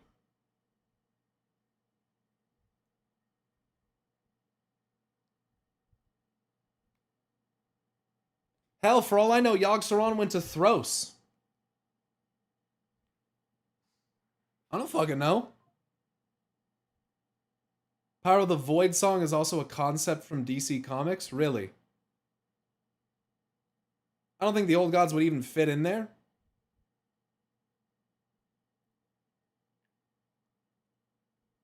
Maybe they're outside the cycle. There's some stuff that suggests that as a possibility. The Void Song are an advanced spacefaring alien race who roam the universe devouring the Speed Force, reducing entire planets to lifeless statues. Well, that sounds like the Titans.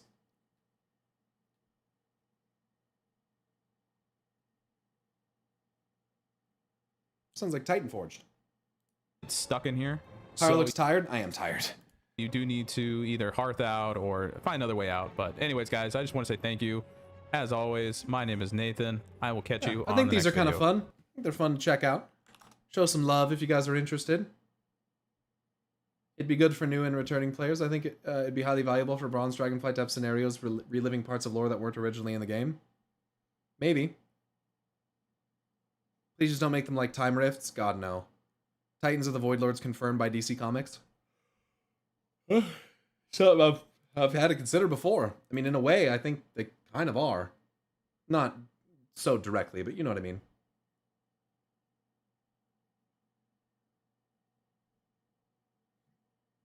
How long is this? The key to Star Citizen. Server meshing is working. Here's what it does. This is I don't know if I'd ever play Star Citizen. I watch Summit play it sometimes and it looks cool. But I'm more interested in the technology of this. Of like server meshing and how it works.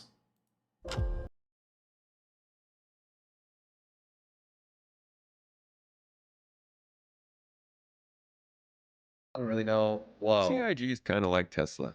It's arguable this is a tech company disguised as a game company, at least up until now. Now they're getting more to the game part, but that's a different video. Star Citizen is a conglomerate of tech systems that have taken a long time, a lot of money, and some smart individuals to put together. Despite that, it runs awfully a lot of the time. The entire game, with millions of entities, is always running on just a single server. The most important goal has always been to change this, to split that one server into potentially dozens, to share the load across populated locations, and create an environment that can support hundreds in relatively close proximity. But I agree, from Bravo. object container streaming to entity bind culling, a 64-bit environment, to persistent entity streaming, this ultimate goal of Star Citizen to actually become a large-scale MMO is built on a stack of tech, culminating in what's known as server meshing. And it's all going into early testing amongst players right now. On screen now, we have a live environment of multiple servers meshed together on stage at CitizenCon 2024. While I wanted a demonstration like this at that event, with multiple people booting into the game to show this off, I didn't actually expect it. This was the first time that the public saw this concept actually working from CIG. Here is the same meshing process represented by an animation at CitizenCon 2021, showing the same thing. Yeah, I think the oracles Today, of the first ones are using connected to the Song of combination with my Creation hopefully to a decent degree, yeah. narration, I want to explain server meshing, the tech I meant agree with to that, Tim. transform I Star think Citizen there's a into an correlation. MMO of cities, fleets, and Same large-scale with the Naru. gameplay, as well as the lonely, distant environments and abandoned corners of space. Hmm. This is your guide on what is server meshing and when we might see it. Thank you for coming to my Tomato Talk. Tomato talk. This video hurts my head. Yeah, we'll see how complex it is. I've hosted a few podcast episodes about server meshing, some of with folks you may recognize. In one episode with a member of the community, Panic Switch, I was introduced to the idea that server meshing was like the next generation of loading screens for games. A packaged set of services that was common in some applications, but more new to gaming. A concept that could help to create vast interconnected networks in games the likes of which Epic may be trying to make. This service, server meshing, has been attempted in a few different settings in gaming, and statically it is utilized to major success in well-known games. But dynamic server meshing, the true goal of Star Citizen, will allow for servers to scale across a star system as needed when players move around, condensing for areas of high population where hundreds of players may concentrate, and stretching to lower server costs in areas where very few players exist over a vast amount of space. And all of this will take place at extreme precision in a 64-bit environment displayed in first person across a number of different mediums. This monumental task is a Holy major shit. reason why Star Citizen has taken so long, and a source of many costs, hires, and acquisitions. The tech the team is working with should definitely not be Sounds like server sharding. It is. But It is understanding reminiscent how of that. it works is actually not. Thanks, so Guth, and I difficult. appreciate that. Let's take a look at that recent demonstration. Yeah, I think of it like server server meshing sharding a compared lot, to yeah. the representative animation. Have a good night, man. I'm gonna be wrapping up So here in a going minute back to that anyway. live demonstration, the demo begins. This is a little dry. It's a little dry. I'm gonna just wrap it up, chat. I'm tired. So tomorrow we have some stuff to do. Tomorrow we have to do Belameth and some other fucking storyline seasonal thing. It's like a short quest, I think. So we'll be doing that tomorrow. And then depending on how long that takes, if it doesn't take like a real long time, I still need to do the Blood Knight quests for my paladin, for my Blood Elf paladin. I unlocked them. I went and got the rep, but I haven't done it yet. I've been saving it, so I wanted to do that on stream. While your eyes are red, yeah, I was just sitting there rubbing them. Maybe you missed that. I was just literally sitting there rubbing my eyes for like 30 seconds. So yeah, thank you guys for hanging out today. Thanks for the follows, subs, gifted subs, lurks, whatever it might have been. If you're just watching, chatting, whatever it is, thank you guys for being here. If you're interested, you can join our Discord. It's discord.gg/pyromancer. It's very active. We talk about speculation and stuff, and we are keeping it alpha and data mining spoiler free. We do have a War Within channel, among other things, where some of the things are discussed there, but it's not data mining or any story spoilers really allowed in there. So if you're looking for a place that is safe, but still lets you talk about World of Warcraft stuff, feel free to check out our Discord.